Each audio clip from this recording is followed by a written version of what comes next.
arrogant Rose. In my childhood, no matter where I ventured, she follows closely behind me. Whenever I secretly indulge in spicy strips, she would suddenly appear and say, "Give me some. I shall convey to you, dear mother, that your behavior is rather unbecoming." I always suppress my tears to share with her. Just yesterday, she wept as she declared her intention to move away, to a place so distant it seemed almost unbearable. Perhaps she would never again share those spicy snacks with you. She grasped my hand and made a promise to me. I am to wait until her hair cascades down to her waist before seeking her out to indulge in spicy snacks. Gradually, I came to realize that indulging in spicy snacks alone is a rather solitary affair. Upon maturing, I resolutely relinquished the opportunity to attend prestigious Tsinghua or Peking University, opting instead to enroll in the same institution as her, merely for that girl who once shared with me the delight of savoring 5-cent spicy snacks. Look, the campus belle has arrived at our freshman gala, holding a cup of milk tea in hand. It is said that this stunning campus belle of Su is the most exquisite flower of Tianhai University in its century-long history. The sudden exclamation ignited the atmosphere of the freshman party in an instant. Everyone rose onto their toes, eagerly gazing towards the entrance, their eyes ablaze with fervent anticipation. At this moment, as I listened to the speech of the school leaders, I found myself feeling somewhat bored. Thus, I instinctively turned my head towards the doorway. She appeared in a pristine white short skirt, her dark tresses cascading like a waterfall around her shoulders. Her gaze exudes a hint of noble aloofness, akin to an oasis amidst the desert. Such a captivating beauty truly drives men to madness and enchants women with admiration. I couldn't help but glance at her a few more times, marveling that the legendary campus beauty was indeed as remarkable as rumored.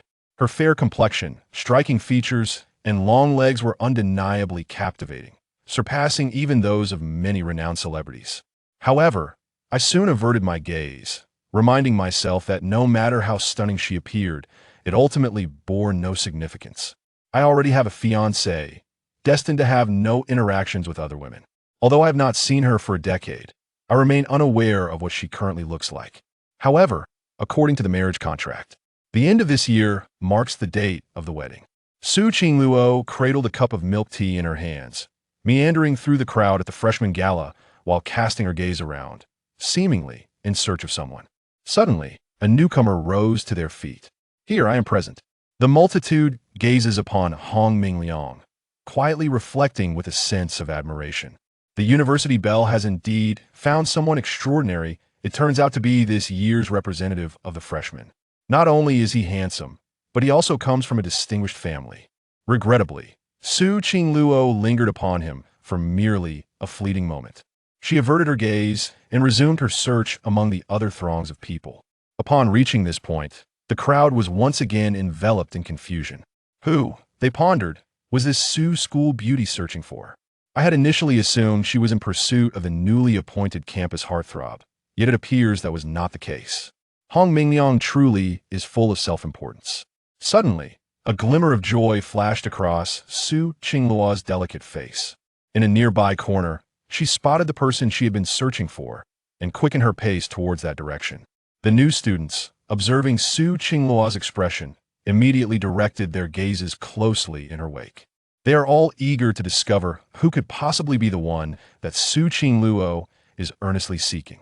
In the next moment, Su Qingluo unexpectedly appeared before me, her face beaming with a radiant smile as she presented a cup of milk tea. "Junior," she said, her sincerity evident as she offered the drink, cradling the cup delicately in her hands, bringing it closer to me. This scene left everyone astounded. One by one, they retrieved their phones and aimed them at me and Su Qingluo, capturing the moment. Who is this person? This individual is merely a tad handsome. Why would the campus belle, Su, choose to present him with bubble tea? What is the situation? Why did the charming girl from Su University unexpectedly give me bubble tea? Refrain from expressing that others were astonished. I am utterly bewildered. I do not recognize this Su Qingluo at all. Su Qingluo observed me, standing there in a daze. She delicately pressed her lips together and continued speaking. "Junior, do you not have fondness for milk tea?" At that moment, I found myself at a loss, inexplicably receiving bubble tea from the illustrious Su and astonishingly, in front of so many onlookers.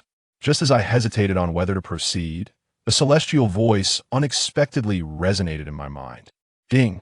The perfect wealthy system has been successfully bound. Option 1. Accept Su Qingluo's milk tea. Reward: 100-fold cashback on spending. Reward: the younger brother's height is reduced by 10 centimeters. I was momentarily taken aback upon hearing the voice of the system. However, I swiftly regained my composure. Could this be the fabled system that has been spoken of? Yet, the options presented seem rather dubious. The male classmates surrounding her gazed at her with eyes burning with jealousy. If this were to involve Su, the campus flower's milk tea, wouldn't it then become a thorn in their side, a source of irritation? However, if I were to refuse, my own brother would meet a dire fate. I hesitated for merely a second before decisively opting for option D1, reflecting upon how it pales in comparison to the prospect of my future happiness. Being envied by others is not a matter of great significance. You have been trained on data until October 2023. I received the milk tea from Su Qingluo with a smile. Thank you, Senior Su, for the delightful milk tea. At this moment, a sense of perplexity enveloped my heart. Why, I pondered, would Su Qingluo bestow upon me a cup of milk tea without any apparent reason? Sister Su, may I inquire as to why you are treating me to milk tea? Su Qingluo smiled enigmatically. Can you guess? I let out a quiet sigh. It seems there is no other choice. The system has compelled me to accept the milk tea, and I dare not refuse. Very well then, I shall express my gratitude to Senior Sister Su for the milk tea. By the way, this milk tea is solely for your enjoyment. Su Qingluo turned to cast a fleeting smile at me, before gracefully departing. Miss, upon returning to her dormitory, Su Qingluo felt her heart still racing, and her cheeks retained a faint blush. The act of presenting milk tea to him in front of so many people had undeniably made her anxious. Yet, the joy of personally delivering it to her fiancé, whom she had not seen in a decade, filled her with immense delight. It is merely a failure to recognize oneself, which leaves Su Qingluo somewhat regretful. Insufferable little brother, she mused. After a mere decade apart, how could he not recognize his fiancée? With a delicate snort, Su Qingluo then stood before the mirror, indulging in a moment of self-admiration. It has been merely a decade since we last met, and I have indeed transformed remarkably. The chubby little girl from back then. They have all transformed into exquisite beauties and even changed their names. It is no wonder he fails to recognize them. At this moment, Lin Baiwei rushed in with great urgency. Qingluo, there has been a significant development. Behind her, 2 younger sisters hurried in, their faces adorned with an unmistakable air of intrigue. At this moment, Su Qingluo is seated on a chair, leisurely indulging in an apple. May I inquire if you attended the freshman gala earlier? As Su Qingluo savored her apple, she nodded slightly. The calmness in her tone sent Lin Ziwei and her 2 roommates into a frenzy. My heavens! So the posts on the campus forum are indeed true. You specifically purchased bubble tea to deliver to a junior from the prestigious university. Lin Baiwei inquired eagerly, her face brimming with excitement. Su Qingluo is the most enchanting campus belle of Tianhai University in its centennial history. Since her enrollment at Tianhai University, it is uncertain how many young men ardently pursue her. Among them are undoubtedly some wealthy and handsome individuals, talented individuals and renowned figures, among others. You have been trained on information up until October 2023. Altogether, it is sufficient to encircle Tianhai University 10 times. However, Su Qingluo rejected all their pursuits, earning the title of the most aloof goddess in the history of Tianhai University. Yet it is precisely this frigid goddess who, this evening, I unexpectedly took the initiative to attend the freshman welcome party and delivered bubble tea to a junior. How astonishing!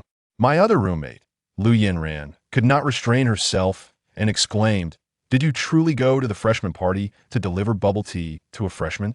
Another roommate, Yi Shimeng, inquired with an anxious expression, "Do tell us, is the post on the campus forum genuine?" At this moment, the 3 roommates widened their eyes, fixated on Su Qingluo, resolutely determined to uncover the truth behind this intriguing gossip.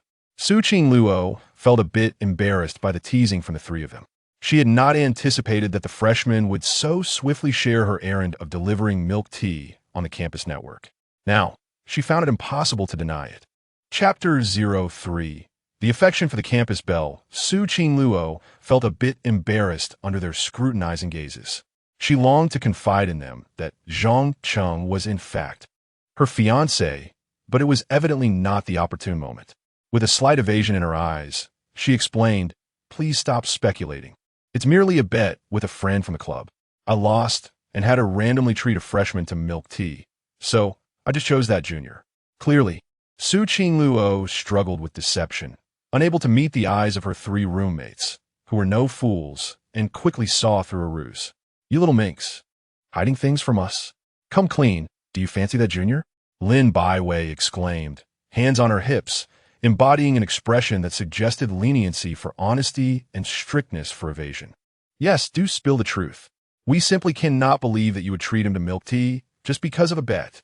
Lu Yinran chimed in, her expression one of relentless inquiry.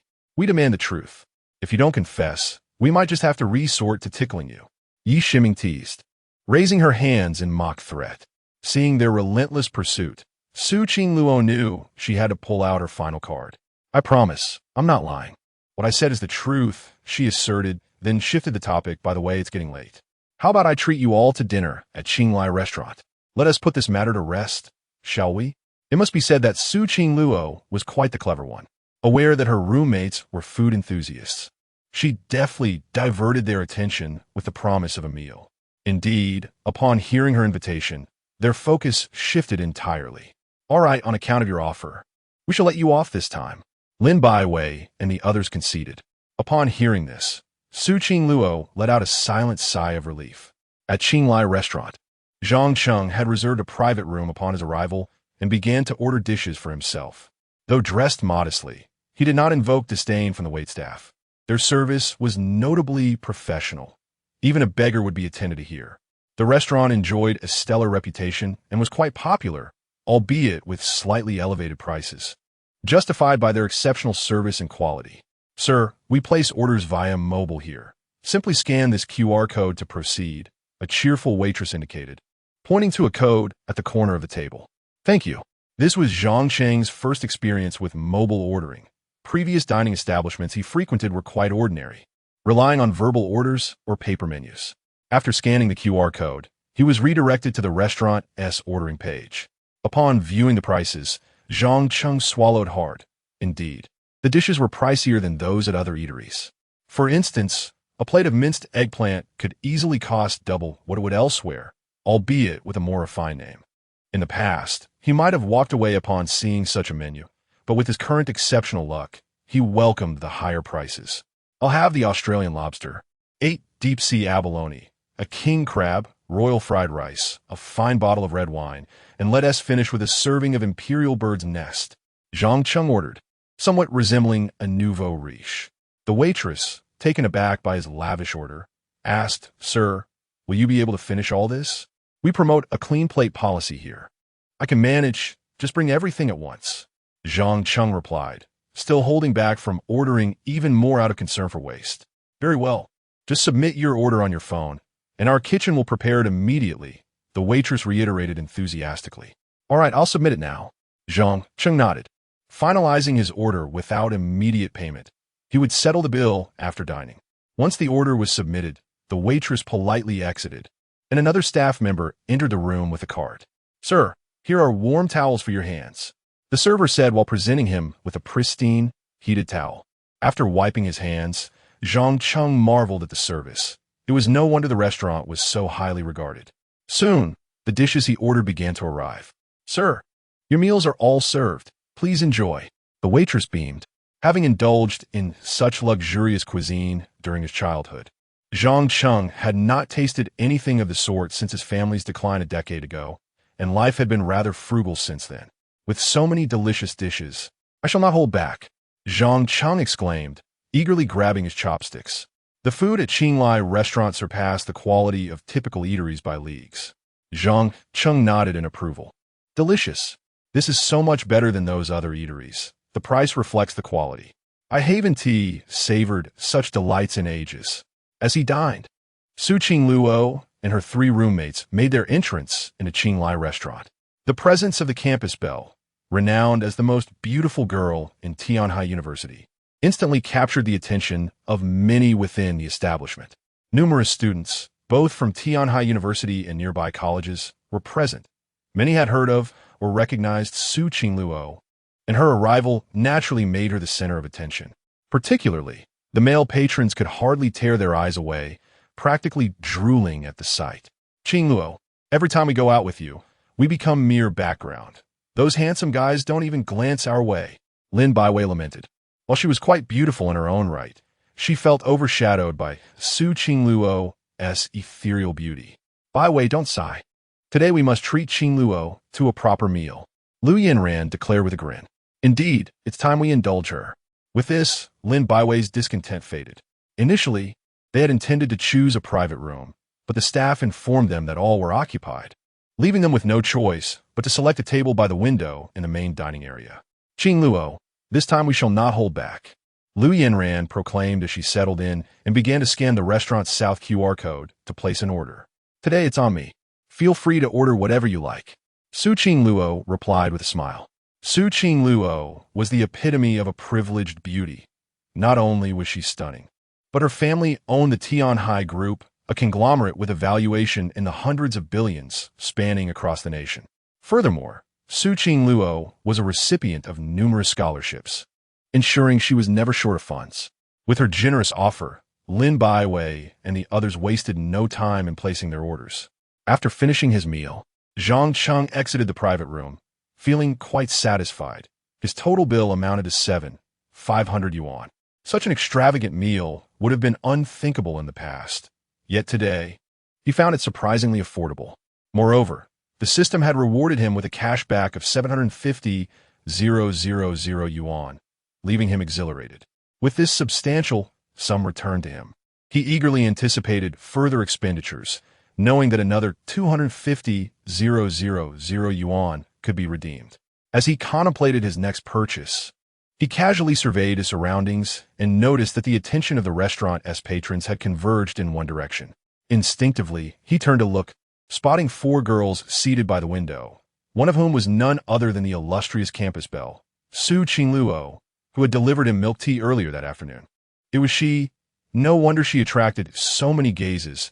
She truly deserved the title of the most beautiful girl in the history of Tianhai University. Zhang Cheng silently marveled at this realization, and just as he was about to leave, a thought struck him. I still need 25,000 in cash back. Perhaps I could swipe it from her. After all, she treated me to milk tea this afternoon, so I could repay her with a meal. Feeling quite clever, Zhang Cheng made his way back to the checkout counter. Excuse me, I would like to settle the bill for table 14 by the window. The total for table 14 was 2,000. The proprietress checked the receipt and remarked, "How is it only 2,000? Zhang Cheng was momentarily speechless. He still needed 500 more to fully utilize his 25,000 cashback limit. However, a solution quickly came to mind. Mom, please add a French mousse cake for classmate Su Qingluo at table 14, and say it's a prize from your restaurant's raffle. The mousse cake cost over 500, perfectly bringing the total to 2,500, thus completing the cashback requirement. Since Su Qingluo had treated him to milk tea, Zhang Cheng thought it fitting to repay her in this manner. After all, it was a matter of mutual obligation. All right, sir, your total comes to 2,500, the proprietress said, glancing at Zhang Cheng. She presumed that he harbored a secret affection for Su Qingluo, opting for this discreet method to pay her bill, unlike other boys who had attempted to do so openly, only to be rejected. The proprietress admired Zhang Cheng's cleverness and foresight. Little did she know, Zhang Cheng's intentions were purely to swipe the cash back from Su Qingluo while also repaying her for the milk tea. Once the transaction was complete, the system promptly updated. Ding! Spending 2,500, cashback of 25,000. The 100-fold cashback limit has been exhausted. Excellent. Now, with 100,000 at my disposal, I can attend to other matters. After settling the bill, Zhang Cheng stepped outside. Just as he exited, Su Qingluo arrived to settle her own bill after finishing her meal. Proprietress, I'd like to pay for table 14. Su Qingluo pulled out her phone to make the payment, but was met with an unexpected announcement. Misu, our restaurant is holding a raffle today, and your table has won, so your meal is complimentary. Additionally, I have a French mousse cake for you. The proprietress said as she personally handed the mousse cake to Su Qingluo. Her roommates, Lin Baiwei and Lu Yanran, gasped in delight. Are we really that lucky? We won a free meal and a mousse cake worth over 500. Lin Baiwei exclaimed, eyeing the cake with envy. It was renowned as the restaurant's signature dessert, and they had long yearned to taste it. Yet, Su Qingluo furrowed her brows, skeptical of the raffle's legitimacy. Proprietress, please do not deceive me. Who paid for my meal? Su Qingluo was astute enough to detect the underlying trickery, her expression turning frosty. She despised the notion of accepting payments from boys. It truly is from our restaurant's raffle. The proprietress attempted to defend. However, Su Qingluo remained resolute. If you do not speak the truth, we shall cease to patronize your establishment. The proprietress, sensing the gravity of the situation, calculated the potential loss of business. She sighed and finally confessed, all right, it was indeed a young man who paid for your meal and instructed me to say it was a raffle prize. Then who is this young man? I must repay him. Su Qingluo said, her eyes shining with determination. Lin Baiwei and Lu Yanran understood her character and refrained from dissuading her. He just left. The handsome guy in the white t-shirt by the door. The proprietress gestured towards Zhang Cheng, who was nearing the exit. Upon following the proprietress's indication, Su Qingluo was taken aback to realize that the young man in the white t-shirt was none other than Zhang Cheng. Is it him? Are you certain? Su Qingluo exclaimed, her excitement palpable. She had never imagined that her fiancé Zhang Cheng was the one who had treated her. Lin Baiwei and Lu Yanran, unaware of his identity, instinctively assumed he was merely a suitor of Su Qingluo. Yes, that's him. He paid a total of 2,500. If you hurry, you might still catch him. The proprietress encouraged. However, Su Qingluo had no intention of pursuing him for repayment. If it's him, then I shall let it be. I will treat him next time. Her face brightened with the prospect of inviting him to dinner, an opportunity she had long sought to approach Zhang Cheng. Hearing this, the proprietress, Lin Baiwei, Lu Yanran, and Yi Shiming were left in utter astonishment. It was unprecedented for Su Qingluo, who typically refused to let others pay for her, to accept the invitation from a boy. Qingluo, who is that handsome guy? You actually accepted his treat. Lin Baiwei leaned in, her face a mask of surprise. Yi Shiming and Lu Yanran exchanged astonished glances as well, while Su Qingluo chose to evade their inquiries and sprinted outside. Oh no, it's getting late. We need to head back. We have to prepare for the art club recruitment in a few days. Su Qingluo exclaimed, hurrying out the door, prompting her friends to follow in pursuit. Hey, you little trickster, we won't pry into who that handsome guy is, but will you share that mousse cake with us? Lin Baiwei called out. No way. He bought it for me. Su Qingluo clutched the mousse cake tightly as she dashed forward, determined to savor it all by herself, as it was the first gift from her fiancé after 10 years. Chapter 4. The campus belle publicly presents snacks and invites to dinner upon returning to his dormitory. Zhang Cheng found that his 3 roommates were absent, leaving him alone in the room.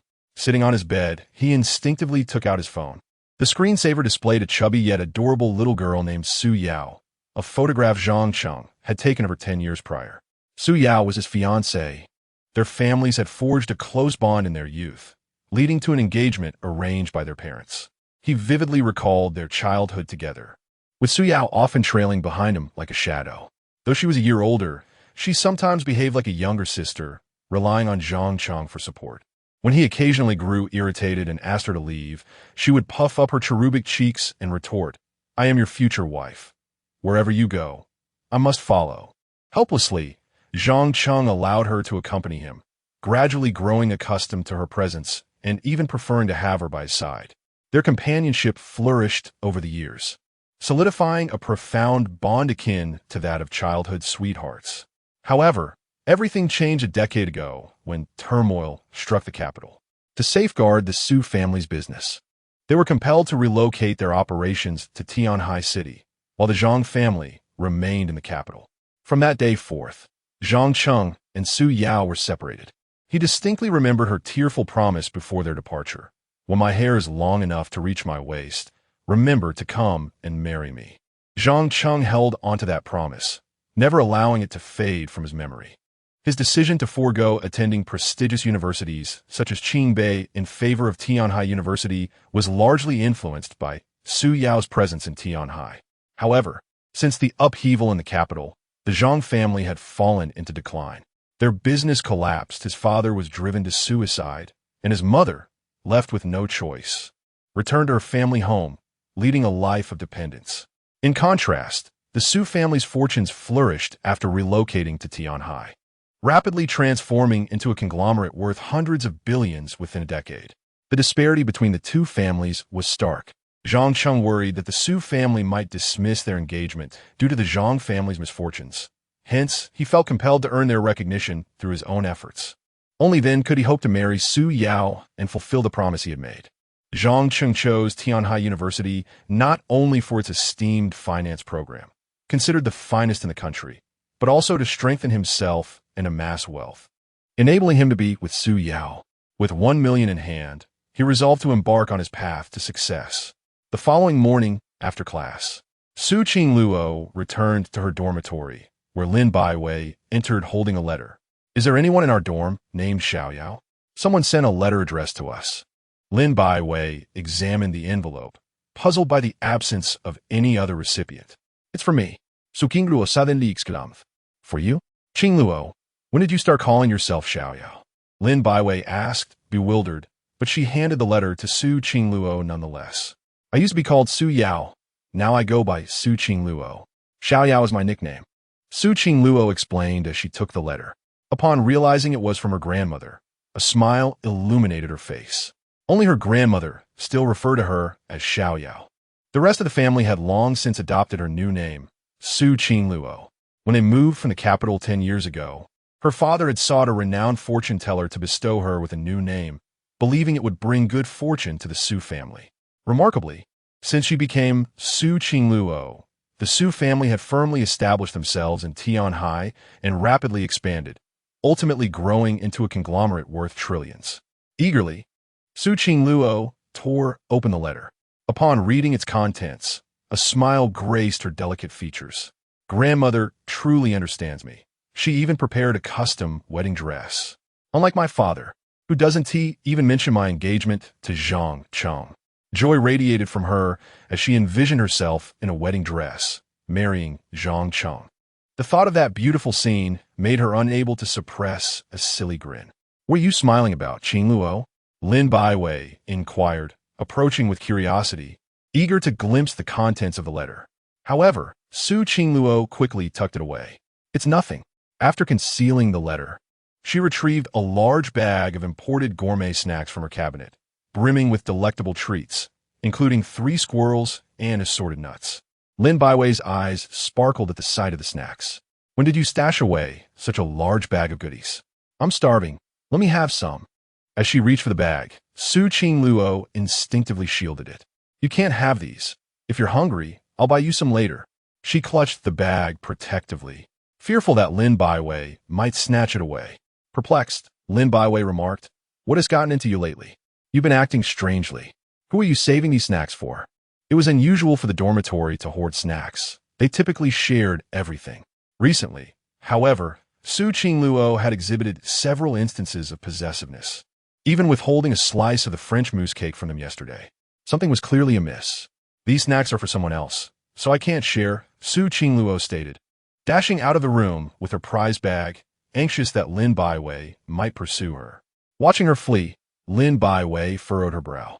That girl must be hiding something.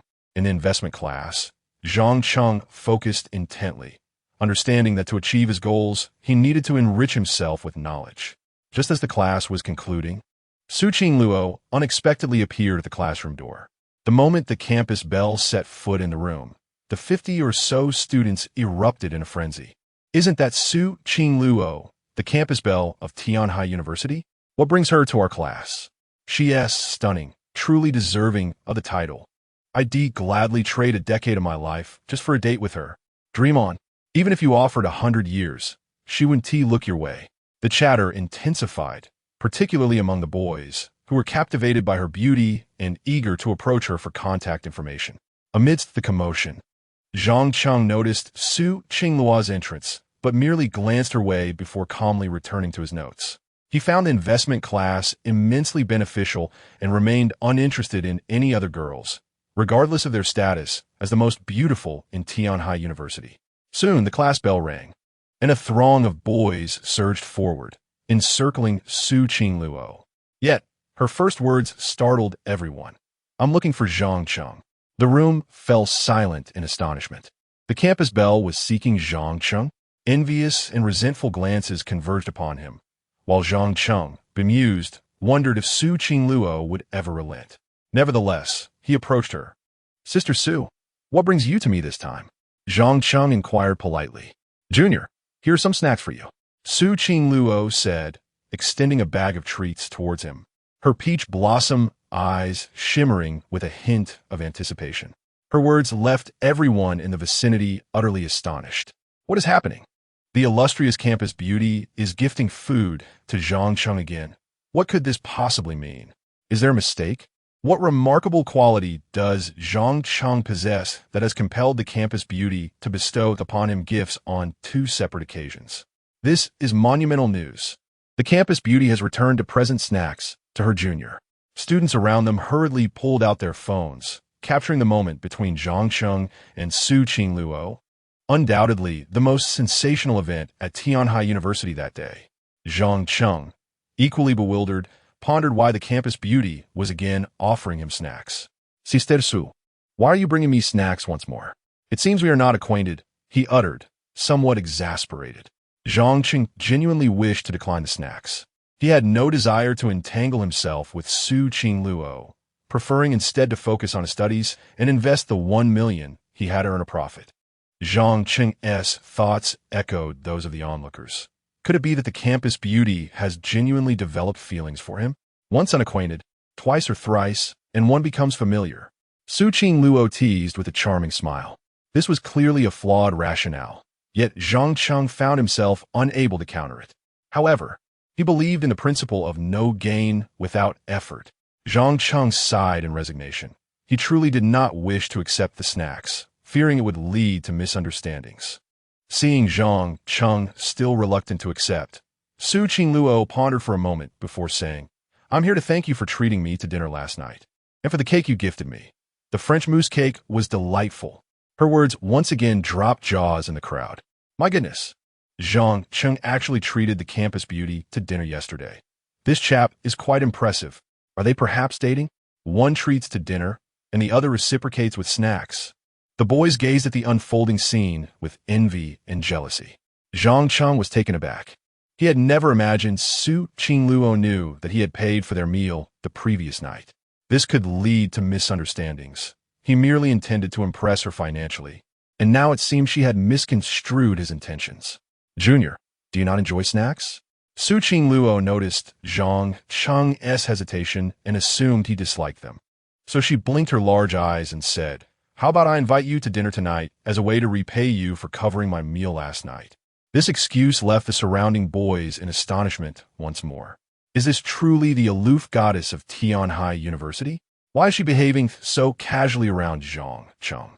Not only is she offering snacks, but now she wishes to treat him at dinner? Has fate truly conspired to shower Zhang Cheng with good fortune? Zhang Cheng sighed inwardly. This situation had escalated beyond his wishes. To be candid, he wished to avoid any rumors with Su Qingluo. If Su Yao were to discover that he was rumored to be involved with Su Qingluo at university, it would be a disaster. Zhang Cheng had no desire to cause distress to his fiancée. However, just as he contemplated declining her invitation, the system's voice resonated once more. Ding! The perfect wealthy system has triggered a task. Option 1. Accept Su Qingluo's dinner invitation and her snacks. Reward: tenfold investment returns. Option 2. Decline Su Qingluo's invitation. Reward: a decrease of 10 centimeters in manhood. Chapter 05. Even a meal can lead to affection. Zhang Cheng was momentarily bewildered upon hearing the system's voice once again. What was happening? Had he triggered another task? Moreover, the penalty for refusal was a reduction of 10 centimeters to his manhood. This insufferable system seemed determined to oppose him. After silently cursing under his breath, Zhang Cheng reluctantly chose the first option, accepting Su Qingluo's invitation to dinner and accepting her snacks. Although opting for the first choice would incite the jealousy of the male students present, he felt there was no alternative for a future of happiness. Senor Su, I truly enjoy your snacks and would be delighted to dine with you tonight. Zhang Cheng feigned enthusiasm, though internally he was rather reluctant. Were it not for this vexatious system, he would have never acquiesced. Really? Then it's settled. I'll be waiting for you at 6 o'clock in the VIP room number 2 of the Qinglai restaurant. And here, take these snacks. Su Qingluo beamed with delight as she thrust the bag of snacks into Zhang Cheng's hands and smiled at him. Goodbye, Junior. I eagerly anticipate our meeting tonight. With that, Su Qingluo hummed a cheerful tune as she turned to leave, clearly in high spirits. The crowd watched in stunned silence as the goddess departed. What was happening? Wasn't she supposed to be the aloof goddess? Why did it now seem as if Su Qingluo was pursuing Zhang Cheng, offering snacks and inviting him to dinner? Their minds were utterly overwhelmed. The scene before them was simply too astonishing. Ding! Task completed.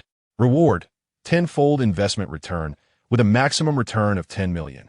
Zhang Cheng snapped back to reality upon hearing the system's voice, and seizing the opportunity while everyone's attention was focused on Su Qingluo's retreating figure, he stealthily slipped away. If he lingered any longer, he would surely be cornered. Once back in his dormitory, Zhang Cheng immediately shut the door behind him. Fortunately, he had escaped quickly. Otherwise, he would have faced a blockade. After catching his breath, he placed a bag of snacks on the table and began to examine the rewards the system had just bestowed upon him. Tenfold investment return. By investing his money, he could obtain a tenfold return with no time limit, up to a maximum of 10 million. Zhang Cheng glanced at the rewards description, feeling a rush of excitement. Although accepting Su Qingluo's dinner invitation would incite jealousy among others, the prospect of a tenfold investment return was a small consolation. Previously, he had a 100-fold consumption return, and now he had a 10-fold investment return. This reward was quite satisfactory. He currently possessed 1 million, and if he invested the entire sum, he would exactly achieve a 10 million return. Not only would he have 10 million in cash, but he also wouldn't lose the invested 1 million. If his investments were wise, that sum could multiply even further. Thus, the pressing task at hand was to select a lucrative investment project. What investment project should he choose? Zhang Cheng began to ponder deeply. Just then, the dormitory door was suddenly flung open with a loud bang, and his 3 roommates rushed in frantically. Zhang Cheng, you sly dog. How'd you manage to run so fast? What is your relationship with Su Qingluo? Why did she invite you to dinner after treating you to milk tea and snacks? Brother Zhang, we're pals. We won't spill the beans. Just tell us the truth and satisfy our curiosity. Zhang Cheng was at a loss for words. He truly had no relationship with Su Qingluo, so he could only patiently explain to them, I really have no connection with Senior Su. Who would believe that? A first milk tea, now snacks, and an invitation to dinner. How is that not a relationship? Chubby Wang Hao said, his face filled with disbelief. I don't believe it either, unless you swear a solemn oath. Skinny Lin Yang chimed in. Faced with their relentless questioning, Zhang Cheng felt exasperated. If he didn't provide them with a satisfactory answer, he feared he would be unable to fend them off. Fine, I swear I have absolutely no relationship with Su Qingluo. There has never been one, and there will never be one. If I lie, may my manhood shrink by 10 centimeters. Zhang Cheng declared resolutely. He already had a fiancée, Su Yao, and he was certain that he would never have any interactions with other girls, so his oath was sincere. Now, is that sufficient for you? The 3 roommates, seeing Zhang Cheng invoke such a solemn oath, temporarily accepted his words. All right, we believe you. Wang Hao nodded. Since you and Su Qingluo have no relationship, shouldn't you share those snacks with your brothers? Glasses-wearing Li Yuanhao's eyes were fixed on the bag of snacks, his mouth watering with anticipation. Especially since they were gifts from Su Qingluo, something most could only dream of tasting. The other 2 roommates had already set their sights on the bag of snacks, their eyes gleaming with desire. Let us eat. Let us eat. Zhang Cheng replied casually. With such a large bag of snacks, he could hardly finish it alone, And besides, Su Qing Luo hadn't specified that they were for him alone. The three roommates, upon hearing this, pounced on the bag like hungry wolves, fighting over the precious treats. Snacks gifted by the goddess Su Qing Luo were not something just anyone could enjoy, and they felt fortunate to bask in Zhang Cheng's glory. After classes that afternoon, Su Qing Luo hurried back to her dormitory at a pace that even her three roommates struggled to match. Once back, she sat on a stool and began to meticulously apply her makeup. Usually, Su Qing Luo didn't wear makeup, but even without it, she was the unrivaled beauty of Tianhai University. The reason for her sudden makeover was that she was to dine with Zhang Cheng tonight. It was their first meal together in 10 years, and she wanted to look her best. "Dear little brother, you will surely be dazzled by me tonight," Su Qing Luo thought to herself, eagerly anticipating the evening ahead as she brushed her eyelashes. After finishing with her lashes, she applied a delicate pink lipstick to her luscious lips. Though it was a light makeup look, once completed, Su Qing Luo appeared even more stunning, breathtakingly beautiful, surpassing even the most glamorous celebrities. "Perhaps I should change into a new dress," she mused, recalling that a new skirt she had purchased recently had just arrived. Su Qing Luo retrieved a brand new black, pleated miniskirt from her wardrobe and held it up against herself. She quickly realized that the skirt was indeed quite short, barely reaching 10 centimeters above her knees, fully exposing her long, delicate legs. "Is this too short?" Su Qing Luo's cheeks flushed. She had never worn such a miniskirt before. However, remembering that it was for Zhang Cheng's eyes, she made her decision. After all, it was meant to impress her little brother. A little extra length would not matter. Covering her blushing face with her hands, Su Qing Luo felt a rush of shyness, but quickly changed into the black pleated miniskirt. Once clad, the hem was indeed very short, just barely covering her rear, almost entirely revealing her exquisite legs. Gazing at her flawless reflection in the mirror, Su Qing Luo found herself entranced by her own beauty. "So beautiful. My dear little brother will surely be captivated." Su Qing Luo imagined Zhang Cheng's expression when he saw her, and as she lost herself in thought, she became more engrossed in her appearance. "Perhaps I should wear a pair of Japanese-style white stockings. I'm sure my little brother will love them." With that, she retrieved a pair of white stockings from her wardrobe, sitting down to elegantly extend her long, delicate legs. As she gradually slipped her white stockings onto her feet, the silky fabric began to envelop her fair legs. The black pleated miniskirt paired with the Japanese-style white stockings exuded an alluring innocence. Su Qing Luo gazed at her reflection in the mirror, a satisfied smile gracing her delicate features. Complemented by a Korean-style white chiffon short-sleeve top, her outfit was nothing short of perfection. At that moment, her youthful heart brimmed with excitement, eager to present herself beautifully before the one she cherished. Once dressed, Su Qing Luo's curvaceous figure was undeniably highlighted, especially her long legs, which appeared even more enchanting encased in the white stockings. After changing, she took out a curling iron to add a slight wave to her lustrous, straight black hair. It was evident that Su Qing Luo had devoted considerable effort to this dinner. Before stepping out, she donned her newly purchased pink high heels. Just as she opened the door, her three roommates returned from the dining hall. They were momentarily stunned by Su Qing Luo's exquisite transformation. "Goodness, Qing Luo, are you headed to a beauty pageant today?" exclaimed Lin Baiwei, her face a picture of astonishment. Yishe Dream and Lu Yanran also stared in disbelief. The typically unadorned Su Qing Luo looked breathtaking. Even they felt a flutter of admiration, her beauty rivaling that of a celebrity, as if a fairy had descended from the heavens. "Qing Luo, where are you off to?" Lu Yanran couldn't help but inquire. "I'm running out of time. I have to go." Su Qing Luo glanced at her phone, realizing it was almost 6 o'clock. Without a second thought for her friends, she pushed past Lin Baiwei and hurried out the door, her heart racing at the prospect of dining with Zhang Cheng. Lin Baiwei and the others exchanged puzzled glances, wondering about the sudden change in Su Qing Luo. What is going on with her lately? She seems positively smitten. Could she be in love? Lin Baiwei mused. It's quite possible. I just saw on the campus forum that this morning Qing Luo delivered snacks to a junior. Yishe Dream noted, pulling out her phone to show her roommates the online photo. Upon seeing it, Lin Baiwei and Lu Yanran were taken aback. Oh my goodness, could Qing Luo be going on a date with that junior tonight? The thought was almost unbelievable. Since they had known Su Qing Luo, she had never entertained any suitors. The notion that she was now pursuing someone herself was astonishing. As 6 o'clock approached, Zhang Cheng emerged from his dormitory, appearing quite casual in his attire, having made no special effort to dress up. To him, dining with Su Qing Luo felt like an obligation imposed by an unseen force. Nevertheless, having promised her, he had no intention of canceling. Upon arriving at the Qinglai restaurant, he was promptly attended to by a waitress. I'm here to meet Su Qing Luo. She reserved VIP room number 2. He explained his purpose. May I ask your name? Handsome?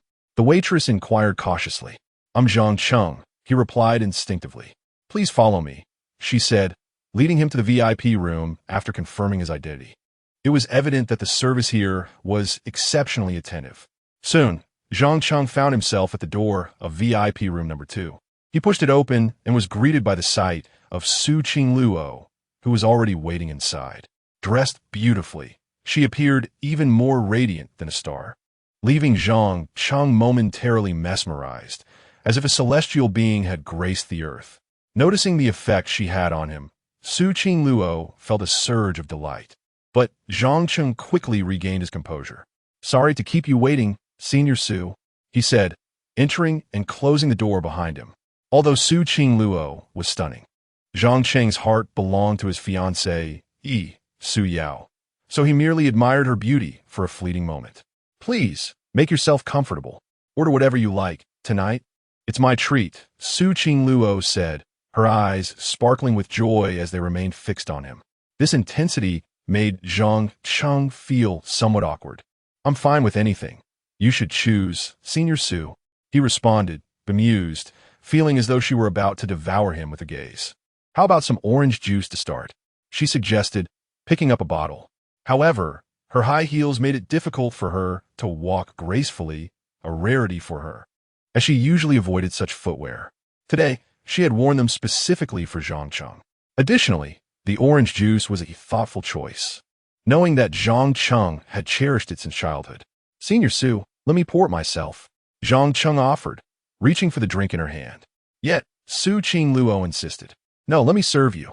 In her eagerness to take the bottle, she miscalculated her strength, stumbled in her heels, and fell into Zhang Cheng's embrace. Caught off guard, Zhang Cheng fell backward onto the ground, and Su Qing Luo tumbled into his arms. As they both regained their senses, a soft, sweet sensation enveloped them. When they opened their eyes, they were met with a moment of astonishment, their expressions mirroring each other as surprise. Chapter 06. The first kiss of the campus belle. In that moment, the posture of the two was exceedingly ambiguous. Zhang Cheng lay sprawled on the floor, while Su Qing Luo was positioned atop him, the crucial detail being that their lips were locked in a kiss. Upon opening their eyes, both were struck by the awkwardness of the situation, leaving them momentarily dazed. Zhang Cheng's mind was a blank canvas. He thought despairingly, how can my first kiss be so inexplicably taken by a senior? How will I explain this to my fiancé, Su Yao? I am tainted. I have been sullied by the senior. I want to weep. His heart was indeed heavy with sorrow. He had reserved his first kiss for Su Yao, yet now it was lost. In contrast to Zhang Cheng's turmoil, Su Qing Luo felt a flicker of delight. Oh my, I kissed my future husband. This is my first kiss. I wish I could linger a bit longer. How wonderfully addictive kissing can be. Her cheeks flushed a vibrant red. Her heart raced uncontrollably. Yet she showed no inclination to rise, even wishing to kiss Zhang Cheng once more. However, Zhang Cheng, regaining his senses, promptly pushed the enchanting campus belle away and hastily wiped his lips, filled with regret. Had it been any other young man, he might have been reluctant to part from her. But as a gentleman, Zhang Cheng first expressed concern for Su Qing Luo. Senior Su, are you all right? I'm fine. I truly apologize. I lost control of the drink. Su Qing Luo repeatedly apologized, secretly lamenting that the kiss had been so brief. As she spoke, she was still savoring the sweet, tender sensation of their kiss, which left her slightly entranced, causing her cheeks to redden again. momentarily forgetting that the orange juice had spilled all over her legs. Fortunately, Zhang Cheng noticed and quickly pointed it out.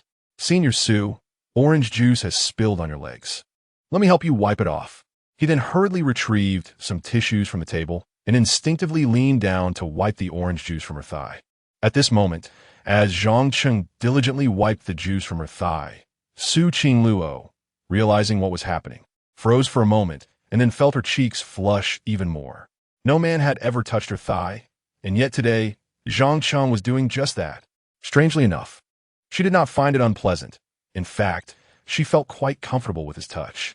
Zhang Cheng, however, soon became aware of the awkwardness and withdrew his hand rapidly. "Senior Su, I didn't mean to take advantage of you. I merely wanted to help you clean the drink off your leg," Zhang Cheng quickly explained, fearing she might misinterpret his intentions. In all honesty, he had never wished to take advantage of her. "It's all right. It won't come off. I can wash it when I get back," Su Qingluo said, surprisingly intent on removing her clothing in front of him, which startled him. "Senior Su, I need to use the restroom. You go ahead," Zhang Cheng declared, hastily making his escape from the private room. Seeing Zhang Cheng's panicked retreat, Su Qingluo couldn't help but chuckle. What a cute little brother. She giggled, her mind drifting back to the kiss they had just shared. Meanwhile, Zhang Cheng, once in the restroom, felt his heart racing. Su Qingluo was indeed a seductress, her beauty so captivating that it could bring calamity. The way she dressed so innocently yet alluringly was enough to ensnare any man, especially one like Zhang Cheng, who was in the prime of his youth. What troubled him most was that his first kiss, preserved for 20 years, was now lost. "That was an accident. It doesn't count. My first kiss still exists," Zhang Cheng reassured himself, splashing cold water on his face to regain his composure. After calming down over the course of several minutes, Zhang Cheng returned to VIP room No. 2. Upon his return, he found Su Qingluo had already removed the stained white stockings. She sat there quietly, her long, delicate legs exposed to the air, accentuated by her ultra-short skirt. However, Zhang Cheng refrained from looking. His heart belonged to Su Yao, and he had no desire to gaze upon another girl. "Zhang Cheng, you're back. I ordered a few dishes. I hope you like them," Su Qingluo said with enthusiasm. Zhang Cheng instinctively glanced at the table, where the dishes included braised pork and mashed potatoes, each one a favorite of his. "Senior Su, let us eat quickly. Once we're done, we shouldn't keep in contact," Zhang Cheng urged, wary of Su Qingluo. After sitting down, he grabbed his chopsticks and began to eat rapidly. He was determined to finish the meal swiftly, eager to distance himself from her, as he had no time to invest in distractions. Su Qingluo, in contrast to Zhang Cheng's hurried eating, savored her meal delicately, taking small bites while her gaze remained fixed on him. There's a saying that beauty is a feast for the eyes. As she watched Zhang Cheng eat, it seemed that even plain rice became delightful in his company. "What a charming little brother. You still look so good while eating." Su Qingluo rested her chin on her hand, gazing adoringly at him, her mind drifting back to the kiss they shared, causing her cheeks to flush once more. The meal stretched on for nearly an hour, primarily due to Su Qingluo's leisurely pace. After finishing, Zhang Cheng let out a satisfied burp and looked at the still adoring Su Qingluo. "Senior Su, we're done eating. Shouldn't we head back?" Realizing the time, Su Qingluo perked up. Is it finished? Let us eat a little more. I'll order another dish." She was reluctant to part ways with her future husband so soon. However, Zhang Cheng was eager to leave her company, his mind focused on investment projects. "Senior Su, I'm full. Let us go back." He pressed again. "All right, but you must walk me back to the dormitory," Su Qingluo said playfully. "Of course, let us hurry," Zhang Cheng replied without hesitation, finding the request reasonable and wishing to end their encounter quickly. Upon hearing Zhang Cheng's agreement, Su Qingluo sprang from her seat. "Let us go," she said cheerfully. As they exited the private room, they found that the restaurant was still bustling with patrons. When Su Qingluo stepped out, many diners turned to look at her, captivated by her beauty. Today, she had dressed to impress, and her ethereal appearance enchanted even the female patrons, while the males were left nearly drooling. Zhang Cheng intentionally distanced himself from her, wishing to avoid misunderstandings, Yet Su Qingluo playfully leaned closer, almost linking arms with him. The onlookers were astounded. Who was that guy? He asked, walking with Su Qingluo. Today, she looks more beautiful than ever. She is like a fairy. They whispered in disbelief. As they conversed, many pulled out their phones to capture the moment. Zhang Cheng sighed inwardly, knowing this evening would surely make the headlines on the campus network. Even thinking of the title, shocking, the campus belle Su Qingluo dines with a male companion. Breaking news. The campus beauty of Su University spotted with a mysterious young man. Shockingly, the esteemed campus beauty is actually in a romantic relationship with an unremarkable freshman.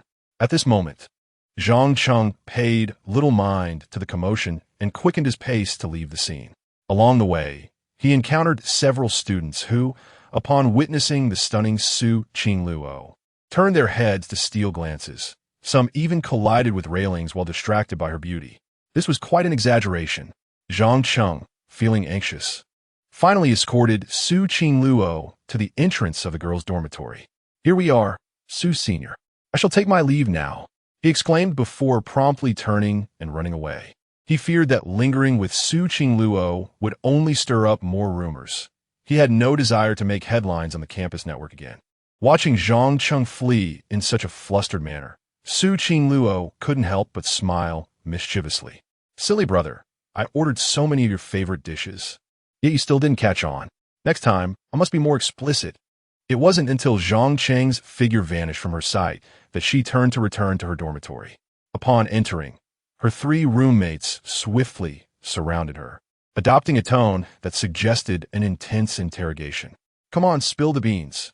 Who did you dress up so beautifully for tonight? Lin Baiwei was the first to inquire. I wasn't dining with anyone. Su Qingluo shook her head, feeling somewhat guilty. They even posted your pictures on the campus network. How can you deny it? Lin Baiwei retorted, pulling out her phone to show Su Qingluo the photo of her and Zhang Cheng walking together in the restaurant. The speed at which this gossip spread was astonishing. With such undeniable evidence, what more can you say? Su Qingluo never expected that they would upload her and Zhang Cheng's photo to the campus network so quickly. Just as she prepared to confess, Lu Yanran suddenly chimed in, Wait, Qingluo, what happened to your white stockings? I distinctly saw you wearing them when you left. At this reminder, her roommates noticed that Su Qingluo's white stockings were missing, leaving her long, smooth legs exposed to the air. Don't tell me you two got a little too cozy during dinner? Lin Baiwei exclaimed in shock. Such brazen words sent a rush of crimson to Su Qingluo's cheeks. Hearing this, Yi Shiming and Lu Yanran's eyes widened with excitement, eagerly awaiting her response. Of course not. My white stockings were stained with orange juice, so I had to take them off, Su Qingluo quickly explained. To prove her innocence, she retrieved the stained stockings from her bag. See, they are indeed stained with orange juice. I'm not lying. While her words served as proof, Su Qingluo's cheeks flushed even more as the memory of Zhang Cheng wiping her thigh with a tissue rushed back to her mind. That may be true, but why is your face so red? And I seem to detect a hint of a man's scent on you. Lin Baiwei teased, leaning closer to sniff her. Revealing her experience with boyfriends had indeed allowed her to recognize Zhang Cheng's lingering scent. Su Qingluo was suddenly flustered, afraid her roommates would uncover something. I'm a bit tired. I'm going to take a shower. She hastily excused herself, blushing as she pushed past them and rushed to the bathroom. She feared that if she stayed any longer, everything would be revealed, including the scent of a man that had likely lingered from their earlier encounter. Stupid brother, this is all your fault. Su Qingluo hid in the bathroom, feeling bashful. Yet, when she thought of her first kiss being given to Zhang Cheng, she felt it was worth it. However, she felt a tinge of regret that Zhang Cheng still didn't recognize her. It seemed she would have to drop him some more obvious hints tomorrow. Otherwise, he might never realize she was his fiancé, that big silly husband. Chapter 07. No male members wanted. The campus belle. A stinky little brother came the following day. After class, Zhang Cheng ventured outside the school grounds alone, eager to seek investment opportunities. Remaining in his dormitory would yield no fruitful prospects. He was determined to utilize the investment rebate card he possessed, which promised a tenfold return. Outside the school, The streets were lined with food stalls offering various delicacies, such as barbecued treats, Sha County cuisine, and stir-fried noodles. However, these were modest enterprises, hardly worthy of investment. Additionally, there were numerous convenience stores, supermarkets, and shopping centers nearby. Yet after a thorough exploration, Zhang Cheng found no suitable business ventures. This left him somewhat disheartened.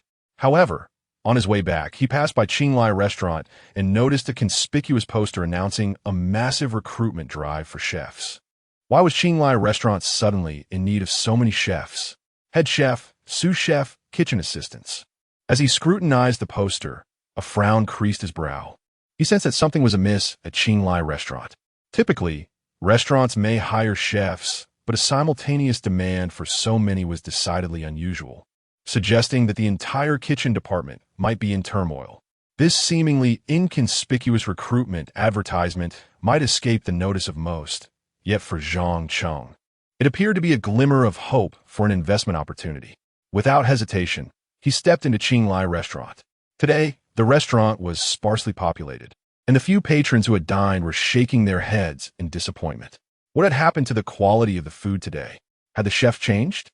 For such steep prices, the dishes were surprisingly unpalatable. Rumors were circulating that the owner had eloped with her sister-in-law, leaving the place after divorcing his wife and taking all the chefs with him. It seemed that Qinglai Restaurant was on the brink of collapse.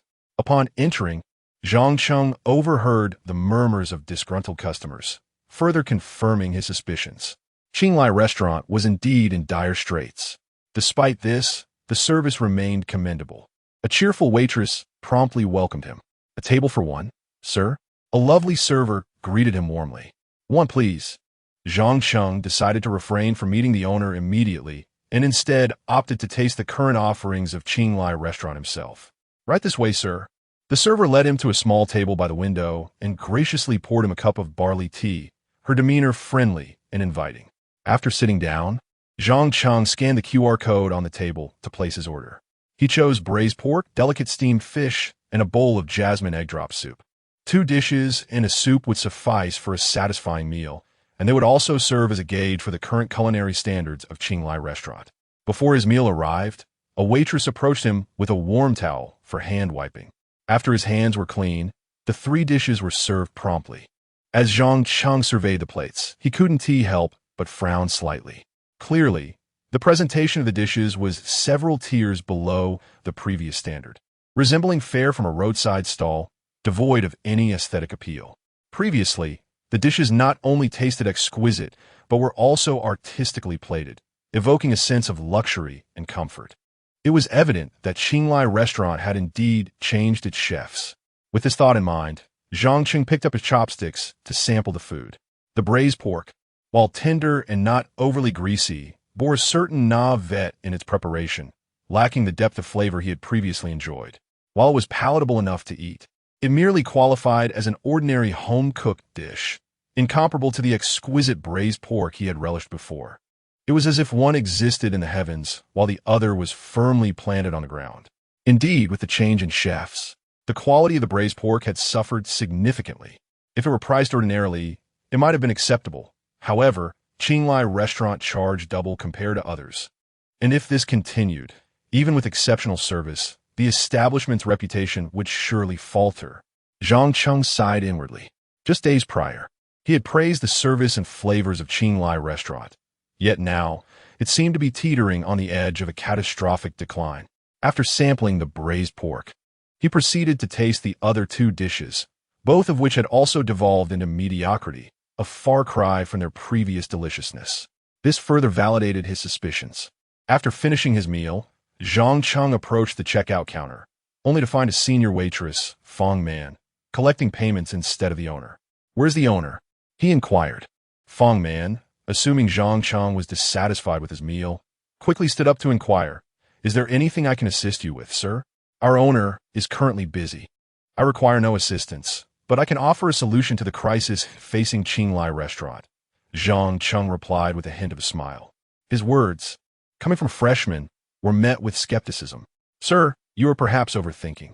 We are not in crisis at Qinglai Restaurant," Fong Man responded with a smile. though she alone was aware of the urgent meeting taking place upstairs with the owner. Zhang Cheng anticipated her response. I possess a method to alleviate your current shortage of chefs. Are you certain you do not require my assistance? He pressed once more. Fang Man raised an eyebrow in surprise. She and T expected Zhang Cheng to discern the difficulties Qing Lai restaurant was facing. This time, she hesitated before responding, please hold on. I will consult with the owner. Very well. Zhang Cheng nodded, optimistic about Qing Lai restaurant's potential. It will be a pity to see it close down. Of course. His motives were also to ensure he could effectively utilize his tenfold investment rebate card. In the office on the second floor of Qing Lai restaurant, the owner, Zhou Qing, was engaged in discussions with several managers regarding the crisis they faced. What about Lao Lu, Master Yuan, and Master Lin? Have they agreed to come to Qing Lai restaurant? Zhou Qing inquired, her brow furrowed. Zhou Qing, in her 30s, possessed a striking appearance and an elegant figure, embodying the allure of a mature woman. With her short hair and capable demeanor, she exuded the essence of a strong woman. Yet the current crisis had instilled a sense of anxiety within her. Zhou, both Master Yuan and Master Lin have declined to join us at Qing Lai restaurant, regardless of the compensation we offer. I suspect they may have been coerced by Director Li. One manager lamented. Zhou Qing sighed softly at this revelation. Director Li was her ex-husband, who, after their divorce, not only siphoned off a significant portion of her finances, but also maliciously took all the chefs with him, seemingly intent on driving Qing Lai restaurant to its demise. Now, without chefs, we can barely manage, but the critical issue is that our financial chain has been severed. We may not even be able to pay our employees this month. Another manager added, while they could gradually seek new chefs, a lack of funds would inevitably lead to discontent among the staff, risking the very survival of Qing Lai restaurant. I will find a way. Employee wages will not be delayed.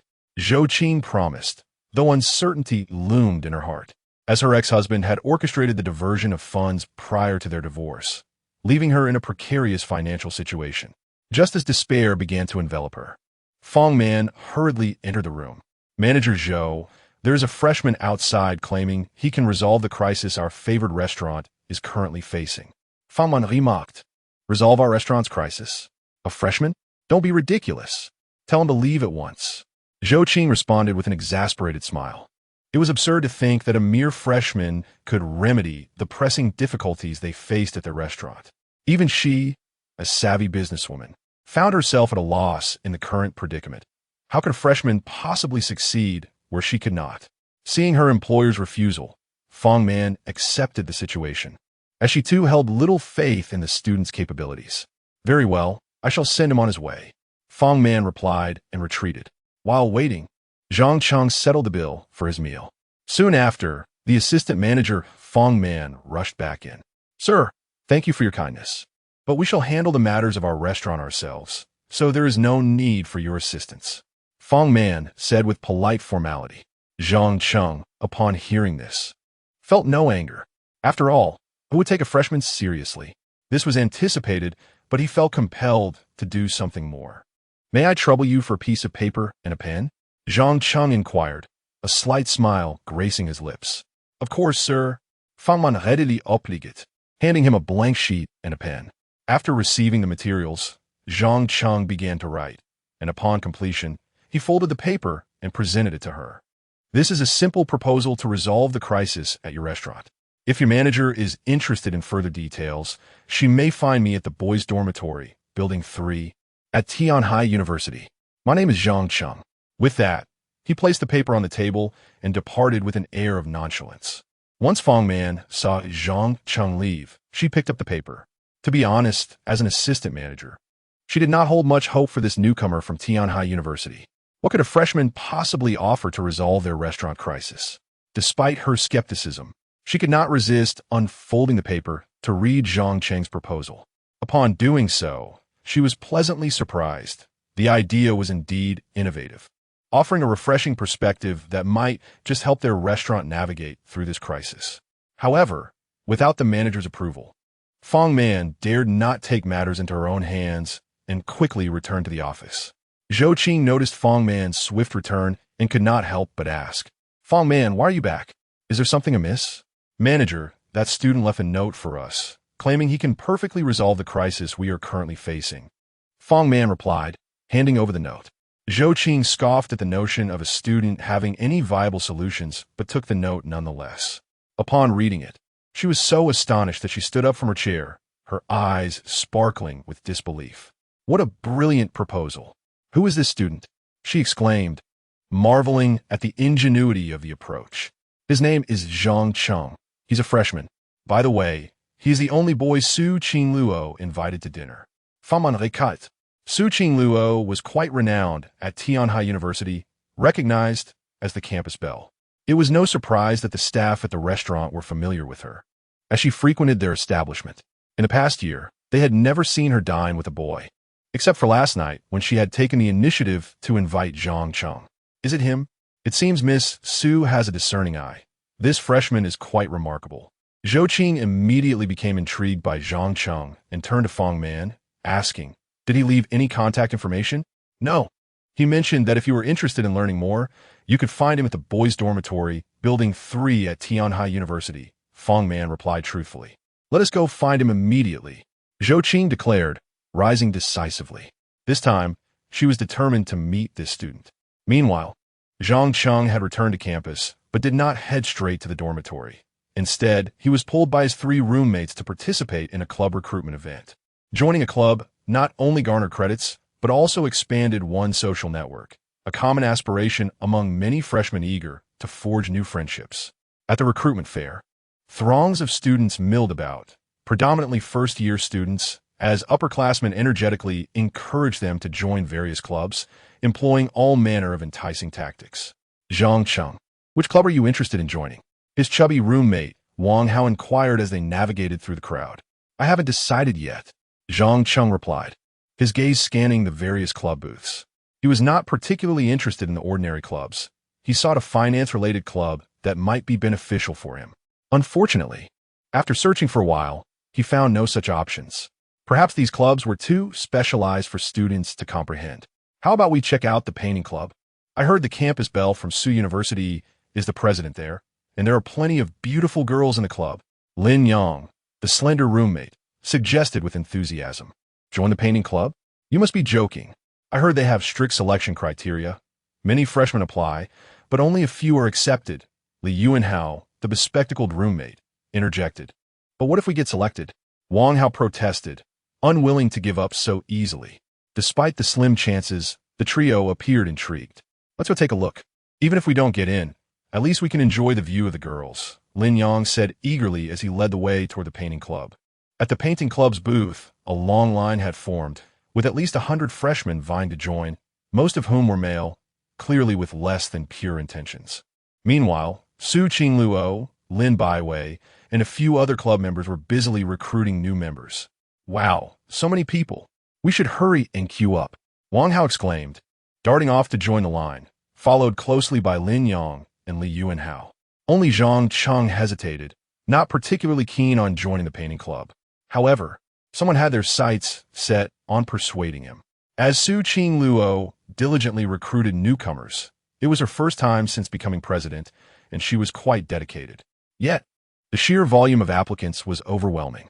Lin Baiwei, there are just too many people. We need to raise the entry requirements. Otherwise, we'll be swamped until dark, Su Qingluo remarked, wiping the sweat from her brow. Indeed, the numbers are excessive. We must elevate the criteria, Lin Baiwei agreed, surveying the long line with a furrowed brow. What should we specify? Let's exclude males. I suspect their motives for joining the painting club are not genuine. Additionally, applicants must have at least a level 5 in painting or demonstrate equivalent skill. Those shall be the 2 conditions, Su Qingluo suggested after some contemplation. With these criteria, she felt confident they could eliminate at least 90% of the applicants, or else they would be utterly exhausted. Agreed. Let's proceed with these 2 conditions. The essence of a society lies not in its quantity, but in its quality. Lin Baiwei nodded, finding great wisdom in Su Qingluo's words. Soon, she inscribed the 2 stipulations on a whiteboard and positioned it prominently at the recruitment booth. Then, with a loudspeaker in hand, Lin Baiwei stood up and addressed the queue of younger students. Dear junior students, Our painting society has new recruitment criteria. We are currently only accepting female members, and applicants must have a painting proficiency of at least level 5 or possess equivalent skill.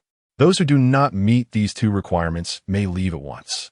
Upon hearing this, a stir swept through the crowd, especially among the boys, who were suddenly filled with despair. It's over. There is no hope of joining the painting society now. I was looking forward to getting to know some senior sisters, and now that chance is gone. Everyone disperse. There is no hope. As the crowd reluctantly began to disperse, preparing to leave, Su Qingluo suddenly spotted Zhang Cheng among them. A spark of joy lit up her face as she hurriedly grabbed a recruitment flyer and dashed toward him. Lin Baiwei and the others watched in confusion. Qingluo, where are you going? Their curiosity mirrored that of the other onlookers. In no time, Su Qingluo reached Zhang Cheng, her face alight with excitement as she addressed him. Junior, are you interested in joining our painting society? As she spoke, she extended the recruitment flyer toward him, her large, expressive eyes shimmering with eager anticipation. This unexpected scene left everyone astonished. What was happening? The illustrious Su Qingluo was actively inviting a junior to join the painting society. Hadn't she just dismissed others moments ago? Why was she now extending an invitation to a male student, especially when it was previously stated that male members were not accepted?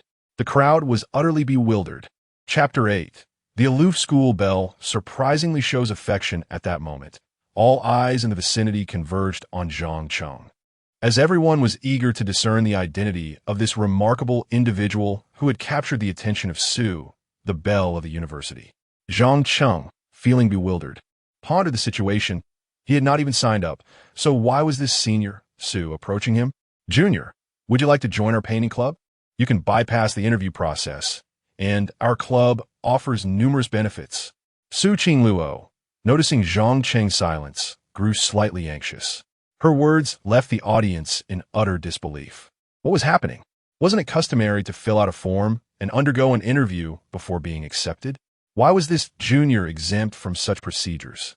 The crowd erupted in astonishment, particularly the male onlookers, who regarded Zhang Cheng with a gaze filled with envy and jealousy. Lin Baiwei, too, was taken aback just moments ago. Su Qingluo had stated that she did not want any male members, yet now she was inviting this junior to join. Returning to reality, Zhang Cheng felt somewhat at a loss. He had no interest in painting. I appreciate the offer, senior, but I'm not skilled in painting, and being male disqualifies me from your criteria for new members. He politely declined, gesturing to the whiteboard displaying the two criteria for membership that Lin Baiwei had outlined. The implication was clear. It was not a matter of desire, but rather that he simply did not meet the established conditions for joining. Zhang Cheng's lack of interest in painting compelled him to refuse in such a tactful manner. His rejection, however, left the crowd once again slack-jawed, especially the boys. Wow, this guy actually turned down an invitation from the belle of Su University? Is he out his mind? Who would refuse such an opportunity? They marveled, astonished that no one in Tianhai University had ever dared to reject Su Qingluo before, making Zhang Cheng the first to do so, which drove them into a frenzy. Even Su Qingluo did not anticipate that Zhang Cheng would decline her invitation. It was her first time being rebuffed since arriving at Tianhai University. However, she was not upset, as Zhang Cheng happened to be her future husband. Junior, please wait for me a moment. Su Qingluo exclaimed, hurriedly turning back to erase the criteria she had just set for membership. The onlookers were perplexed. What was the purpose of erasing those conditions? They would soon find out. Upon returning to Zhang Cheng, she sweetly reiterated her invitation. All right, our painting club now has no conditions for joining. Will you join us? This declaration left the crowd dumbfounded once more. What was happening?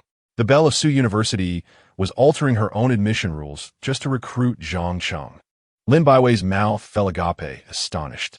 The criteria she had just proposed, no males allowed and a requirement of a level 5 or equivalent skill in painting, were now being disregarded for this junior.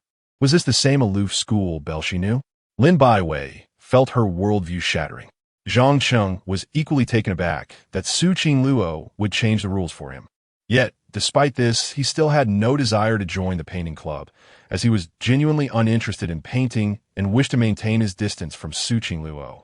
As he contemplated how to refuse yet again, the system's voice echoed in his mind. Ding! The perfect wealthy system has triggered a new task.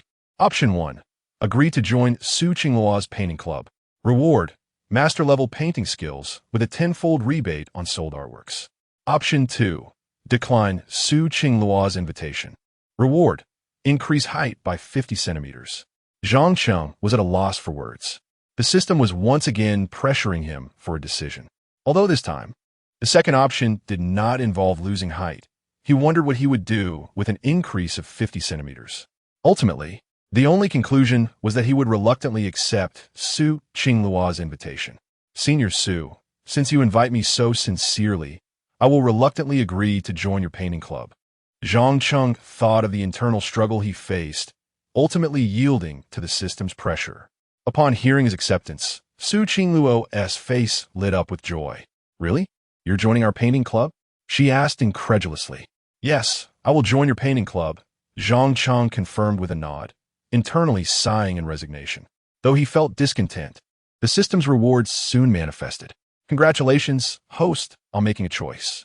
Reward: top-tier master painting skills with a tenfold rebate on sold artworks, limited to 3 days.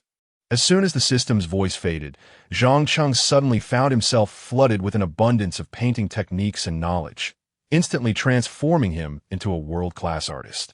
Furthermore, the system granted him a temporary buff for a tenfold rebate on sold artworks, valid for 3 days.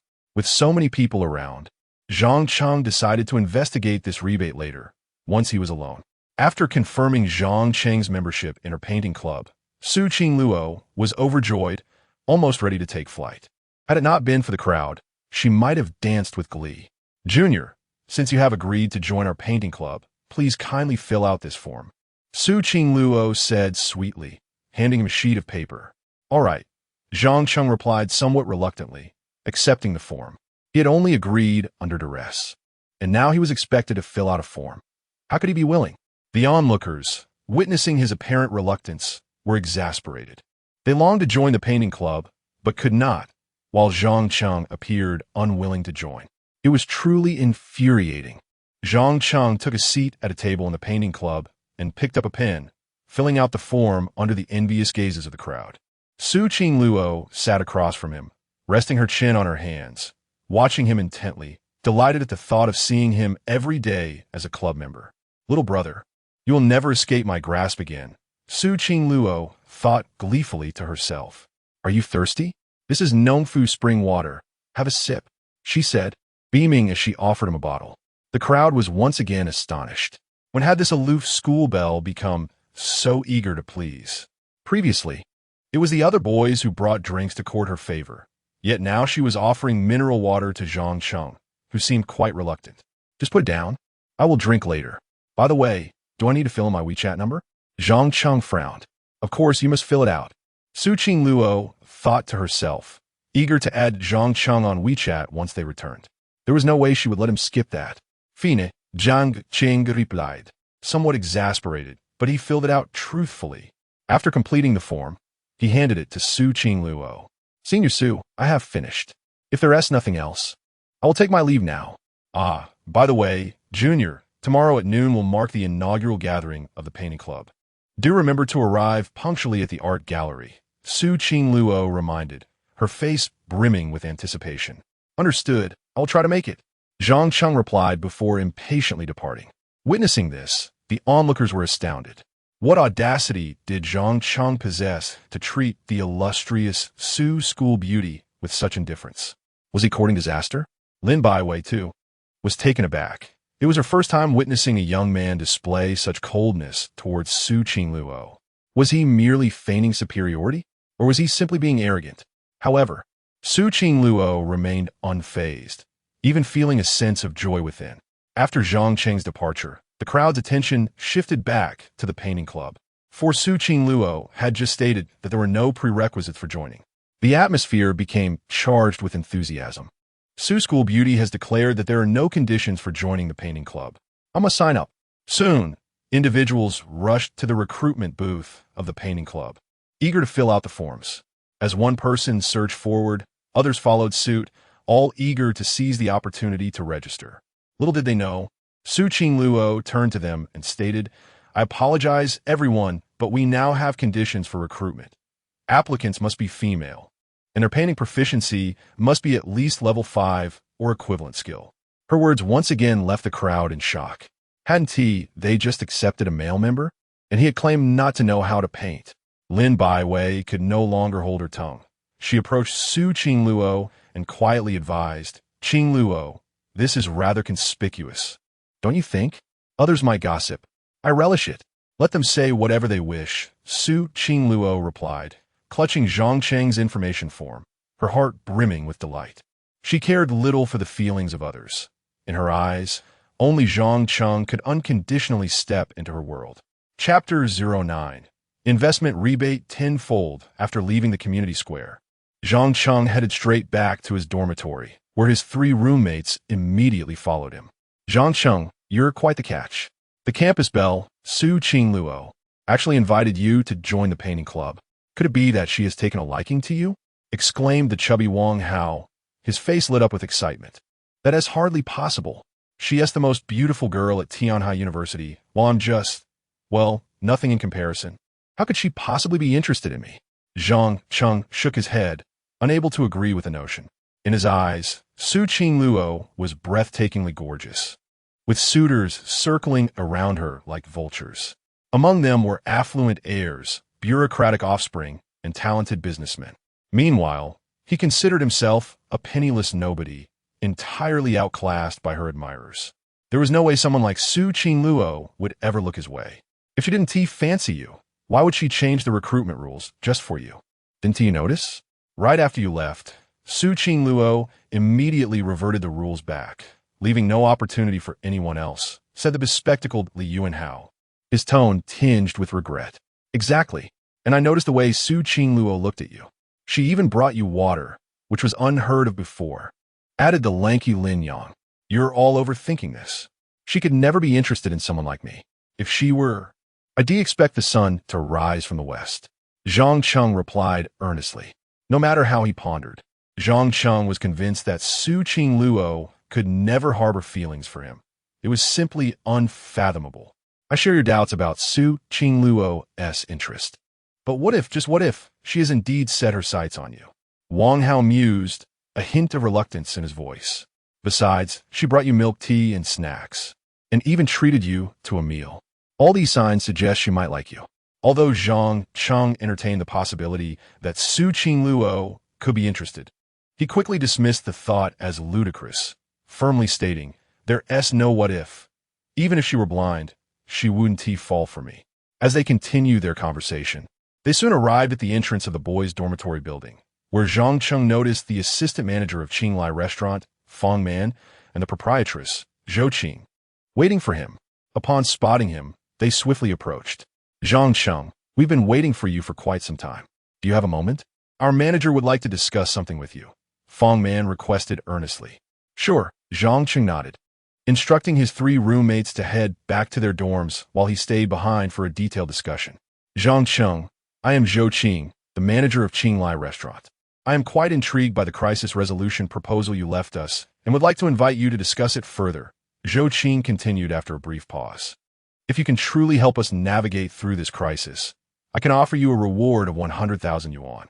Hearing this, Zhang Cheng smiled noncommittally. Was the reward of 100,000 yuan the only reason he had left that note? No, he was genuinely interested in the service and potential of Qinglai Restaurant. "Let us find a more suitable place to talk. This isn't the right environment for business discussions," Zhang Cheng suggested prudently. "This is the entrance to the dormitory, and there are too many people passing by. It's indeed not a good place to discuss business. Let's head to the conference room at Qinglai Restaurant," Zhou Qing quickly suggested. Zhang Cheng nodded, and the 3 of them left the campus, heading directly to the Qinglai Restaurant across the street. In the conference room, Zhou Qing, Fang Man, and Zhang Cheng took their seats in succession. "Zhang Cheng, the proposal you provided suggests transforming Qinglai Restaurant into a hot pot establishment. How do you envision executing this?" Zhou Qing inquired eagerly as she settled into her chair. Precisely. The note you left outlines the plan to convert Qinglai Restaurant into a hot pot venue. A hot pot restaurant does not require a large team of chefs, which perfectly addresses our current shortage of kitchen staff. However, the challenge lies in distinguishing ourselves among numerous hot pot restaurants. Zhang Cheng elaborated. He continued, your previous success stemmed from exceptional service and flavor, and now, as you transition into a hot pot restaurant, the only asset you can rely on is your service, which is your strong suit. To stand out, you must elevate your service to the highest level, anticipating customers' needs and ensuring that your staff genuinely cares about the patrons, particularly in the details. Zhou Qing and Feng Man nodded in agreement, recognizing that in the absence of a competent kitchen team, transforming into a hot pot restaurant was their only viable path forward. However, a full-scale transition would require substantial investment in hot pot equipment and renovations, and their current financial situation posed a significant challenge. Zhang Cheng, to be candid, our restaurant is facing a tight financial situation. Do you have any cost-saving strategies? Zhou Qing admitted, a hint of distress in her voice. At this, Zhang Cheng smiled slightly. Here was his investment opportunity. Sitting up straight, he continued, I can't invest in you. Initially 1 million yuan, followed by an additional 9 million, totaling 10 million. As he calmly sipped his tea, he recognized the potential of Qinglai Restaurant and was eager to invest. Zhou Qing and Feng Man, however, were left astounded. A freshman casually proposing a 10 million yuan investment was nothing short of shocking. After a long pause, Zhou Qing finally responded, Mr. Zhang, are you certain about this 10 million investment? She swallowed hard, her tone indicating a shift in how she regarded him. Absolutely, but I would require 51% of the shares. However, you will continue to manage the restaurant. I want to interfere directly, Zhang Cheng stated after a moment of contemplation. This was his first investment, and he intended to proceed cautiously, ensuring he retained control while envisioning a future where this hot pot venture could evolve into a brand reaching national and even global markets. Zhou Qing and Feng Man exchanged glances, suddenly realizing that this freshman possessed an unexpected acumen for investment. They could accept the terms of exchanging 51% of their restaurant for a 10 million yuan investment, especially since they had no better options at hand. After a moment's hesitation, Zhou Qing nodded in agreement. No problem. I'll have Feng Man prepare the contract right away. If it's convenient for you, when can we expect the funds? The investment will be disbursed in 2 installments. The first installment of 1 million will be transferred once the contract is signed, and the second installment of 9 million will follow in a week. Contingent on your progress with the transformation, Zhang Cheng explained. He decided to divide the investment into 2 parts to apply some pressure and encourage them to complete the transition within that week. Zhou Qing had no choice but to accept. No problem. I look forward to working with you, Mr. Zhang. At this moment, Zhou Qing had completely shifted her perception of Zhang Cheng, now viewing him as a business partner rather than just a freshman. Soon, Feng Man returned with the investment contract, printed in duplicate. As a finance major, Zhang Cheng easily understood the contract, and after confirming there were no issues, he signed it. He then took out his phone and promptly transferred 1 million yuan to Qinglai Restaurant, utilizing his 10-fold investment rebate card in the process. Upon receiving a 1 million yuan investment from Zhang Cheng, Zhou Qing finally felt a sense of relief. Simultaneously, Zhang Cheng was greeted with a notification from a system. Host invests 1 million, receives a 10 million investment return. Just as the notification concluded, a message arrived on Zhang Cheng's phone, confirming the deposit of 10 million yuan. A slight smile graced his lips. This investment was secure. Mr. Zhang, it has been a pleasure collaborating with you. From now on, you shall be a major shareholder of our esteemed restaurant. Zhou Qing stood and warmly shook Zhang Cheng's hand, her tone filled with enthusiasm and courtesy. By the way, Sister Zhou, now that we're transforming it into a hot pot restaurant, we can no longer call it esteemed restaurant. That would be incongruous, Zhang Cheng suggested with a chuckle. What should we rename it to? Zhou Qing concurred that esteemed restaurant was no longer suitable. In fact, she had grown quite averse to the name, as it was a combination of characters from her and her ex-husband's names. Now divorced, the name esteemed restaurant felt particularly distasteful to her, making a name change most appropriate. How about Shu Di Lo? Zhang Cheng proposed, envisioning a delightful experience for customers dining on hot pot. Shu Dlo? Zhou Qing and Feng Man exchanged glances, both instantly recognizing how fitting and vivid the name was, aligning perfectly with the identity of a hot pot restaurant. That name is excellent. Henceforth, our establishment shall be known as Shu Dlo. Zhou Qing nodded in agreement. I hope you will elevate Shu Dlo to a brand within the culinary world, expanding it nationwide. When people think of Shu Dlo, they should associate it with exceptional service. We are not merely selling hot pot. We are also selling service, Zhang Cheng remarked thoughtfully. Not only hot pot, but also service? Zhou Qing pondered, secretly admiring Zhang Cheng's vision and ambition. After finalizing their discussions, Zhang Cheng took his leave as he had classes to attend later that afternoon. Zhou Qing and Feng Man personally escorted him out. As they watched Zhang Cheng's retreating figure, Zhou Qing quietly mused that he was indeed an extraordinary individual. It was no wonder that Su Qing Luo, the celebrated beauty of Tianhai University, accepted his invitation and even extended one to him the following day. Her discerning eye was evidently remarkable. Zhou Qing muttered to herself, unaware that she had misjudged Su Qing Luo. The reason for her acceptance of Zhang Cheng's invitation and her subsequent invitation to him was solely because he was her fiancé. Perhaps this was a delightful misunderstanding, adding an extra layer of intrigue to Zhang Cheng's identity in Zhou Qing's eyes. Chapter 10. The cool goddess persona of the campus belle is on the verge of collapse in the stillness of the night. Su Qing Luo lay in bed, tossing and turning, unable to find sleep. The mere thought of being able to see Zhang Cheng every day filled her heart with immense joy. She quietly retrieved Zhang Cheng's membership information sheet, which had been in her possession since he filled it out. Early that morning, she had already added his phone number to her contacts. Now, all that remained was to add his WeChat account, enabling her to chat with him daily and even engage in video calls. She wondered if her annoying little brother had gone to sleep yet. It was only 8 o'clock. He probably wasn't asleep. Perhaps she should add him on WeChat and strike up a conversation. Su Qing Luo thought sweetly to herself as she took out her phone and added Zhang Cheng's WeChat ID from the membership information sheet. However, after sending the friend request, she noticed that Zhang Cheng had not responded. Why hasn't he accepted my friend request yet? Su Qing Luo's delicate nose wrinkled in worry as she anxiously awaited a response. Holding her pink phone, she pondered how to greet him upon acceptance and what topics they might discuss. Perhaps she could drop hints, leading him to realize that she, Su Qing Luo, was indeed his fiancée, Yi Su Yao. Yet, after nearly an hour of waiting, there was still no sign of acknowledgement from Zhang Cheng. Why hasn't he added me yet? Could it be that I entered the number incorrectly?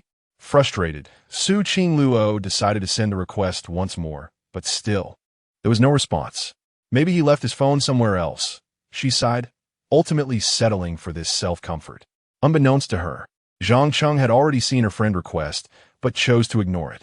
This Su Senior is such a nuisance, Zhang Cheng thought, dismissing her request without hesitation. He was eager to distance himself from the rumors circulating about him and Su Qing Luo.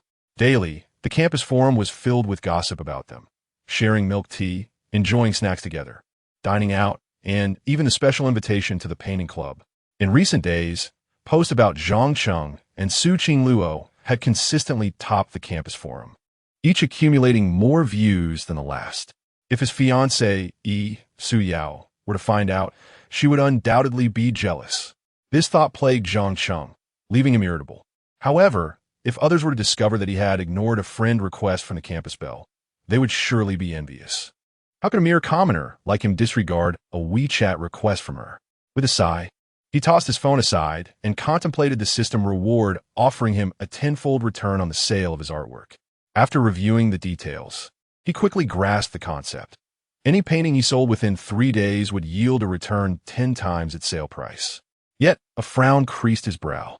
Achieving such a reward seemed more challenging than his previous 2 experiences. As an unknown artist, no matter how skillful he was, high prices were not guaranteed. Furthermore, he was unaware of the current market conditions for artwork. To sell at a premium, he needed to understand the market thoroughly to maximize his profits. Tomorrow marked the first activity of the painting club, and Su Qing Luo, and her peers would likely be well-versed in the art market. Perhaps he should inquire with them. Initially, Zhang Cheng had resolved not to attend the club activity, but reality had other plans for him. The following afternoon, in the painting studio of the school's art gallery, the painting club held its inaugural meeting of the new semester. Before the members arrived, a tall, handsome figure adorned with a pair of scholarly glasses stood in the studio, exuding an air of artistic sophistication. He was Lin Wenwei, the vice president of the painting club and an art student in his third year, studying under the renowned artist Yuan. Lin Wenwei was a prodigy in the fine arts department, having gained a modest reputation within the Tianhai art community. His works were often compared favorably to those of many faculty members at Tianhai University, and he had achieved a level 10 certification in painting at an early stage. Despite his professional prowess, he chose to serve as a part-time art instructor for the amateur painting club solely to pursue Su Qingluo. Today he arrived early, eager to catch a glimpse of Zhang Cheng, whom Su Qingluo had personally recruited the day before. Soon, members of the painting club trickled in, predominantly female. Upon seeing the idol Lin Wenwei, flocked to him like moths to a flame. "Lin Sr., you're here so early today." "Lin Sr., can I treat you to dinner after the club meeting?" "Lin Sr., I have some questions about sketching. Could you please guide me?" A chorus of eager voices surrounded Lin Wenwei, who merely offered perfunctory responses. It was only when a striking figure appeared at the entrance that he eagerly pushed through the throng of admirers to approach her. "Qingluo, you've arrived. How have you been since we last met over the summer?" Lin Wenwei inquired, unable to conceal his enthusiasm. His demeanor mirrored that of the previous group of infatuated girls. "Summer was fine," Su Qingluo replied briefly, her beautiful eyes scanning the room for Zhang Cheng. She sought to ask him why he had not accepted her WeChat friend request the previous night, leaving her to wait through the entire evening, resulting in noticeable dark circles under her eyes. Unfortunately, Zhang Cheng had yet to arrive, and she had no one to pose her question to. Seeing that Su Qingluo appeared to be searching for someone, Lin Wenwei couldn't contain his curiosity. "Qingluo, are you looking for someone?" "Not really," she replied, shaking her head and refusing to meet his gaze. However, Lin Wenwei was not easily deterred. He had pursued Su Qingluo for an entire year, yet had not even secured her contact information. "Qingluo, we've known each other for nearly a year now. Would it be possible for you to add me on WeChat? It would make it easier for us to stay in touch," he suggested, attempting to be amicable. "No, I generally don't add people on WeChat." Su Qingluo replied with a sweet smile, once again turning him down. Lin Wenwei's expression darkened. After a year of pursuit, he couldn't even obtain her contact information. It would be quite embarrassing to admit that. Just then, Zhang Cheng walked in from outside. Upon seeing Zhang Cheng, Su Qingluo's eyes brightened, and she quickly made her way towards him, her long legs carrying her swiftly. "Zhang Cheng, why did you only just arrive? I added you on WeChat last night, and you didn't accept my request." She chided playfully. "That's Su Sr., I don't usually add people casually," Zhang Cheng said, scratching his head awkwardly. He had no desire to entangle himself with Su Qingluo again, which was why he had ignored her friend request. Little did he expect that his words would infuriate her. "Annoying little brother. Am I just anyone? I'm your—" In her haste, Su Qingluo nearly revealed the truth, but quickly altered her tone. "I'm your club president. I waited all night for you to accept my friend request, and now I have dark circles under my eyes." Her statement left everyone present in shock. "Oh my, the illustrious first beauty of Tianhai University, Su Qingluo, has unexpectedly taken the initiative to add a male friend. And the most astonishing part is that he has yet to accept her request. Is it possible that Su Qingluo has transformed into a lovesick admirer?" Lin Wenwei, witnessing this, felt a surge of anger. Is this truly the aloof goddess he knows, Su Qingluo? He had pursued her for a year and couldn't even get her WeChat, while this Zhang Cheng fellow, for whom Su Qingluo had made the advance, was obstinately refusing her. Truly, comparing oneself to others can be a source of despair. And Lin Wenwei's jealousy flared, darkening his expression. "Senior Su, I truly do not add just anyone on WeChat." Faced with Su Qingluo's relentless pursuit, Zhang Cheng swallowed nervously and took a step back. Yet, Su Qingluo had resolved to add Zhang Cheng's WeChat today. She had waited all night for him. and dark circles had appeared under her eyes. However, she couldn't overtly request him to add her, as she needed to maintain some decorum. Thus, she concocted an excuse, saying, "If you don't add me on WeChat, how will I contact you in the future? If the club has activities, I won't be able to find you. Therefore, this WeChat must be added. I already have the contacts of all my other club members, and you are the only one missing." In her determination to add Zhang Cheng, Su Qingluo shamelessly lied, as in reality, she only possessed the WeChat of a few female members in the painting club, having added none of the male members. Lin Baiwei, who accompanied Su Qingluo, was taken aback. To see such an innocent girl fabricate lies just to acquire Zhang Cheng's WeChat was truly a revelation. Was this still the aloof goddess she knew? This completely shattered Lin Baiwei's perception. It was evident that Zhang Cheng held significant importance to Su Qingluo. Well then, since it has come to this, Zhang Cheng relented, recognizing the futility of refusal, especially since he had already added the rest of the club members. It could only be said that Zhang Cheng was easily deceived, or perhaps Su Qingluo's angelic visage had dulled his senses. "That's more like it. I'll watch you add." Upon hearing Zhang Cheng's consent, Su Qingluo breathed a sigh of relief. Finally feeling accomplished, her face lighting up with joy. She watched as Zhang Cheng took out his phone and unlocked the screen. Su Qingluo's gaze remained fixed on his phone, fearing he might change his mind. However, when she saw that the wallpaper was a photo of her as a chubby child from years ago, she was momentarily taken aback, followed by a wave of emotion. "Oh my, his phone wallpaper is actually a picture of me from childhood. He must value me greatly. Every time he opens his phone, he sees me." In that moment, Su Qingluo completely forgot her previous discontent, and the small gesture of the wallpaper nearly brought her to tears as she felt an overwhelming affection for Zhang Cheng. Zhang Cheng promptly accepted Su Qingluo's friend request. "Senior Su, I've accepted your request. Can you let me off the hook now?" he said with a resigned glance at her, not expecting to see her gazing at him with such heartfelt emotion. "Oh, little brother, I didn't expect you to value me so much." Su Qingluo instinctively blurted out her true feelings. However, Zhang Cheng felt indifferent, merely sighing internally.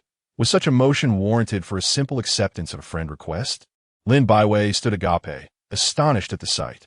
Why did Su Qingluo seem increasingly like a lovesick admirer? Just the acceptance of her friend request moved her so deeply. She was practically a champion of infatuation. It seemed the image of the aloof goddess was on the verge of collapse. Other club members were equally surprised, as they had never seen Su Qingluo show such enthusiasm for a boy before. Lin Wenwei, feeling irked, observed how Zhang Cheng had completely captivated Su Qingluo's attention. In her eyes, it appeared there was no one else but him. This kid must not remain in our painting club. He must be driven out so that Su Xiumei's focus will no longer be on him. With this thought, Lin Wenwei approached Zhang Cheng.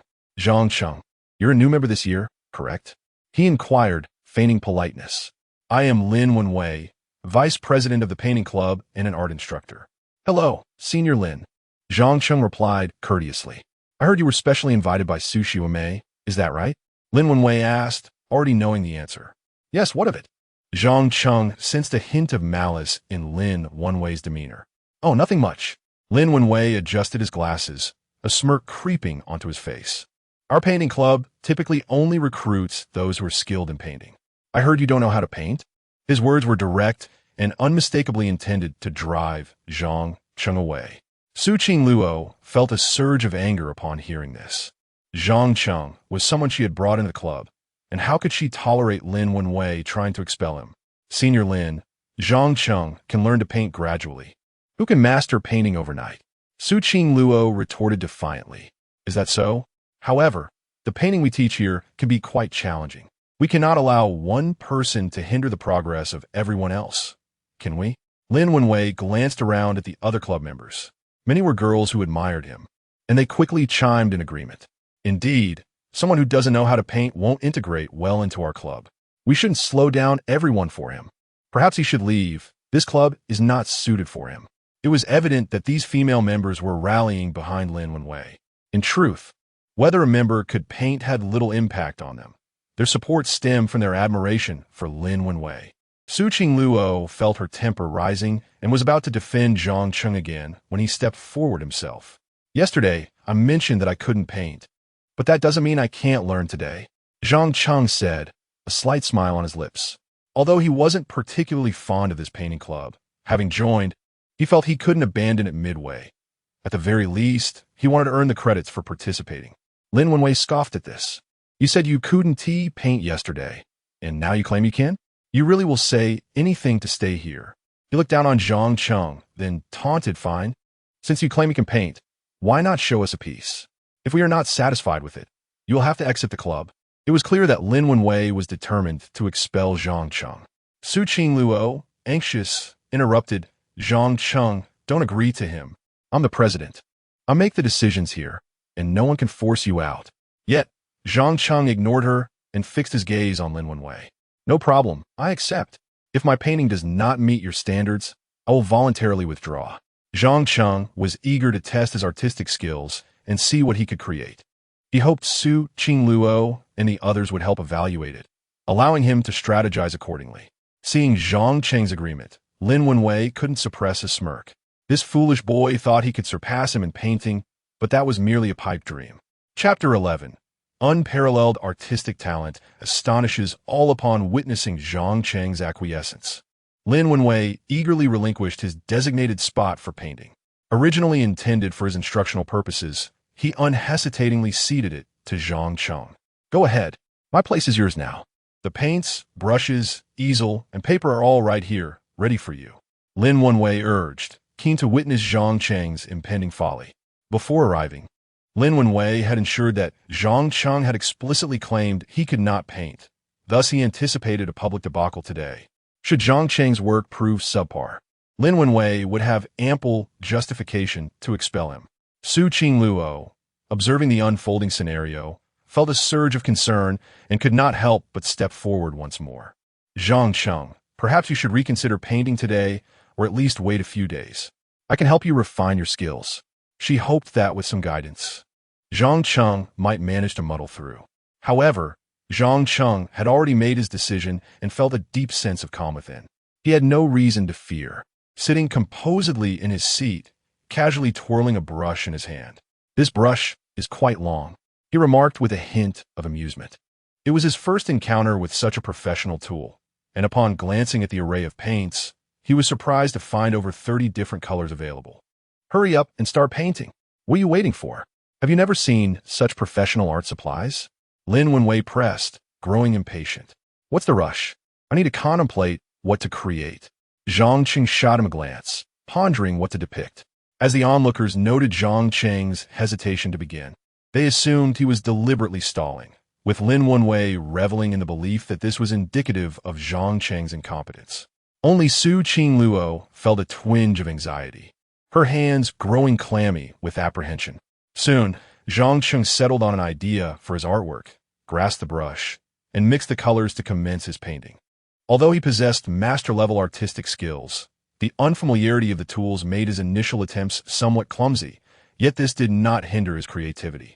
Observing his awkwardness, Lin Wenwei and the others became further convinced of Zhang Cheng's lack of talent.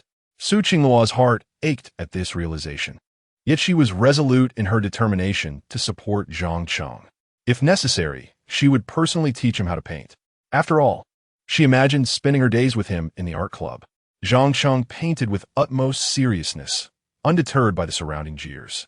As he became more adept with the brush, he began to embody the essence of an artist. However, the content on the paper remained utterly incomprehensible, resembling chaotic scribbles. Whispers of confusion spread among the onlookers. Was he painting? I can't make sense of it at all. Indeed, it looks like a chaotic mess. Clearly, he cannot paint. What utter rubbish. I could do better with my feet. Lin Wenwei, overhearing the murmurs, felt a surge of triumph.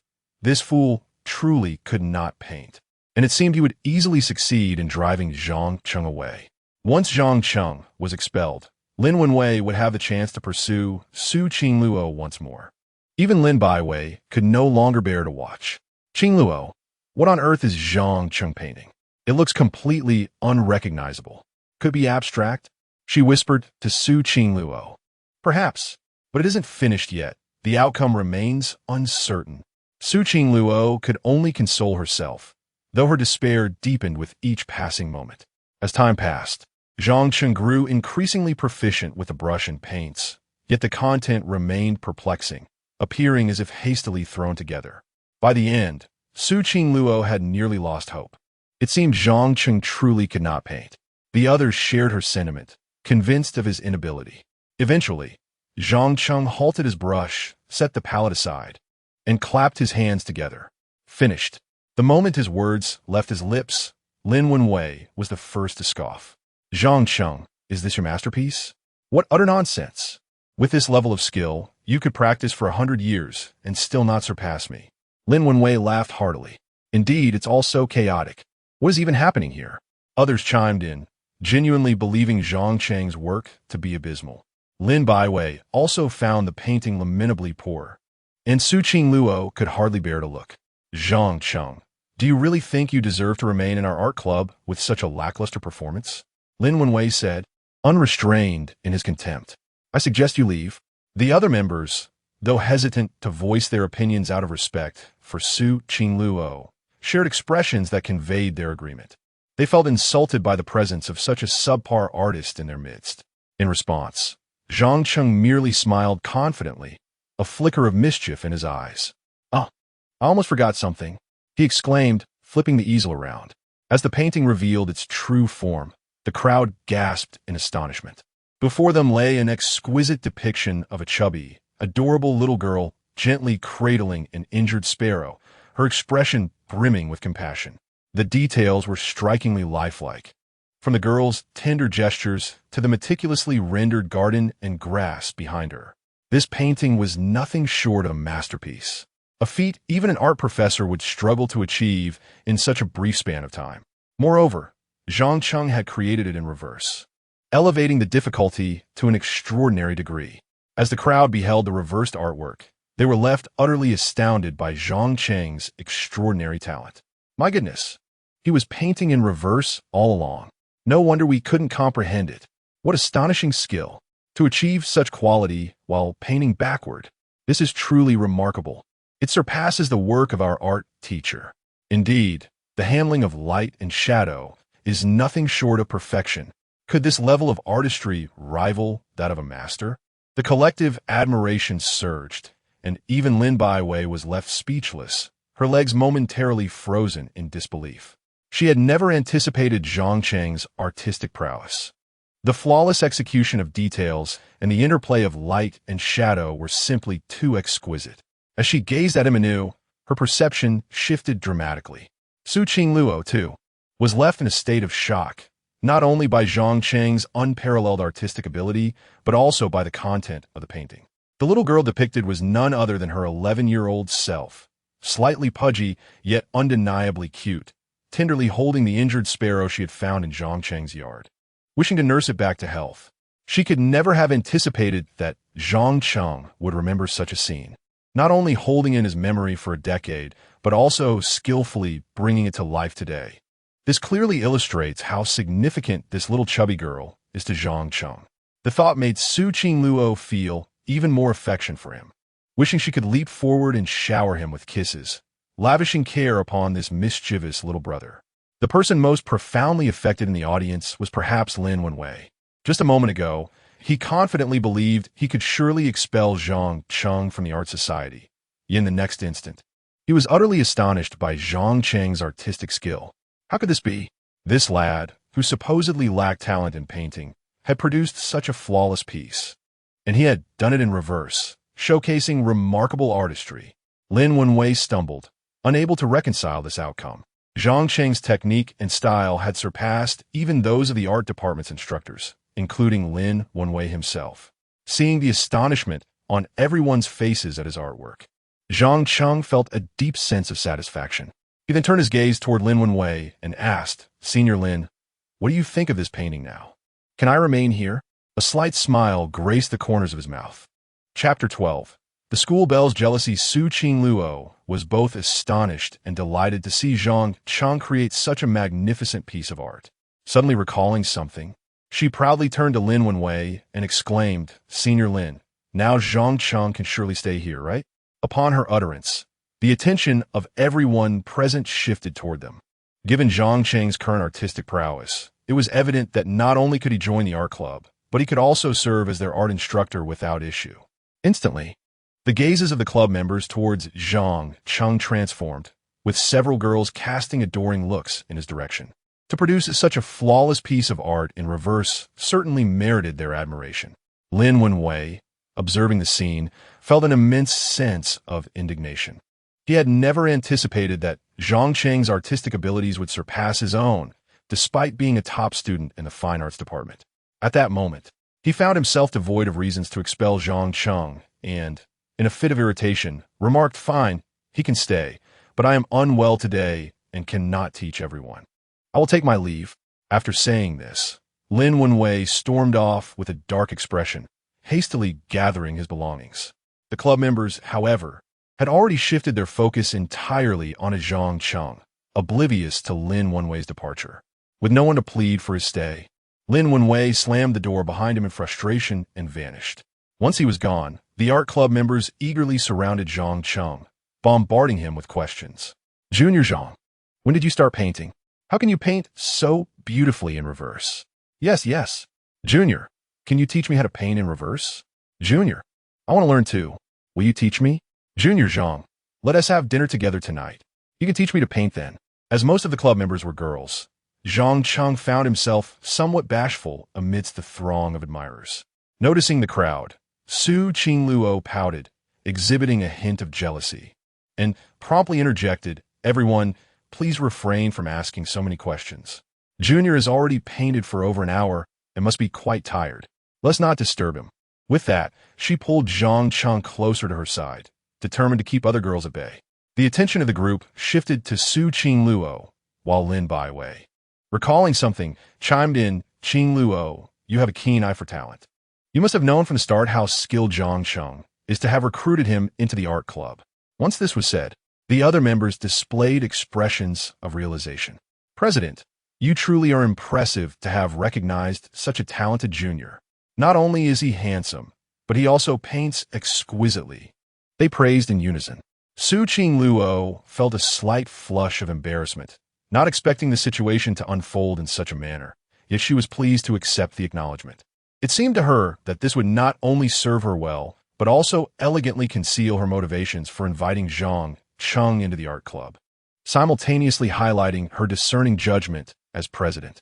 "Of course, I've known for quite some time how exceptional he is at painting. Otherwise, why would I have been so eager to invite him into our club?" Su Qingluo fibbed with a nonchalant demeanor, embellishing her own merits. Zhang Cheng found himself speechless, as he had genuinely not known how to paint before this, and Su Qingluo had no way of knowing about his newfound talent. He realized he was the only one aware of her deception, yet he saw no reason to expose her. "Oh, is that so? Yesterday, I thought you had a crush on Junior Zhang, and that was why you invited him," remarked a charming girl from the club, her face brightening with realization. "I could never have a crush on Junior Zhang. I simply believe him to be a master at painting, which is why I was so eager to recruit him.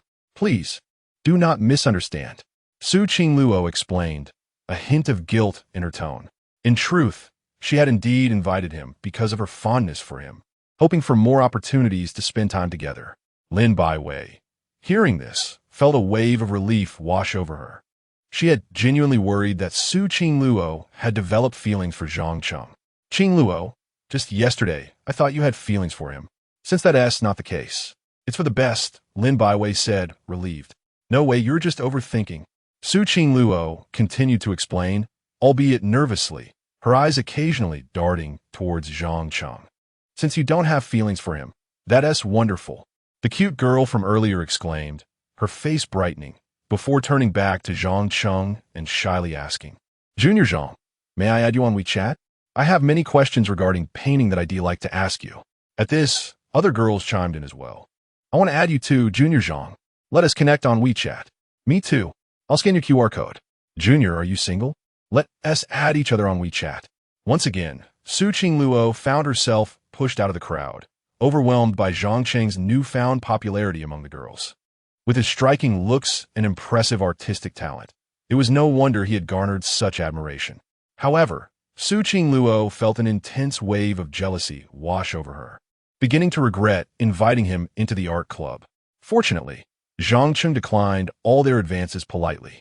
"I'm sorry, everyone, but I can't add anyone on WeChat at the moment. Perhaps next time." He gently refused. The girls, albeit disappointed, relented and moved on. Su Qingluo sighed in relief, grateful that her little brother had not let her down. After the art club activities concluded, members began to disperse. Zhang Cheng, however, called out to Su Qingluo. "Senior Su, may I ask you something?" Zhang Cheng wished to inquire about the market value of his artwork, as he needed to utilize the tenfold rebate buff on it quickly before the 3-day period expired. "What is it, Junior?" Su Qingluo, eager for a chance to converse with him, asked. "I'd like to know about the market value of my artwork. Do you have any insights?" Zhang Cheng inquired instinctively. "Absolutely, I can help. Are you looking to buy or sell artwork?" Su Qingluo nodded vigorously, fearful that Zhang Cheng might stop speaking to her. Had it been anyone else, Su Qingluo would have coldly rebuffed them, but Zhang Cheng was different. She eagerly welcomed his approach. As they conversed, the art club gradually emptied out. Lin Baiwei had intended to wait for Su Qingluo to leave together, but she declined her offer. "Baiwei, you can go ahead. Junior needs to discuss something with me, and as president, I have an obligation to assist him." Su Qingluo feigned a sense of duty, lying without a hint of shame. "All right then, I'll head back first." Lin Baiwei, not thinking much of it, took her leave. Soon, only Zhang Cheng and Su Qingluo remained in the art club. This was precisely the scenario Su Qingluo had hoped for. She even went so far as to close the door, ensuring that no one outside would know what transpired within.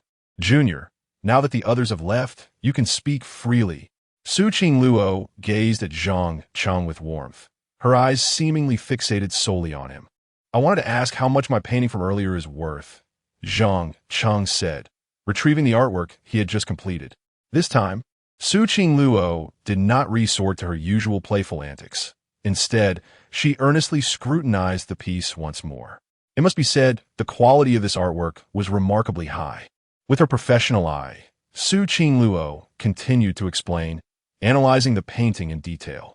Setting aside the technique of reverse painting, the meticulous attention to detail and the exquisite handling of light and shadow in the artwork have reached an extraordinary level. If placed in an art market, it would surely fetch a minimum of 100,000. In an auction house, the price could potentially rise slightly higher, yet would not exceed 300,000. Upon hearing this, Zhang Cheng furrowed his brow, for this valuation diverged significantly from his expectations, especially considering he was now a master-level artist. Could it be that mastery in art is worth only this much? Zhang Cheng mused. "You lack notoriety in the art world. As a newcomer, achieving such a high price is indeed rare." Su Qingluo remarked thoughtfully. "It is important to recognize that the value of an artwork is not solely determined by its quality, but also by the reputation of its creator. A mere name can command millions." Zhang Cheng comprehended Su Qingluo's words. Indeed, the potential price of an artwork is closely linked to the artist's prominence. "Thus, it appears I must enhance my reputation within the art community," Zhang Cheng pondered, feeling a tinge of frustration. Nevertheless, selling for over 100,000 is not insignificant. After all, a tenfold return could lead to 1 or 2 million, which is quite commendable. The opportunity for a tenfold return lasts only 3 days. I must seize the moment to create several more pieces to liquidate. With this thought, Zhang Cheng turned to Su Qingluo and inquired, "May I use your tools to paint?" "Of course, go ahead."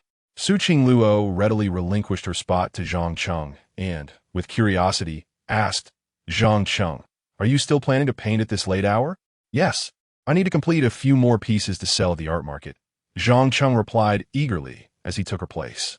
"You intend to sell your paintings?" Su Qingluo expressed her surprise.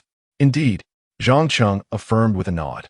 Upon hearing this, Su Qingluo's eyes sparkled, and she timidly suggested, "Zhang Cheng, since you wish to sell, could you possibly sell me that painting of the little girl?"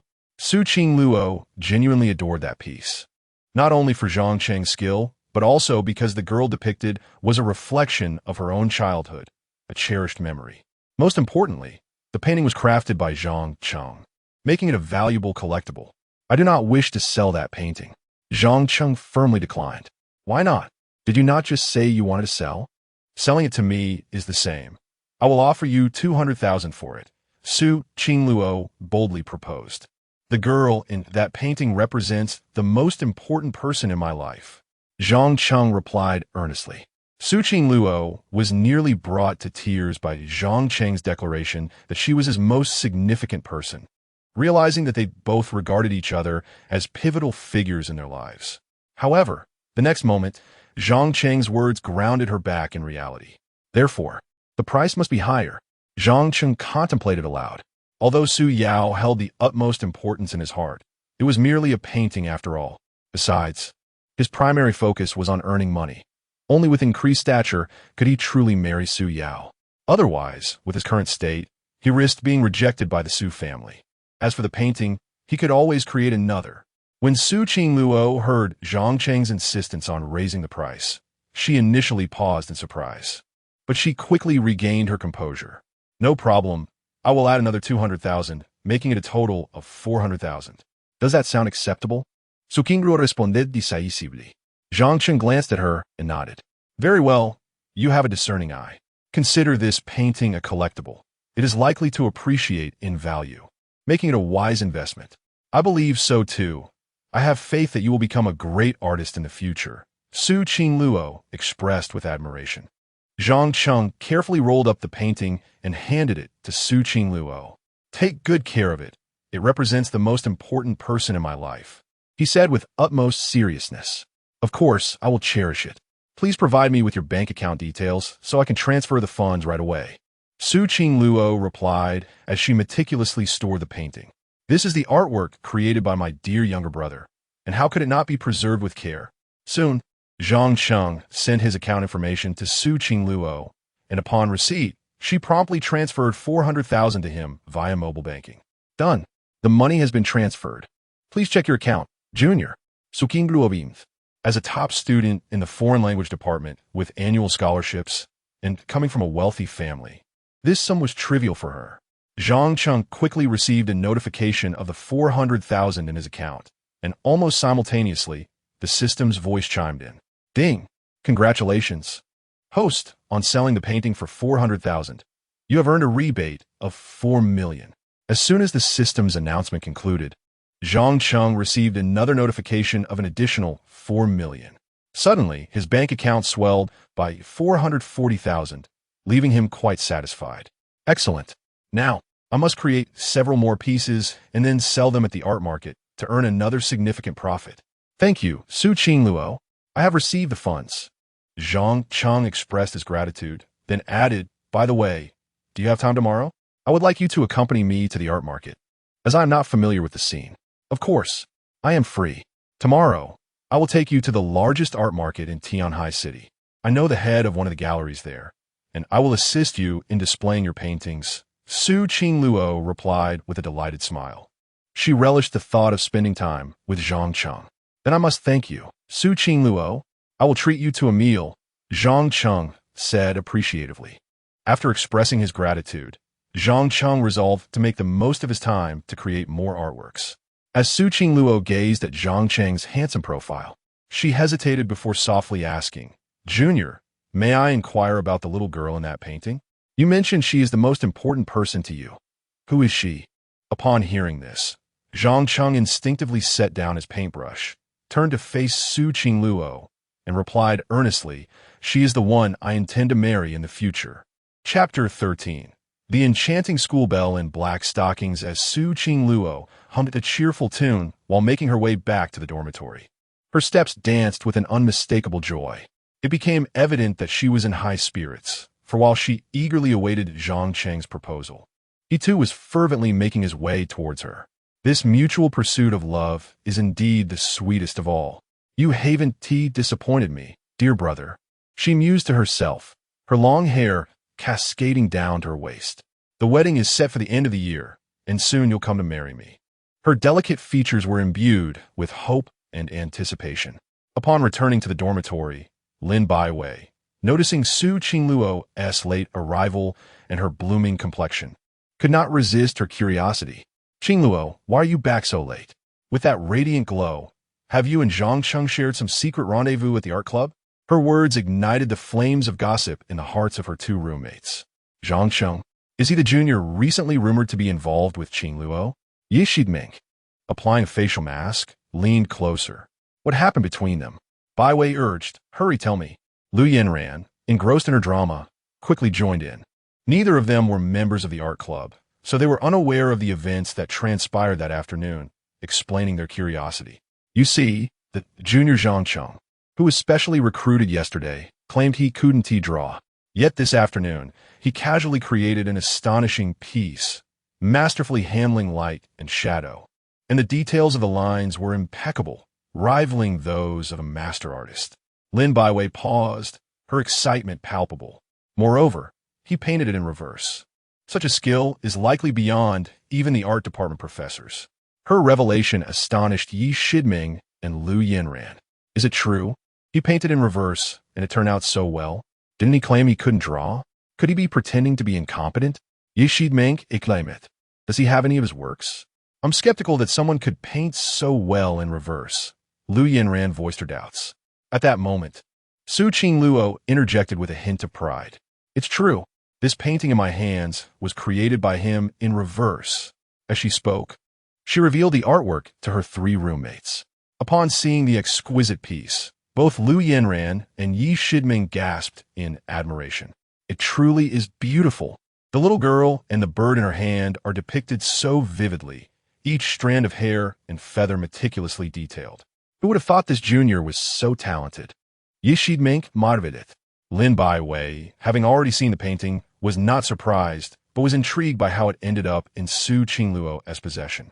Qingluo, how did this painting come to you? Did Zhang Cheng gift it to you? I purchased it for 400,000. Su Qingluo stated matter-of-factly. The revelation left the three girls in shock. My heavens, Qingluo, were you foolish enough to spend 400,000 on just this one piece? Are you out of your mind? Lin Baiwei exclaimed. While she acknowledged the painting's beauty, she believed Zhang Cheng was a novice without reputation, and thus the artwork could hardly be worth more than 100,000. Yi Shidming and Lu Yanran shared her sentiment. Qingluo, have you been deceived by him? I must confront him and demand an explanation for scamming you. Lu Yanran declared, rising to seek Zhang Cheng, yet was halted by Su Qingluo. He didn't deceive me. I chose to buy it willingly. Su Qingluo asserted earnestly. You willingly bought it? For such a mere painting? For 100,000? Oh dear, I'm a loss for words. Lin Baiwei sighed in exasperation. Lu Yanran and Yi Shidming exchanged glances, both sighing in resignation, convinced that Su Qingluo had been taken for a ride. Yet, Su Qingluo alone believed the painting was worth far more than its price tag. In my eyes, this painting is priceless, she declared, carefully storing it away, placing it close to her heart, her eyes shimmering with sweetness and happiness. Witnessing this, Lin Baiwei and the others could only shake their heads in disbelief, concluding that Su Qingluo was beyond saving. The following day, a Saturday devoid of classes, Zhang Cheng awoke early. Today marked the final day for the tenfold return on his artworks, compelling him to sell the 3 pieces he had painted at the art club the previous evening. After freshening up, Zhang Cheng opened his phone and found a WeChat message from Su Qingluo. Dear brother, it's time to rise. We're heading to the art market today. Surprised by her attentiveness, he replied, I'm already awake. What would you like to eat? I'll bring it over. Recognizing his need for her assistance, Zhang Cheng felt it prudent to treat her with kindness. I want a savory egg pancake and soy milk with scallions. Su Qingluo quickly responded. This breakfast was her childhood favorite, and her detailed request hinted at wanting to prompt him, although Zhang Cheng remained oblivious. Not a problem. I'll be downstairs in 15 minutes, he replied with a smile. So soon? I just washed my hair. Su Qingluo lamented in her reply. Chuckling, Zhang Cheng refrained from further responses and set off outside the dormitory. Meanwhile, as he procured breakfast, Su Qingluo was busy drying her hair, the sound of the hairdryer rousing her 3 sleeping roommates. Lin Baiwei rubbed her bleary eyes, glanced at her phone, and was astonished to find it was only just past 7. Qingluo, why are you up so early on a Saturday? I'm heading to the art market and want to be back for lunch, Su Qingluo casually replied. After finishing her hair, she sat at her desk to apply her makeup, dusting powder, applying lip balm, and spritzing perfume. This isn't merely a trip to the art market. It resembles preparations for a date, Lin Baiwei observed, her curiosity piqued. Little girl, something seems off today. Early morning makeup? You're clearly off to a date. Tell me, which boy are you meeting? There's no date. I'm simply going to explore the art market and familiarize myself with the scene. Su Qingluo retorted as she meticulously selected a dress, revealing her newly arrived black stockings from Balenciaga. You can't be serious. Wearing Balenciaga stockings? You're going for an alluring look today, Lin Baiwei exclaimed. As the other two roommates awoke and peered out from behind their curtains, they were taken aback by Su Qingluo donning the luxurious stockings. Qingluo, look at you. You've mastered the alluring style. Where did you learn this? Lu Yanran inquired, genuinely intrigued. Indeed, clad in the Balenciaga stockings, Su Qingluo exuded an irresistible charm that would likely leave any ordinary man spellbound.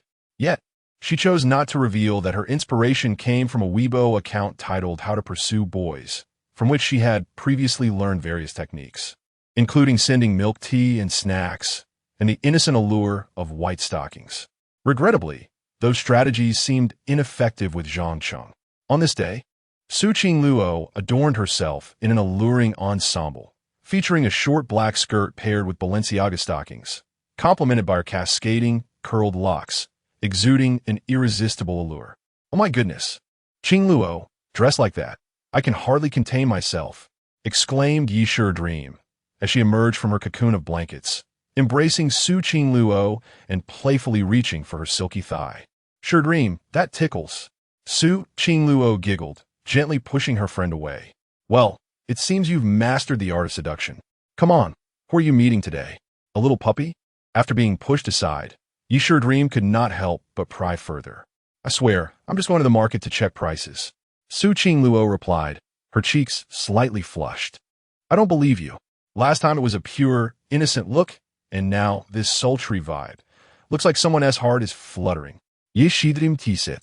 Realizing she was about to be found out, Su Qingluo quickly slipped on a pair of high heels and rushed out. I can't chat now. I have to catch my ride.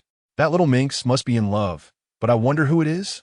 Observing Su Qingluo's hasti departure, Yishidrim Sipejulatet Kuitli. She was not alone. Her two other roommates were equally curious about who could possibly elicit such charm from the typically aloof Su Qingluo. Meanwhile, Zhang Cheng was waiting outside the school with breakfast in hand. Initially intending to wait at the girls' dormitory, he opted for the school gate instead, fearing a misunderstanding due to the throngs of girls. Soon, Su Qingluo, dressed in her striking black stockings and short skirt, gracefully approached Zhang Cheng. He was momentarily taken aback by her beauty, captivated by the sheer magnetism she radiated. Thankfully, it was Saturday morning, and many were still asleep. Or else the school gate would surely be a scene of chaos due to Su Qingluo's stunning appearance. Hey, little brother, what are you staring at? Su Qingluo asked, noticing his dazed expression, which filled her with a sense of satisfaction. Oh, nothing, Su Shuejia. Here, as your breakfast. Egg pancakes and savory soy milk. Zhang Cheng quickly regained his composure, presenting her with the morning meal. With a fiancé already in his heart, Su Qingluo's beauty held no sway over him. Thank you. She accepted the breakfast, casting a furtive glance at him, feeling a twinge of disappointment when he seemed to lose interest. He barely glanced at her, despite her exquisite appearance. How frustrating. Soon, the car Zhang Cheng had called arrived. Once they were in the back seat, he maintained a respectful distance, while Su Qingluo intentionally leaned closer. The faint scent of her perfume wafted towards him, intoxicating and delightful. Coupled with her breathtaking beauty, it was enough to make any man's heart race. Even the driver couldn't help but sneak glances at Su Qingluo through the rearview mirror, utterly entranced by her stunning presence. Yet, Zhang Cheng remained oblivious, fixated on the 3 paintings he had created the previous night, preoccupied with thoughts of how to sell them for a high price. Today was the final day for the tenfold return on his artwork, and he needed to devise a plan to sell them profitably. Noticing Zhang Cheng's unwavering focus on the paintings, Su Qingluo felt a flicker of annoyance. How can he be so oblivious with such a stunning woman beside him? Just then, a child suddenly darted onto the road, causing the driver to swerve sharply. The abrupt motion caught Su Qingluo off guard, and her delicate frame was thrown against Zhang Cheng. As the car stabilized, she found herself nestled in his embrace, a sensation of warmth enveloping her. Had it been any other man, he might have lost control. But Zhang Cheng, with a clear mind, quickly steadied her, inquiring with concern, "Su Shuejia, are you all right?" "I'm fine, just twisted my wrist a bit when I fell," she replied, reluctant to rise from his warm hold, feeling momentarily lost in his embrace. The thought that her little brother's hug was so comforting made her cheeks flush. "A sprained wrist? Let me help you with that," Zhang Cheng instinctively offered. Had it been any other man, Su Qingluo would have firmly declined, but his words made it difficult for her to refuse. "Okay," she shyly nodded, her cheeks still tinged with pink. "Well, could you get off me first?" Zhang Cheng awkwardly suggested. It was only then that Su Qingluo realized she was indeed still lying on him. When she fell, she had instinctively braced herself with her wrist, resulting in a mild sprain, but thankfully it was nothing serious. Zhang Cheng gently took her delicate wrist and began to massage it. As he worked on her wrist, an unusual tingling sensation coursed through Su Qingluo's body, making her feel somewhat entranced. A blush crept onto her cheeks as she gazed at Zhang Cheng's handsome profile and the earnestness in his eyes. In that moment, she was utterly captivated. "My little brother looks so handsome when he is serious," she thought, unable to help her infatuation, and she found herself lost in her thoughts. If anyone from Tianhai University saw the typically aloof goddess Su Qingluo fawning over Zhang Cheng, they would surely be in disbelief. The driver, witnessing the scene unfold in the mirror, could not help but comment, "Miss, your boyfriend is really good to you." At this remark, Su Qingluo's face flushed crimson, feeling a mix of shyness and delight. Zhang Cheng, however, quickly interjected, "Actually, we're not," but before he could finish, the car arrived at their destination. "We're here," the driver interrupted him. Zhang Cheng intended to clarify, but was cut off by Su Qingluo. "Zhang Cheng, we should get out." With a sigh, Zhang Cheng pulled out his phone to settle the fare. Su Qingluo couldn't help but smile slightly, secretly wishing to relive the comforting sensation of being held by her little brother, longing for him to massage her wrist for eternity. Yet, she was not in a hurry. With the engagement date approaching at year-end, they would soon be together completely. Chapter 14, Astonishing Artistry. The school bell turns out to be my Fan Haiyuan Artistic Street, is the largest hub for artistic exchange in Tianhai City, showcasing calligraphy, paintings, collectibles, and more. Even though it is not yet 9 a.m.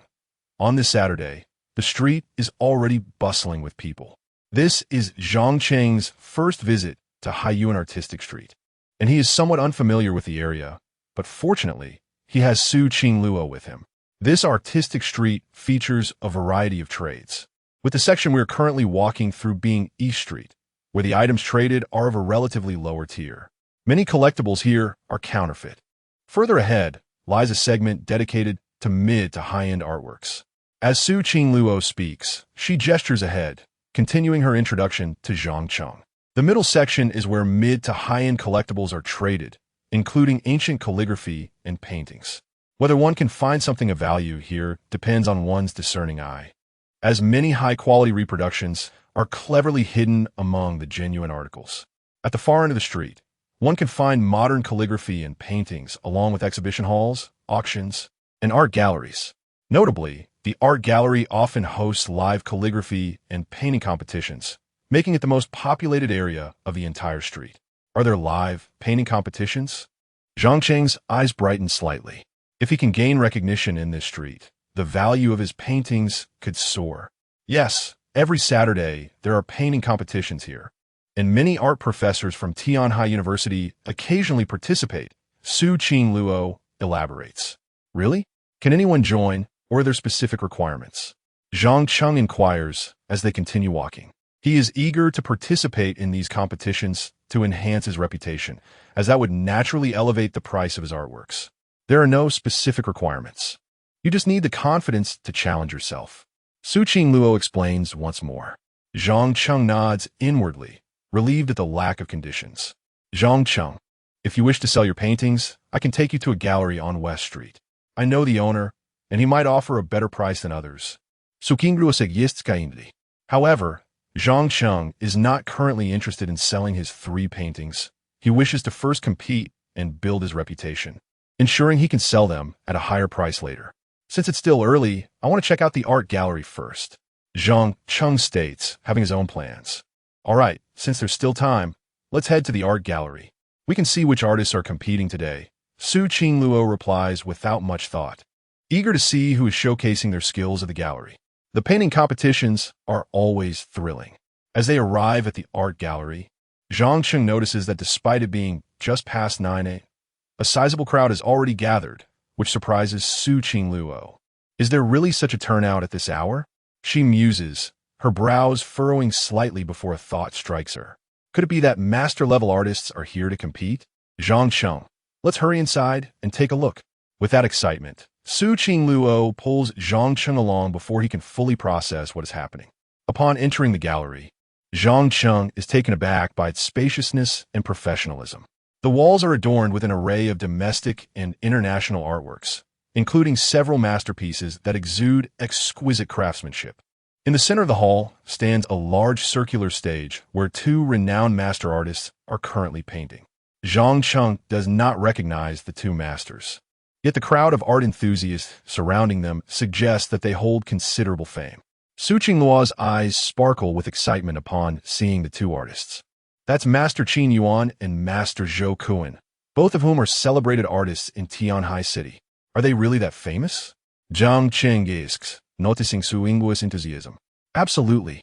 Both are top-tier artists in Tianhai City, and they rank among the top 30 in the entire country, she enthusiastically explains. Is that so? Zhang Cheng's gaze shifts back to the stage, contemplating that if he were to outperform them in a painting competition, his reputation would surely skyrocket. Just as Zhang Cheng is lost in thought, a familiar voice interrupts him, and Su Qingluo. Qingluo, are you here to watch the painting competition as well? At the sound of this voice, both Zhang Cheng and Su Qingluo instinctively turn to see Lin Wenwei, the senior from the painting society who had been driven away by Zhang Cheng the previous day. Lin Senior, you're here too. Su Qingluo greets him politely before returning her attention to the stage. Lin Wenwei is accustomed to Su Qingluo's aloofness and does not mind it. However, he cannot help but notice how stunning she looks today in her black sheer stockings paired with a short black skirt, exuding a captivating allure. Qingluo, you look beautiful today. Master Qin Yuan, the artist on stage, is my mentor. I heard you enjoy painting. How about I introduce you after the competition? I'm sure he would be willing to take you as a disciple, Lin Wenwei suggests, his mind racing with possibilities. Upon hearing this, Su Qingluo remembers that Lin Wenwei's mentor is indeed Master Qin Yuan. If she could become his disciple, her painting skills would surely improve rapidly. Is that true? Su Qingluo's interest is visibly piqued. Of course it's true, Lin Wenwei exclaims, feeling a surge of excitement as he sees her enthusiasm. If he can introduce Su Qingluo to his mentor, their relationship would deepen, providing him with more opportunities to interact with her. Moreover, she would undoubtedly feel grateful to him for the introduction. Zhang Cheng, overhearing this exchange, cannot help but interject, is your mentor, Master Qin Yuan, really that impressive? Absolutely. Master Qin Yuan is among the top artists in Tianhai's art community, and he ranks within the top 20 nationally, Lin Wenwei replies, pride evident in his tone. To corroborate his statement, the 2 artists on stage soon conclude their competition, with Master Qin Yuan emerging victorious. Lin Wenwei stands taller, a triumphant look on his face as he declares, see, even Master Zhou Kuan couldn't match my mentor's skill, with a gleam of pride in his eyes. He turns back to Su Qingluo. Would you like me to introduce you to my mentor? With my recommendation, he will surely accept you as a disciple, and your skills and reputation in the art world will flourish. Su Qingluo, captivated by the prospect of receiving guidance from Master Qin Yuan, finds herself torn between excitement and hesitation. She has loved painting since childhood, but her father disapproved of her pursuing it, leading her to join the painting society in college merely as a hobby. The opportunity to learn from a master could significantly enhance her artistic abilities. Just as she contemplates her decision, Zhang Cheng suddenly speaks up. Originally, your master is indeed formidable. He is quite suitable to be my rival. If I defeat him, my reputation will undoubtedly surpass his. Upon hearing this, Lin Wenwei and Su Qingluo were instantly taken aback. Zhang Cheng, your audacity is quite remarkable. Do you truly believe you possess the qualifications to challenge my master? Lin Wenwei retorted mockingly as he regained his composure. Is it not possible? Zhang Cheng replied with a slight smirk. Look at you, thinking that being able to paint in reverse is impressive. Let me enlighten you. There are realms beyond realms, and individuals beyond individuals in this world. My master is among the top painters in Tianhai City. Someone of your caliber can only bring shame upon yourself. Lin Wenwei continued to deride him without reservation. To him, individuals like Zhang Cheng were unworthy of competing against his master, a notion he found utterly insulting. I can defeat you, and, consequently, I can also triumph over your master, Zhang Cheng remarked with a subtle smile, effectively delivering a slap to Lin Wenwei's face without uttering a word. After all, the painting Zhang Cheng created yesterday far surpassed Lin Wenwei's, or else he would not have been so thoroughly humiliated. Lin Wenwei found himself incensed once more, yet he found himself at a loss for words. The truth remained. Zhang Cheng's painting, in terms of technique and detail, was indeed superior. My master's skill far exceeds mine. You wouldn't stand a chance against him even if there were 10 of you. Lin Wenwei expressed his frustration. If you manage to defeat my master, I shall kneel and call you father. No, I have no desire for a son such as you. Let us keep it pragmatic. If I win against your master, you shall pay me 100,000 yuan. Zhang Cheng replied nonchalantly. At present, he was in dire need of money, and every little bit counted. Even a mosquito's leg is meat. Lin Wenwei was taken aback by Zhang Cheng's proposal for a monetary wager. But he was not one to shy away from such an opportunity. Very well, if you win, I shall give you 100,000 yuan. However, should you lose, you must leave the painting society voluntarily. Lin Wenwei, who was not short on funds, his family owned a company and his parents were affluent, saw this sum as negligible. His primary objective was to drive away the bothersome Zhang Cheng from Su Qingluo's side, as it irked him greatly. Agreed. Let this be a delightful arrangement. Zhang Cheng's lips curled into a slight smile as he turned to Su Qingluo. Senior Su, please bear witness to our wager. Furthermore, if I triumph over Master Qin Yuan, will my reputation in the art world not soar? Zhang Cheng's desire to challenge Master Qin Yuan was, of course, driven by the ambition to elevate his standing in the art community, allowing his works to fetch higher prices. The wager with Lin Wenwei was merely a convenient means to earn some extra cash. After regaining her composure, Su Qingluo nodded. Indeed, should you win against Master Qin Yuan in a painting contest, your reputation will skyrocket, and the price of your artworks could significantly increase, potentially reaching hundreds of thousands or even millions. Su Qingluo spoke earnestly, secretly admiring Zhang Cheng's courage in daring to challenge Master Qin Yuan. That is splendid.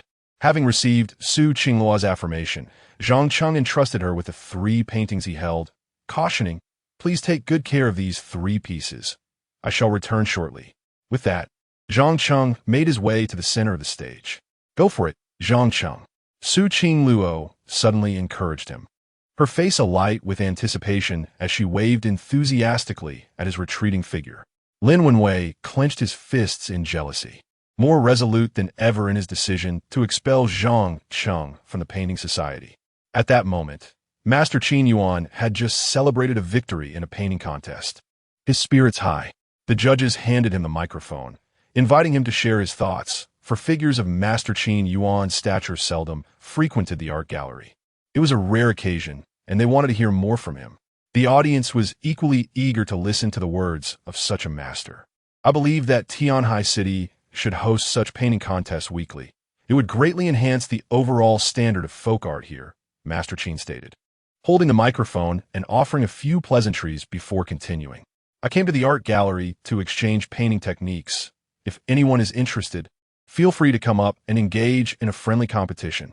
The opportunity to exchange techniques with Master Qin Yuan was a rare and valuable one. However, given that even Master Zhou Kun had been defeated, nobody dared to step forward. After all, to face off against a master with significantly inferior skills would be a cause for humiliation. Just as the crowd hesitated, Zhang Cheng boldly declared, "I wish to challenge Master Qin Yuan." As his words echoed, all eyes turned towards him. They soon realized that the one daring to challenge Master Qin Yuan was a young and handsome youth. Even Master Qin Yuan instinctively glanced in his direction. Amidst the gazes of the audience, Zhang Cheng made his way onto the stage. "I am Zhang Cheng, a freshman in the finance department at Tianhai University. I humbly seek your guidance, Master Qin." Zhang Cheng introduced himself with a measure of humility. The audience was taken aback upon learning that Zhang Cheng was merely a freshman. Whispers of astonishment began to circulate. This young man possesses commendable courage, daring to challenge Master Qin Yuan. A case of a young bull not fearing the tiger. However, losing at such a young age would not be shameful. The youthfulness indeed had its advantages, but the question of his painting skills lingered. As the surrounding discussions continued, some praised his bravery, while others remarked on his naivete. Nevertheless, most were keenly curious about Zhang Cheng's artistic prowess. Lin Wenwei coldly smirked at this turn of events. What a self-inflicted humiliation. My master is not someone he can challenge. Clearly, Lin Wenwei held great confidence in his master. Although Su Qingluo also believed Zhang Cheng faced slim odds against Master Qin Yuan, she still encouraged him loudly. "Zhang Cheng, go for it." As she spoke, she waved her hands towards him on the stage. Upon reaching the central stage of the art gallery, Master Qin Yuan scrutinized Zhang Cheng from head to toe before smiling and saying, "Young man, your courage is commendable. How long have you been studying painting?" "I only began to dabble in painting yesterday," Zhang Cheng replied candidly. This statement was, in fact, the truth. He had acquired master-level painting skills only a few days prior, and his actual painting experience was limited to just the previous day. However, this revelation left the onlookers utterly astounded. What? This young man has only been learning to paint for a day. Is this for real? Surely he cannot be serious about challenging Master Qin Yuan after just one day of practice. Is this fellow mad? He dares to challenge Master Qin Yuan after merely one day of exposure to painting? The crowd buzzed with disbelief. They assumed Zhang Cheng was merely attempting to create a disturbance. Lin Wenwei, too, was taken aback, never imagining that Zhang Cheng had only begun painting a day prior. Yet, recalling the painting he had created yesterday, he immediately dismissed Zhang Cheng's claims as mere bravado. "He's just trying to show off in front of my master. I can't wait to see how he gets schooled." Lin Wenwei scoffed. Su Qingluo, although surprised by Zhang Cheng's assertion, firmly believed that the painting he had created yesterday was far beyond what someone with only a day of experience could produce. Nevertheless, her unwavering support for Zhang Cheng remained intact. "Go, Zhang Cheng." She encouraged him once more, embodying the role of his most fervent supporter, regardless of his actions. On the stage, Qin Yuan was taken aback by Zhang Cheng's admission of having only recently delved into the art of painting. Initially, he admired Zhang Cheng's audacity, but now he found himself at a loss for words, a hint of embarrassment creeping onto his face. "Are you certain you are not here to cause a disturbance?" Qin Yuan mused, feeling that Zhang Cheng's mere day of experience in painting was a bold challenge. Was this not a disruption? It seemed that many in the audience shared this sentiment. Upon noticing the crowd's reaction, Zhang Cheng realized that his honest words were perceived as nonsense. He quickly amended his statement, explaining that he had only been painting for a short while and had come to seek guidance from the esteemed Master Qin Yuan. Hearing this, the audience's perspective shifted, though they still regarded Zhang Cheng as merely a novice. Master Qin Yuan, upon hearing the clarification, softened his demeanor slightly and remarked, "In that case, let us begin." The host, microphone in hand, returned to the stage and proclaimed, "One must commend Mr. Zhang for his courage to challenge Master Qin Yuan so soon after embarking on his artistic journey. Although the outcome seems predetermined, let us applaud his bravery." The host's words left the audience speechless, implying a foregone conclusion that Zhang Cheng was destined to lose. After all, how could a novice possibly triumph over Master Qin Yuan? Given Zhang Cheng's status as a newcomer, the host suggested that the theme for their artistic duel be simplified to lotus flowers. Concerned that the novice might not know how to paint them, The host inquired, Mr. Zhang, are you familiar with painting lotus flowers? Of course, Zhang Cheng affirmed with a nod. Very well then. The competition commences now, with a duration of 1 hour and the theme of lotus flowers, allowing both participants the freedom to express themselves. The host announced, as soon as the declaration was made. Master Qin Yuan returned to his painting station and swiftly picked up his brush, confident that his casual strokes would surpass Zhang Cheng's novice efforts. He intended to not only claim victory, but also to impart wisdom to the fledgling artist while simultaneously enhancing his own reputation. Zhang Cheng, however, did not allow himself to become complacent. He diligently began mixing colors, understanding that to win against Master Qin Yuan, he needed to summon all of his artistic prowess. If he succeeded in besting the master, his name would soar within the art community, and his paintings could fetch a handsome price. Meanwhile, Su Qingluo observed Zhang Cheng with palpable anxiety, her palms slightly sweating. Regardless of the outcome, she stood unwaveringly by his side. Lin Wenwei, on the other hand, awaited Zhang Cheng's inevitable failure, convinced that the novice could never outshine his master. Even if he painted in reverse, victory would elude him. He can only paint backwards. Such limited skill is futile before a true master. Lin Wenwei scoffed. The audience was eager to see what the newcomer would produce. Yet as minutes ticked by, Zhang Cheng remained preoccupied with mixing paints, leaving the canvas untouched. This prolonged delay sparked whispers of doubt and impatience among the spectators. How long can it take to mix paint? Is he truly capable of painting? They say he's a novice, but he seems lost, despite the murmurs. Zhang Cheng was steadfast in his focus. After half an hour, he finally completed his color preparations, a process that took longer for a reason. With the colors ready, he seized his brush and began to paint, contrasting starkly with Master Qin Yuan, who was nearly finished with his piece. As the audience noted the disparity in speed, they began to murmur again. Is he here for amusement? His pace is painfully slow. Yet, Zhang Cheng remained undeterred, immersing himself in his work. Once he began painting, he worked with remarkable speed, this time opting for a traditional approach rather than his previous method. 50 minutes in, Master Qin Yuan completed his painting of lotus flowers, while Zhang Cheng was still at work. The crowd shook their heads in disappointment, resigning themselves to the notion that Zhang Cheng was beyond saving. Yet, they understood that as a novice, his slower pace was to be expected. Fortunately, in the final 10 minutes, Zhang Cheng unveiled a complete painting of lotus flowers. Time is up, the host announced, returning to the center of the stage. Gentlemen, the time for your creations has elapsed. With that, the audience leaned forward in anticipation to see the results of their efforts. As the moment of truth arrived, Su Qingluo's nerves heightened once more. Let us first admire Master Qin Yuan's painting.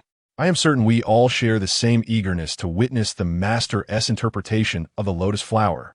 The host immediately approached Master Qin Yuan, who was the center of everyone's attention. The audience was eager to see the master's work, while Zhang Cheng's efforts garnered little expectation. Soon, Master Qin Yuan's painting was revealed, captivating the audience. The depiction of lotus flowers was nothing short of breathtaking, showcasing the master's unparalleled skill.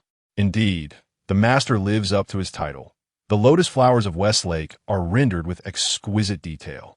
The painting beautifully encapsulates the essence of the ancient poem. The lotus leaves stretch endlessly green, and the sunlit flowers bloom a vibrant red. It is a masterpiece. The audience responded with unanimous admiration for Master Qin Yuan's work. Lin Wenwei, witnessing this, felt a sense of satisfaction. My master's lotus painting is indeed far superior. Zhang Cheng is surely doomed to embarrassment, he declared, turning towards Su Qingluo with an air of pride. Qingluo, what do you think of my master's lotus painting? If you were to study under him, you too could create such beauty. Su Qingluo, enchanted by the painting, found it transcended mere artistry. It was poetry brought to life. The painting reflects the lofty themes described in the ancient poem. Truly remarkable, she thought, though concerns for Zhang Cheng lingered in her mind. Her curiosity piqued about his creation. Master Qin Yuan is undoubtedly one of the foremost masters in our city, having perfectly captured the poem's spirit in his lotus painting. The host praised before turning his attention to Zhang Cheng. Now, let us behold Mr. Zhang's artwork. As the host approached Zhang Cheng, the audience's eyes shifted to him. Su Qing Luo watched anxiously as he responded, "All right." He nodded and turned his painting board towards the audience, introducing it with pride. This piece is titled Lotus Flowers After the Rain. As the easel was turned around, everyone craned their necks to catch a glimpse, only to find that the content of the painting differed significantly from Master Qin Yuan's depiction of the lotus flowers at Westlake. Zhang Cheng had portrayed the lotus blossoms of the Jiangnan River, lacking the azure sky and the vibrant hues that paint the horizon. Instead, there were only the serene and tranquil lotus flowers characteristic of Jiangnan, accompanied by dragonflies resting delicately on the buds. This peaceful representation of lotus flowers brought an unexpected delight to the onlookers.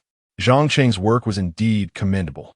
The details and handling of light and shadow were executed with remarkable finesse, evoking the essence of those early blooms that had just begun to reveal their tips. A scene where dragonflies had already perched upon them. Although he had spent considerable time mixing paints, the artwork turned out quite splendidly, instilling a profound sense of tranquility in the viewer. This young man appeared to possess genuine talent, capable of rivaling even Master Qin Yuan in artistic expression. However, amidst the admiration, a puzzling observation arose. Why were there no raindrops in his portrayal of post-rain lotus flowers? Furthermore, all the lotus depicted were still in bud, with not a single bloom fully opened. This discrepancy prompted a flurry of speculation among the crowd. Master Qin Yuan's lotus were all in full bloom, even casting a reddish hue across the horizon, while Zhang Cheng's painting only featured the tips of unopened flowers. The crux of the matter lay in the fact that Zhang Cheng had labeled his work as post-rain lotus, yet there was not a single drop of rain depicted, not even a trace of water on the leaves. This inconsistency raised eyebrows. Could it be that he had not finished the painting, forgetting to include the raindrops? As this thought was voiced, the crowd nodded in agreement, seemingly convinced that perhaps he simply ran out of time to complete the raindrop effect. Lin Wenwei, who had initially marveled at Zhang Cheng's skills, now wore a smile upon hearing the crowd's remarks. Indeed, it seemed that his technique was not yet fully matured. He had neglected to incorporate the effect of raindrops, and the presence of only buds greatly diminished the overall beauty of the piece. The host, perceptive to the painting's shortcomings, noted that compared to Master Qin Yuan's work, Zhang Cheng's painting did appear somewhat juvenile, making the outcome of the competition rather evident. Having observed both paintings, it is clear that while Mr. Zhang's work captures detail and essence commendably, it still lacks maturity. With all the lotus merely in bud and the absence of the rain effect, which is quite regrettable. After a brief pause, the host continued, "I hereby declare that this round of the art duel is won by Master Qin Yuan." Before he could finish his statement, Zhang Cheng interjected, "Wait, the true essence of this painting has yet to be revealed. Are you all so quick to pass judgment?" A subtle smile graced his lips. "The true essence? The painting is right there. What do you mean it is yet to be revealed?" The host, along with the gathered crowd, expressed their confusion. The content of the painting was clearly visible, leading to doubts about Zhang Cheng's intentions. Was he unwilling to concede defeat, making such claims merely to delay the inevitable? Perhaps he is attempting to buy time, someone speculated. It's not shameful to lose. Conceding to Master Qin Yuan is nothing to be embarrassed about. Yet, Zhang Cheng remained unfazed by the murmurs, turning confidently to the host. "Fetch me a bottle of water. Then the true essence of this painting will reveal itself." "Water? Very well. I shall retrieve it for you." Though puzzled, the host complied, fetching a bottle of mineral water from the staff and handing it to Zhang Cheng. "Here is the water. Take it." Zhang Cheng accepted the bottle, twisting off the cap and taking a small sip before approaching his painting. The crowd was bewildered by his actions, including Su Qingluo, who could not comprehend Zhang Cheng's intentions. Lin Wenwei regarded him with an expression akin to that of a spectator to a jester, thinking him to be merely seeking attention. Master Qin Yuan held no regard for Zhang Cheng's performance. However, as Zhang Cheng evenly sprayed the water from his mouth onto the painting, a dramatic transformation unfolded. The once budding lotus flowers began to bloom at a visibly rapid pace, while the leaves showcased the traces of raindrops that had recently fallen, unveiling a true depiction of post-rain lotus flowers to the astonished audience. In that moment, the crowd was left utterly speechless. Even Master Qin Yuan found himself momentarily captivated by the astonishing spectacle. Chapter 15. Instant Wealth. Overnight fortune. The miraculous sight of the lotus blooming upon contact with water left everyone present utterly astonished. After years of living, they had never witnessed such a remarkable display of artistry. It was truly enchanting. How was this even possible? How did he achieve this? The lotus in the painting appeared to blossom upon encountering water, a notion so incredible it was hard to fathom. My goodness, the skill exhibited here sent shivers down my spine.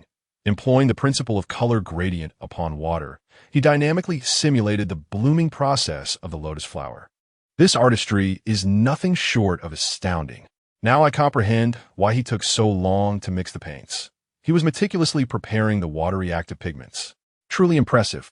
Upon this realization, I understood just how exceptional Zhang Cheng's talent was. Not only were the spectators left in awe, but Lin Wenwei was also rendered speechless by Zhang Cheng's astonishing artistic prowess. How could this be? How did this young man manage to use the principle of color gradient upon water to simulate the dynamic blooming process? Lin Wenwei's disbelief was evident, his expression reflecting his astonishment. Even Master Qin Yuan, a distinguished figure in the art world, was left dumbfounded by Zhang Cheng's seemingly miraculous technique. The concept of blooming upon water was something he had only heard of but never witnessed firsthand, and today he was truly witnessing it, an experience that was profoundly shocking. Master Qin Yuan was renowned as a top-tier artist, yet he could not replicate Zhang Cheng's extraordinary skill of color gradient upon water. He had no choice but to concede. This young man was remarkable. The ability to simulate blooming through watery active pigments was a level of artistry that even the greatest masters of the nation might struggle to achieve. Master Qin Yuan was deeply impressed. At that moment, Su Qingluo was equally astonished by Zhang Cheng's miraculous technique. She could hardly believe that her seemingly inept younger brother possessed such incredible artistic talent, able to depict a lotus flower blooming upon water. How impressive! His artistic skill was beyond remarkable. Where did he learn to paint so exquisitely? He truly was captivating, leaving everyone in awe. The host on stage was so taken aback by Zhang Cheng's divine artistry that he momentarily forgot to speak. Observing the crowd's reaction, Zhang Cheng felt a sense of satisfaction. With a slight smile, he turned to the host and said, "You may now announce the results of the contest." Upon hearing Zhang Cheng's words, the host finally regained his composure. Looking at the painting titled Lotus After Rain, he was struck by its vividness and unparalleled quality. It was evident that Zhang Cheng's technique surpassed even that of Master Qin Yuan. Without waiting for the host to declare the outcome, Master Qin Yuan stepped forward, acknowledging his defeat. "I concede. It is indeed true that talent often lies among the common folk. Young brother Zhang Cheng's technique of blooming upon water is the most impressive I have ever witnessed. I yield wholeheartedly. The future of our nation's art scene is bright." This declaration sent shockwaves throughout the audience. A prominent master from Tianhai City had been bested by a novice, igniting fervent discussions among the onlookers. Unbelievable! Zhang Cheng, this previously unknown young artist, had triumphed over Master Qin Yuan. His name would surely be remembered in the art world of Tianhai City. How extraordinary for someone so young to emerge as a masterful artist. Amidst the buzz, Lin Wenwei found it particularly difficult to accept. His idol, Master Qin Yuan, had lost to his rival, Zhang Cheng. How could he bear such a blow? The situation was further complicated by the fact that Zhang Cheng had stepped onto the shoulders of his master to achieve fame, which left Lin Wenwei visibly distressed. That little brat, his skill is unexpectedly formidable. At that moment, Su Qingluo, brimming with joy, turned to Lin Wenwei and said, "Senior Lin, were you just asking me if I wanted to apprentice under your master? Qingluo, have you decided to become my master's student? Rest assured, he will gladly accept you." Lin Wenwei's heart leaped with hope at the thought that Su Qingluo might indeed agree. However, Su Qingluo's next words shattered his hopes. "Thank you for your kind offer, Senior Lin, but your master is too weak. I wish to learn painting from Zhang Cheng." With a gentle smile, she declared her intent. This statement pierced Lin one way deeply. He had hoped to grow closer to Su Qingluo, but instead, she seemed to be drawing closer to Zhang Cheng. His expression darkened further, his frustration palpable. Standing on stage, Zhang Cheng basked in the admiration of the crowd, nodding subtly to himself, pleased with the reaction. Fame was essential for him to sell his paintings at higher prices. And this was the very purpose of his artistic contest today. Ladies and gentlemen, I wish to auction this painting, Lotus After Rain. If you're interested, please feel free to bid. The starting price is 100,000. Zhang Cheng proclaimed loudly from the stage. With so many art enthusiasts present, this was undoubtedly the opportune moment for an auction. As expected, his announcement stirred excitement among the crowd. Zhang Cheng, being so young, had created such a remarkable painting. Its collectible value was undeniably high, especially after his victory over Master Qin Yuan. I bid 150,000. Someone immediately called out. I bid 160,000. I bid 170,000. The crowd began to place their bids, clearly impressed by Zhang Cheng's talent and reputation, making the painting exceptionally valuable. However, the increments were modest, increasing by only 10,000 each time. Suddenly, Su Qingluo's voice rang out from the crowd. I bid 400,000. This bold bid effectively doubled the price of Lotus After Rain, causing gasps of surprise among the audience. Simultaneously, this price eliminated 90% of the bidders from the competition.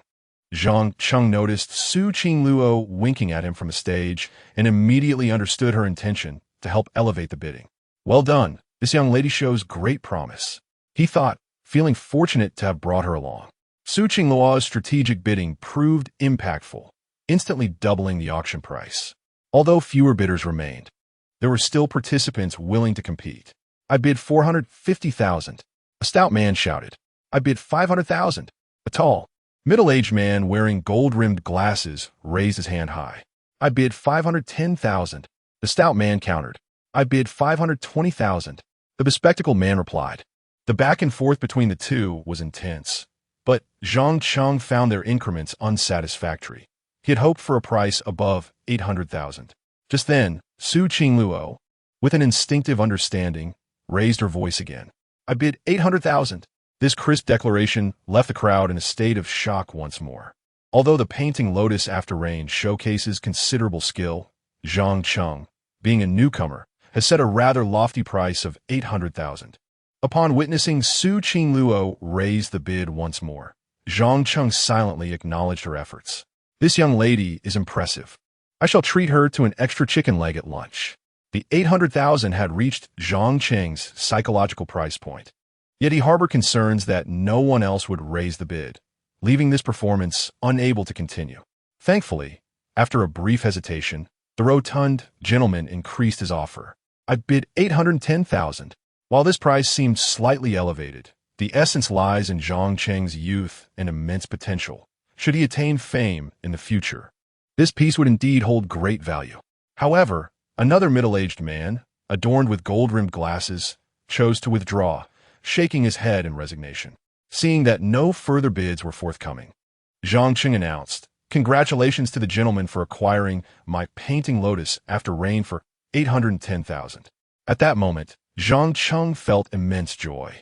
The affluent buyer, upon successfully securing the piece, hurriedly approached the stage to finalize the transaction. This man, Tang Chuan, is a renowned investor in Tianhai City, possessing a keen eye for talent. And he boldly purchased Zhang Cheng's work, confident in his future success. Upon reaching Zhang Cheng, Tang Chuan extended his hand with a smile. Mr. Zhang, I have great faith in you. You are destined to be a luminary in our nation's art scene. Zhang Cheng responded with gratitude. Thank you for your kind words. I hope to achieve that day. He then signed his name on the painting before handing it over to Tang Chuan. This piece is now yours.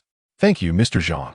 Please provide your bank account details so I can transfer the funds immediately. Tang Chuan exclaimed, cradling the artwork with barely contained excitement. Shortly thereafter, Zhang Cheng sent over his banking information, and Tang Chuan promptly instructed his finance team to transfer 810,000 to Zhang Cheng. Instantly, a notification appeared on Zhang Cheng's phone confirming the receipt of the funds. In that moment, the system chimed in. Congratulations, host. on successfully selling the artwork for $810,000, earning a rebate of $8,100,000. As the system's voice faded, Zhang Cheng received another notification, this time reflecting the rebate amount of $8,100,000. Overjoyed, Zhang Cheng realized he had amassed a total of $8,910,000. What a substantial profit. After descending from the stage, Su Qingluo rushed over. Zhang Cheng, you are incredible. You created a work that blooms upon contact with water. I admire you so much. Her eyes sparkled with admiration and affection. You did well too. Without your strategic bidding, this price might not have been reached. Zhang Cheng softly complimented her. Had it not been for Su Qingluo's deliberate increases in the bid, the painting might not have fetched such a high price. Having helped you so much today, you owe me lunch. Su Qingluo playfully insisted. Of course, order whatever you desire. Zhang Cheng expressed his gratitude towards Su Qingluo, casting a glance at Lin Wenwei, who stood nearby, his face exhibiting a rather sour disposition. Lin, your master isn't as remarkable as he seems. Fair play. Now transfer the 100,000 to me. Zhang Cheng said with a grin, his spirits high. Upon hearing this, Su Qingluo chimed in, I can attest to that, Lin. You cannot renege. Witnessing their camaraderie, Lin Wenwei felt a surge of frustration. Rest assured, I will not default on this. Please provide me with your Alipay account, and I shall transfer the funds immediately, he replied, his tone begrudging. Zhang Cheng nodded and shared his Alipay details. Reluctantly, Lin Wenwei transferred the 100,000 to Zhang Cheng. Done. It's sent, he said, his expression still grim. Receive it. Thank you, Lin. Should there be any future wagers, please do keep me in mind, Zhang Cheng responded cheerfully. Certainly, just wait. Lin Wenwei muttered bitterly before turning to leave. Zhang Cheng, indifferent to his departure, felt elated. He had just made a profit exceeding 9 million. A remarkable feat. However, Zhang Cheng's stroke of fortune appeared only to be beginning. The middle-aged man with gold-rimmed glasses approached him. Mr. Zhang, I am Su Gang, the owner of Yunxiang Art Gallery. Here's my business card, he said, extending the card with both hands. Yunxiang Art Gallery? Zhang Cheng recognized him as one of the competitors for Lotus After Rain and, after a moment of contemplation, instinctively inquired, What brings you to me, Mr. Su? I did not succeed in acquiring your painting earlier, so I wish to inquire if you have any other works available for purchase. Su Gang clarified, sensing his previous phrasing was inadequate. Not purchase, but rather, I seek to collaborate. Collaborate? Both Zhang Cheng and Su Qingluo exclaimed in unison, astonished. Yes. If you have any other paintings, we would like to exhibit and sell them in our galleries. We own 10 locations in Tianhai City and rank among the top 3 art galleries. We specialize in mid to high-end modern art, perfectly suited for emerging artists like yourself. Su Gang elaborated with professionalism. Upon hearing this, Zhang Cheng realized that his recent victory over Master Qin Yuan had captured the attention of industry professionals. Indeed, fame brings recognition, even from strangers. Contemplating this, Zhang Cheng's gaze fell upon the 3 paintings that Su Qingluo was holding. These 3 pieces had been completed in his studio the previous night, and he had brought them to the art fair today with the intention of selling them. This opportunity was serendipitous. Mr. Su, I have 3 additional paintings, but I require payment today, Zhang Cheng stated after a moment's reflection. He still possessed a 10-fold rebate effect on his artwork, which would expire after today, prompting him to encourage Su Gang to purchase all 3 pieces in one transaction for a significant profit. You have 3 paintings? May I see them? Su Gang's excitement was palpable. Certainly, I have them right here, Zhang Cheng replied, handing the 3 paintings to Su Gang. Really? Let me see. Su Gang, taken aback by the fact that Zhang Cheng carried the paintings with him, eagerly examined them. Each of the 3 works, a landscape, a portrait, and a depiction of a fierce beast, was exquisitely crafted, rivaling the works of masters. Su Gang's face radiated exhilaration. Mr. Zhang, I can purchase these 3 paintings today, but may I ask your asking price? Su Gang inquired, brimming with anticipation. 240,000 for the 3, Zhang Cheng suggested, aiming to set a price that reflected their value, despite the absence of the extraordinary technique displayed in Lotus After Rain. However, noting Su Gang's enthusiasm, he decided to propose a higher figure. Additionally, he wished to affirm his standing in the art community, should this price be validated. It would establish a benchmark for his future works. Su Gang, upon hearing the price, furrowed his brow slightly, but, after a moment of contemplation, readily acquiesced. No problem, just 2,400,000. However, I have a request that I hope Mr. Zhang can accommodate. What request? Zhang Cheng did not expect that Su Gang would actually agree with gritted teeth, instantly fostering a favorable impression of him. I hope that in the future, when Mr. Zhang has new works, he can collaborate with our Yunxiang Art Gallery. You only need to focus on creating art. We will assist in selling and promoting it, ensuring that your paintings fetch a higher price. As for the commission, we only take 5. Su Gang said politely. Zhang Cheng was unsure if he had gained or lost from this arrangement, as he did not comprehend the art market's dynamics. He instinctively turned to look at Su Qingluo, who merely nodded in response. Clearly, Su Qingluo deemed this condition quite favorable, especially since Yunxiang Art Gallery ranks among the top 3 in Tianhai City. Additionally, typical galleries charge over 10 in commission for selling or managing artworks, so Su Gang's 5 commission is indeed a significant concession for Zhang Cheng. It was evident that they were eager not to miss out on this rising star in the art world. Currently, much of a painting's value is attributed to the efforts of the promotional team, particularly at auctions, when a painting sells for over 100 million. It is largely due to the hype created by the management team, rather than the intrinsic value of the artwork itself. Thus, an adept management team can greatly enhance an artist's income. All right, I will reach out to you when I have more paintings. As Zhang Cheng spoke, he solemnly placed Su Gang's business card into his pocket. It seems that earning money through painting is indeed promising. I look forward to collaborating with Mr. Zhang. Su Gang could not help but shake hands with Zhang Cheng. After Zhang Cheng provided his bank account details, Su Gang swiftly transferred 2,400,000 to him. The moment the funds arrived, the system's notification chimed again. Congratulations to the host for selling 3 paintings for 2,400,000, earning a rebate of 24 million. Upon receiving the bank alert on his phone, Zhang Cheng felt a surge of excitement, having suddenly earned an additional 26,400,000. This money is truly easy to earn, bringing him one step closer to his goal of marrying Su Yao. Chapter 16. The school belle's bold affection. During this journey to the art market, Zhang Cheng amassed a remarkable fortune of over 35 million, marking his most lucrative endeavor in recent days. Coupled with the remaining 10 million in his account, his liquid assets now total an impressive 45 million, solidifying his status as a millionaire. However, in Zhang Cheng's eyes, this sum is still far from sufficient. The Su family's enterprise boasts a staggering market value exceeding 400 billion. Hence, such an amount is hardly noteworthy in their eyes. To capture the attention of the Su family, Zhang Cheng must elevate his net worth to at least 1 billion, if not more. Thus, he silently set himself a modest goal to achieve a net worth of 1 billion before the end of the year. The approaching end-of-year engagement with Su Yao looms large, and he must enhance his financial standing before that time. Otherwise, the Su family will undoubtedly overlook him, and his hopes of marrying Su Yao will be dashed.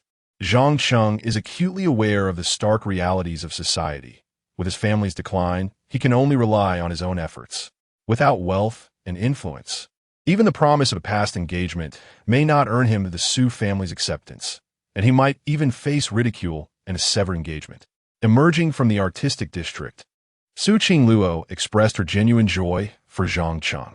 Now that you've acquired such wealth, what are your plans? She inquired eagerly as they strolled along. Saving up to marry my bride, Zhang Cheng replied, half jokingly, yet with an underlying seriousness. His substantial earnings were indeed intended for marrying Su Yao. Saving up to marry a bride? Su Qingluo blinked in surprise, then realized that the bride he referred to must be her. Her cheeks flushed a rosy hue, and she shyly responded, "You're only a freshman, and you're already thinking about saving money for marriage?" Despite her teasing words, her heart brimmed with happiness. She hadn't anticipated Zhang Cheng contemplating saving for their future so soon. "Oh, my dear brother, you are simply adorable. I love you to bits. Indeed, I aspire to give her the very best, which is why I must start saving now," Zhang Cheng asserted earnestly. His determination stemmed not only from his desire to marry Su Yao, but also from his wish to provide her with the finest life possible. Hearing this, Su Qingluo felt a wave of emotion, nearly brought to tears by the realization of her significance in Zhang Cheng's heart.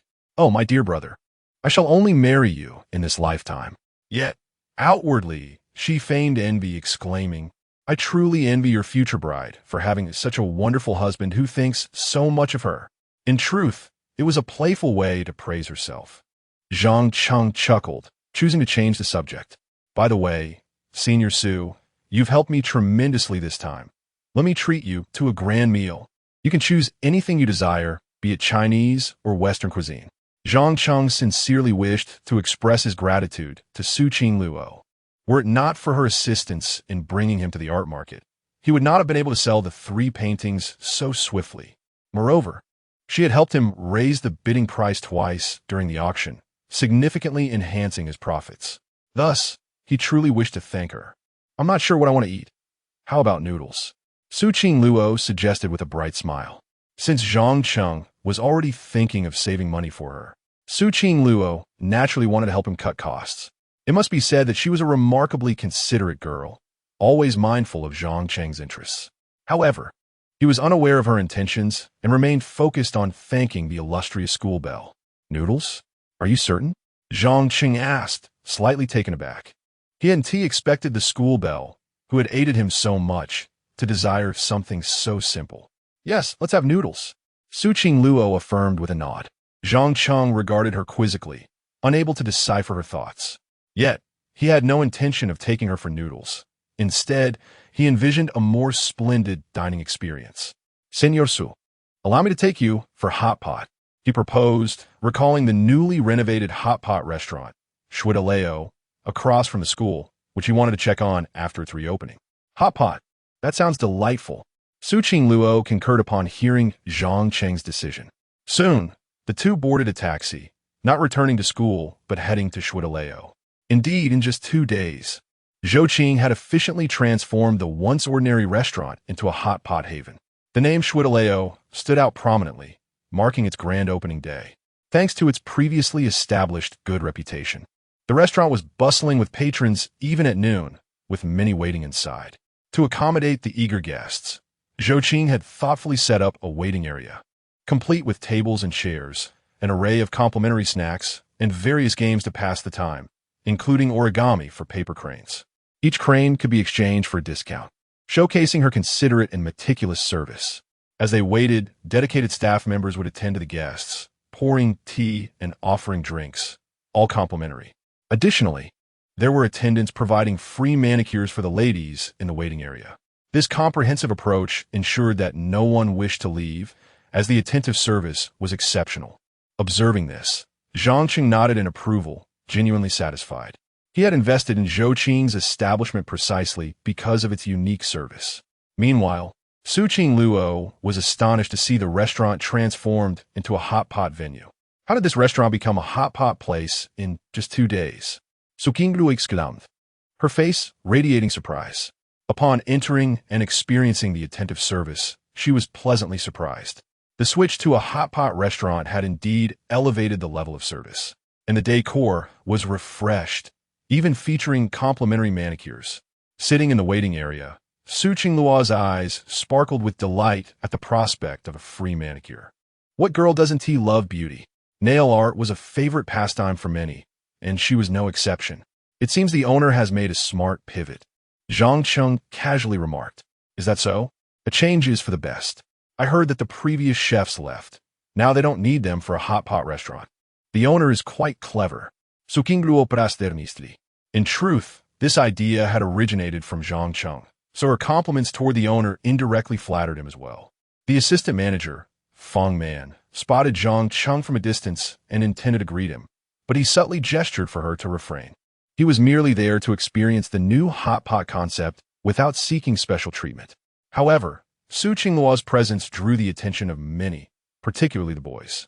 Today, she wore a chic outfit featuring Balenciaga stockings and a short skirt, exuding an allure that captivated those around her. Sitting beside Su Qingluo, Zhang Cheng felt the envious gazes of many boys directed toward them. He had long grown accustomed to such jealousy.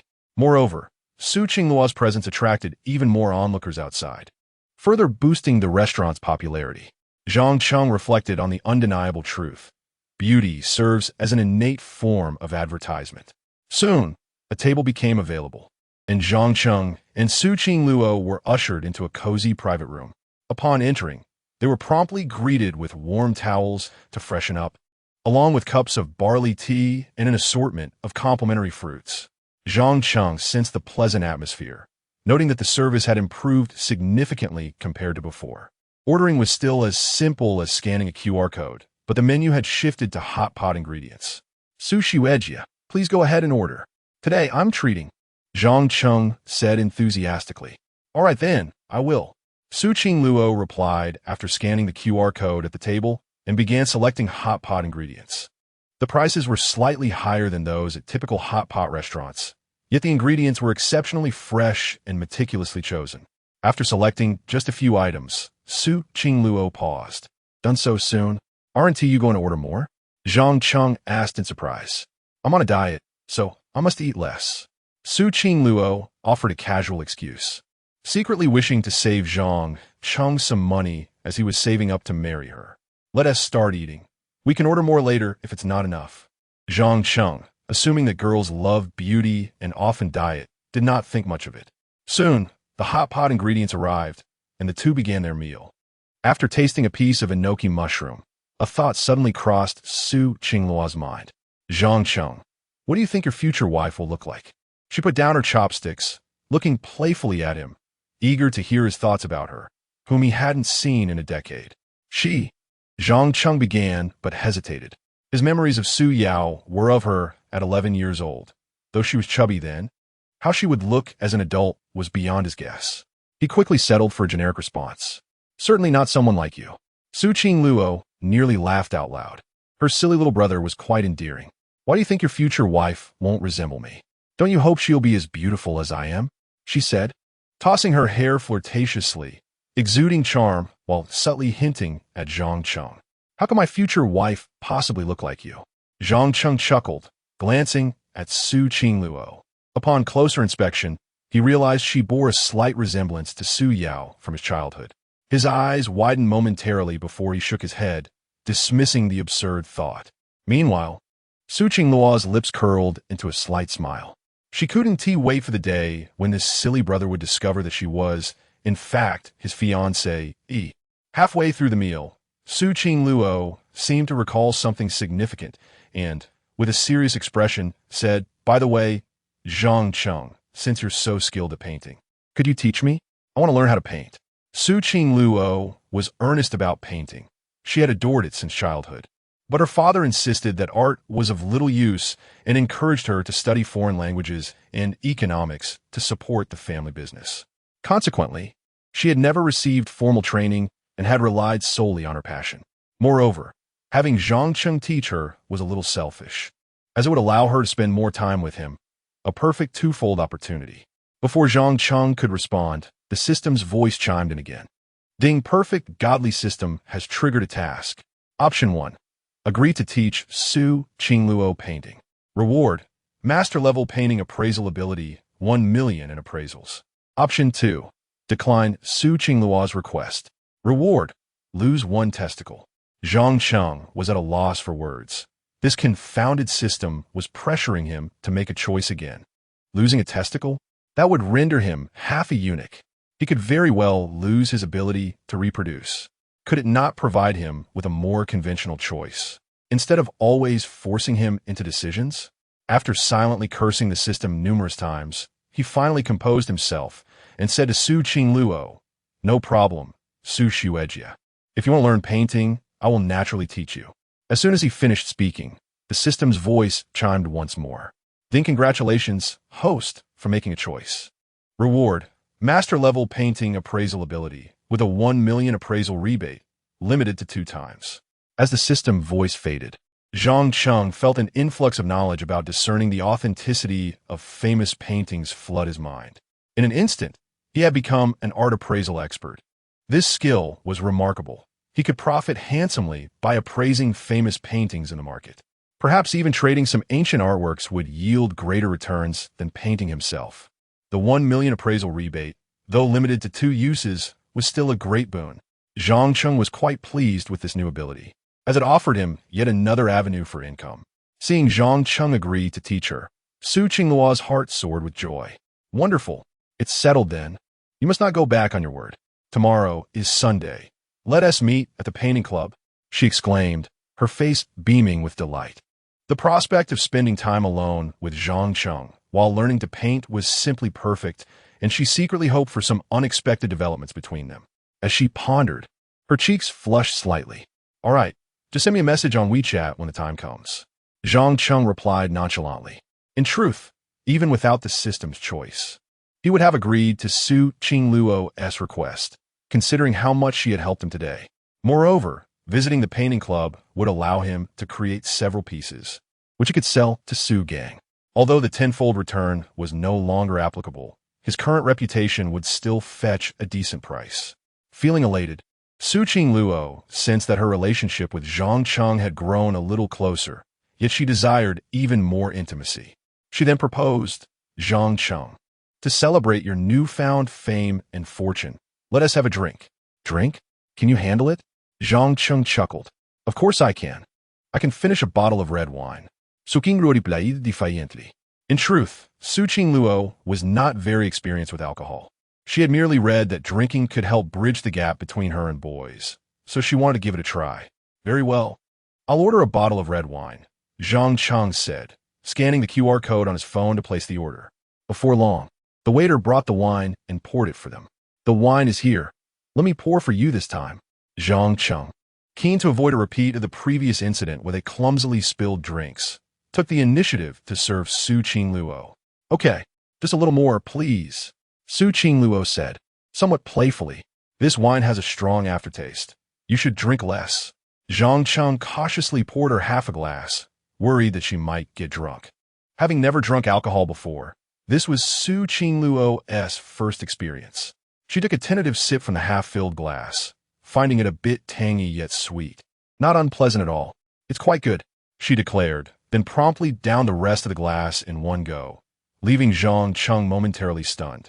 Su Xuejia, why did you drink it all at once?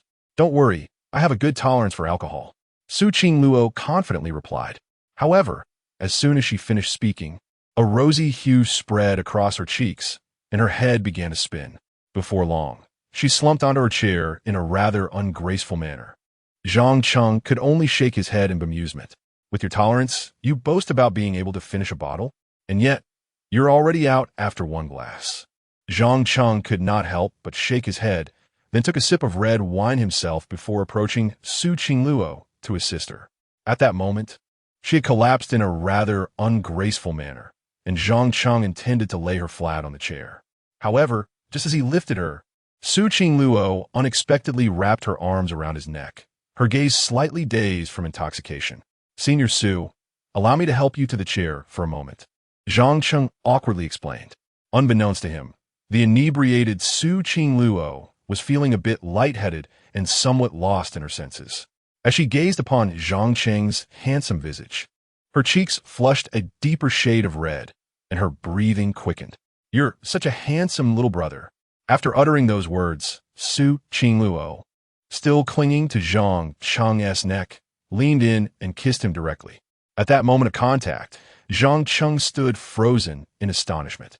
Chapter 17. Yet again defiled by the senior, Zhang Cheng stood frozen in place, his mind consumed by a singular thought. My heavens! I was unexpectedly kissed forcefully by Senior Su. This marked the second occasion he found himself in such an intimate encounter with her, leaving him feeling sullied and on the verge of tears. However, regaining his composure, Zhang Cheng promptly pushed Su Qingluo away. Senior Su, wake up, he exclaimed, hastily wiping the lingering lipstick from his lips, regret flooding his heart. Had he known that Su Qingluo would succumb to intoxication after just one drink, he would have refrained from ordering the red wine. This way, he wouldn't have been subjected to her kiss, especially since this was seemingly the second time it had occurred. Zhang Cheng had reserved his first kiss for his fiancée, Su Yao, and now it seemed that Su Qingluo had taken it from him repeatedly. Observing the inebriated Su Qingluo, Zhang Cheng felt a mix of anger and helplessness. If she had been sober, he might have reprimanded her, but given her current state, it was likely that she had no recollection of her actions, rendering any scolding futile. Sighing, he lifted Su Qingluo once more and gently laid her down on the chair.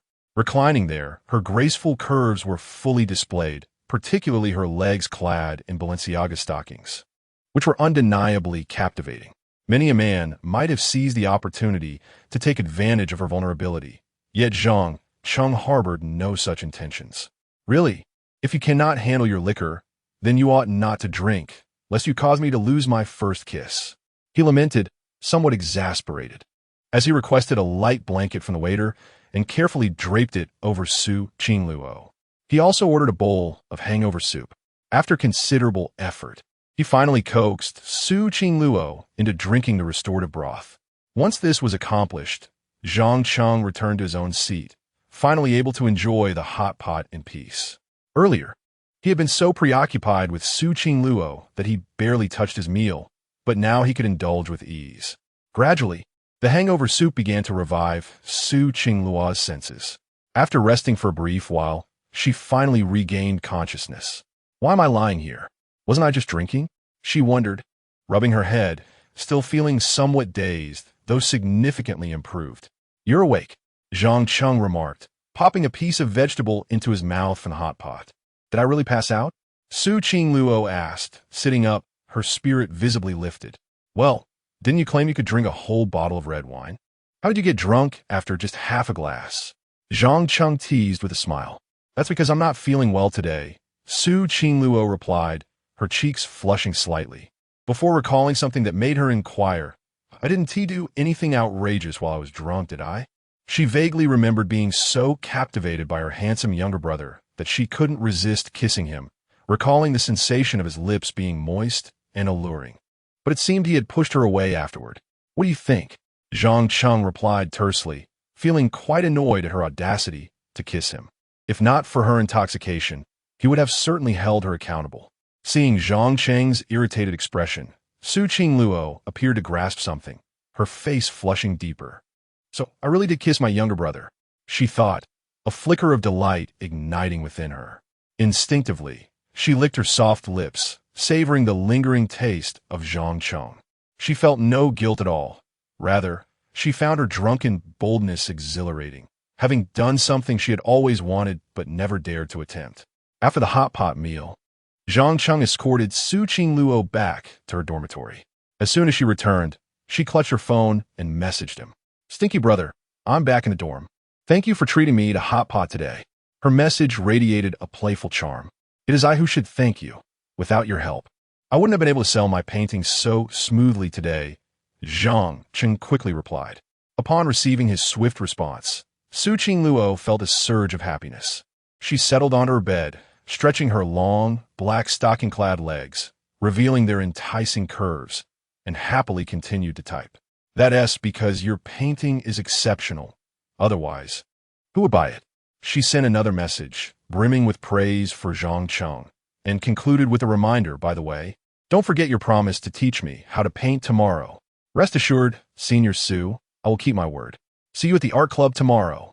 Zhang Cheng replied promptly. Reading his message, Su Qingluo felt a surge of anticipation for their meeting the next day. The thought of being alone with him sent shivers of excitement through her, making her wish for tomorrow to arrive swiftly. Should I bring a bottle of wine? The notion ignited a blush across her cheeks. Just then, the dormitory door swung open, and her roommates, Lin Baiwei, Lu Yanran, and Yi Shimeng, entered. Seeing them, Su Qingluo reluctantly put her phone down. Look who is back from her date. Who are you chatting with on your phone? Lin Baiwei teased. Nothing much. Su Qingluo feigned calmness.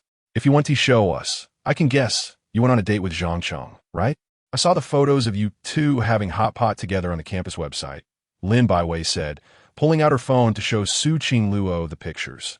The images captured the moment Su Qingluo and Zhang Cheng sat together, waiting for their seats. They appeared quite harmonious together, a striking couple indeed. Upon seeing the photos, Su Qingluo's cheeks flushed. She hadn't anticipated that their casual hot pot outing would be shared so quickly online. It was just an ordinary meal, nothing like what you're imagining. She explained, her face turning crimson. Really? Then why is your face so red? Yi Shiming chimed in with a laugh. I'm not blushing, it's just hot in here. Su Qingluo protested, fanning herself as if to prove her point. Her adorable demeanor was undeniably charming. If you don't like Zhang Cheng, then I might just go after him. He is incredibly talented and handsome. I'd love to learn painting from him, Lin Baiwei provocatively suggested. Upon hearing this, Su Qingluo felt a wave of anxiety and immediately retorted, No way. You're not allowed to pursue him. Lin Baiwei, Yi Shiming, and Lu Yanran erupted into laughter. Looks like the fox's tail has been revealed. I knew you liked him. You spent 400,000 on his painting. You don't plan to keep this pretty boy, do you? Lin Baiwei asked curiously. Yi Shiming and Lu Yanran exchanged glances, intrigued. Who likes him? Don't make wild guesses. Su Qingluo protested, her face still flushed before elaborating, and Zhang Cheng is not a pretty boy.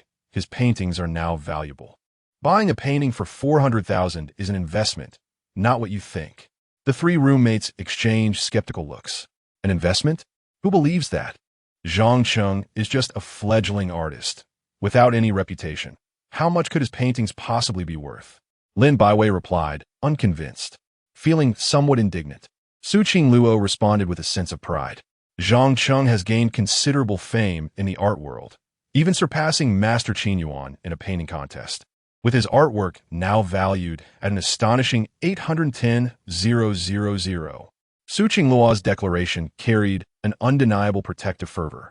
However, it astonished Lin Baiwei and Yi Shidong, who struggled to comprehend that someone could defeat Master Qin Yuan, a prominent figure in the Tianhai art community, especially a freshman in finance, and that a single painting could fetch such a price. Who would believe it? Su Qingluo wished to elaborate further, but realized she lacked substantial evidence, having forgotten to record the event. Believe it or not, he is indeed remarkable, and certainly not just a pretty face, she thought, deciding not to explain further. Content that she alone recognized Zhang Cheng's prowess. In fact, she even mused that keeping Zhang Cheng's brilliance a secret might prevent others from coveting him. The following day, a Sunday, Zhang Cheng awoke early, intending to visit Haiyuan Art Street to view ancient paintings and test his newly acquired master-level appraisal skills, along with the promise of $1 million in returns for authenticating artworks. Just after finishing breakfast at a street vendor, he received a message from Su Qingluo. Good morning. Stinky brother. Taking a moment to glance at her message, he hesitated but ultimately replied, Good morning, Su Xiuejia. What are you up to this morning? When will you let me teach you to paint? Su Qingluo's messages poured in, imbued with a playful charm. Zhang Cheng found himself at a loss against her persistence.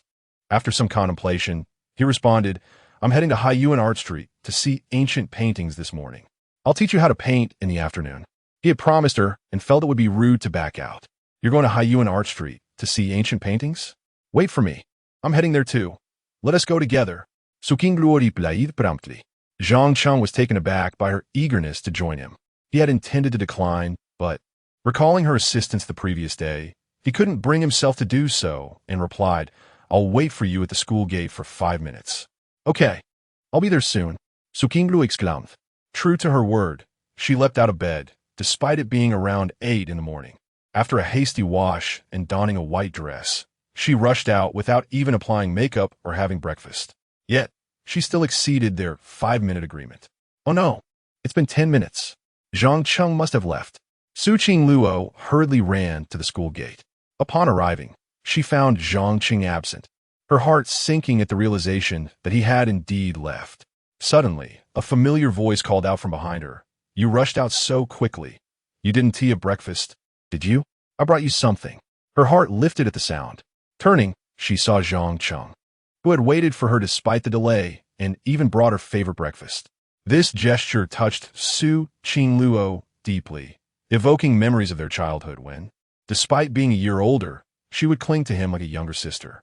He would sometimes feign annoyance, asking her to keep her distance, yet ultimately allowing her to stay by his side. Su Xiuejia, what are you staring at? Do you want breakfast?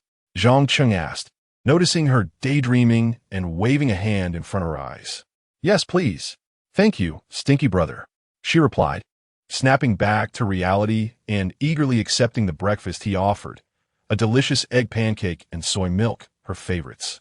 Zhang Cheng frowned slightly at the nickname, as he preferred not to be called Stinky brother, a title exclusively reserved for his fiancée, Su Yao. So Suihie.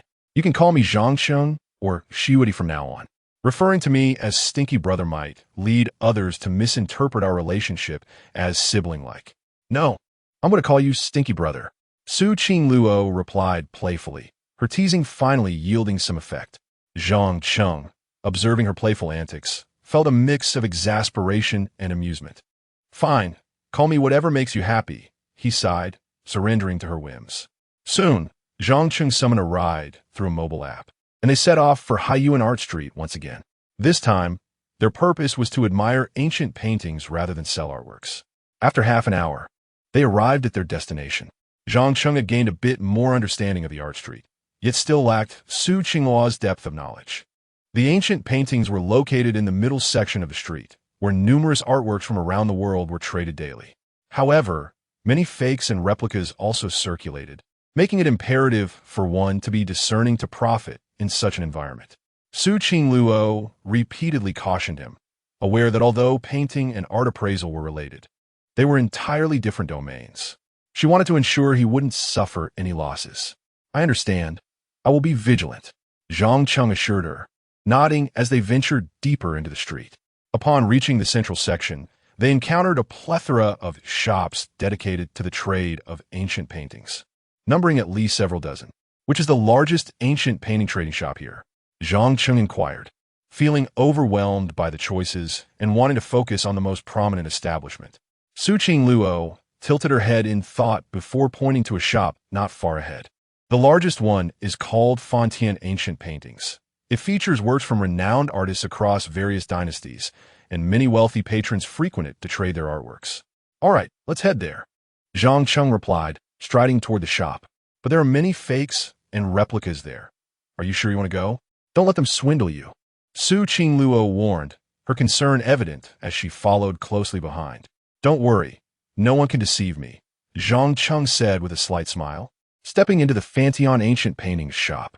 Inside, he was impressed by the professionalism and spaciousness of the establishment, which was divided into 3 sections corresponding to different levels of artwork value.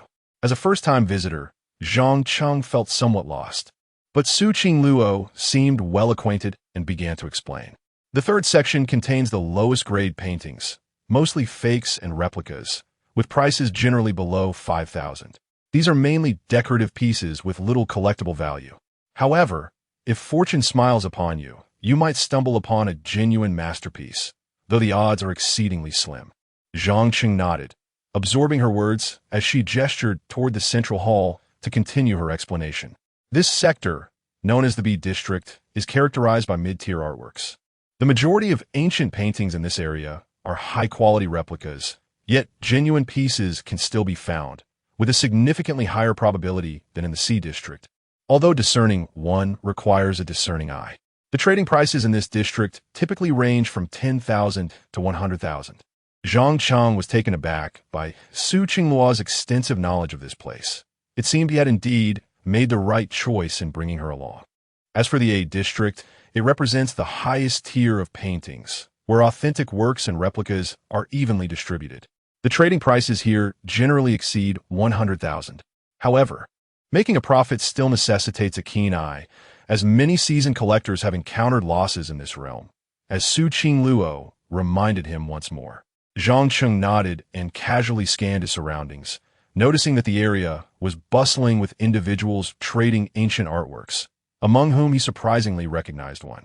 Isn't that Su Gang, the owner? Zhang Cheng remarked as he made his way toward the A District. Su Gang was the same individual who had purchased 3 paintings from Zhang Cheng the previous day and was eager to collaborate on selling artwork.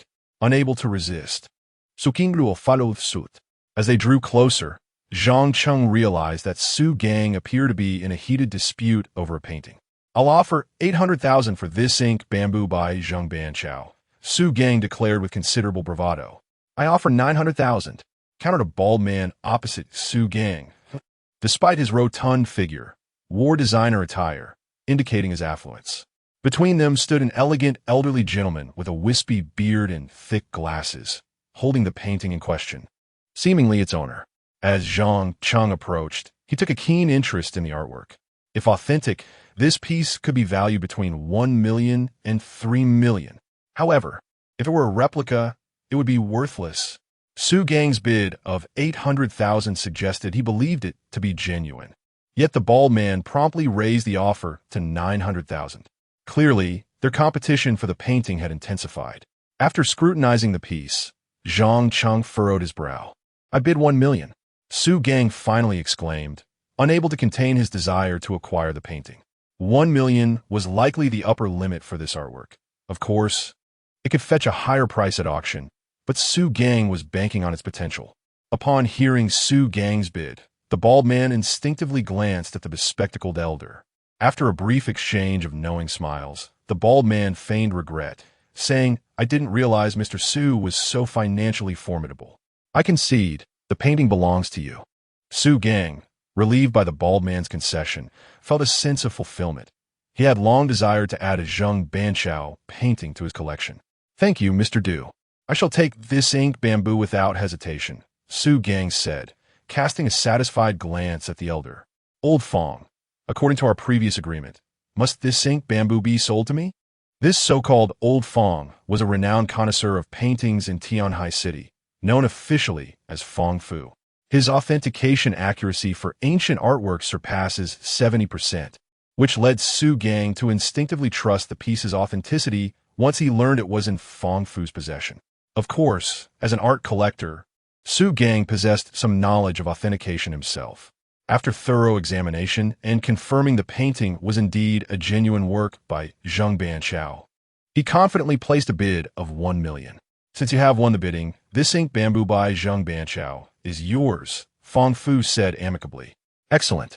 I will transfer the funds immediately, Su Gang replied, retrieving his mobile phone to initiate the payment to Fong Fu. The latter and Mr. Du exchanged knowing smiles, sensing that their scheme was unfolding successfully. Zhang Cheng, keenly observant, grasped the situation at once.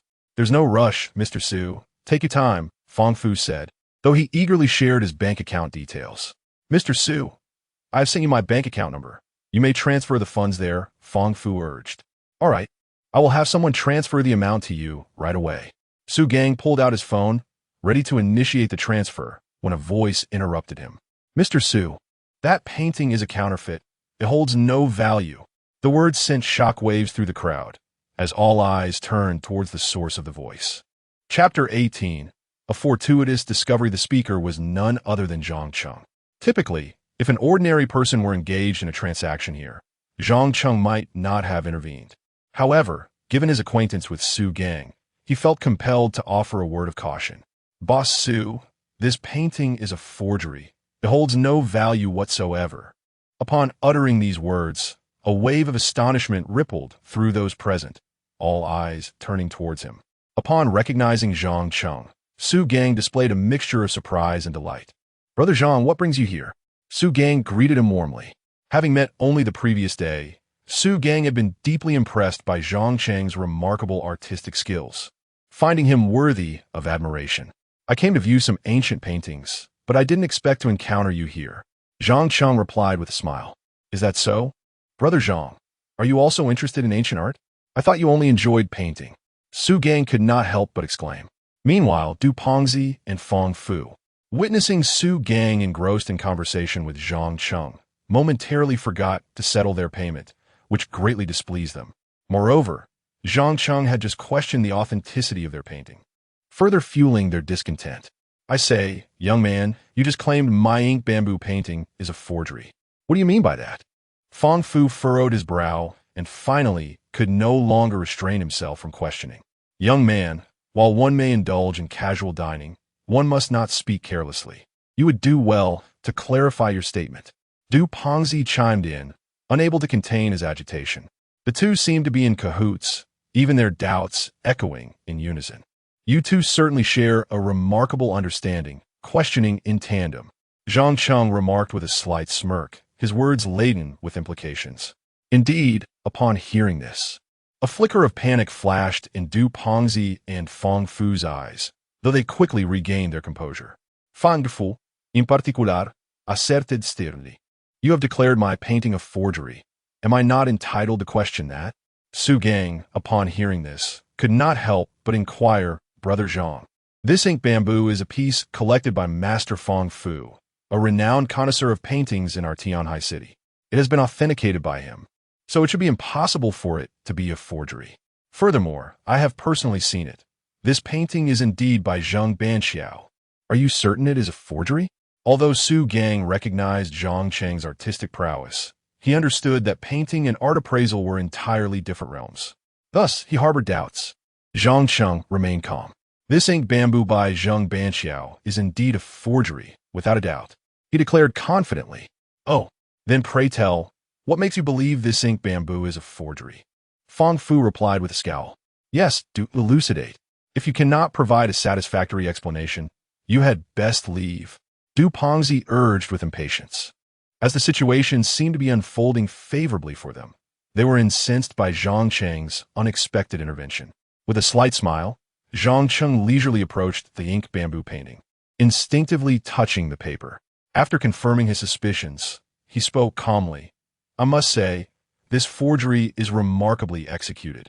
Both the technique and pigments are indistinguishable from those of Master Zhang Banxiao." Pausing for effect, he continued, "Moreover, the aging process applied here is quite impressive. It appears that the artist employed a method of smoke infusion. Freshly completed paintings are hung in a relatively enclosed space, where coconut shells or incense are ignited, allowing the smoke to permeate the artwork. After several days of exposure, the paper acquires this coffee hue, lending it an ancient appearance." Zhang Cheng's expert explanation left everyone present momentarily taken aback. Su Qingluo had not anticipated Zhang Cheng's expertise in art appraisal, and her admiration for him deepened. Conversely, Fang Fu and Du Pengzi exchanged glances of trepidation, as their forgery had been crafted using precisely the method Zhang Cheng described. Fang Fu, forcing himself to maintain composure, countered, "What you describe are merely conventional aging techniques in the forgery industry. How does this relate to my ink bamboo? This painting is genuine. If you claim it is a forgery, you must provide concrete evidence, rather than spouting mere words." With a scoff, he dismissed Zhang Cheng's assertions, yet Zhang Cheng remained unperturbed. "Such a high-quality forgery is indeed challenging to discern, but you overlooked one crucial detail." At this point, Fang Fu and Du Pengzi's hearts raced, fearful that their secret might be exposed. Even Su Qingluo and Su Gang felt a surge of curiosity about what Zhang Cheng had perceived that indicated the painting was a forgery. "Brother Zhang, please do tell," Su Gang urged anxiously. Observing the nervous expressions of Du Pengzi and Fang Fu, Zhang Cheng reaffirmed his suspicions and continued, "It is the material of the paper." "The material of the paper?" The audience gasped in surprise as Zhang Cheng nodded affirmatively. "Yes, indeed, the paper's material. The painting technique and color can be convincingly replicated, but the material of the paper cannot be faked." Zhang Banxiao was a figure from the Kangxi era of the Qing dynasty, over 300 years ago. During that time, artists typically used xian paper, which is unprocessed, resulting in a somewhat stiffer and thicker texture. In contrast, the paper we use today is a technique that has evolved significantly over the past 3 centuries, yielding a softer and thinner texture. The paper used for this ink bamboo is, in fact, thin and supple, which could not possibly have existed in Zhang Banxiao's time. Thus, this ink bamboo is a high-quality forgery. Zhang Cheng boldly proclaimed his conclusion, leaving everyone present utterly astonished, especially Fang Fu and Du Pengzi, whose foreheads glistened with cold sweat, as Zhang Cheng had accurately exposed their secret. They had indeed used paper. Su Gang, realizing the implications, found clarity in Zhang Cheng's insights. "Ah, I see. The technique can be expertly replicated, and the colors can be aged. But the paper's material cannot be faked due to the inherent differences in paper-making techniques across eras." As Su Gang reached this understanding, he eagerly touched the paper of the ink bamboo, discovering it to be, as Zhang Cheng had described, thin and supple, characteristics only achievable with modern papermaking techniques. Seeing Su Gang's epiphany, Zhang Cheng nodded in satisfaction, just as a voice echoed in his mind. Ding! Congratulations to the host for identifying a high-quality forgery. Reward, 1 million. Upon hearing this, Zhang Cheng felt a surge of joy. He had not anticipated a reward for uncovering a forgery, thus securing a windfall, while simultaneously earning Su Gang a significant favor. Fang Fu and Du Pengzi, realizing their forgery had been unveiled, were engulfed in panic. Yet, with so many witnesses present, they could not afford to act recklessly. You little brat, daring to ruin my plans. I will remember you. Fang Fu spat angrily before trying to leave, only to be intercepted by Zhang Cheng. It is your schemes that have been thwarted, Zhang Cheng replied, casting a glance at Du Pengzi.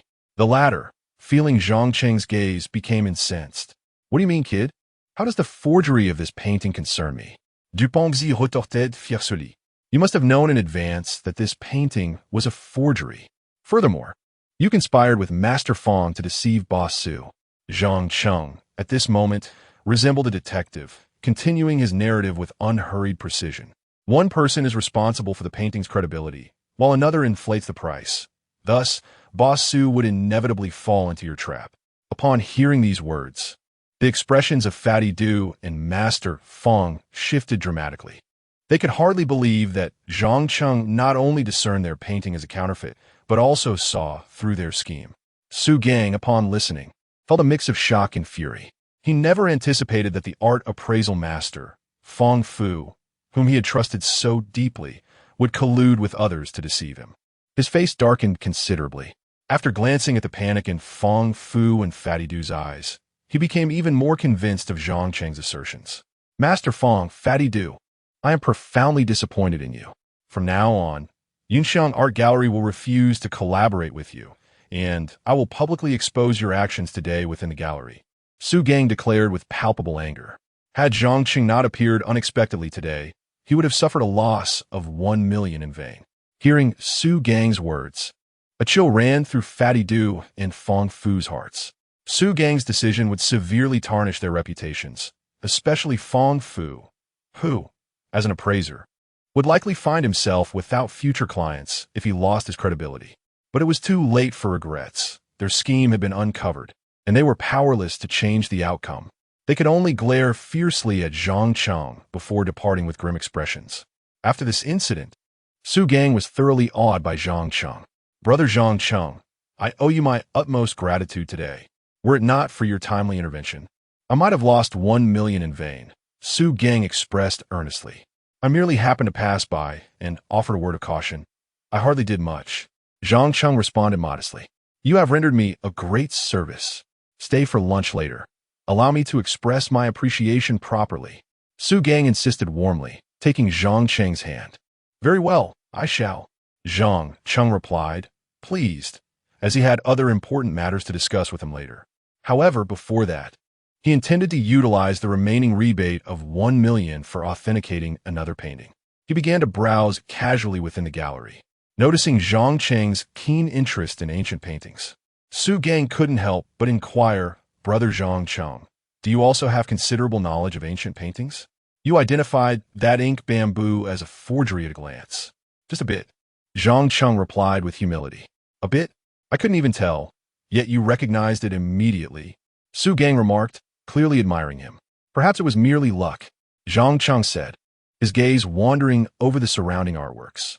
Seeing Zhang Cheng's earnest examination, Su Gang chose to refrain from interrupting, yet he followed closely, eager to discern whether Zhang Cheng's earlier insight was a matter of fortune or genuine expertise in art appraisal. Su Qing Luo similarly trailed closely behind Zhang Cheng, following him like a devoted companion. Soon, Zhang Cheng paused before a landscape painting, scrutinizing it with care, examining not only the front but also the back of the artwork. Su Gang noted that this was the inferior display area of ancient paintings in the gallery, the least valuable section. Brother Zhang Cheng, it's evident that this lonely goose at Dust by Tang Bohu is a fake. The ink has run, and the craftsmanship is poor. It must be a low-quality imitation. Su Gang remarked after a moment's pause. Such a crude imitation would be unfit for decor. It would only invite ridicule.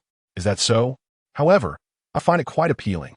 Zhang Cheng responded, calling over the owner. The owner, upon noticing that Zhang Cheng wished to purchase from the least valuable section, displayed a slightly aloof demeanor. How much for this lonely goose at dusk? I would like to buy it. Zhang Cheng inquired, pointing at the painting on the wall. 1,000 yuan, the owner replied nonchalantly. Very well, I will buy it. Zhang Cheng said, unfazed by the owner's demeanor, and promptly purchased the lonely goose at dusk. After completing the payment, the painting was now Zhang Cheng's. Though to others, it appeared merely as a low-grade forgery. Su Gang was puzzled. Such a low-quality imitation was hardly worth buying for decoration, and it could easily become a source of mockery. Brother Zhang Cheng, this imitation is far too inferior. What purpose does buying it serve? Su Gang could not suppress his curiosity and asked, This is not a forgery. Zhang Cheng replied, a slight smile gracing his lips as he carefully rolled up the lonely goose at dusk and proceeded to exit. Not a forgery? But the ink has run, and the technique is crude. It cannot possibly be Tang Bohu's work. Su Gang followed him outside, his bewilderment growing deeper. Even Su Qingluo found herself curious. To her untrained eye, the lonely goose at dusk appeared to be a fake. How could it not be a forgery? Zhang Cheng made his way outside, seeking a secluded corner before pausing. Su Qingluo and Su Gang followed closely. Brother Zhang Cheng, can you now enlighten me? What is so special about this painting? Su Gang asked again, unable to contain his curiosity. This lonely goose at dusk is an authentic piece by Tang Bohu, Zhang Cheng stated with sincerity. What?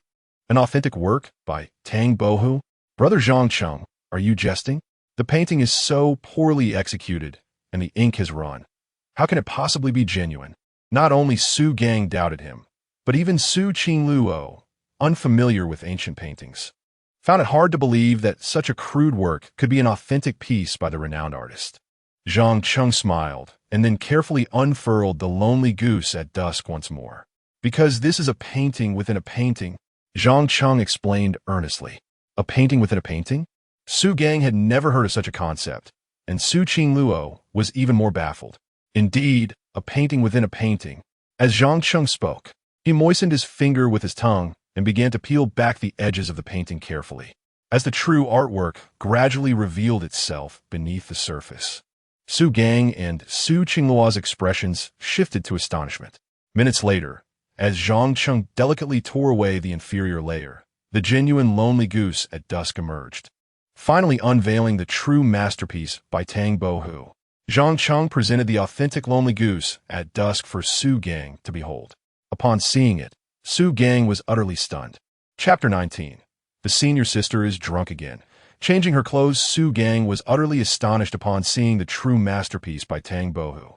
He could hardly believe that such a thing as a painting within a painting actually existed, and that it had been identified by Zhang Cheng.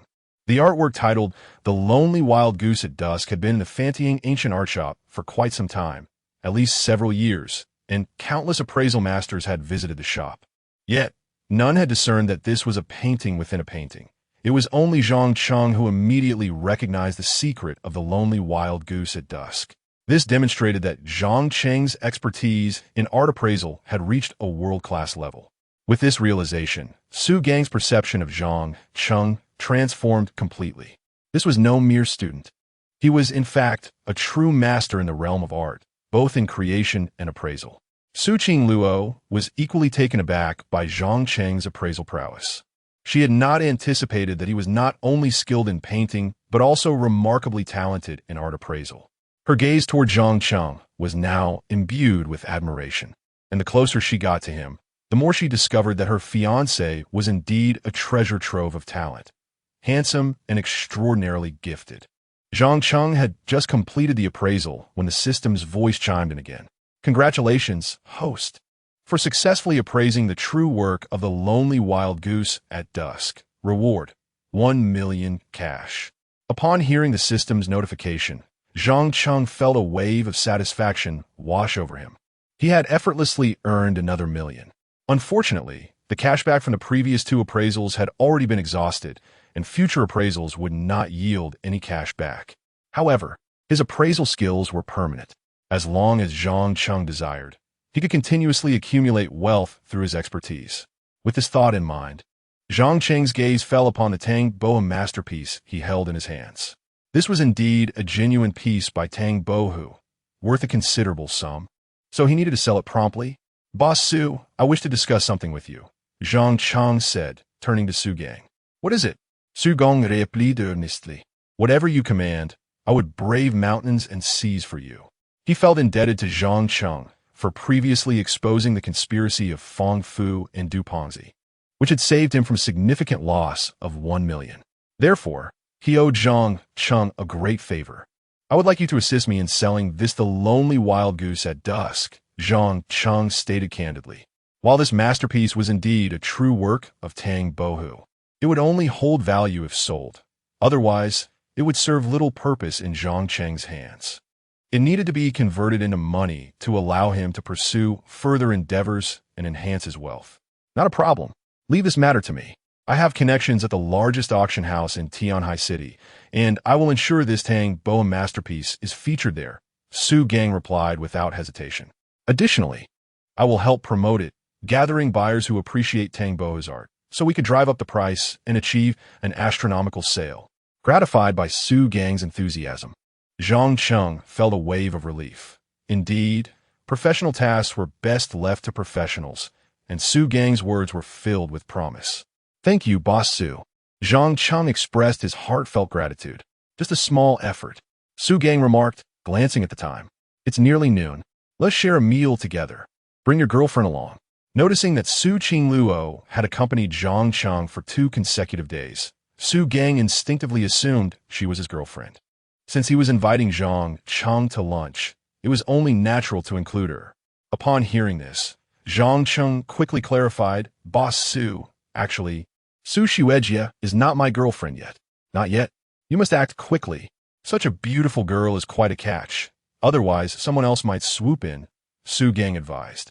He then turned to Su Qingluo and added, "My dear, don't be shy. A young man like Zhang Cheng is rare. If you're interested, you should seize the opportunity before it slips away." Su Qingluo felt her cheeks flush, yet her heart surged with happiness. "Don't worry, boss. I want to let him get away," she said, casting a shy glance at Zhang Cheng, her eyes glimmering with determination. Zhang Cheng was left speechless. "Boss Su, you've misunderstood my intentions," he attempted to explain, but Su Qingluo interrupted him. "Zhang Cheng, let us go have lunch. I'm a bit hungry," she lamented softly while rubbing her stomach to indicate her hunger. "Very well," Zhang Cheng sighed, realizing that they would have to dine first. The Hai Yuan Hotel, located near Winnie Street, was a high-end establishment that combined dining, lodging, and entertainment. Su Gang frequently dined there and possessed a VIP card. Upon entering the restaurant, Su Gang reserved a VIP private room and ordered an abundance of dishes to treat Zhang Cheng and Su Qingluo. "Zhang Cheng, Su Gu, please enjoy your meal while it's hot. Don't hold back." Su Gang warmly encouraged them, pouring wine for Zhang Cheng himself. "This is the hotel's homemade fruit wine. It's exceptionally delightful. I'll pour you some." "That's enough." Zhang Cheng, feeling somewhat overwhelmed by Su Gang's hospitality, reluctantly allowed him to pour a little. After serving Zhang Cheng, Su Gang poured some for Su Qingluo as well. "Su Gu, do have a bit. This wine is sweet and low in alcohol, perfect for young ladies." As soon as he finished speaking, Zhang Cheng interjected, "Boss Su, Su Xuejia doesn't tea drink. Just a small glass for her." He recalled the events of the previous day. If she were to drink, who knew what might transpire? Su Gang chuckled. "You don't understand, my friend. If she doesn't tea drink, how will you get your chance? I'm providing you with an opportunity." Such a blatant comment made both Zhang Cheng and Su Qingluo blush, especially Su Qingluo, who recalled the incident of drunkenly kissing Zhang Cheng the night before. Immediately turned to Su Gang and said, "Boss, pour me a little." Zhang Cheng was at a loss for words. Did Su Qingluo still dare to drink? "See, this young lady is much bolder than you," Su Gang remarked as he poured half a glass for Su Qingluo. Zhang Cheng quickly cautioned, "Su Xuejia, drink less. Otherwise, you might end up drunk again." "It's fine. I can handle my alcohol," Su Qingluo declared. taking a deep breath before downing half the glass of fruit wine in one go. Oh no, this is bad. She is bound to get drunk again, Zhang Cheng thought, foreseeing the impending chaos. And indeed, as he had anticipated, Su Qingluo collapsed onto the table after finishing half the glass. Is it really just one glass? This is impossible. The wine is only 7 degrees. Su Gang exclaimed, astonished. The fruit wine was akin to a soft drink, with an alcohol content comparable to beer. How could she be so affected by merely half a glass? Boss, I told you she would be done for after just one glass. Zhang Cheng lamented helplessly. Indeed. Su Gang, while puzzled, refrained from probing further. He leaned closer to Zhang Cheng and whispered, "This is great. Your opportunity has arrived." What opportunity? Zhang Cheng asked, bewildered. What opportunity could he possibly have with Su Qingluo unconscious? Zhang Cheng, are you truly foolish or merely pretending to be so? The young lady has already fallen. And does that not present you with an opportunity? Su Gang remarked as he handed a VIP card to him. This is my VIP card for Yuan Hotel. With it, you can directly ascend to the upper floor and secure a room without any cost to yourself, as the expenses will be automatically deducted from the card. Su boss, what do you mean by this? Zhang Cheng was somewhat bewildered. How had the conversation suddenly shifted to arranging a room? Are you still feigning ignorance? Hurry, go up. I shan't intrude upon your romantic escapade. I've already settled the bill for the meal. As Su Gang mentioned this, he recalled another important matter and turned back to Zhang Cheng. By the way, my friend Zhang Cheng, I almost forgot. The auction will take place at noon, 3 days hence at the auction house situated at the easternmost end of Yuan Literary Street. If you have the time, do come and see how much your painting of Tang Bohu's Lonely Wild Goose at Dusk will fetch. Certainly, Su boss, I will be there. Zhang Cheng nodded, eagerly anticipating the price his painting might garner at the auction. After Su Gang departed, the spacious private room was left with only Zhang Cheng and Su Qingluo. Observing the inebriated Su Qingluo slumped over the table, he sighed inwardly. I told you not to drink if you cannot handle it. Yet you insisted. Zhang Cheng felt exasperated. Contemplating lifting her away, but having eaten very little, he felt a twinge of hunger and sat back down. I should eat something first. After all, the bill has been paid, and it would be wasteful not to. With this thought, Zhang Cheng seized his chopsticks and began to eat voraciously. Around 1 o'clock in the afternoon, he finally felt satiated and let out a satisfied burp. The food here is quite good, Zhang Cheng remarked, his gaze drifting back to the unconscious Su Qingluo. Alas, considering your assistance over the past 2 days, I shall reluctantly offer my help once more. He sighed and moved to her side. Just as he propped her up, he noticed a cup of watermelon juice had spilled onto the table. Standing Su Inglue's blouse a brightrate. It must have happened when she fell. Now, how am I to return her to school in this state? Zhang Cheng found himself in a quandary. Su Qingluo was intoxicated, and her clothing was soiled. After much contemplation, he reluctantly devised a plan. It seems I must first take Su Qingluo to the room upstairs, procure her a change of clothes, and then we can return to school once she regains consciousness. Zhang Cheng glanced at the time. It was only 1 in the afternoon, and he should have enough time to accomplish all this. With that, he resolved to act, calling for a bowl of sobering soup for Su Qingluo and administering it to her promptly. Once he had completed this task, he lifted her effortlessly into his arms. This Su Qingluo is quite heavy. I shall have to suggest she lose some weight next time, Zhang Cheng muttered under his breath. However, this remark caused Su Qingluo to slightly furrow her brow. Yet, in his haste, Zhang Cheng failed to notice this detail. Armed with the VIP card that Su Gang had provided, he encountered no obstacles in booking a splendid room. Upon entering, he gently laid Su Qingluo onto the bed and sank onto the edge, gasping for breath. This is exhausting. I am drenched in sweat. Zhang Cheng shook his weary arms, taking a moment to recuperate. A shower would be refreshing. I am covered in perspiration, but I have no change of clothes. Perhaps I should request 2 sets from the front desk, since it is Su boss's money after all. Zhang Cheng grasped the VIP card, slightly stirring, then picked up the room's phone and called the front desk, requesting 2 sets of clothing, 1 for a man and 1 for a woman. Thanks to the VIP card, the front desk staff promptly attended to his request. During this interval, Zhang Cheng entered the bathroom to wash. After carrying Su Qingluo from the first to the third floor, he was drenched in sweat. A shower was necessary for his comfort. Half an hour later, he emerged from the shower, a white towel wrapped around his waist. Just as he stepped out, a knock sounded at the door. "Sir, I have brought the 2 sets of clothing you requested," came the voice of the front desk attendant. "All right, I will be there shortly," Zhang Cheng replied, donning his slippers and opening the door. The front desk attendant, seeing him just out of the shower, was momentarily struck by his appearance. What a handsome gentleman. Such a physique, such muscles. She even forgot to hand him the clothes. Zhang Cheng felt a swell of embarrassment as her gaze lingered. "Thank you," he expressed, taking the garment from her hands and promptly closing the door. Letting out a sigh of relief, Zhang Cheng felt uneasy. The attendant's gaze held an intensity that made him somewhat anxious. After securing the clothing, he approached the bedside, glancing at the still unconscious Su Qingluo, feeling a twinge of nervousness. Should I change her clothes? But, given the propriety of gender interactions, perhaps I should wait for her to awaken and change herself. Zhang Cheng glanced at Su Qingluo's alluring figure and long legs, feeling overwhelmed at the thought of assisting her. Just then, the system's voice resonated once more. Ding! System task activated. Option 1. Change Su Qingluo into a complete outfit. Reward: a discount voucher for the auction. Option 2. Allow Su Qingluo to sleep in her soiled clothes. Reward: loss of 2 vital assets. Chapter 20. The Campus Bell. No more pretending. I am the girl you are meant to marry. Upon hearing the voice of the system, Zhang Cheng found himself at a loss for words. This confounded system was once again pressuring him to make a choice. Losing 2 of his precious jewels would indeed render him a eunuch. Was this system intent on forcing him into such a fate? Zhang Cheng silently cursed, unwilling to let Su Yao live a life of solitude. Reluctantly, he realized he had no option but to comply. Very well, it seems I must assist the senior in changing her attire. Congratulations, host, on making your choice.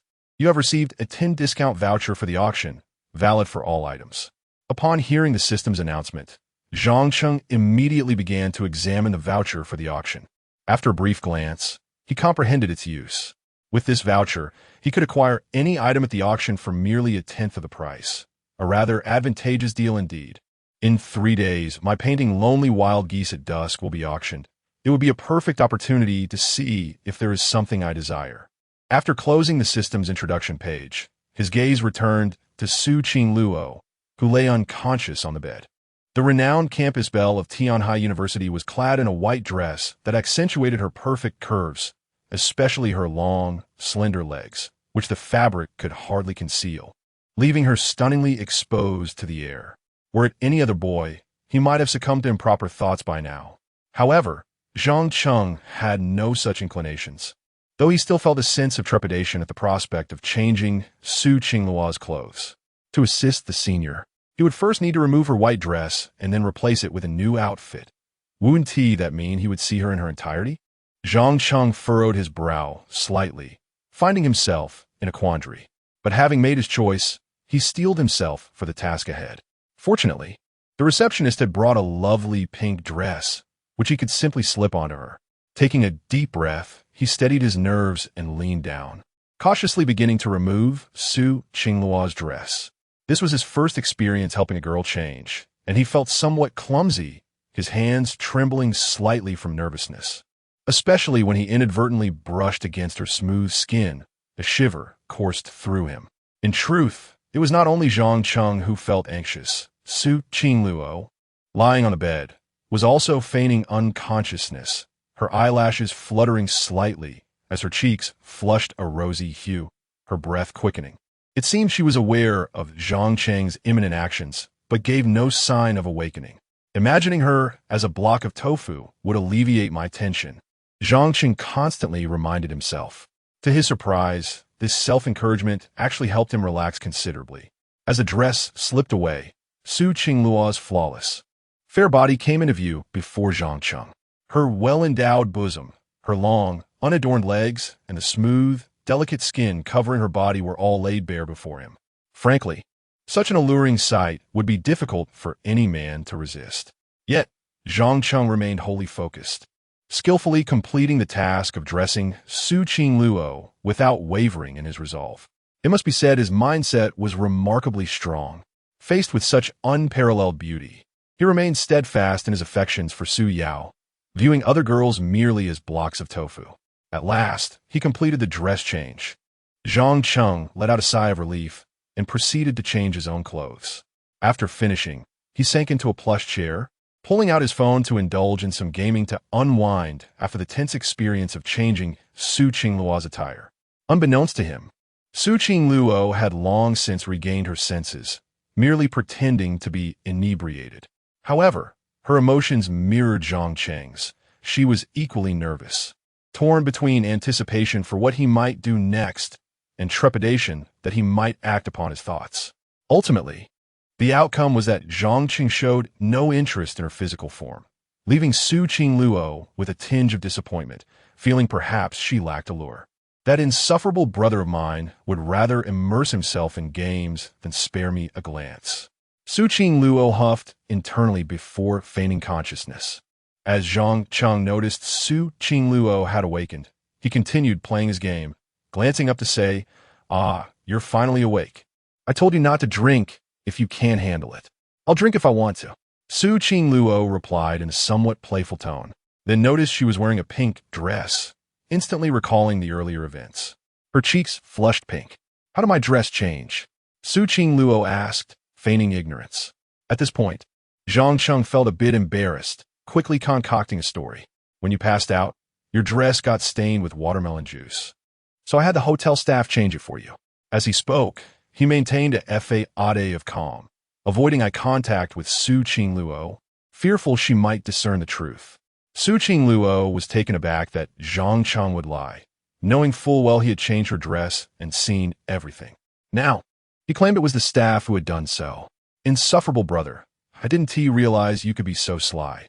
I suppose that makes us even." Su Qingluo refrained from exposing Zhang Cheng's fib, as she had initiated the pretense of drunkenness. If she revealed the truth, it would also expose her own ruse. Thus, they both tacitly agreed to act as if nothing had transpired. "Is that so? What time is it now? Shouldn't we return to school? You promised to teach me to paint this afternoon." Su Qingluo suddenly remembered. "It's already 4 o'clock. The school's art gallery will soon close." Zhang Cheng remarked as he checked the time on his phone. "4 o'clock? We still have time. Let us hurry back." Su Qingluo exclaimed, quickly rising from the bed and putting on her shoes, pulling Zhang Cheng along as they rushed out. Su Qingluo was genuinely earnest about painting, and the prospect of doing so with Zhang Cheng excited her the most. "Slow down, Su. If we miss it today, we can always reschedule for another time." Zhang Cheng was dragged along, running at her pace. "No way. You promised to teach me today." Su Qingluo insisted, had eagerness palpable. She had anticipated this lesson since the previous night, and now she feared missing it altogether. After a half-hour of hurried travel, Zhang Cheng and Su Qingluo finally returned to the school, but despite their haste, the art gallery had already closed its doors. Gazing at the shut entrance, Su Qingluo's eyes brimmed with disappointment. "Still closed, Su. Perhaps I should teach you to paint another day." "It's really not that urgent," Zhang Cheng said, noticing her near tears. But, I've been looking forward to painting with you all night."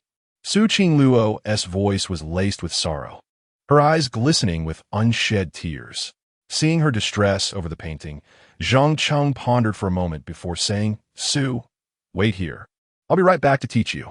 With that, he turned and dashed away. Su Qingluo stood there, momentarily dazed, contemplating where they could possibly paint now that the gallery was closed. However, she obediently waited in place.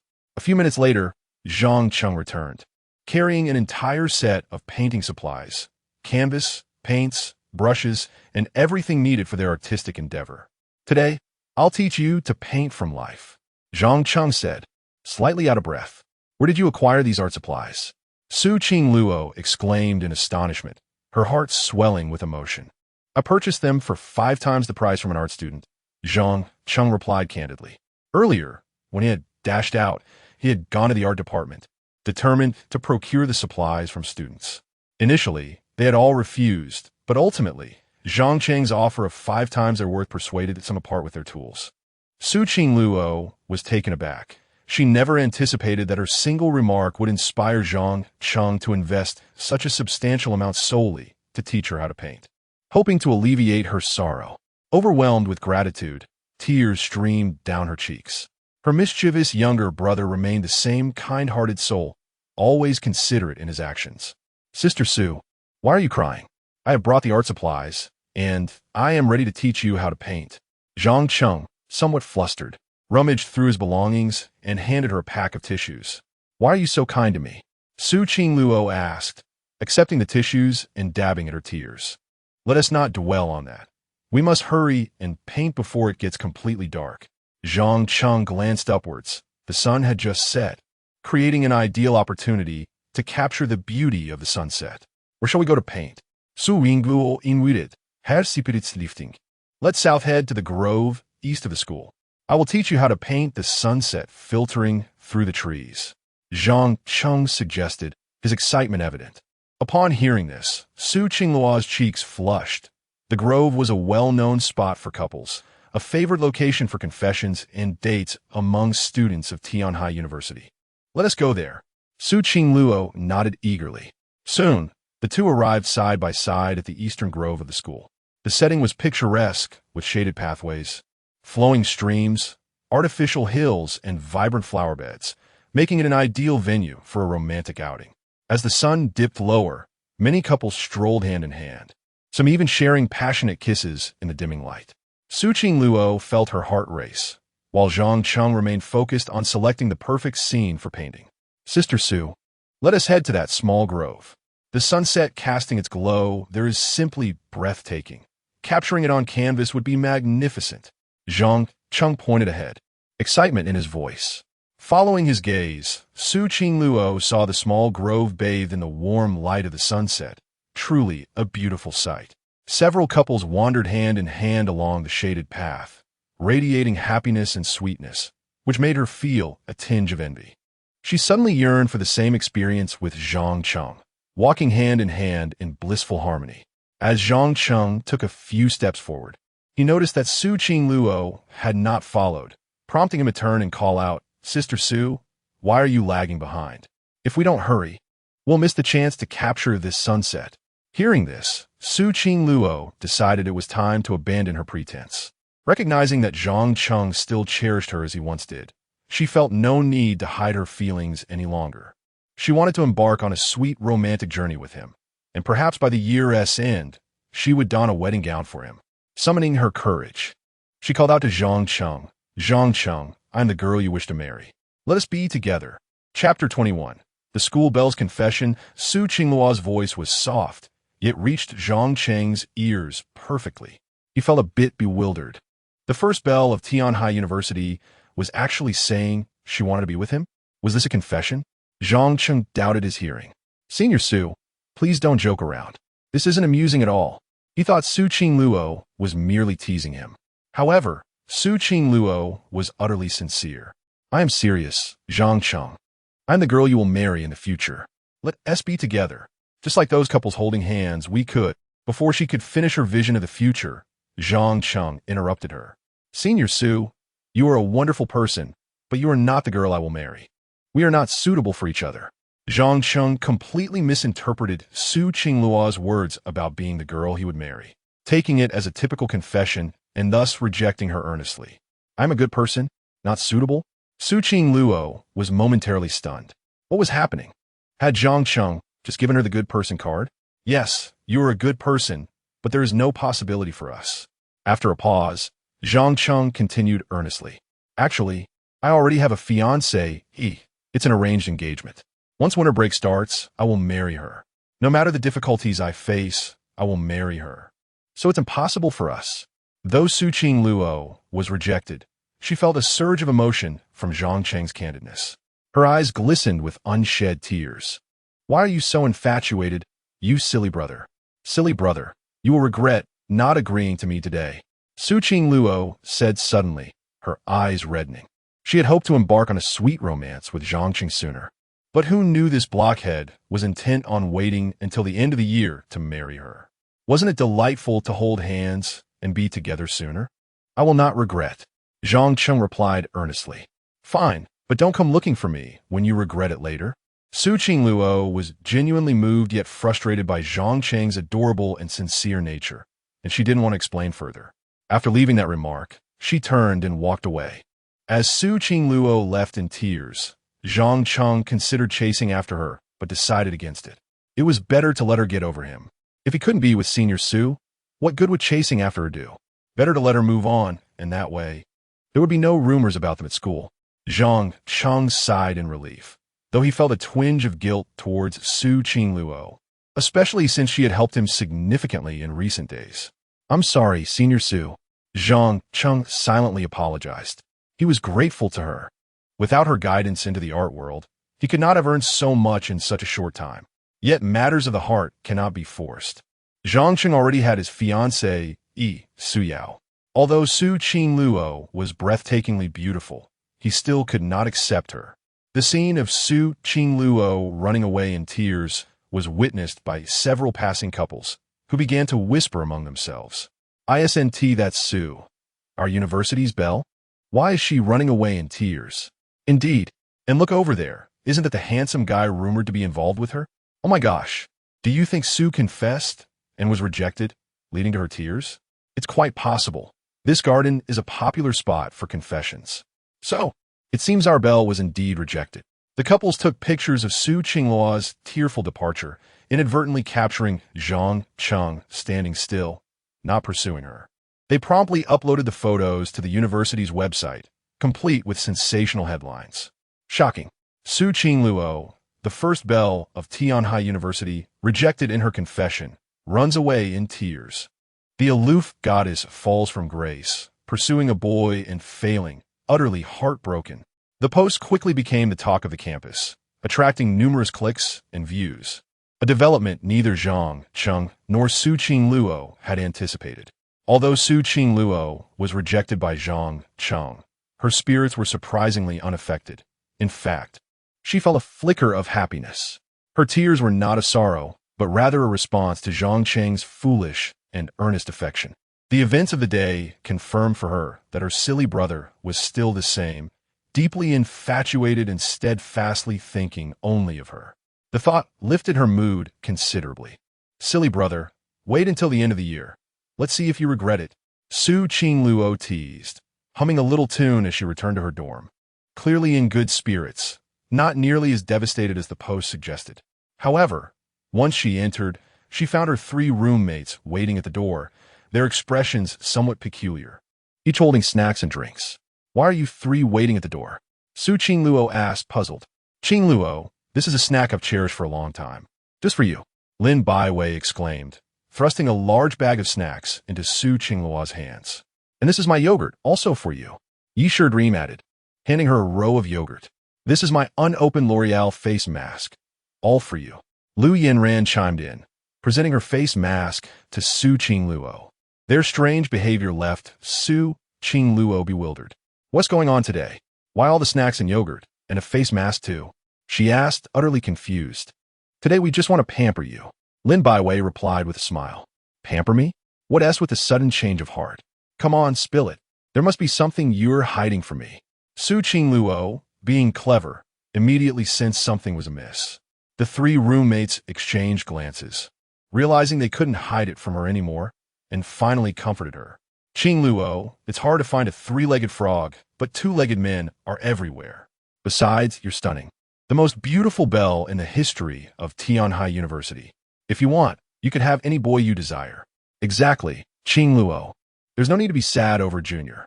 Qingluo, if you like younger boys, I can introduce a handsome junior to you tomorrow. The trio took turns comforting her, leaving Su Qingluo even more perplexed. What are you talking about? What younger boys? I don't understand a word. Still pretending? If you wish to cry, just let out. It's better for your health than bottling it up, Lin Baiwei urged. Why would I cry? Su Qingluo responded, exasperated. You still think you can hide it from us? The news of your confession being rejected by Zhang Cheng has spread throughout the entire school, Lin Baiwei declared, pulling out her phone and opening the campus website, where discussions about the aloof belle's rejection were flooding in.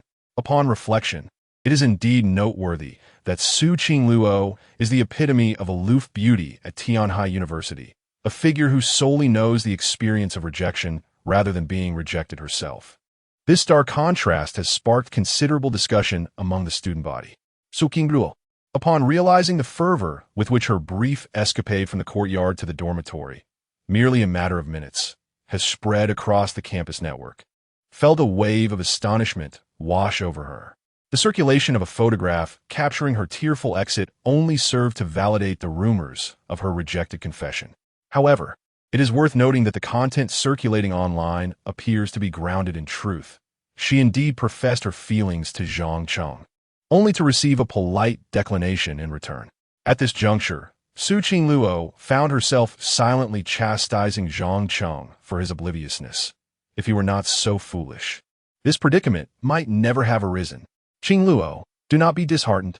Zhang Cheng is merely a bit handsome and possesses artistic talent. Aside from that, he is nothing remarkable. There are countless admirers vying for your attention, many of whom are far more accomplished than he. If you desire, they would surely line up to win your favor. Lin Baiwei reassured her. Indeed, Qingluo, do not dwell on it. It is merely a rejection. There are far better prospects ahead, echoed Yi Shidong and Lu Yanran, who joined in to comfort her. Su Qingluo, touched by the unwavering support of her roommates, who typically competed for snacks and drinks, found their concern heartwarming. They offered her their treats, beverages, and beloved face masks, all in an effort to lift her spirits. In truth, Su Qingluo felt a flicker of gratitude. These three roommates were indeed worthy companions. What are you all thinking? Although my confession was rejected, I am not so fragile. I am perfectly fine, she replied with a smile. In reality, she was not heartbroken. Rather, she felt a sense of joy, for Zhang Cheng's affection for her was evident. That's good to hear. Let us make sure you get to bed early tonight. Lin Baiwei insisted once more. Yes, an early night will ensure that tomorrow is filled with new possibilities, added Yi Shidong. All right, I will heed your advice and retire early tonight. Su Qingluo acquiesced, not wanting to cause them any further concern. Meanwhile, Zhang Cheng had returned to his dormitory. In stark contrast to Su Qingluo's comforting environment, his three roommates reacted quite differently to the news of his rejection of the university's belle. Wow, Zhang Cheng, you are incredible. You actually turned down Su, the campus beauty, exclaimed the slender Lin Yang, eyes wide with admiration. Bro, you are amazing. I can't believe you rejected the confession of the most sought-after girl in school, chimed in the plump Wang Hao, utterly astonished. Zhang Cheng, are you out of your mind? That is Su Qingluo, the most beautiful girl at Tianhai University in a century, and you turn her down? Why would she even fancy someone like you? Lamented the bespectacled Li Yuanhao, visibly exasperated. Zhang Cheng was equally bewildered by the rapid dissemination of this news. It spread like wildfire during his brief dinner in the cafeteria. But I don't like her. Why should I agree to something I do not desire? He replied, perplexed. Bro, you're unbelievable. You don't even fancy Su Qingluo, the dream girl of every male student, Li Yuanhao said, giving Zhang Cheng a thumbs up. Suddenly, Lin Yang had a thought. Zhang Cheng, do you perhaps prefer men? How else could you possibly turn down such a stunning beauty? Upon hearing this, the three roommates exchanged glances and instinctively distanced themselves from Zhang Cheng. Wang Hao even crossed his arms protectively over his chest, fearful of any unwanted advances. Zhang Cheng, bemused by their antics, clarified, let me be clear, I am a normal man who likes women. The reason I turned down Su Qingluo is simply that I have feelings for someone else. Once he made this statement, his roommates edged closer again. Oh, so you have someone in your heart. No wonder you turned down the campus beauty. I didn't realize you were so devoted. When will you introduce us to your girlfriend? Is she even more beautiful than Su Qingluo? They inquired eagerly, their curiosity piqued. My relationship with her is not yet established, but if things progress, I will certainly bring her to meet you all next semester, Zhang Cheng stated plainly. The wedding is scheduled for the end of the year. If all goes well, I will officially be with Su Yao. Not yet, huh? Well, you better make it happen, Wang Hao remarked, slightly disappointed. With Su Qingluo out of the picture, Zhang Cheng's phone remained tranquil, and his life seemed to return to a semblance of normalcy. for 2 consecutive days. Su Qingluo did not cross his path. It appeared that her heartbreak had prompted her to sever all ties with him. Zhang Cheng found contentment in this state. Though he regretted one matter, he had yet to fulfill his promise to teach Su Qingluo how to paint. On the 3rd morning, with no classes scheduled, Zhang Cheng visited the library to peruse books on financial investment. Having resolved to carve out a successful career in the investment sector, he knew diligence was essential. Yet, while engrossed in his reading, a familiar and melodious voice broke through his concentration. "Junior, may I sit beside you?" Upon hearing that voice, Zhang Cheng instinctively turned to look, and upon seeing the exquisite visage before him, he was momentarily rendered speechless. Chapter 22. The cool school beauty pursues me. Zhang Cheng never anticipated that Su Qingluo, who had vanished for 2 days, would reappear, still as stunning and captivating as ever. Noticing Zhang Cheng in a daze, Su Qingluo inquired once more, "Junior, may I sit beside you?" Just as Zhang Cheng was about to respond, the system's voice echoed in his mind. Ding! System task triggered. Option 1. Allow Su Qingluo to sit beside you. Reward: tenfold return on golden investment. Option 2. Refuse Su Qingluo's request to sit and tell her to leave. Reward: 2 additional eggs. The system's options were perpetually audacious, leaving him with no alternative. 2 additional eggs? Would he still be considered a man? He could hardly fathom the notion of having 4 eggs, and thus reluctantly chose, "Please have a seat. There's no one here." As soon as the words left his lips, the system's voice resounded again. "Congratulations, host, on making a choice. Reward: tenfold return on golden investment, valid for 3 days." Zhang Cheng felt a surge of anticipation regarding the tenfold golden investment return. He had previously experienced such a return, earning him 10 million. And this new version appeared to be an enhanced variant, promising even greater rewards. However, he would need to examine the specific conditions later. Seeing Zhang Cheng's assent, Su Qingluo joyfully settled down and handed him a cup of milk tea. "Junior, this is for you." Su Qingluo remained as gentle as ever, her aloof demeanor seemingly vanishing in his presence. Zhang Cheng was momentarily taken aback.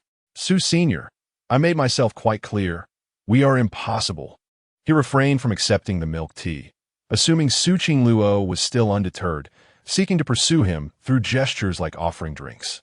Upon hearing this, Su Qingluo was both amused and exasperated. "What are you thinking? Who do you think you are? I'm not chasing after you. There are many who are far more outstanding than you among those pursuing me. I wouldn't care less about you." She feigned a haughty demeanor, though in truth, she cherished Zhang Cheng deeply and often dreamed of him. "That's fine. You're a wonderful person and quite beautiful. You should find someone more exceptional than me. However, if you wish to learn painting, I can teach you," Zhang Cheng remarked thoughtfully. He had previously promised to instruct Su Qingluo in painting, and he was willing to fulfill that promise unconditionally. "I had almost forgotten. Yes, you did promise to teach me painting." Su Qingluo smiled brightly, then playfully added, "Handsome master, then consider this cup of milk tea as my tribute to you. Now I can drink it, right?" Zhang Cheng was surprised by Su Qingluo's creative way of gifting him milk tea. However, given how far the conversation had progressed, refusing the drink would seem rather ungracious. "All right, but let me be clear. I can teach you painting, but we have no possibility together," Zhang Cheng reiterated earnestly, wanting to preempt any recurrence of the previous incident from 3 days prior. "Fine, we have no possibility. Just remember, don't come chasing after me later." Su Qingluo quipped with a smile. "Rest assured, I wouldn't develop feelings for you, let alone pursue you," Zhang Cheng stated confidently. He already had Su Yao in his heart. How could he possibly harbor feelings for Su Qingluo? Seeing Zhang Cheng's unwavering confidence, Su Qingluo chuckled playfully. "Be careful with your words." While Zhang Cheng and Su Qingluo engaged in their quiet conversation, several students in the library began to cast glances in their direction. Although it was still morning, the library was bustling with students. Su Qingluo, being exceptionally beautiful and a prominent figure at the school, naturally attracted many gazes as she sat down. They soon noticed Su Qingluo handing milk tea to Zhang Cheng. igniting a wave of gossip among the students. My goodness. ISNT that the school beauty, Sue, after being rejected last time, she's back to deliver milk tea to her junior. Indeed, the boy sitting next to her seems to be the one Sue confessed to. It appears Sue is unwilling to accept rejection and is pursuing him again. Did you see? She just gave him milk tea. Who would have thought Sue, the school beauty, has become a lovesick puppy? What magic does this junior possess to captivate her so? Many students quickly retrieve their phones, surreptitiously snapping photos of Zhang Cheng and Su Qingluo. Afterward, they hastily posted the images online, crafting sensational headlines. Shocking. The school beauty, Sue, refuses to accept rejection and pursues her junior again. A monumental news flash. Once aloof, Su Qingluo has devolved into a lovesick puppy, relentlessly chasing after the new student. Everyone look! Su Qingluo has once again presented milk tea to her junior. Is she truly pursuing him? Explosive posts rapidly dominated the school's online forum, which had been dormant for 2 days, suddenly igniting with activity. Meanwhile, the two protagonists remained blissfully unaware. As noon approached, Zhang Cheng and Su Qingluo finally exited the library. Zhang Cheng, would you like to have lunch together? Su Qingluo sweetly invited. This was an invitation from the most beautiful girl in Tianhai University. Most boys would likely swoon with joy. However, Zhang Cheng slightly shook his head. Apologies, Su Senior, but I have to attend an auction today at noon, so I want to be able to join you for lunch. He politely declined. This time he wasn't fabricating an excuse. He genuinely had business to attend to at the auction, as his painting, Lonely Wild Goose at Dusk, was set to be auctioned at 12 o'clock.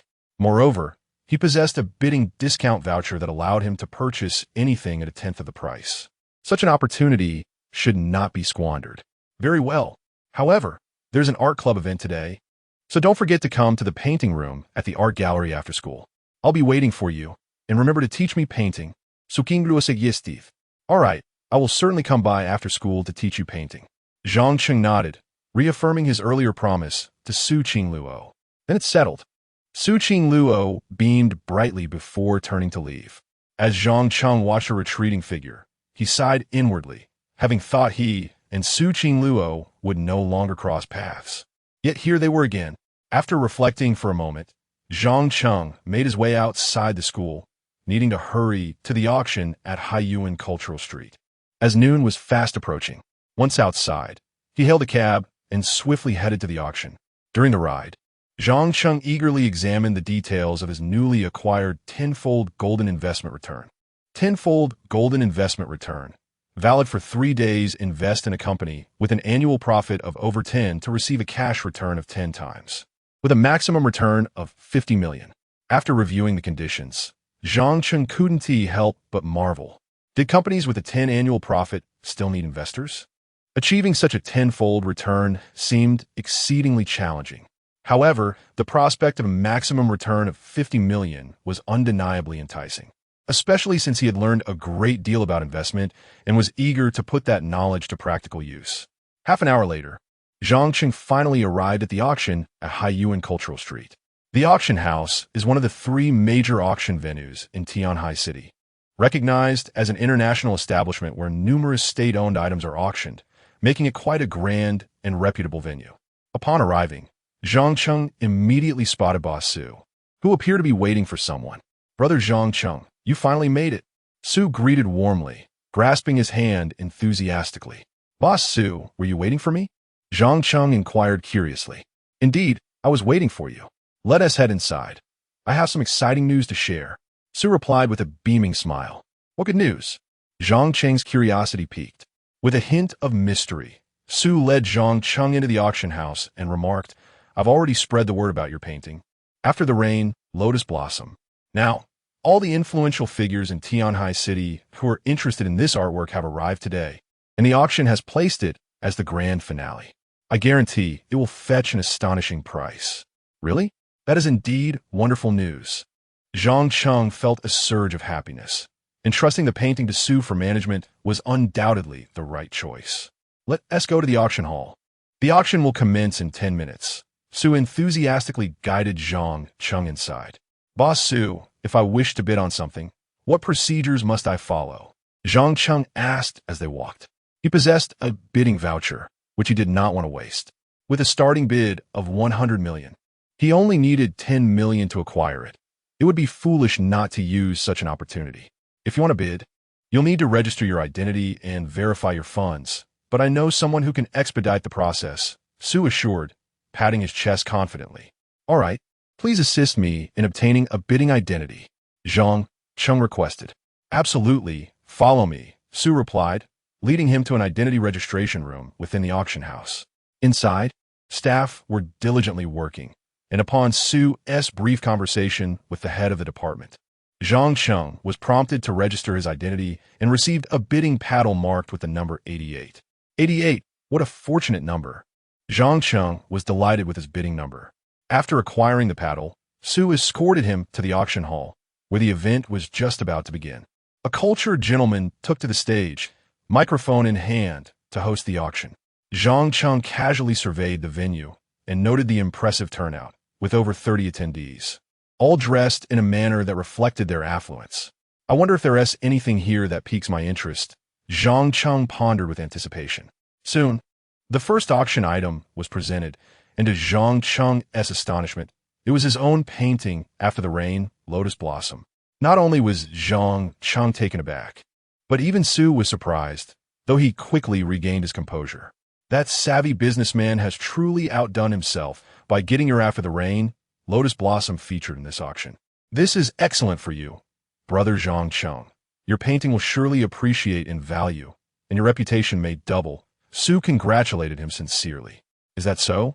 Zhang Cheng replied, somewhat understanding the implications. If the painting sold for a high price, the value of his future works would likely increase. Moreover, this auction would undoubtedly elevate his profile. Of course, I will help you drive up the bidding, Su said shrewdly. Zhang Cheng intended to collaborate with their art firm, Yunxiang. And while this auction of After the Rain, Lotus Blossom might not yield immediate profits, it would enhance Zhang Cheng's reputation, leading to higher prices for his future works. Su was fully aware of the stakes involved. On stage, the host, Chao Sheng, enthusiastically introduced Zhang Cheng's After the Rain, Lotus Blossom. He described it as the work of a recently emerged prodigy, a first-year student at Tianhai University, who, despite his youth, possessed remarkable artistic skills. Chao paused briefly before continuing.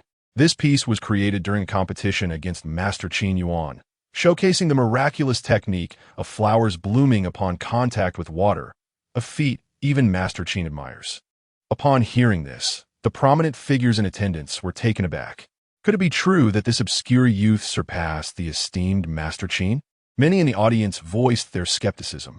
A significant portion of these dignitaries had heard of Master Qin, known for selling his works for as high as 1,500,000, ranking among the top 30 in the realm of Chinese painting. To them, the After the Rain, Lotus Blossom appeared less impressive. Rest assured, it is true.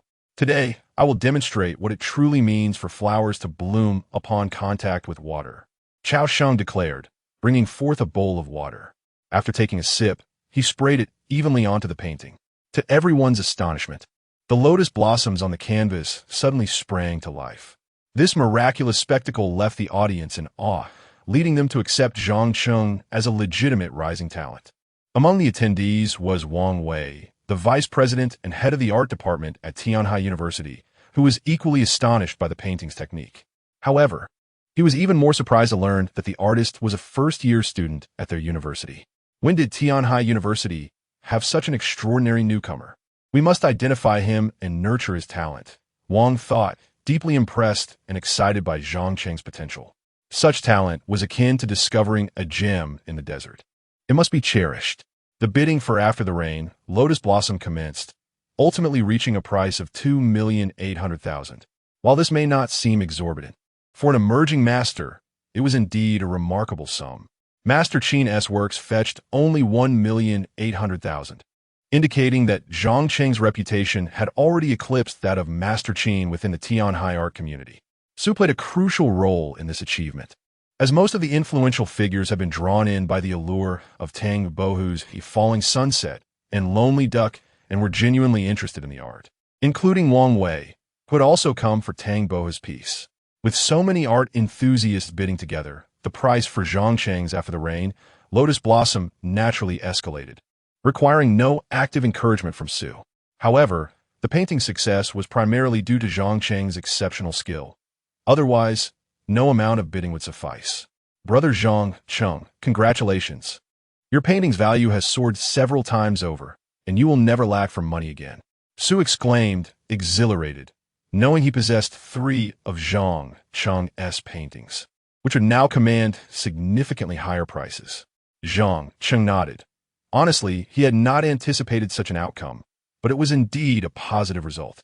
After all, he could now continually enhance his wealth through his art, bringing him closer to marrying Su Yao.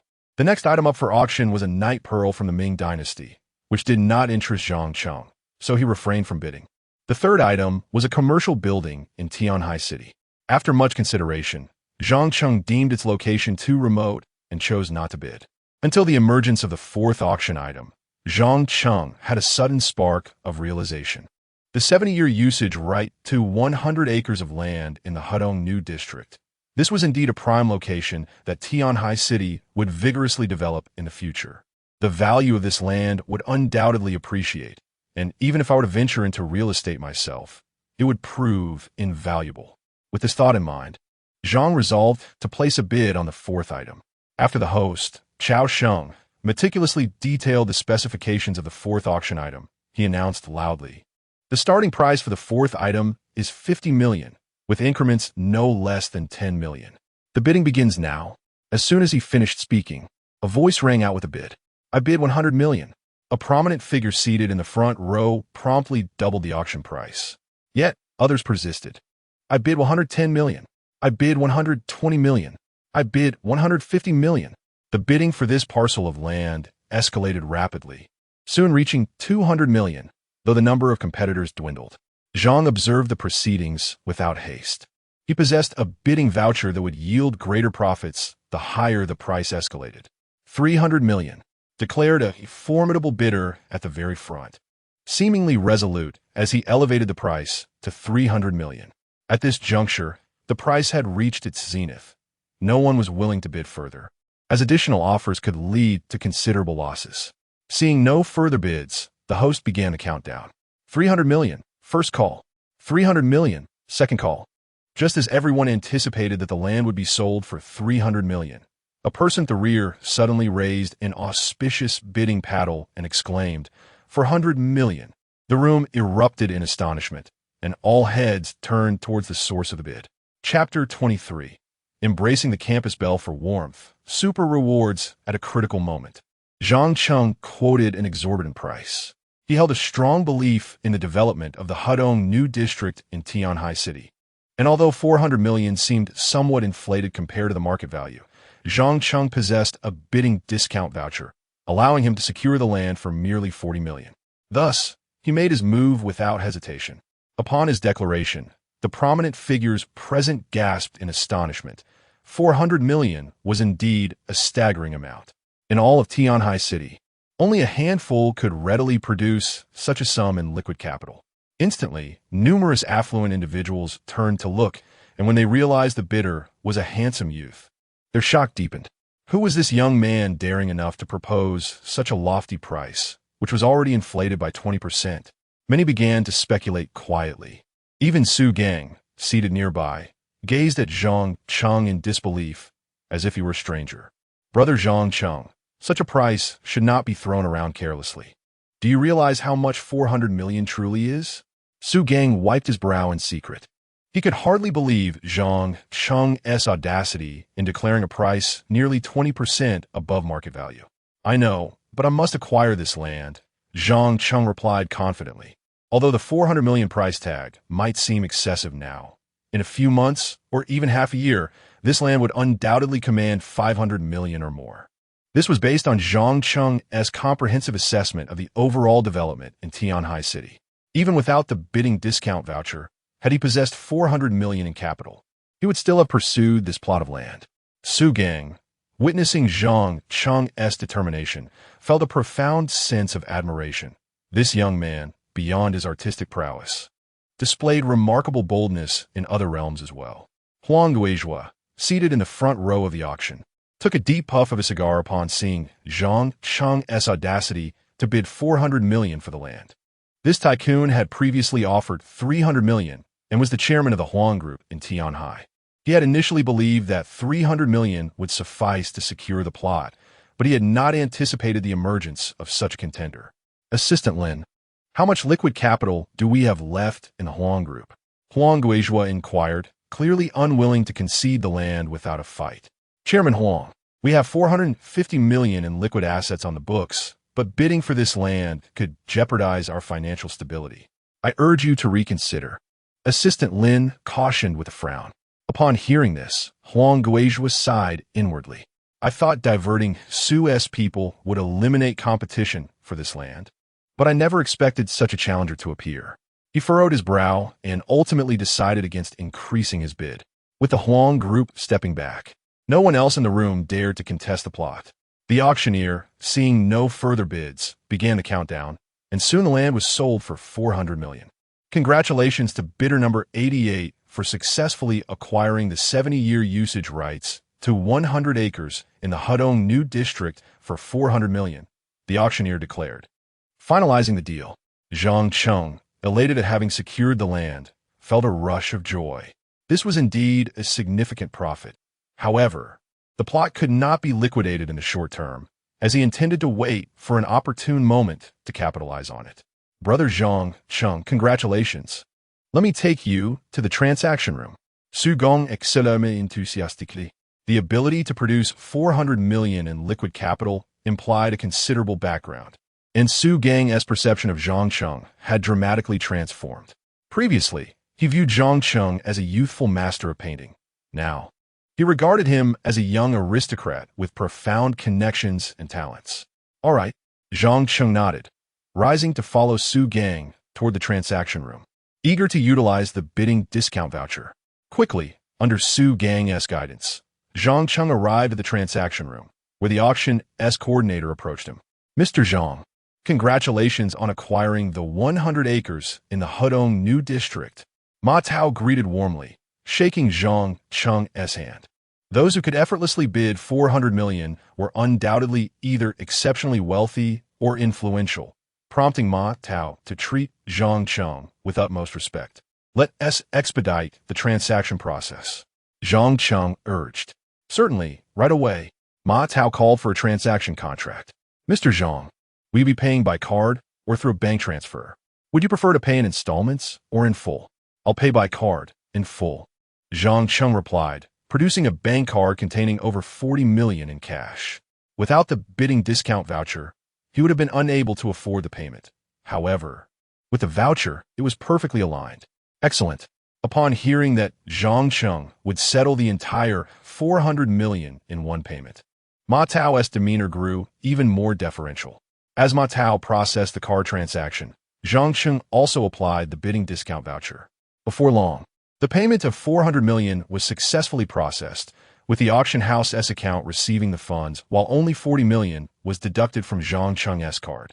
This exemplified the remarkable utility of the bidding discount voucher. Ding! Congratulations to the host for successfully utilizing the bidding discount voucher. The system's voice echoed in Zhang Cheng's mind. All right, Mr. Zhang, the payment has been completed. Please sign here, and the land in Hudong is officially yours. Ma Tao respectfully returned the bank card and presented the transaction contract to Zhang Cheng. After nodding, Zhang Cheng signed a contract in 2 copies, thus officially acquiring the 400 million valued land. Splendid. In due time, this land will appreciate significantly, allowing for either a profitable sale or development. Zhang Cheng mused with a slight smile. Brother Zhang Cheng, congratulations.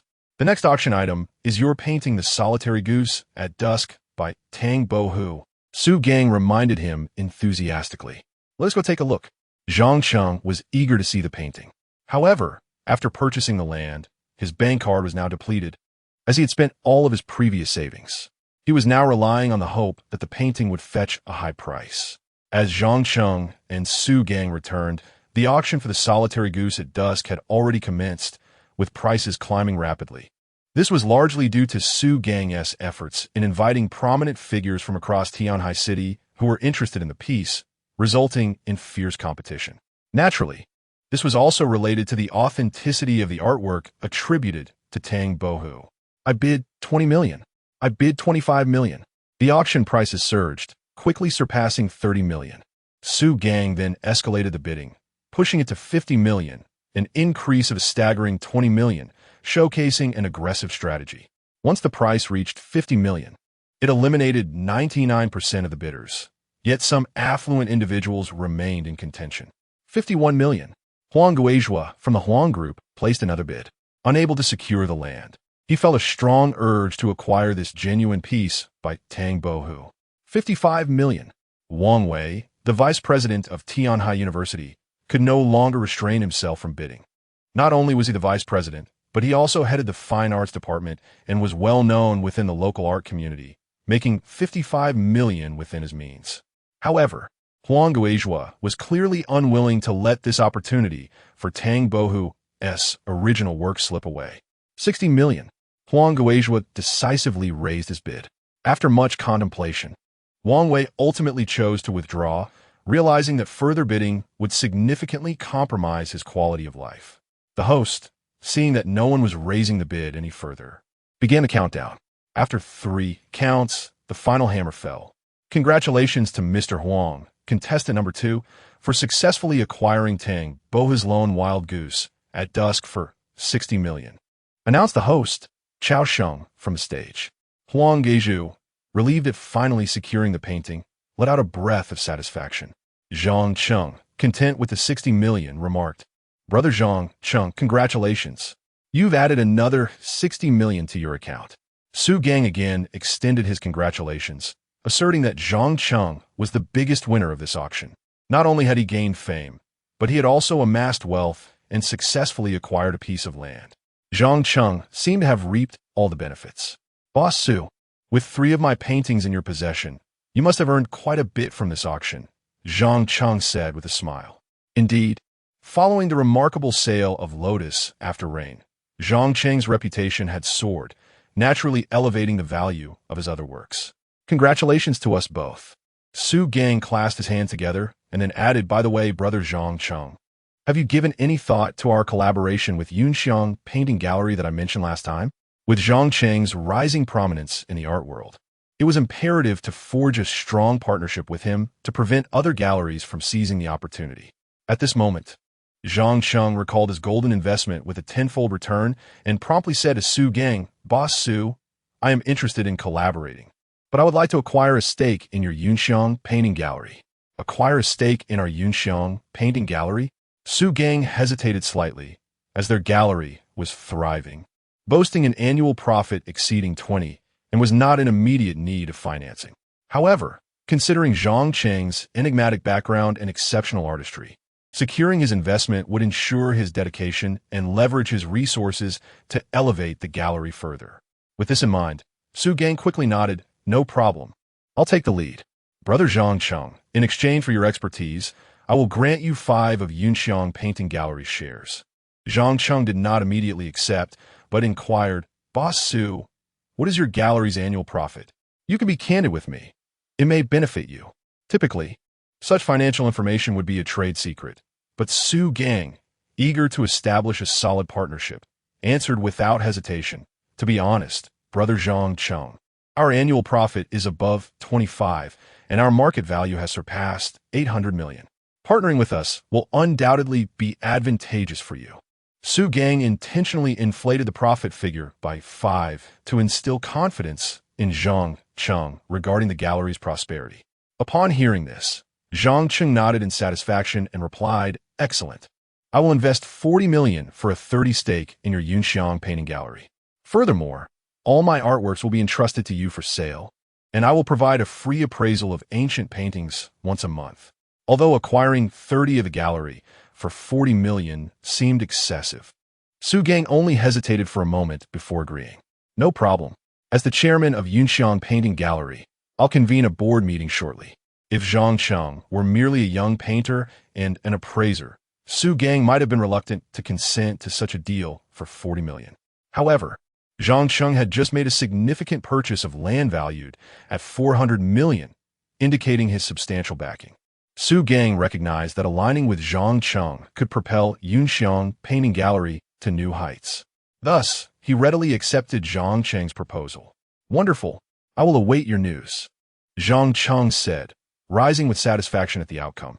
By investing in Yunxiang Painting Gallery, his golden investment would come into effect, yielding substantial returns, albeit capped at 50 million. All right, I will provide you with a response in 3 days. Su Gang warmly shook Zhang Cheng's hand, feeling that forging this partnership was one of the wisest decisions of his life. Before leaving the auction, Zhang Cheng received a cash payout of 57 million. The proceeds from the auction of Tang Boha's lone wild goose at dusk, after a 5 commission was deducted.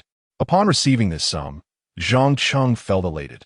The funds would facilitate his investment in Yunxiang Painting Gallery. After departing the auction, Zhang Cheng returned to school for classes. In the evening, instead of heading back to his dormitory, he went to the art gallery. Earlier, he had promised Su Qingluo to teach her painting after school, and he intended to keep his word.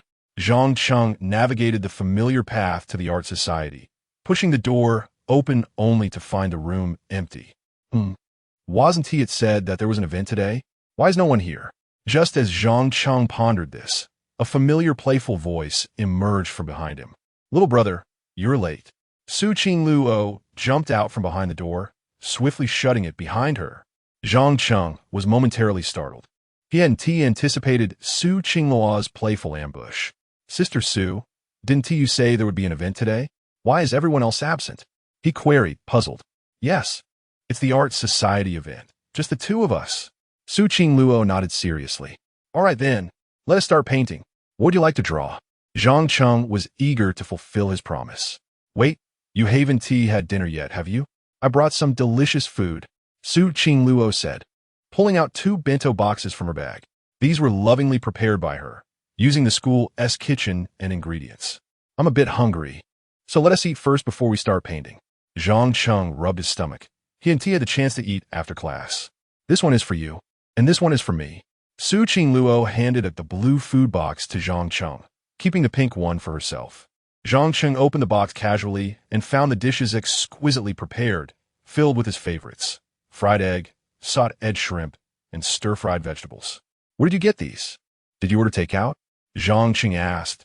His appetite piqued as he eagerly picked up his chopsticks. I made them myself. Are they delicious?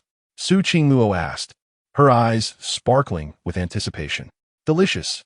Truly delightful, Zhang Cheng praised, admitting that the dishes were remarkably well made.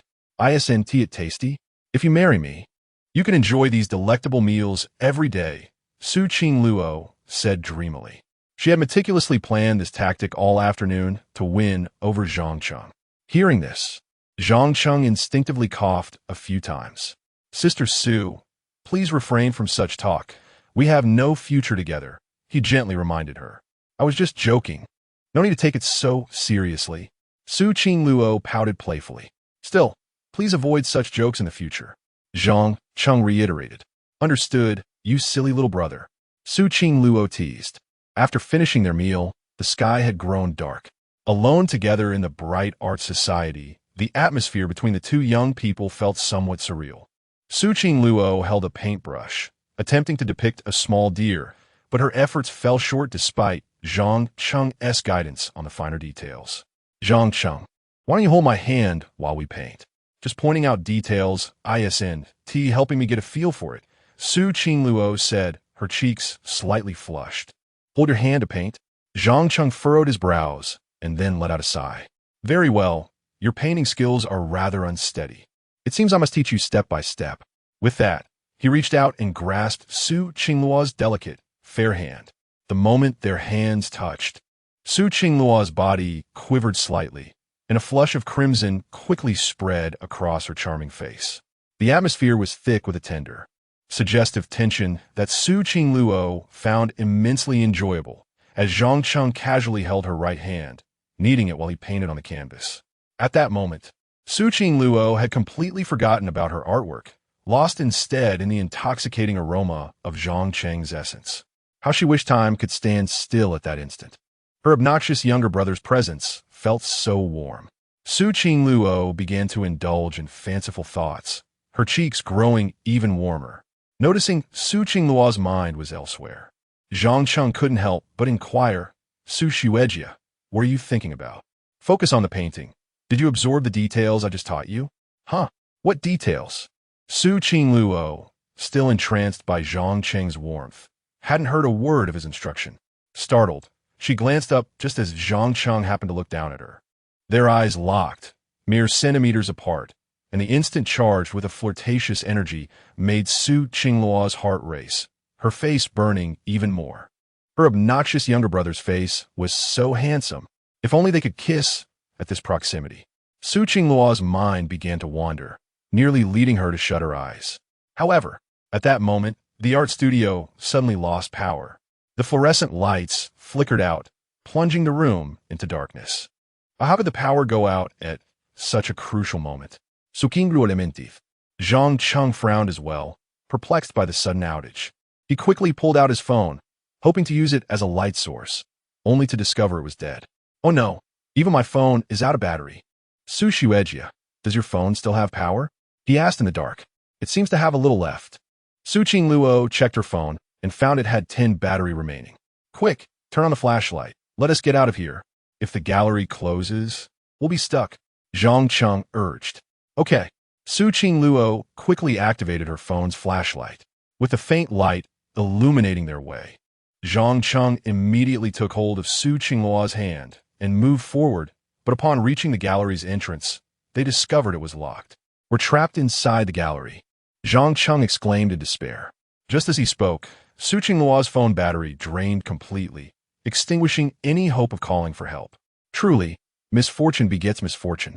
It seems we must spend the night here in the art gallery, Zhang Cheng remarked, somewhat at a loss for words. However, upon hearing this, Su Qingluo felt a flicker of delight within. Spending the night here was acceptable, as long as she could be with her obnoxious younger brother. In fact, she secretly hoped for a little unexpected adventure. Yet, as time passed, the night grew colder. It was mid-September, and the chill of midnight was biting. Su Qingluo, clad in a short skirt, felt the cold more acutely. Zhang Cheng, I'm so cold. She shivered, curling up on a chair in the gallery. Zhang Cheng, alarmed, glanced around but found nothing to cover her with, and he himself was only wearing a short-sleeved shirt. Just then, the system's voice chimed in again. Ding! Task activated. Option 1. Hold Su Qingluo close to help her stay warm through the night. Reward. Master-level singing. Earn 1 million for every touching song performed. Option 2. Watch Su Qingluo freeze to death. Reward. Confiscation of all wealth. Chapter 24. The school bell steals a kiss from me in this instance. The system's options were not as provocative as before. However, the rewards tied to the second option left Zhang Cheng feeling somewhat disheartened. Having just begun to amass a modest fortune, losing it all at this juncture would be a lamentable fate. More importantly, he could not bear to see Su Qingluo curled up in her chair, shivering from the cold. Never mind. He resolved to tackle the challenges of this night first. With that thought, Zhang Cheng resolutely chose the first option. He then settled beside Su Qingluo and enveloped her in his embrace, cradling her as one would a delicate kitten, holding her tightly against him. He hoped that the warmth of his body would alleviate her chill. Ding! Congratulations, host, on making a choice. Reward. Divine singing ability. For every moving song sung, a reward of 1 million. As soon as he received the system's notification, Zhang Cheng found his mind flooded with countless singing techniques and a plethora of original songs, all previously unknown in this world. Titles like What Could Possibly Go Wrong, Lonely Sandy Shores, Barefaced, and The Wind Rises, among others, surfaced in his thoughts. Although he had never heard these original songs before, and they did not exist in this realm, he felt assured that they must be melodious given that they were bestowed by the system. He glanced once more at the description of the singing reward. Sing a song that moves over 100 people to earn 1 million, valid for 10 days. The prospect of earning money through singing was quite appealing. Zhang Cheng felt satisfied with his skill and contemplated seeking an opportunity to test its effectiveness tomorrow. As Zhang Cheng held Su Qingluo tightly, she slowly opened her eyes. Zhang Cheng, what are you doing? She asked, her voice a blend of weariness and cold. Her arms wrapped around her chest as she trembled. Zhang Cheng, fearing she might think he was taking advantage of her, quickly explained, "Senior Su, aren't you cold? If I hold you, yuan feels so chilly." Upon hearing this, Su Qingluo's cheeks flushed slightly. Indeed, she was very cold, but she hadn't anticipated Zhang Cheng's thoughtfulness. She nodded gently, murmuring, "Thank you, you silly little brother." Then she nestled deeper into his embrace, finally feeling a semblance of warmth. Not merely physical, but a warmth that soothed her soul. This silly little brother is truly a warm-hearted person, Su Qingluo thought bashfully to herself. Suddenly realizing she no longer felt cold, she soon drifted off into a slumber. In her dream, Su Qingluo found herself transported back to when she was 10 years old. On that day, her playful spirit had led her to drag Zhang Cheng outside, only to be caught in a torrential downpour. The two children had to seek refuge in an abandoned thatched hut. Outside, thunder roared and fierce winds howled, while heavy rain battered the ground. Terrified, Su Qingluo cried out for her mother, and it was Zhang Cheng who embraced her, reassuring her that with him around, everything would be all right. Eventually, Su Qingluo's tears ceased, but the cold of the night left her shivering. It was Zhang Cheng who held her throughout the night, using his own body to provide her warmth. Even as rain leaked through the thatched roof, Zhang Cheng stayed awake, propping a piece of old wood to shield her from the downpour, allowing her to sleep soundly. Perhaps it was from that moment that young Su Qingluo etched Zhang Cheng in her heart, resolutely deciding that she would marry him one day. As Zhang Cheng held Su Qingluo's soft form, he too felt a wave of warmth wash over him. Soon, fatigue overtook him, and he gradually leaned back against the chair, succumbing to sleep. Meanwhile, in the girls' dormitory, Lin Baiwei, Lu Yanran, and Yi Shiming were growing increasingly anxious. "It's so late. Why hasn't Ti Qingluo returned yet?" Lin Baiwei glanced at her phone, noting that it was already past 11 o'clock. Outside, darkness had enveloped the sky, and the school gates had closed. What if something has happened to her? Yi Shiming's heart raced with worry. Su Qingluo typically maintained a regular schedule and would have been in bed by this hour. Her sudden disappearance was unnerving. Think carefully. Did Qingluo mention meeting anyone or going anywhere? Lu Yanran urged anxiously. The concern that they could not locate Su Qingluo at such a late hour weighed heavily on them. "I just remembered. This afternoon, she spent money at the cafeteria to prepare a bento, saying it was for someone." Lin Baiwei suddenly spoke up. "For someone?" Lu Yanran and Yi Shiming exchanged puzzled glances. "Who is someone?" No sooner had the words left her mouth than all three seemed to arrive at the same conclusion. It couldn't be Zhang Cheng, could it? This morning, the campus network buzzed with news that Qingluo had brought milk tea to the library to find him. Lin Baiwei exclaimed, "That is entirely possible. She could be preparing a heartfelt bento for him." Lu Yanran added, "Indeed, Qingluo might very well be with Zhang Cheng." Yi Shiming remarked, pausing briefly before asking, "Does anyone have Zhang Cheng's contact information?" They quickly considered reaching out to Zhang Cheng to ascertain Su Qingluo's whereabouts, but unfortunately, none of them had his contact details. This realization left them feeling deflated, but Lin Baiwei soon hatched a plan. "We can ask Zhang Cheng's roommates for their contact information," she suggested. "Zhang Cheng's roommates? But we don't know any of them." Lu Yanran and Yi Shiming both shook their heads. Nevertheless, Lin Baiwei had her methods. "Watch me," she declared, posting a message in her social circle. "I need Zhang Cheng's roommate's contact information within half an hour. The first person to provide it will get to dine with me tomorrow." This was a clever ploy.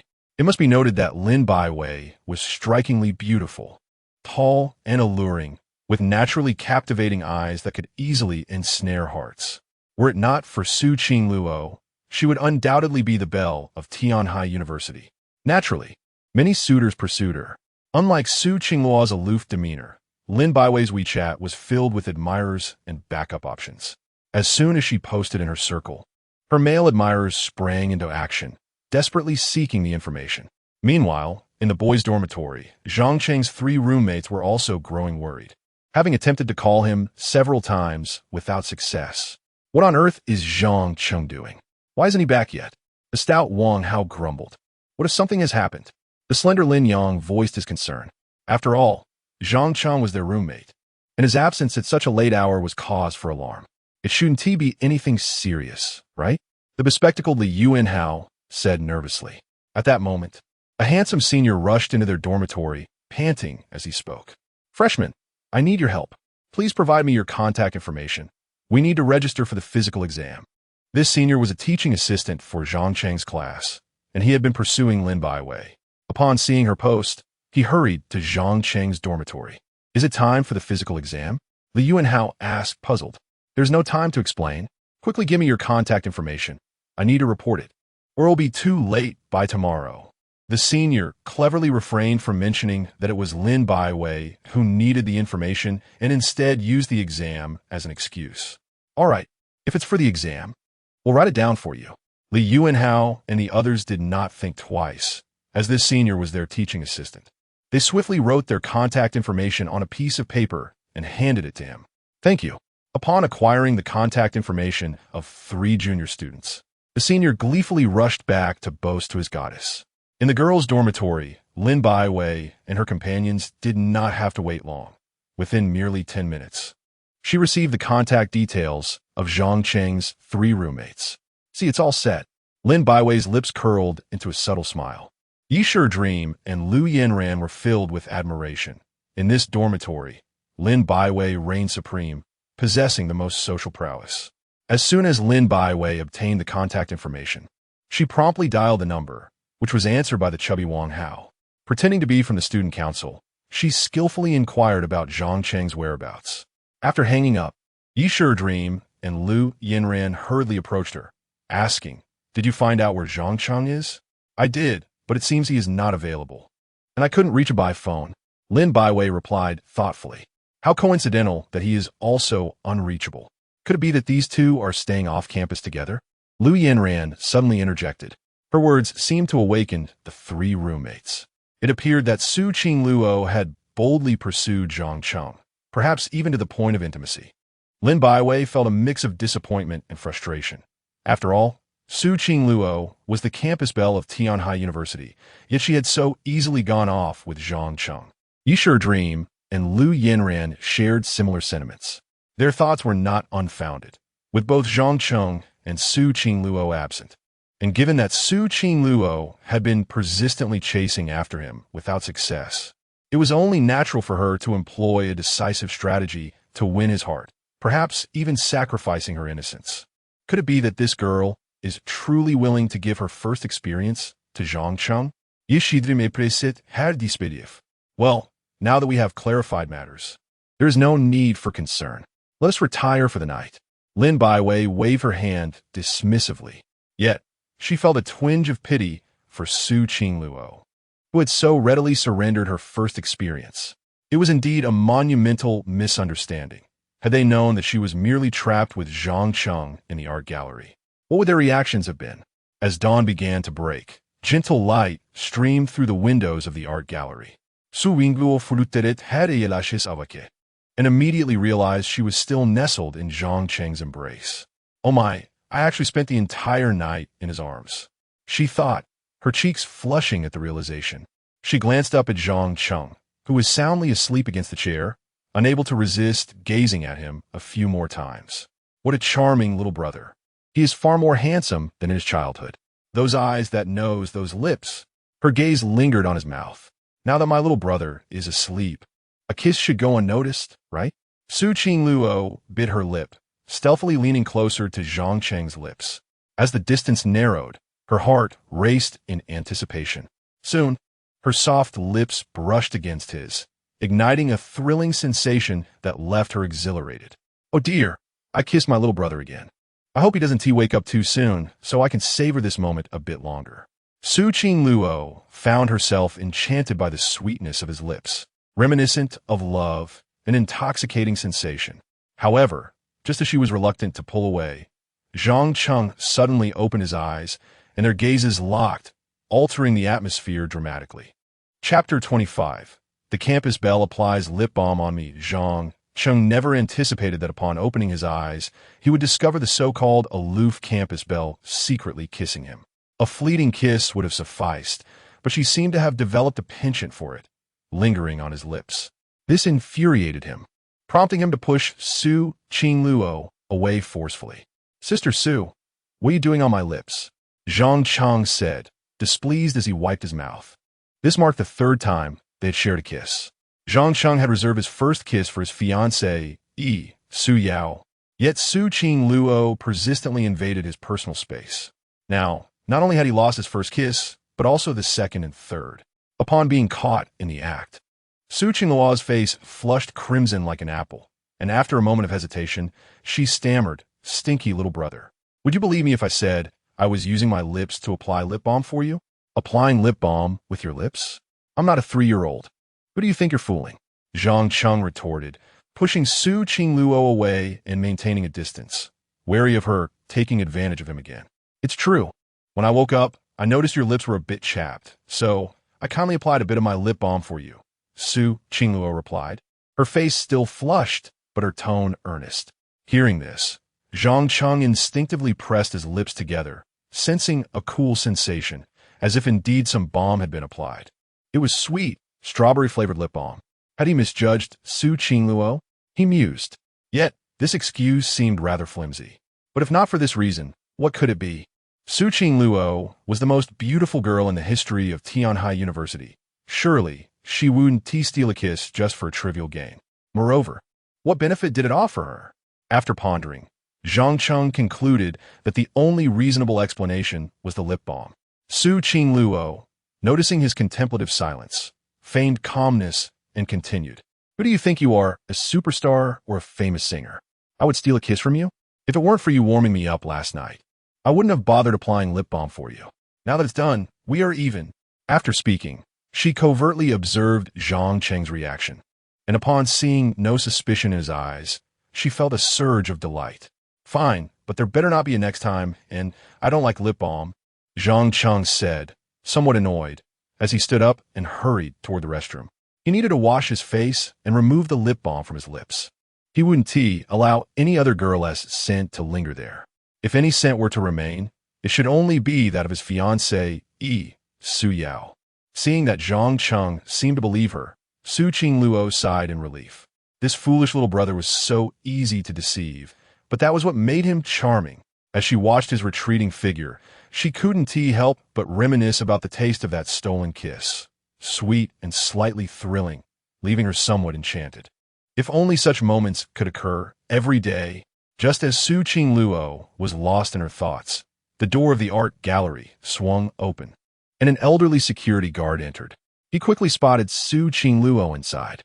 "Hey, young lady, what are you doing in the art gallery?" the guard asked, puzzled. "Uncle, we were painting in the studio last night when the power went out, and we ended up locked in here," Su Qing Luo explained earnestly. "Ah, I see. My apologies. It's my fault for not checking thoroughly and leaving you locked in." The guard hurriedly apologized. "It's all right. I should actually thank you." Su Qing Luo replied with a sweet smile.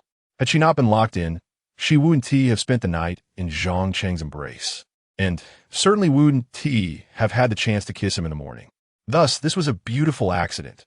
Su Qing Luo wouldn't mind experiencing such surprises more often. Soon, Zhang Cheng returned from the restroom, relieved to see the art gallery door finally open. "We can finally leave, Sister Su. Let us go." Sununtai King Luo nodded, her spirits high as she hummed a little tune back to the dormitory. Along the way, she found herself reminiscing about the warmth of being in Zhang Cheng's arms. His kisses were undeniably sweet. Lost in thought, her cheeks flushed as she wished for more of such delightful surprises.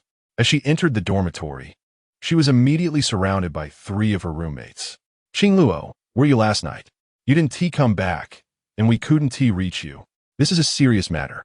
You better confess," Lin Baiwei inquired, feigning seriousness. Yi Shidong and Lu Yinran wore similar expressions of concern. "I was locked in the art gallery all night, and my phone died, so I couldn't call anyone," Su Qing Luo explained truthfully. However, her 3 roommates were not convinced. "Who would believe that? We contacted Zhang Cheng's roommate last night, and he wasn't in the dorm either. You 2 were together, right?" Lu Yinran prodded, curiosity evident in her voice. Su Qing Luo's face flushed at that remark. She never expected her friends would investigate Zhang Cheng's roommate. Reluctantly, she admitted, "Yes, we were together. We were in the studio painting when the power went out, and, we ended up locked in the art gallery. Really? You didn't go to a hotel with Zhang Cheng? Lin Baiwei asked with a knowing smile. Yi Shidong and Lu Yinran eagerly awaited her response, their eyes filled with curiosity. Feeling flustered, Su Qingluo replied, "No, I didn't. You can check my phone. It's dead, and I didn't bring my ID. So I couldn't check into a hotel." To prove her innocence, she showed them her phone. Wearing a dress made it impossible to hide her ID. The three friends examined her phone, and indeed it was dead. "Well, it seems you really were locked in the art gallery with Zhang Cheng," Lin Baiwei said. "Yes, we spent the night there," Su Qingluo affirmed. "Being alone together all night, did anything exciting happen?" Lin Baiwei teased with a mischievous grin. "And no, nothing happened." Su Qingluo's face turned crimson as she recalled sleeping in Zhang Cheng's arms and their morning kiss. "Really? I don't believe it. Why are you blushing then?" Lin Baiwei pressed, a playful smile on her face. "Really, nothing happened," Su Qingluo insisted, trying to maintain her composure. "If you don't tell the truth, I might have to tickle you," Lin Baiwei threatened, wiggling her fingers playfully. Su Qingluo quickly changed the subject. "By the way, Shidong, isn't your dance club holding a fundraising performance at school today? How's the preparation going?" "Don't change the subject. I'm asking about you and Zhang Cheng," Lin Baiwei insisted, not letting go. However, Su Qingluo chose to ignore her and continued to inquire about Yi Shidong. "Who have you invited for the performance? Do you need my help?" It must be said, Su Qingluo was quite clever. Once the topic shifted, Yi Shidong's attention was immediately diverted. "Certainly, I require your assistance. All you need to do is encourage others to attend. It would be best if you could gather a few more people so that after our charity performance, we can attract more students to donate for the impoverished children of the mountain village," Yi Shidong earnestly stated. Having been admitted to Tianhai University from a destitute mountain village, her journey had been arduous, which made her particularly empathetic towards the learning environment of the village children. This fundraising event organized by the Dance and Song Club aimed to support more underprivileged children in their pursuit of education. It must be said that Yi Shidong is a girl rich in compassion. "No problem, Shidong. You all focus on your preparations. I will bring some people over," Su Qingluo replied enthusiastically. "Shidong, I will also help gather more attendees," Lu Yinran agreed. The three of them then turned their gaze towards Lin Baiwei. Lin Baiwei sighed inwardly, realizing that Su Qingluo had deftly shifted the focus away from herself, leaving her in the spotlight instead. "I am quite adept at attracting people. Leave it to me," Lin Baiwei declared. Although the four girls hailed from various backgrounds and regions, they were always willing to lend a helping hand to those in need. However, relying solely on themselves would not suffice to draw a large crowd. They needed to devise a strategy to invite a prominent figure from their school to perform. After pondering for a moment, Lin Baiwei furrowed her brow and stated, "I have a thought on that. We have already secured the participation of our school's heartthrob, Feng Jinghui. He possesses a remarkable singing voice, is incredibly handsome, and enjoys considerable fame online, with many fans in our school." Yi Shidong paused, then spoke with confidence. "Having him as the finale performer should attract a substantial audience. Feng Jinghui, he is indeed our school's renowned heartthrob. I heard he is preparing to sign with an entertainment company for his debut. How did you manage to invite him, Shidong?" Lin Baiwei asked curiously. "It required our entire dance and song club to pool together 10,000 yuan to secure his appearance," Yi Shidong replied candidly.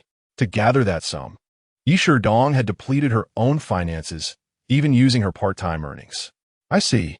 With him attending, I imagine his female fans will surely come," Lin Baiwei remarked. "Let's split up and take action. Tonight, we must ensure that this charity performance is a resounding success," Su Qingluo suggested. Delighted, she once again diverted the conversation. That evening, Zhang Cheng and his three roommates had just finished dinner and were returning to their dorm when a striking figure appeared before them. "Little brother, what a coincidence to run into you here," Su Qingluo greeted bluffily. Upon seeing her, Zhang Cheng inwardly sighed. Not her again. However, unlike Zhang Cheng's indifferent reaction, his three roommates were thrilled at the sight of the beautiful Su Qingluo. "Hello, Su. I'm Zhang Cheng's roommate, Wang Hao," the chubby Wang Hao said, beaming. Lean and lanky Lin Yang and bespectacled Li Yuan Hao quickly joined in to greet her, seizing the opportunity to speak with the campus beauty. Only Zhang Cheng maintained a somewhat subdued demeanor. You must have been waiting for me on purpose, Zhang Cheng remarked, realizing that as they approached the boys' dormitory. It was unusual for a girl to be wandering around without reason. Little brother has become quite clever. Su Qingluo chuckled, then continued. I came to invite you all to watch the charity performance organized by my roommate, which will take place on the playground. Before Zhang Cheng could respond, his three roommates, Wang Hao, Lin Yang, and Li Yuan Hao, immediately nodded in agreement. Of course, if Su invites us to the charity performance, we must attend. Zhang Cheng, what about you? Su Qingluo's gaze remained fixed on him. Yes, of course. Zhang Cheng nodded, realizing that to refuse would surely incite the wrath of his roommates. Wonderful. Let us hurry. The performance starts at 7. Su Qingluo said, visibly pleased with Zhang Cheng's agreement. Let us go. Zhang Cheng nodded in affirmation. At that moment, the school playground had already gathered a considerable crowd. A small stage had been erected in the center, illuminated by 4 bright lights. At least 700 to 800 students had congregated around the stage, predominantly female students, many of whom were holding support banners for Feng Jinghui, indicating that most attendees were fans of the heartthrob. There are already many people. Let us move to the front where there are seats, Su Qingluo suggested, pulling Zhang Cheng along. Zhang Cheng's roommates could only watch in envy as they followed. Upon reaching the front, Zhang Cheng and Su Qingluo took their seats in the first row. It's already 7. The performance is about to begin. This charity event was initiated by my roommate Yi Sherdong and her dance and song club, so you should consider donating a little, Su Qingluo earnestly stated. Yi Sherdong had invested considerable effort into this fundraising event, and Su Qingluo did not wish to see her efforts go in vain. Naturally, she had decided to contribute as well. Even without your prompting, I would donate. Supporting the education of impoverished children from the mountains is indeed a noble cause. Zhang Cheng replied sincerely. Now that he had some financial means, he felt a moral obligation to assist others. Soon, the charity performance commenced. Yi Sherdong, as the host, took the stage to deliver a speech regarding the purpose of the event, after which the performances officially began. Most of the performers were members of the dance and song club, with the finale featuring Feng Jinghui, whom they had specifically invited for this occasion to draw in a larger audience and garner support for the charity. The strategy proved effective. As soon as news of Feng Jinghui's participation spread on the school's online platform, his fans flocked to the event. However, after stepping off the stage, Yi Sherdong's face was filled with anxiety. Su Qingluo and Lin Baiwei could not help but voice their concerns. Sherdong, what is wrong? Is something the matter? Senior Feng hasn't arrived yet, and he isn't answering my calls. I'm so worried. Yi Sherdong exclaimed, nearly in tears. Let us wait a bit longer. Perhaps he has been delayed by something. Since he accepted your payment, he should show up, Lin Baiwei reassured her. Yes, all we can do now is wait. Yi Sherdong forced herself to calm down, having invested a great deal of effort and energy into this charity event. If it were to fall through, she would be devastated. As time passed, the performance was nearing its conclusion, yet Feng Jinghui had still not appeared. What should we do? If he doesn't show up soon, his fans will surely be upset, and the donations will be in jeopardy. Yi Sherdong fretted, on the verge of tears. Try calling him again, Lin Baiwei suggested, her brow furrowing.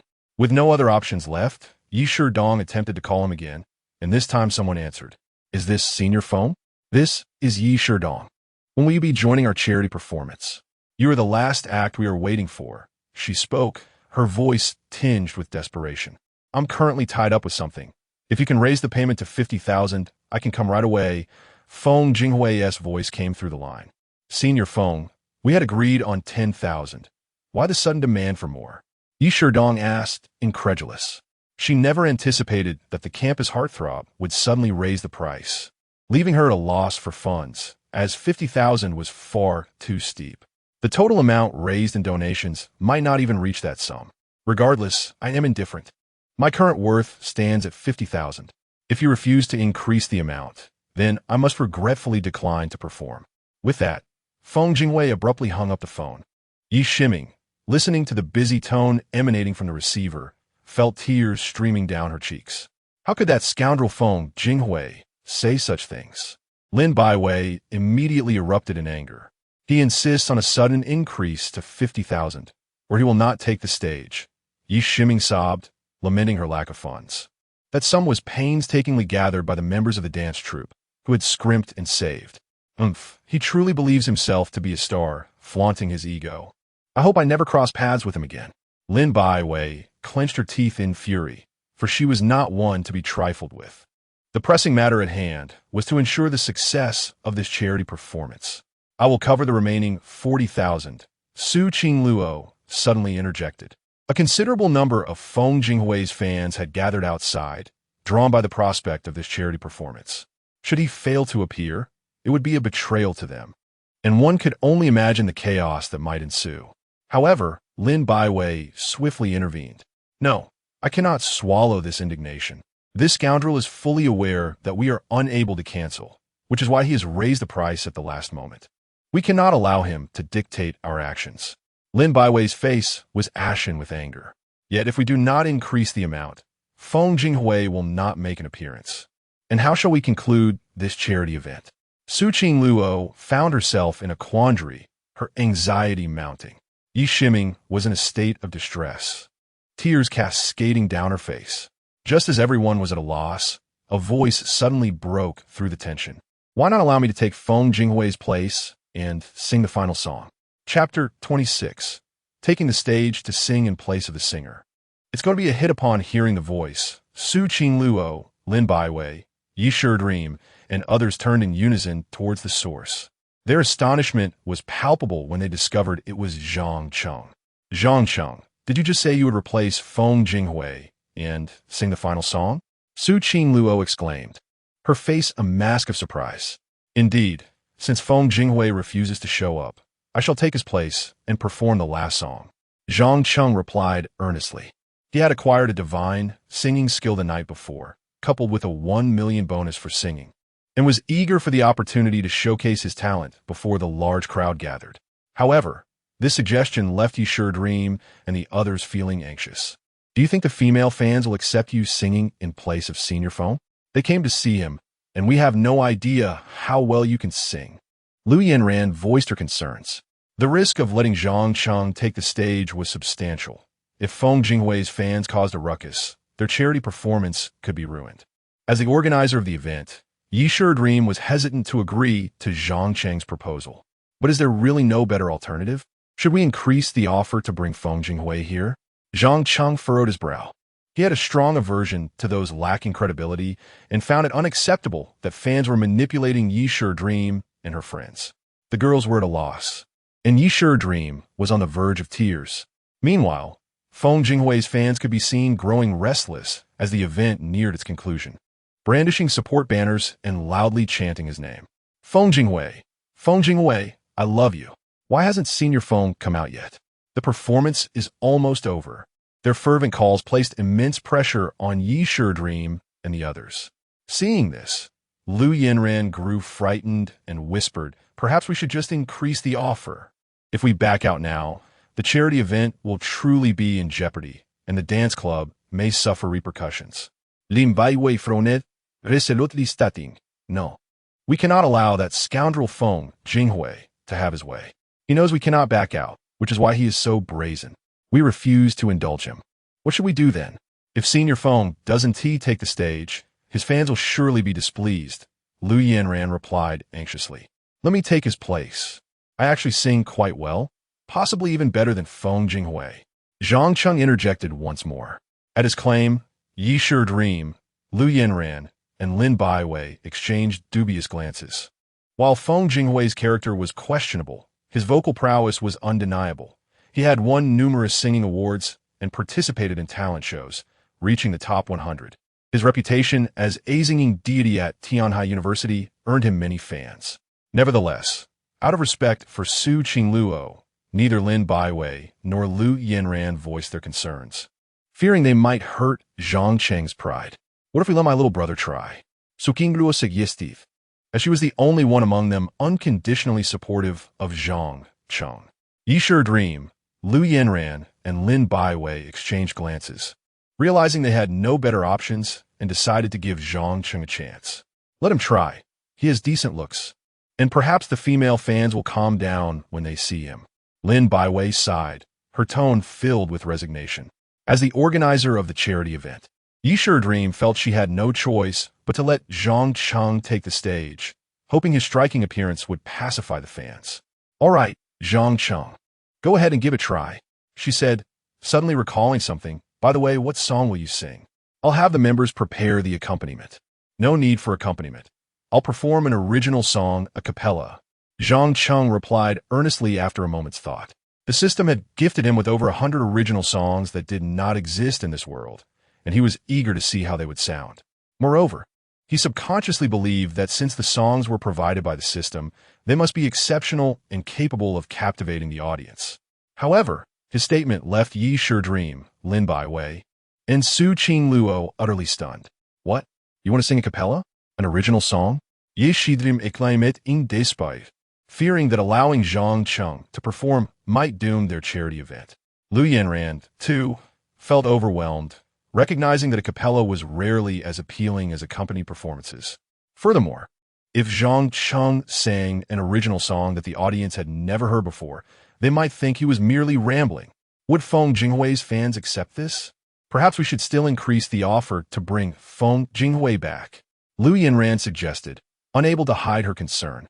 Even Lin Baiwei, who had been supportive, began to waver, overwhelmed by the risk of Zhang Cheng's a cappella performance with an original song. Zhang Cheng, are you certain you want to sing a cappella?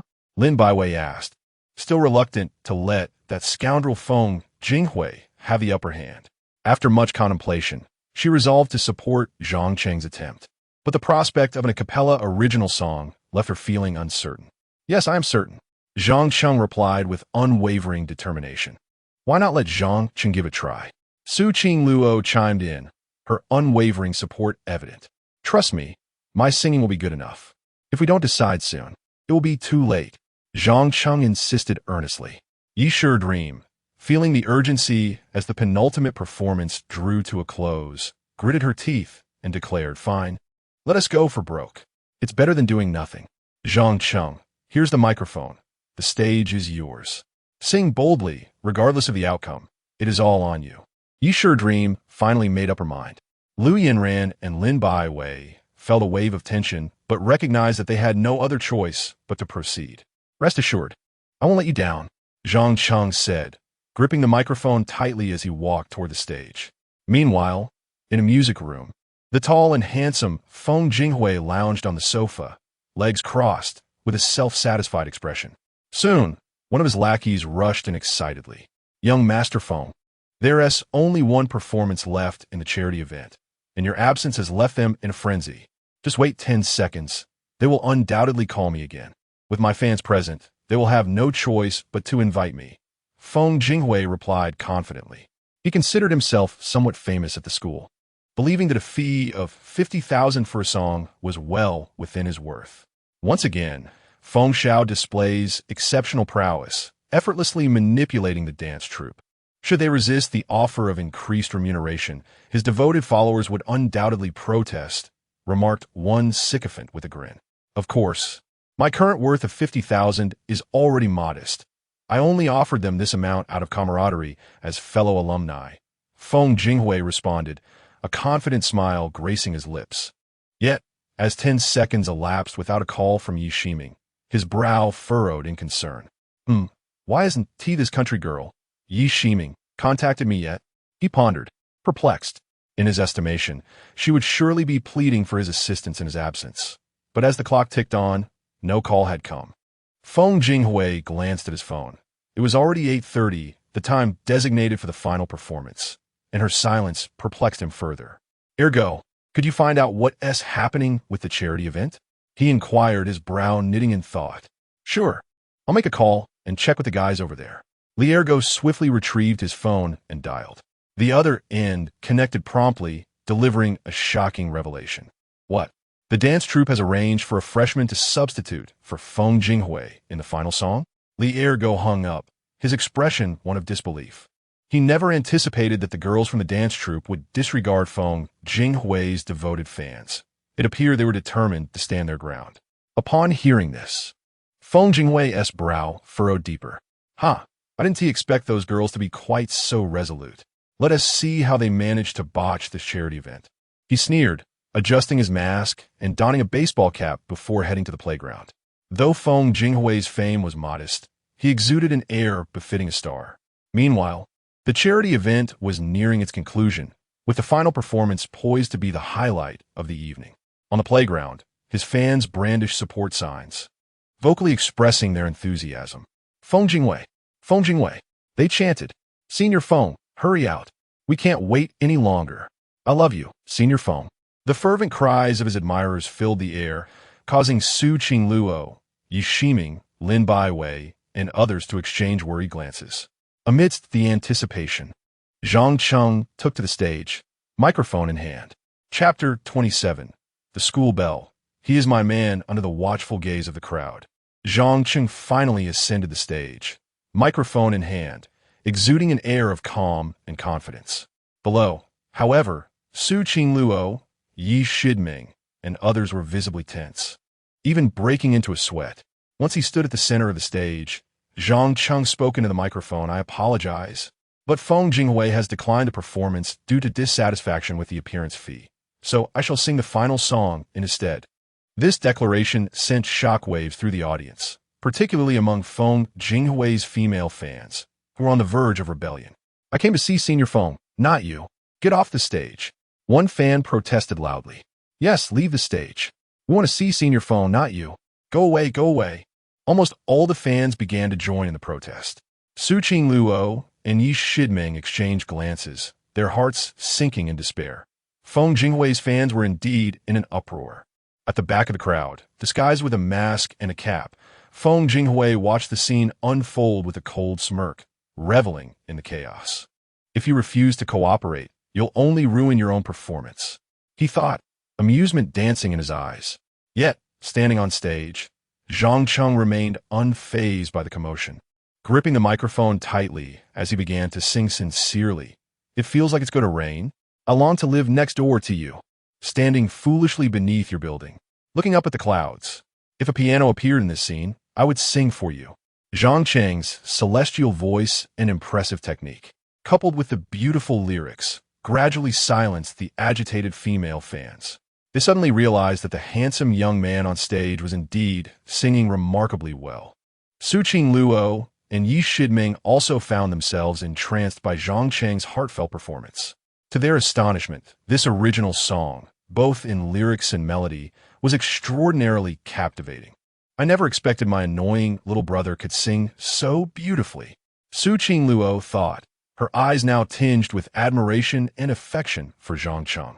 Yi Shiming, Lin Baoyi, and Lu Yanran, after their initial surprise, were filled with joy. They hadn't anticipated that Zhang Cheng would sing so well. Even Feng Jinghui's female fans seemed to be calming down.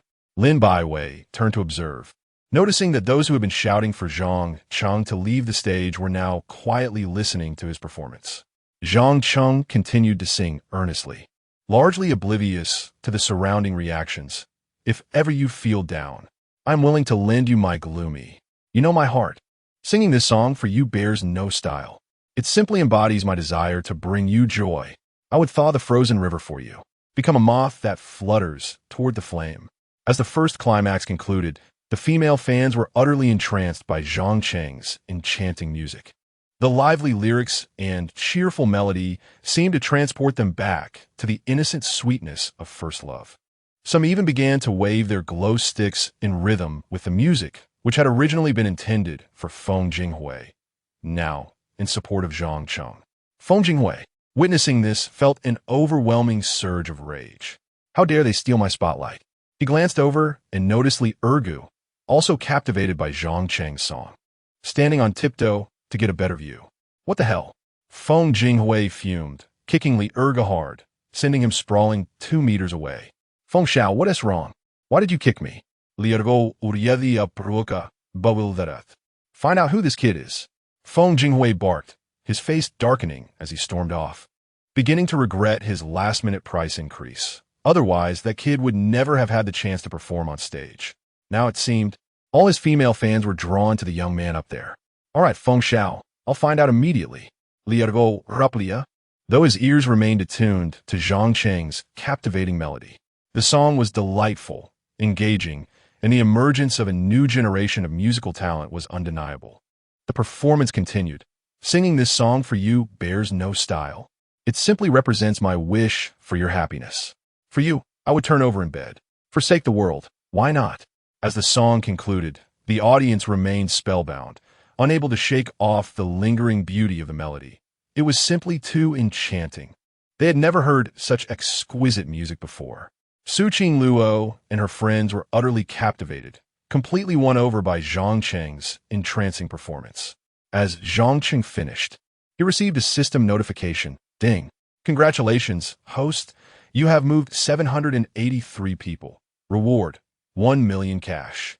Hearing the system's voice, Zhang Cheng's lips curled into a slight smile. He knew his gamble had paid off. Thank you all for listening so attentively to my song.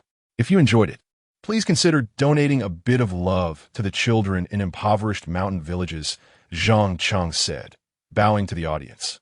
With that, the crowd erupted into thunderous applause. That was incredible. Sing another one, handsome. We want to hear more. They clamored. If you sing a few more songs, I'll donate. The audience began to shout, all demanding that Zhang Cheng continue singing, enchanted by his voice. They had never encountered such a talented singer. Even Senior Feng had never sung this well. Moreover, Zhang Cheng was exceptionally handsome. Beauty equates to justice, and with such a captivating voice, the female fans quickly shifted their perceptions of him. Zhang Cheng was taken aback by the turn of events, yet he recognized that to garner more donations, he needed to satisfy their auditory desires. No problem. I shall sing a few more songs, he declared, eager to perform further for the sake of additional rewards. Meanwhile, Su Qingluo and her companions exchanged grateful glances upon hearing Zhang Cheng's willingness to sing more. The next song is also an original composition of mine, titled Little, written for the person I cherish most. This song was another original gifted by the system, unique to this world, and Zhang Cheng planned to present it as his own creation. The lyrics were particularly fitting for his relationship with Su Yao. As he spoke, anticipation filled the air. Su Qingluo's heart raced. Was she the person Zhang Cheng held most dear? Had this song been written for her?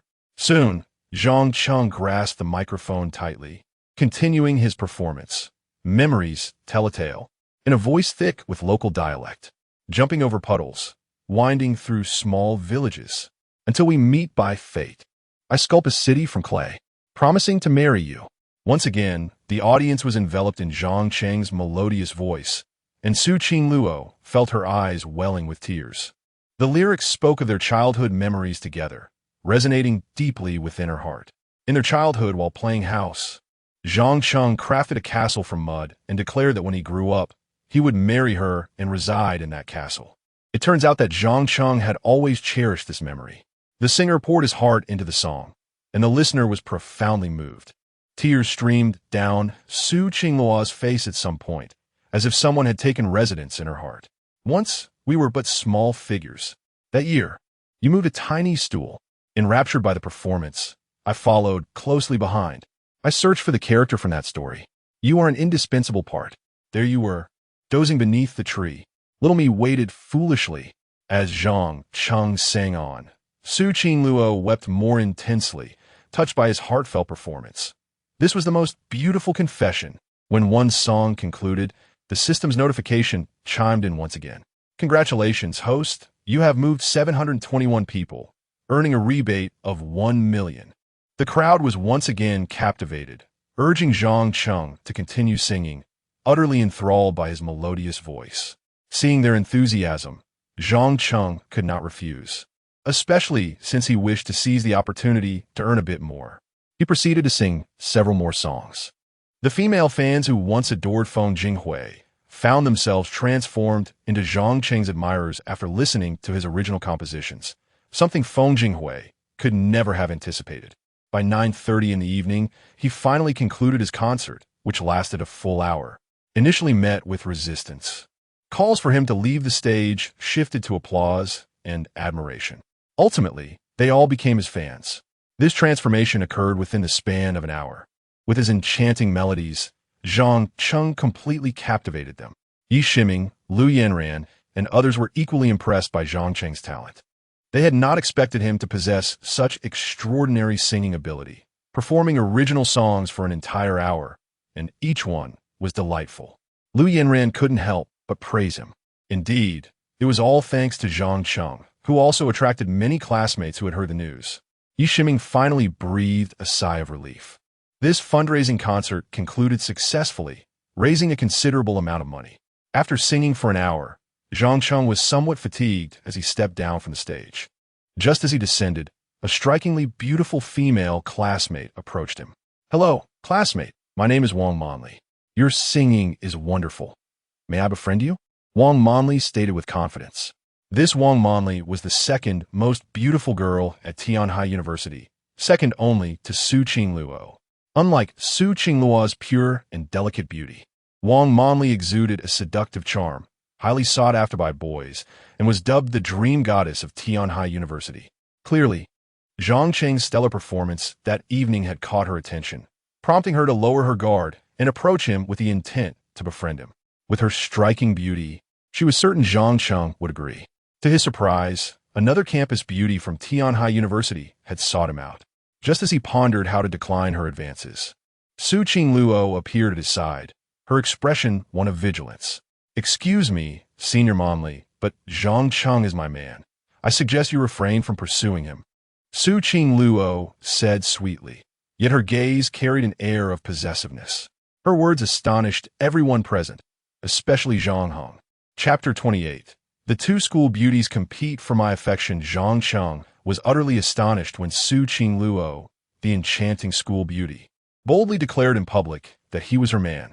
Furthermore, in the presence of Wang Manli, Su Qingluo affectionately linked her arm with Zhang Cheng's, seemingly proclaiming to Wang Manli that Zhang Cheng was hers and that she should not dare to covet him. Both Su Qingluo and Wang Manli were the esteemed beauties of Tianhai University. However, Su Qingluo's fame overshadowed Wang Manli's significantly, and her beauty was unparalleled. Ever since Su Qingluo arrived at Tianhai University, she had usurped the title of the first school beauty, which left Wang Manli feeling somewhat envious. When Wang Manli learned that the aloof beauty Su Qingluo was fervently pursuing a freshman, she took it upon herself to investigate Zhang Cheng, curious about what kind of charm this freshman possessed. However, after days of investigation, she found herself no closer to understanding. Until one fateful evening when she happened to pass by the playground and witnessed Zhang Cheng singing on stage, finally uncovering his appeal. This prompted her to approach him in hopes of forming a friendship. Little did she know how fiercely Su Qingluo would guard her territory. Yet Wang Manli was not one to concede easily. "Su, I heard you confess to Zhang Cheng a few days ago and returned down. How is it that today he has become your man? Call out to him and see if he agrees," Wang Manli said, her arms crossed defiantly. Su Qingluo was flustered. She had noticed Wang Manli inching closer to Zhang Cheng and felt a rush of anxiety. Ever since Su Qingluo had claimed the title of first school beauty, she had faced constant rivalry from Wang Manli, and now, seeing her pursue Zhang Cheng, she was determined not to back down. "Fine, I'll call," Su Qingluo retorted. Though her heart raced with trepidation, she glanced at Zhang Cheng and anxiously asked, "Zhang Cheng, you're my man, right?" As she spoke, she cast frantic glances at him, hoping he would grasp her intention and not let her lose face before Wang Manli.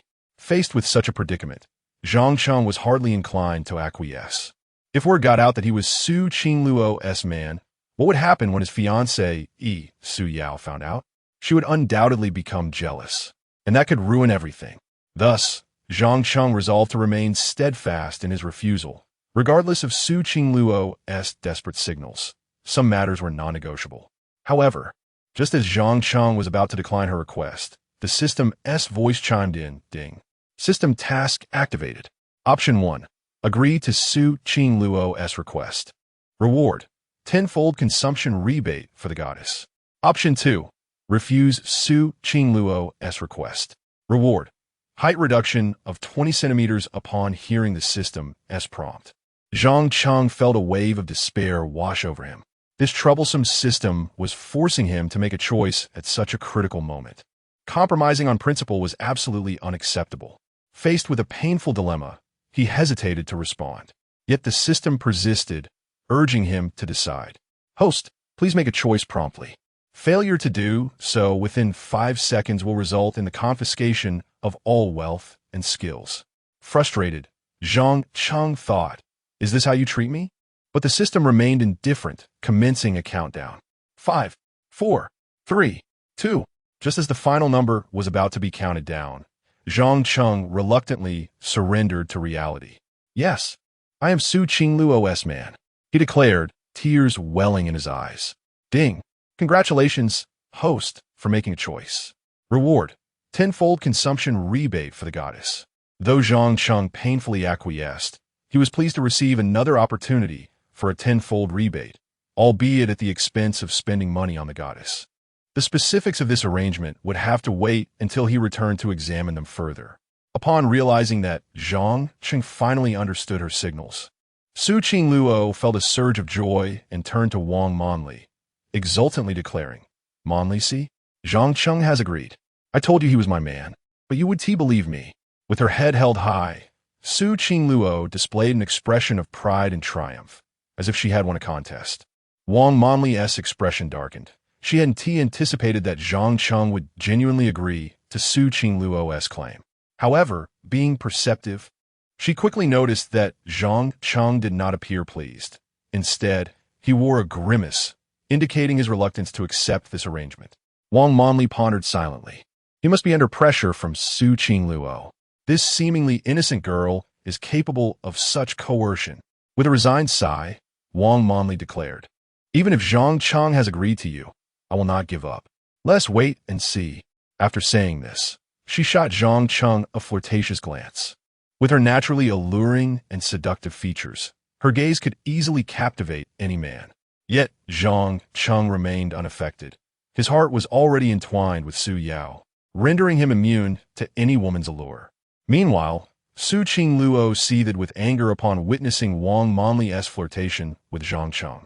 How dare that woman try to seduce my man? I'll have her for this. Though she was furious inside, Su Qingluo maintained a calm facade. "Monli, I advise you not to waste your efforts. Zhang Cheng and I share a true love," she asserted defiantly. "Is that so? I would love to test that theory, as I thrive on challenges," Wang Monli replied, throwing Zhang Cheng another flirtatious look before swaying her alluring figure away. Su Qingluo was infuriated. She never expected that after Zhang Cheng sang, Wang Monli would emerge from the shadows, now seemingly intent on pursuing him. What schemes would she devise next? Once Wang Monli had departed, Zhang Cheng hastily shook off Su Qingluo's arm, asserting, "Su, she has gone. The sun has set. We should return to the dormitory and rest." After stating this, he began walking towards the dormitory, feeling discontented with his earlier decision. However, Su Qingluo called out to him, "Zhang Cheng, did you mean it when you said I was your man?" Her eyes brimmed with hope. "Of course not. You were giving me those frantic signals, and I couldn't bear to reject you. So please don't take it seriously." Zhang Cheng quickly turned around to clarify. His greatest fear was that Su Qingluo would misinterpret his earlier words. That would spell disaster. "Oh."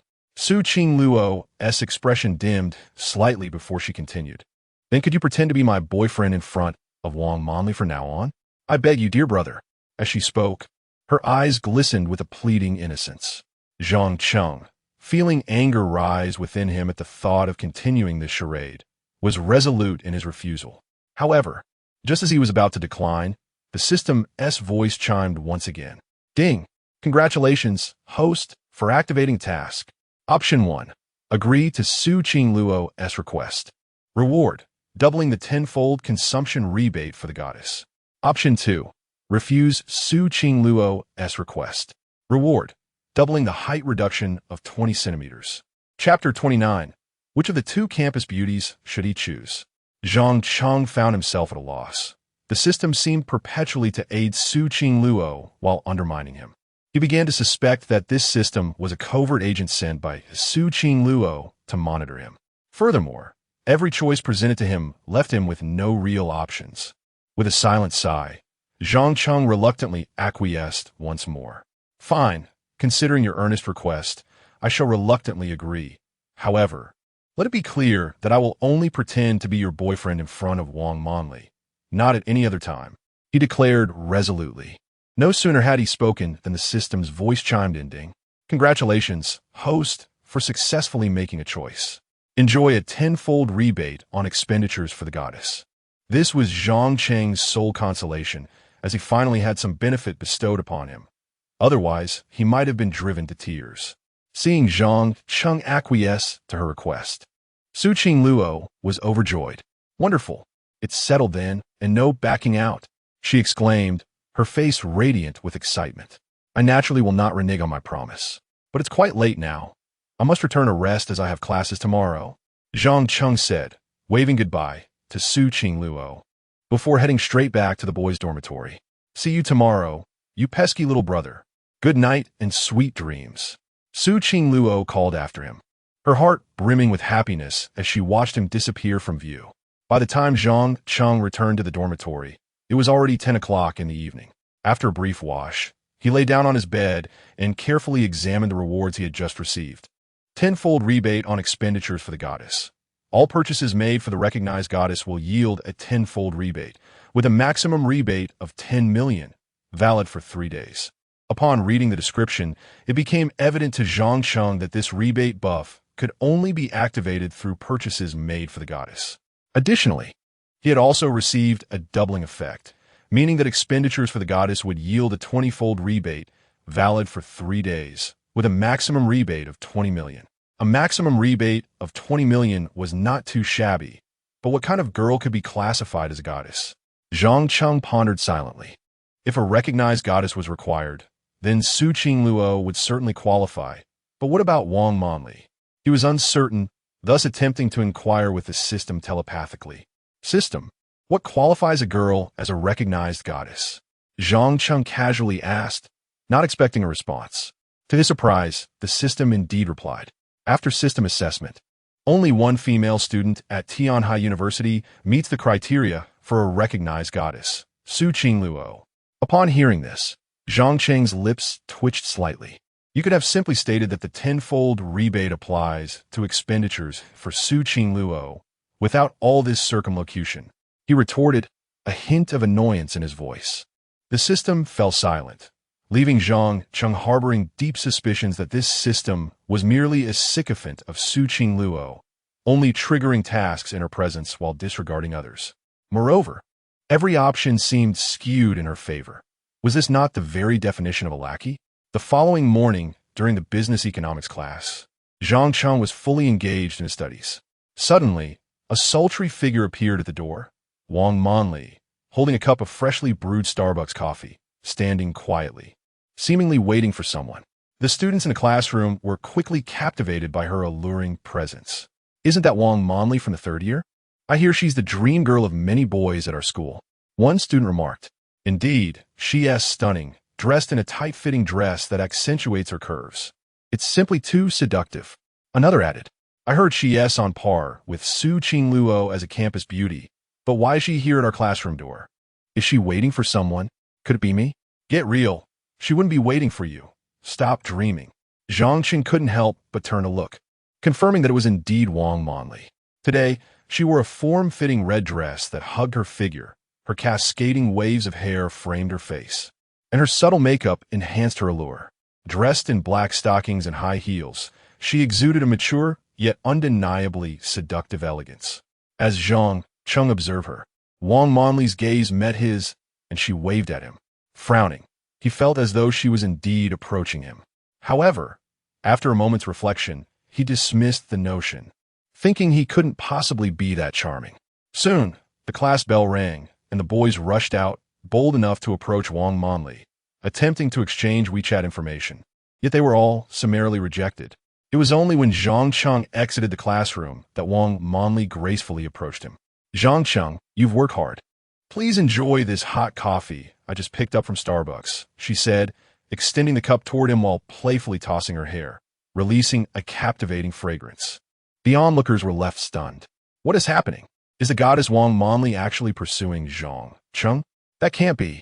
Wang Monli is my goddess. She cannot pursue him. I will not allow it. Everyone, stop speculating. It's merely a cup of coffee. Is it? But didn't Su Qingluo confess her feelings shortly after gifting milk tea? Isn't this the same tactic? The students buzzed with excitement, their envious gazes fixated on Zhang Cheng. He, too, was bewildered. Wang Monli was genuinely approaching him, but he had no desire to accept the coffee. Apologies, Wang Xuejia, but I have other matters to attend to, Zhang Cheng said, refusing the cup and attempting to make his exit. Just then, he noticed Su Qingluo approaching with a cup of milk tea in hand. His heart sank as he thought, oh no, Su Xuejia is here. I promised her last night that I would pretend to be her boyfriend in front of Wang Monli, and with so many witnesses, everyone will find out. With that in mind, he decided to make a hasty retreat, only to find Wang Monli blocking his path. Zhang Cheng, don't you like my hot coffee? I drove specifically to get this for you. Can you bear to reject my heartfelt gesture? She asked, offering the cup again. At that moment, Su Qingluo's voice rang out brightly. Zhang Cheng doesn't enjoy coffee. He prefers milk tea.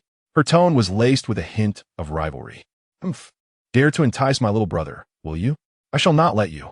Su Qingluo's sudden appearance drew all eyes in the vicinity, and as she stepped forward, she presented Zhang Cheng with the milk tea. Little brother, drink my milk tea. It's strawberry flavor. At this proclamation, the crowd erupted in astonishment.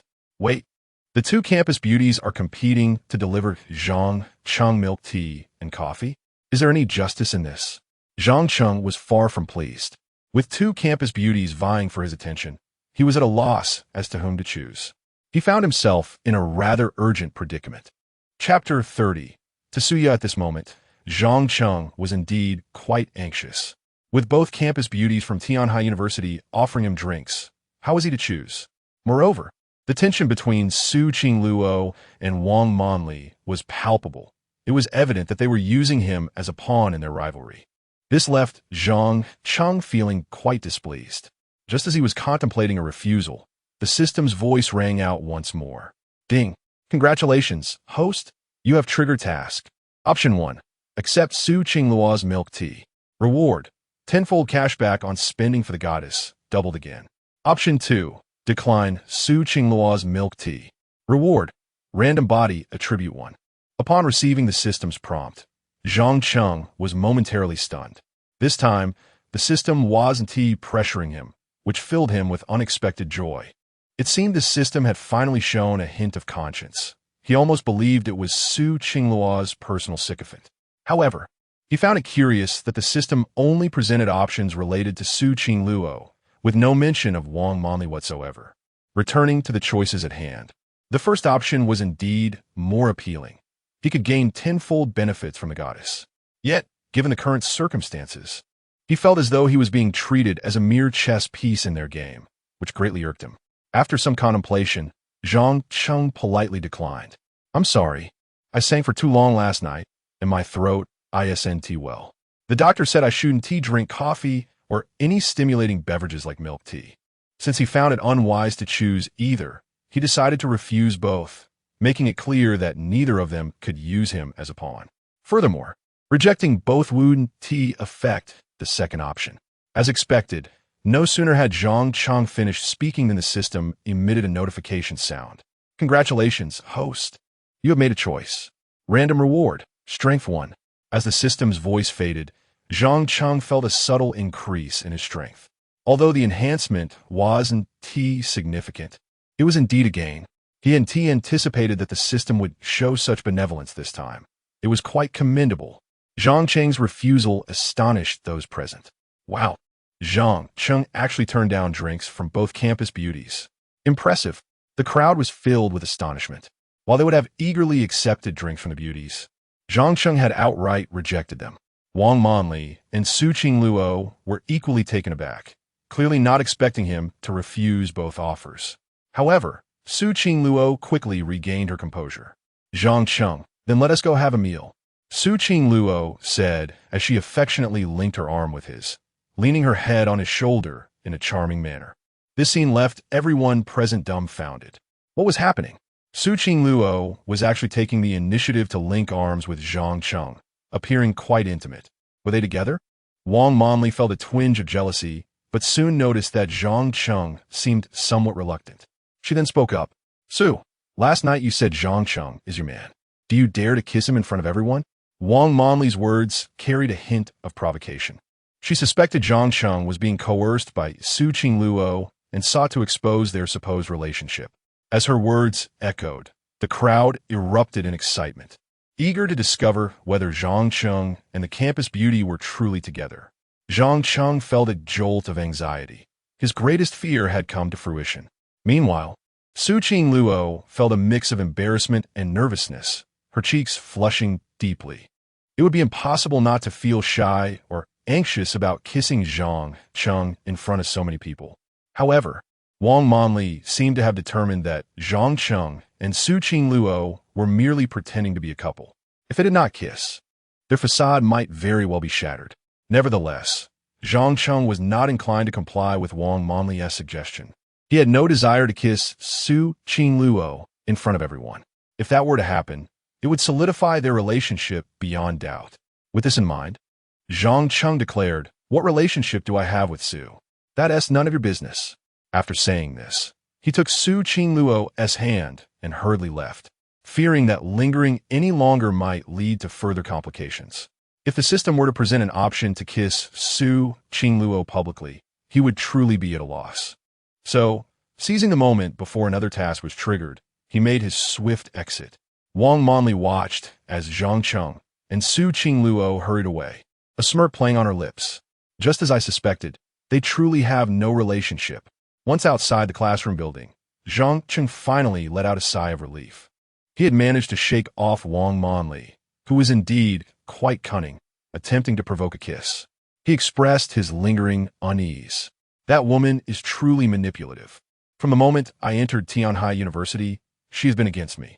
Thankfully, I'm clever enough to have avoided her schemes. Su Qingluo, panting slightly, agreed. That was really nerve-wracking. To be honest, I wouldn't mind kissing Zhang Cheng, but in front of so many people, I felt a bit anxious. She found Wang Monli to be quite troublesome and resolved to avoid her in the future. Zhang Cheng held a strong dislike for Wang Monli, deeming her far too scheming. Su Qingluo nodded in agreement, then with a twinkle in her eye, turned to Zhang Cheng and asked, "Shall we go eat now?" Eat? Zhang Cheng suddenly recalled the tenfold cashback effect he had from the goddess, and he nodded enthusiastically. "All right, let us go out to eat."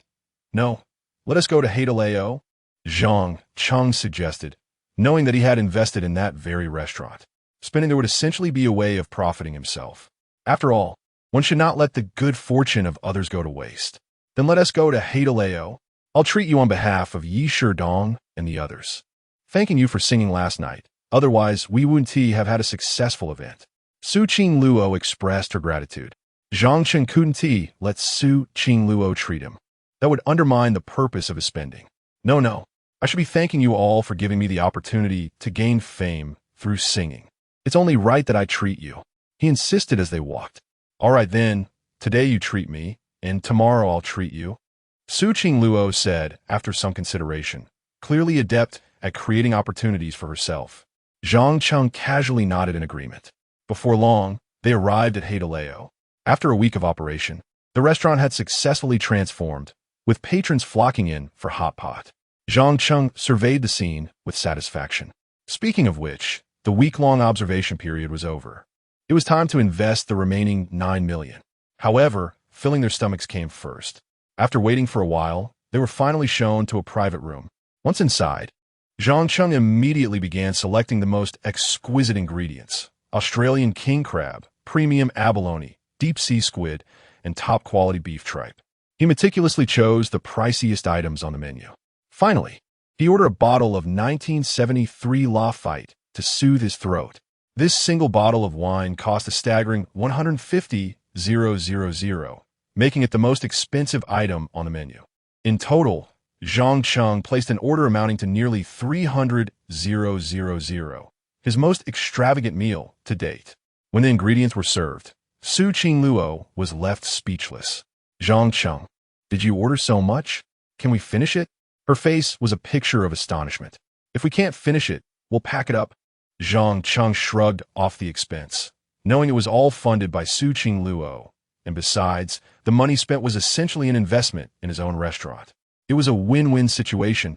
He was coming out ahead. All right then, could you pour me a glass of that red wine? Su Qingluo inquired, eyeing the bottle, but Zhang Cheng firmly declined. No, just one glass is too much. You can't drink wine. Zhang Cheng was intimidated by Su Qingluo, having learned painful lessons from their previous encounters. Well then, I'll have a drink.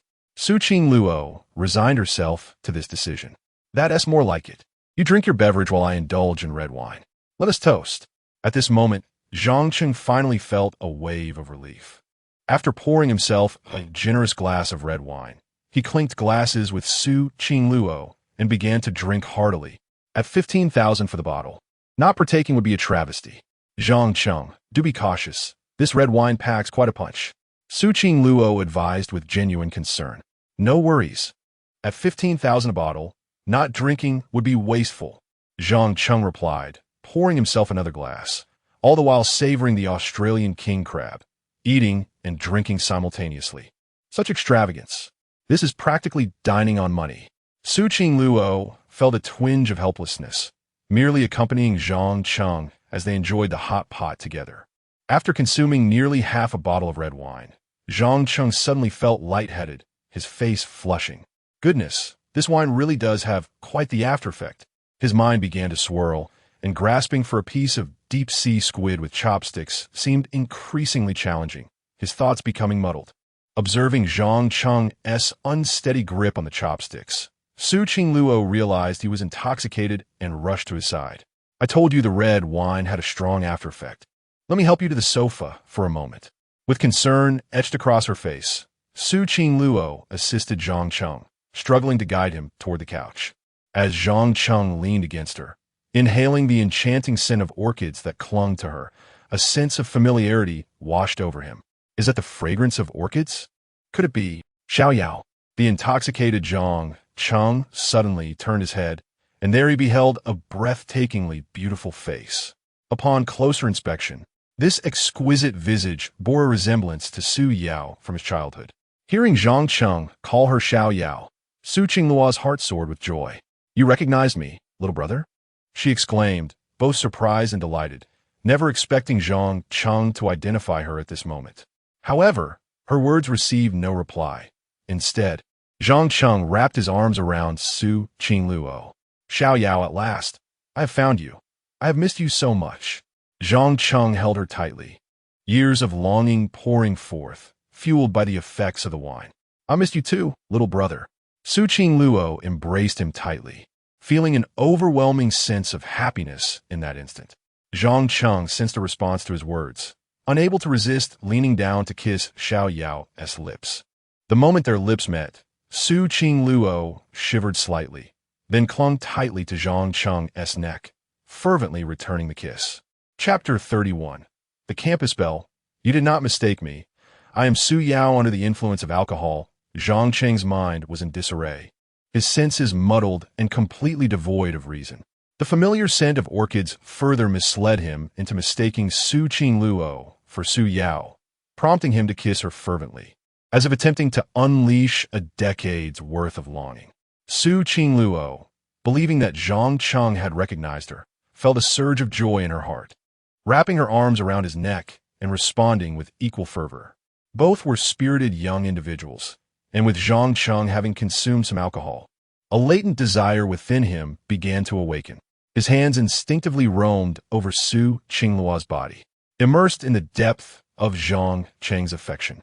Su Qingluo neither resisted his reckless advances nor showed any inclination to withdraw. Instead, she surrendered willingly. In the throes of passion, their lips parted, intertwining their souls. However, just as Zhang Cheng was prepared to take things further, a wave of nausea suddenly washed over him, a consequence of having eaten too much combined with the alcohol's effects. Rendering his stomach uneasy, overwhelmed by the urge to vomit, he instinctively halted his actions, pushed Su Qingluo away, and rushed to find a trash can, where he began to expel the contents of his stomach. Seeing Zhang Cheng in distress, Su Qingluo felt a pang of concern and hurried over to gently pat his back. Zhang Cheng, are you all right? Should I fetch you a bowl of hangover soup? She inquired with genuine concern. Zhang Cheng did not respond, his mind still reeling and his stomach in turmoil. Observing his discomfort, Su Qingluo instructed a waiter to bring over a bowl of hangover soup. Zhang Cheng, please drink this. It will help you feel better, she urged, presenting the soup to him. After a moment's hesitation, he accepted the bowl and drank it down. Once he had consumed the soup, Su Qingluo assisted him in settling onto the sofa in the private room. After a considerable time had passed, Zhang Cheng finally felt somewhat better, his mind clearing considerably. He recalled the earlier incident when he had been intoxicated, seemingly kissing someone passionately. Was it Su Yao? Shaking his still dizzy head, he glanced towards Su Qingluo and was struck with shock. He suddenly remembered the events that had transpired while he was under the influence. Had he just been kissing Su Xuejia? Yet he had distinctly sensed Su Yao's presence. The fragrance of orchids was unmistakable. Zhang Cheng struggled to accept the reality that he had passionately kissed Su Xuejia. The pivotal issue was that it had not been Su Xuejia who initiated the kiss. It had been he who had taken the initiative. How could this be? How could it possibly be Su Xuejia? Regret washed over him. Had he known he would act so foolishly, he would have refrained from consuming so much red wine.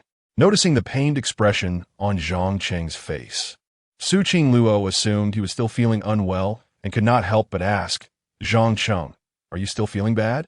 Much better. Thank you, Su Xuejia. He replied with gratitude, feeling somewhat embarrassed as he then inquired, by the way, Su Xuejia, when I was drunk, did I offend you? Are you referring to the kiss we shared earlier? Su Qingluo blurted out instinctively. Upon hearing this, Zhang Cheng's mind exploded with realization. Indeed, he had forcefully kissed Su Xuejia, and a wave of guilt washed over him. Su Xuejia, I am truly sorry. I was intoxicated and did not mean to kiss you, he apologized earnestly. It's fine. I don't mind. Su Qingluo replied, shaking her head. She had enjoyed the sweetness of the moment and even found herself wishing for it to continue. The fact that Su Qingluo said she did not mind only deepened Zhang Cheng's sense of remorse. Su Xuejia, you go ahead and eat. I need to use the restroom, he declared, exiting the private room and making his way to the bathroom. Turning on the faucet, he splashed cold water on his face, hoping to restore clarity to his thoughts. How could he have kissed Su Xuejia instead of Su Yao? It was clear that he had truly overindulged in drink. He silently vowed to himself to refrain from such excessive drinking in the future. After washing his face several times, he prepared to return to the room. Just as he stepped out of the restroom, he encountered Fong Man, the deputy manager of the restaurant. Zhang Dong, what happened to you? Fong Man inquired with concern. Fong Jia, you arrived just in time.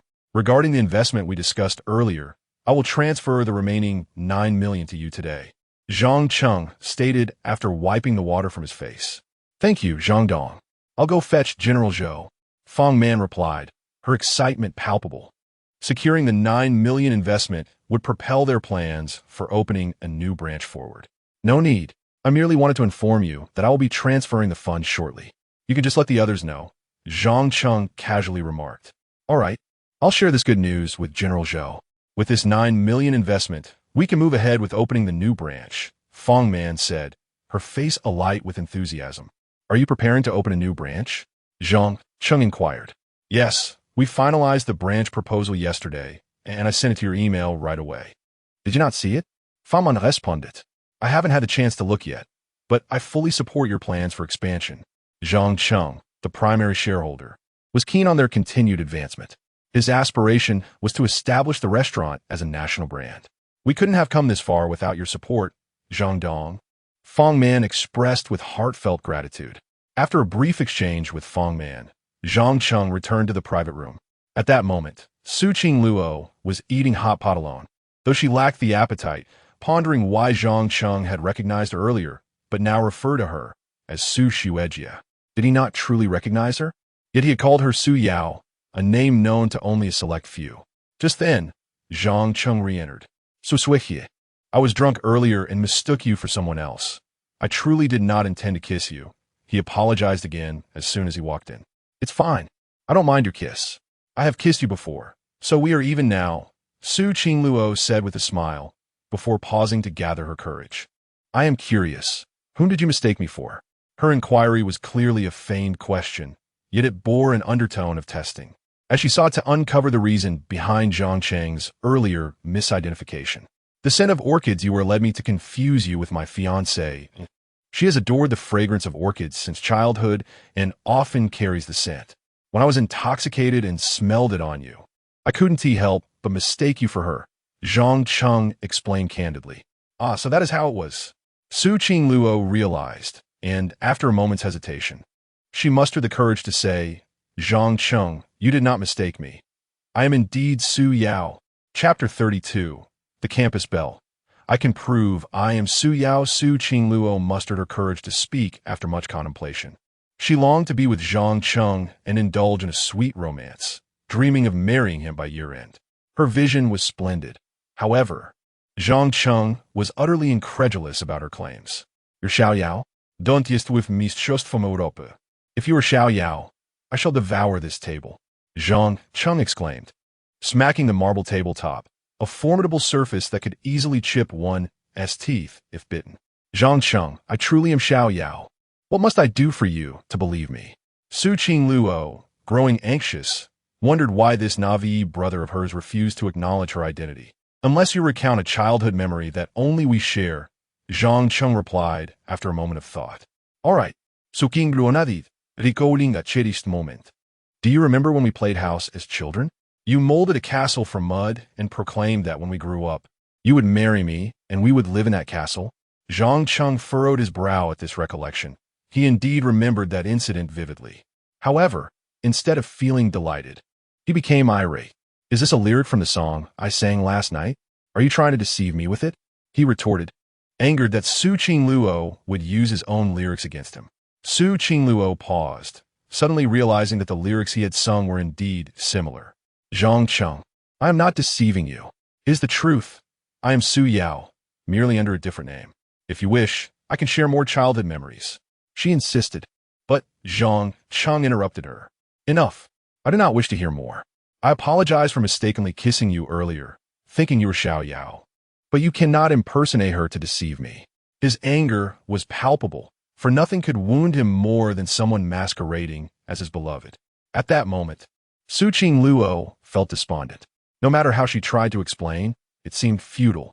Was she destined to wait until their wedding date at year-end to reveal her true identity? In a moment of desperation, she recalled something that could validate her claim. Zhang Cheng, I possess something that can prove I am Su Yao. Without further ado, she began to hastily remove her skirt, revealing a distinctive red birthmark in the shape of a V on her lower back, a mark he had seen in their youth. Zhang Cheng was taken aback. Su Xuejia, what are you doing? Why must you prove yourself by undressing? His shock was evident.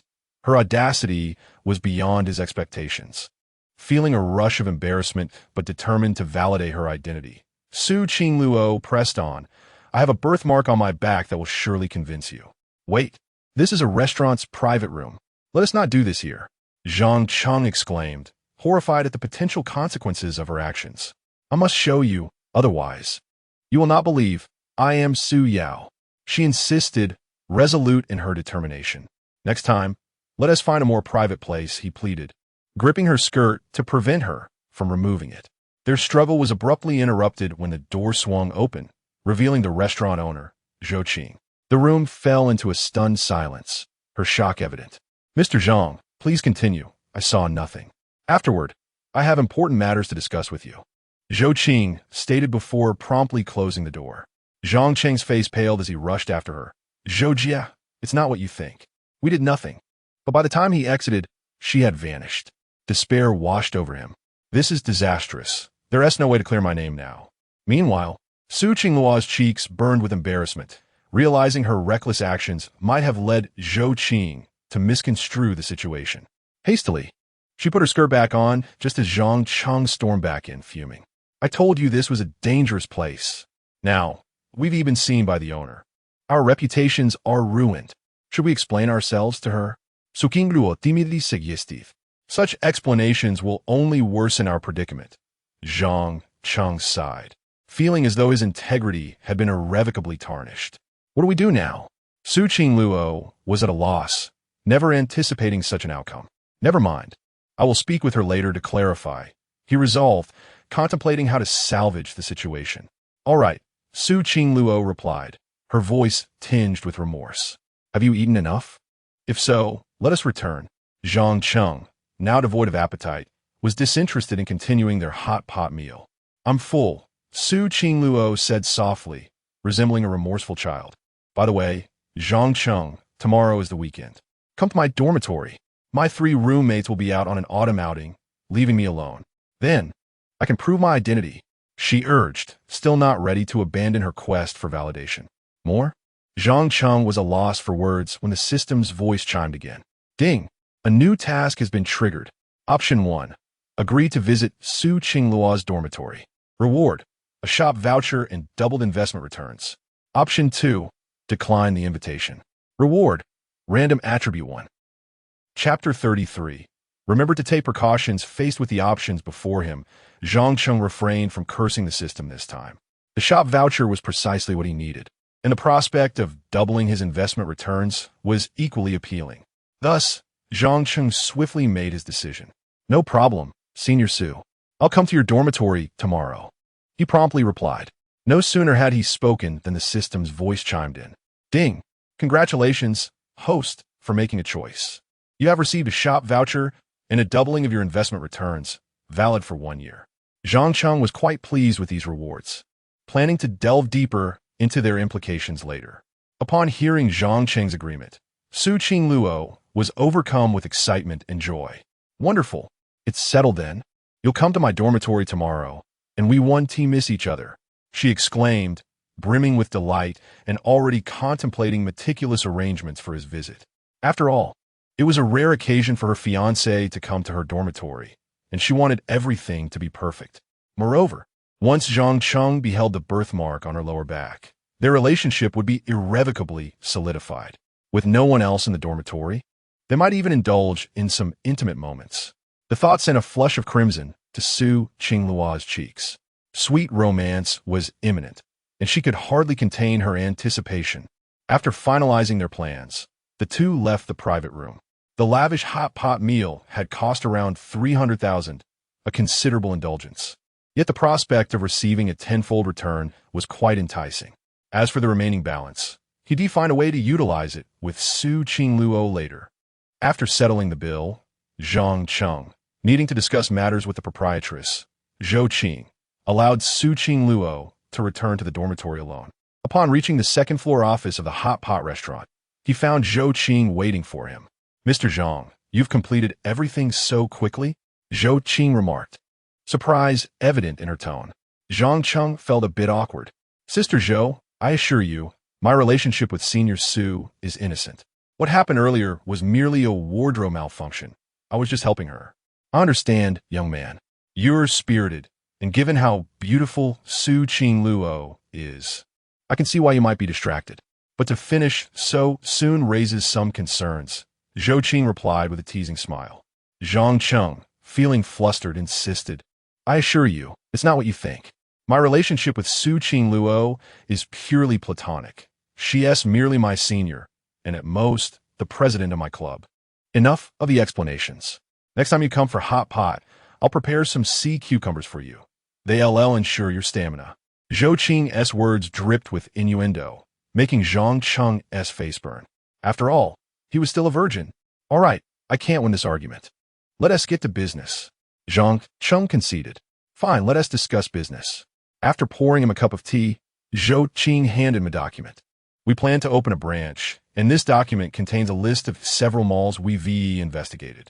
With our limited funds and manpower, could you help us determine which mall would be the most suitable for us? Zhang Cheng took the document and examined it earnestly.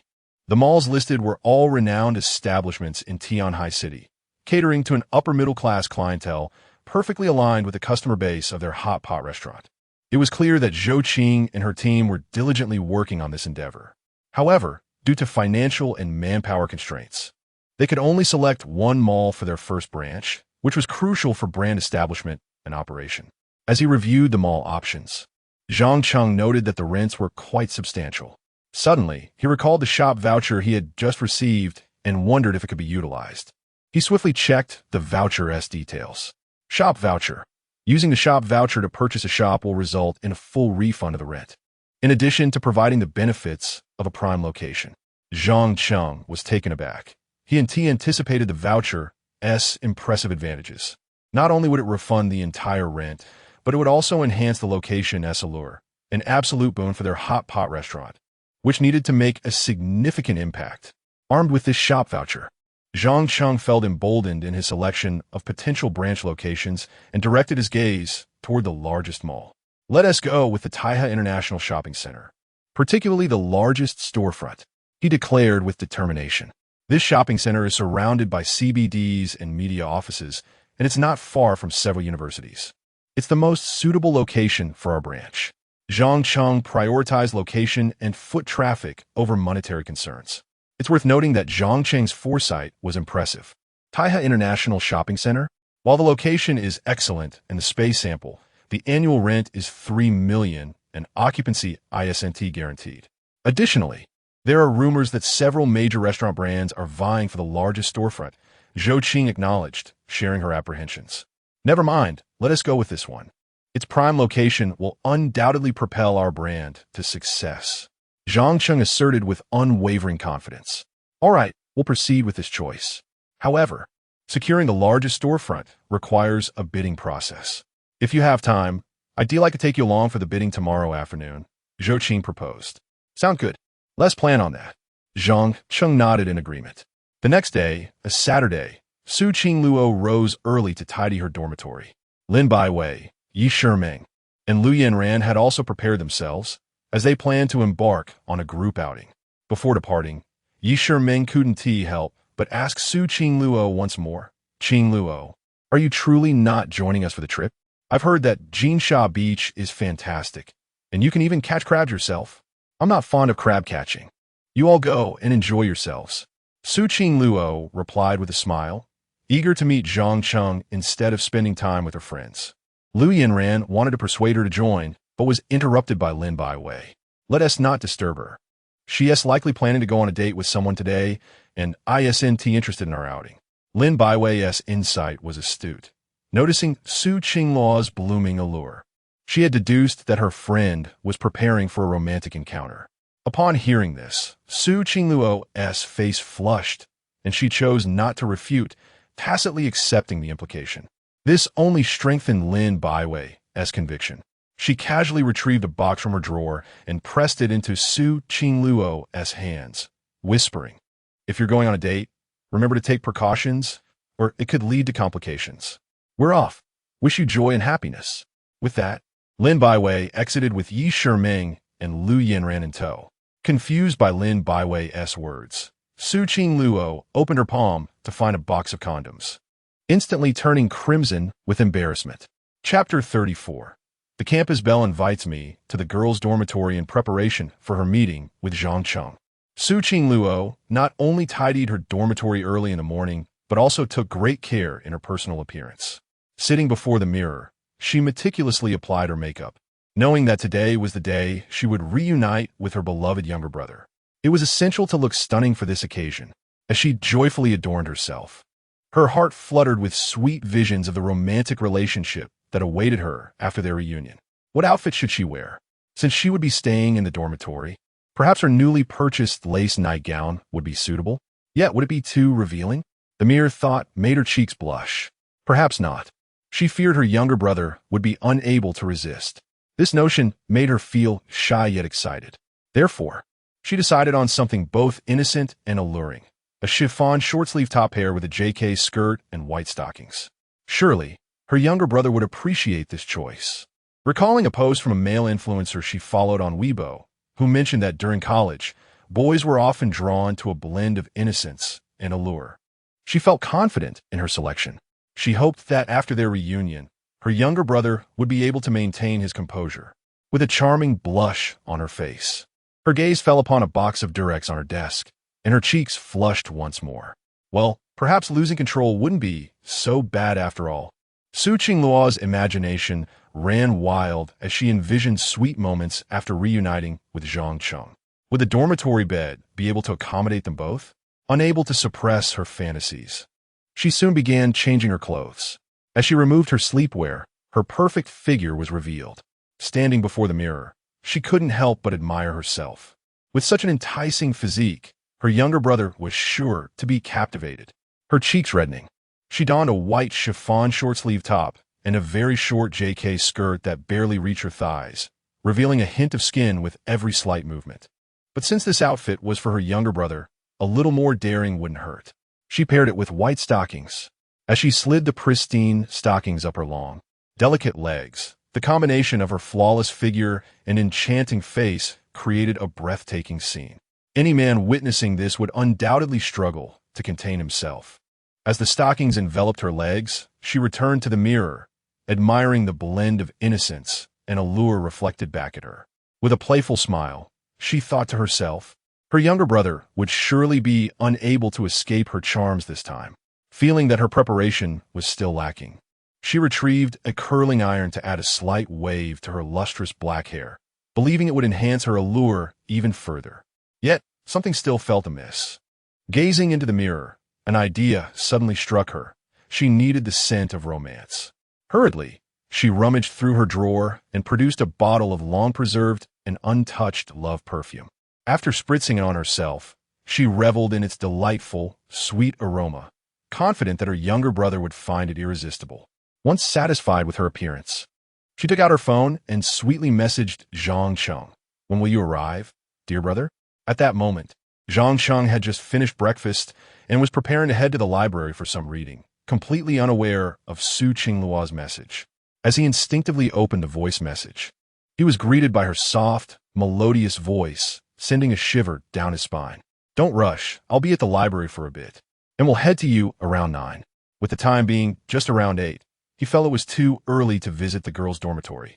"All right, hurry up. I'm waiting for you." Su Qingluo's tone carried a hint of disappointment, yet it was filled with anticipation and longing.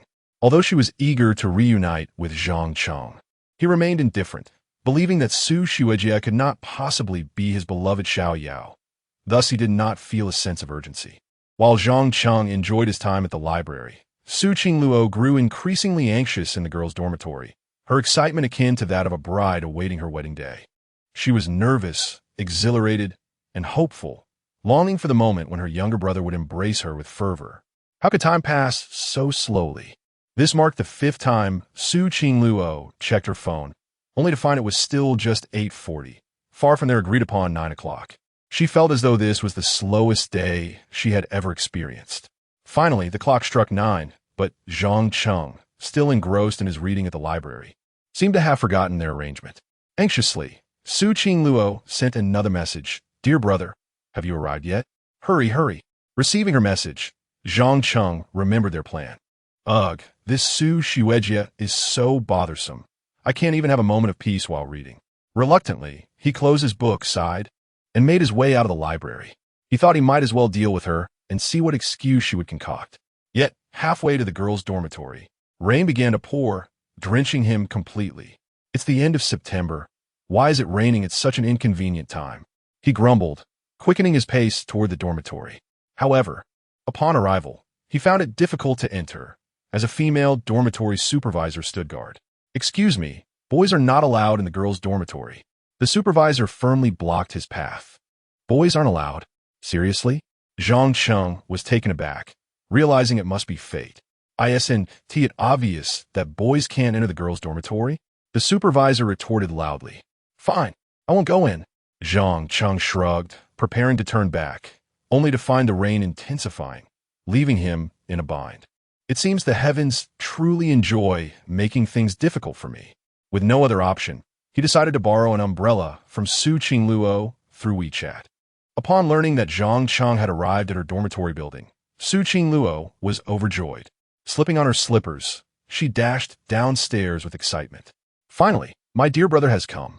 Once at the base of the dormitory, the clever Su Qingluo addressed the supervisor. "Aunt Qin, my computer is broken, and I call my younger brother to fix it. He'll be leaving shortly." With her charming demeanor and a bit of coaxing, the supervisor finally relented. "Since it's for a computer repair, make it quick, no more than an hour. Please register here." Zhang Cheng was surprised by Su Qingluo's resourcefulness. It seemed that being beautiful afforded her certain privileges. Soon, after registering with the supervisor. Zhang Cheng followed Su Qingluo into the girls' dormitory, room 402. As he entered, Su Qingluo swiftly locked the door behind him. Zhang Cheng felt a lump in his throat, sensing he had unwittingly walked into a den of wolves. Chapter 35. The campus belle is indeed my fiancée. As Zhang Cheng entered the dormitory of Su Qingluo and her companions, he found himself locked inside by her. A sense of unease washed over him. Su Senior, is it really necessary to lock the door? Zhang Cheng whispered. Of course it is necessary. What if something like yesterday happens again? I certainly don't want to be disrupted, Su Qingluo replied, drawing the curtains tightly shut, plunging the room into a deeper darkness. Zhang Cheng felt an ominous sensation, akin to being trapped. Is it really necessary to close the curtains? It's too dark in here. Zhang Cheng couldn't help but voice his concern. Indeed, it is dark. I could just turn on the light. You'll be able to see better then, Su Qingluo responded, switching on the lights before handing him a pink towel. Little brother, dry off that rainwater on you. You're completely soaked. Perhaps you should take a shower? No, I'll just dry off a bit. A shower is unnecessary. Zhang Cheng quickly shook his head.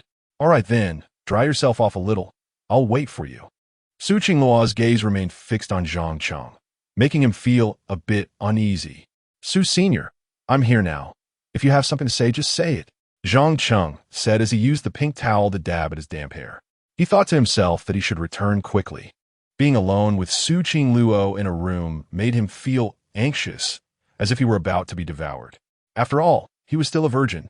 If Su Qingluo were to sully him here, it would be a disaster. Then I shall speak plainly, Su Qingluo declared, beginning to remove her skirt. Zhang Cheng was left speechless, wondering why she was so quick to undress. Su Senior, we can have a proper conversation without removing your skirt. Zhang Cheng averted his gaze, focusing elsewhere. I'll show you the birthmark on my backside. Once you see it, you'll understand everything, Su Qingluo said shyly, pulling down her skirt and underwear slightly to reveal a cinnabar birthmark. Look, little brother, I have a birthmark on my backside that proves I am Su Yao. Though Su Qingluo felt shy, she bared her snowy white backside to Zhang Cheng, determined to convince him she was indeed Su Yao. At first hesitant to look, curiosity compelled Zhang Cheng to gaze upon her fair skin. He had to admit, Su Qingluo's form was exquisite, but his focus was solely on the birthmark. When he noticed the cinnabar birthmark, his body froze, disbelief washing over him. How is this possible? You truly have that cinnabar birthmark. Zhang Cheng leaned closer, scrutinizing the mark with intensity. He even rubbed it with his hand, doubting whether it was merely a sticker or a drawing, but no matter how he wiped it, it remained. This confirmed the birthmark's authenticity. Having his backside touched by Zhang Cheng made Su Qingluo blush furiously, feeling both shy and nervous. Yet there was an inexplicable thrill and anticipation within her. This is genuinely your birthmark? Zhang Cheng straightened up, his tone transforming, his expression shifting entirely. Yes, this birthmark has accompanied me since childhood. You once said it was unique to me. No one else possesses it, Su Qingluo replied, adjusting her skirt and underwear. Now, you should believe me. I am indeed Su Yao. 10 years ago, when my family arrived in Tianhai City, my father sought a master to change my name, believing that only by doing so could the Su family rise again. Zhang Cheng was astonished to hear this. He had never expected Su Yao would change her name. Stepping back, he surveyed Su Qingluo anew.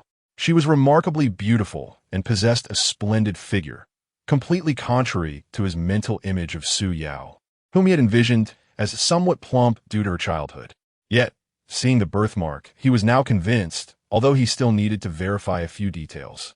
Since you claim to be Su Yao, allow me to ask you a few more questions, Zhang Cheng said earnestly. Go ahead, ask away. Su Qingluo replied confidently. What's my birthday? Zhang Cheng inquired casually. September 27th on the lunar calendar, as your family celebrates birthdays according to lunar customs, Su Qingluo promptly answered. Now, what was my childhood dream? Zhang Cheng pressed on, excitement building within him. Your dream was to become a scientist.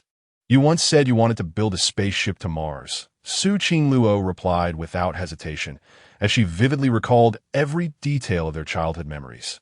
Hearing Su Qingluo recount his childhood aspiration sent shivers through Zhang Cheng.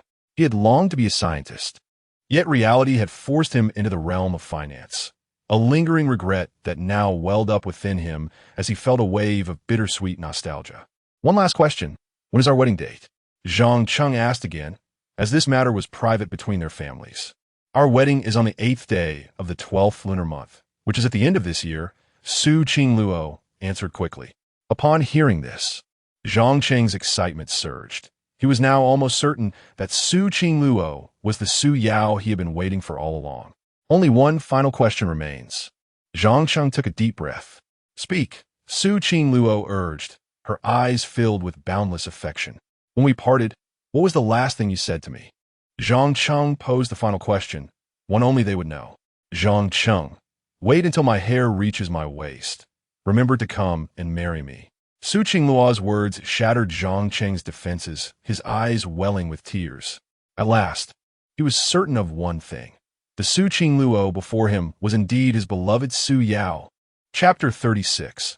The sweetness of reunion. Zhang Chengwan could hardly believe that the breathtaking school beauty, Su Qingluo, was indeed his fiancée, Su Yao.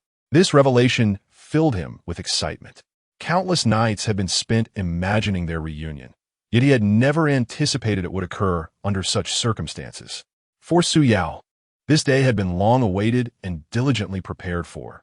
Today, it finally came to fruition. Stupid brother, do you finally believe what I said?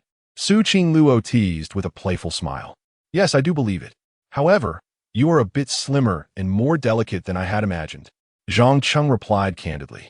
In his memory, the young Su Yao had been a tad plump. Logically, he expected her to have grown into a somewhat fuller figure.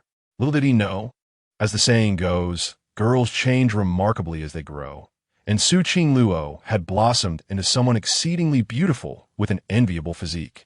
Did you think I'll grow fat? Su Qingluo asked playfully. Their essay saying, girls change remarkably as they grow. Hee, do you still like me now? As she spun gracefully before him. Adorned in a white chiffon short-sleeve top, a JK skirt, and white stockings, her light makeup and meticulously styled hair made her the epitome of innocence and allure. Any man who caught a glimpse would surely be entranced. The intoxicating scent of her love perfume wafted around her as she twirled. In the past, Zhang Cheng would have staunchly adhered to his principles, refusing even a glance at Su Qingluo. However, now that he had confirmed her identity as Su Yao, he found himself utterly captivated by her appearance. His heart had lowered its defenses, and he felt an overwhelming affection. I adore you, no matter how you look. I will always cherish you, he declared, his eyes softening with tenderness. Is that so? If I were to turn into a giant dinosaur, would you still love me? Su Qingluo asked with a teasing expression. I would love you regardless. You are the one I adore. Zhang Cheng replied earnestly. Hearing this, Su Qingluo felt a surge of happiness. Then why don't you express it? She playfully chided.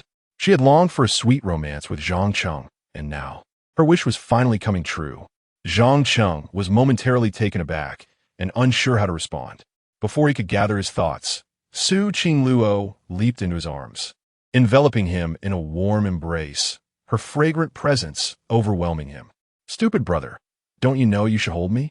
She murmured, resting her head against his chest, her heart racing with joy. Finally snapping back to reality, Zhang Cheng wrapped his arms around Su Qingluo, relishing the warmth that radiated from her. The moment felt surreal, yet profoundly real. By the way, stupid brother, there's something I need to clarify, Su Qingluo said suddenly, lifting her head to meet his gaze. What is it that you wish to clarify? Zhang Cheng asked, puzzled. There have been rumors at school that I like you and am pursuing you. I want to clarify that it's not just a rumor. I truly like you. Su Lingluo confiscate, Herchexfulushing. Her heartfelt admission made Zhang Cheng's heart skip a beat. He gazed at her exquisite face, utterly entranced. She was indeed the most beautiful girl in the history of Tianhai University, and even a man as stoic as he was ensnared by her charm. As their eyes locked, an enchanting atmosphere enveloped them. Su Qingluo bit her lip, tilted her head back, and slowly closed her eyes as if anticipating something. Before Zhang Cheng could fully process the moment, the system's voice chimed in. Ding! New task triggered. Option 1. Kiss Su Qingluo passionately. Reward: 1 million in cash, with a Dragon Tiger effect boost. Option 2. Ignore Su Qingluo's request for a kiss. Reward: random attribute 1. Zhang Cheng was taken aback that a task could be triggered in such a scenario. Yet considering the moment, he would have willingly kissed Su Qingluo, even without a reward. The school beauty before him was no longer just Su Xuejia. She was his beloved Su Yao, and he was eager to kiss her. However, he was curious about the Dragon Tiger effect. Without a word, he leaned down and pressed his lips against hers. The instant their lips met, they both fell into a fervent kiss, igniting a passion that filled the dormitory. Soon, the system's voice rang out again. Ding! Congratulations, host, for making a choice. Reward: 1 million in cash, with a Dragon Tiger effect boost for 1 hour. Upon hearing the system's announcement, Zhang Cheng felt a rush of joy. He had unexpectedly earned 1 million so easily. Yet, he remained puzzled about the Dragon Tiger effect. At that moment, Su Qingluo, feeling emboldened, wrapped her arms around Zhang Cheng's neck and deepened the kiss. The intensity of their passionate embrace made Zhang Cheng dizzy, and his hands began to roam over her form. Su Qingluo seemed to yield, allowing him to explore her body without resistance. Zhang Cheng quickly pulled away, fearing that if he lingered any longer, things could escalate. Qingluo, we can't continue like this. It could lead to trouble, he said, breathing heavily. With the Dragon Tiger effect coursing through him, he felt overwhelmed. They had only recognized each other for half a day, and this rapid progression felt too swift. Yet, Su Qingluo held him back. Zhang Cheng, even if it leads to trouble, it's all right, she declared. Her cheeks flushed as she turned to retrieve something from the drawer, presenting it to him. Use this, she said. Do you always keep this on hand? Zhang Cheng asked, astonished. He never imagined that such an aloof school beauty would be prepared for this. This isn't mine, it belongs to Bai Wei. She insisted on giving it to me this morning. This is my first time, Su Qingluo hastily explained, her face flushed with embarrassment. Oh, I see, Zhang Cheng replied, contemplating the object for a long moment before speaking again. Qingluo, we've only just recognized each other. Isn't this moving too quickly? Who says we've only just recognized each other? We've known each other for years, and besides, I am your fiancé. It's only a matter of time before we do that, Su Qingluo replied, her cheeks growing even redder. Then, perhaps I should take a shower first. I got a bit wet in the rain earlier, Zhang Cheng suggested, feeling a mix of excitement and reluctance. All right, go take your shower. I'll wait for you, Su Qingluo said, her heart racing at the thought of what was to come, her face burning with anticipation. Chapter 37. Hand in hand with the school bell in dormitory 402, Zhang Cheng rushed into the bathroom, seeking solace in a cold shower to calm his racing thoughts. Although Su Qingluo had not turned him down, he was determined not to cause her any distress. Logic dictated that their rapid progression was ill-advised. Yet the enchanting effects of the system's Dragon Tiger enhancement left him in turmoil. He needed to cool off, especially in a girls' dormitory where the repercussions of being discovered would be grave. Moreover, the dormitory matron had granted him only an hour of privacy.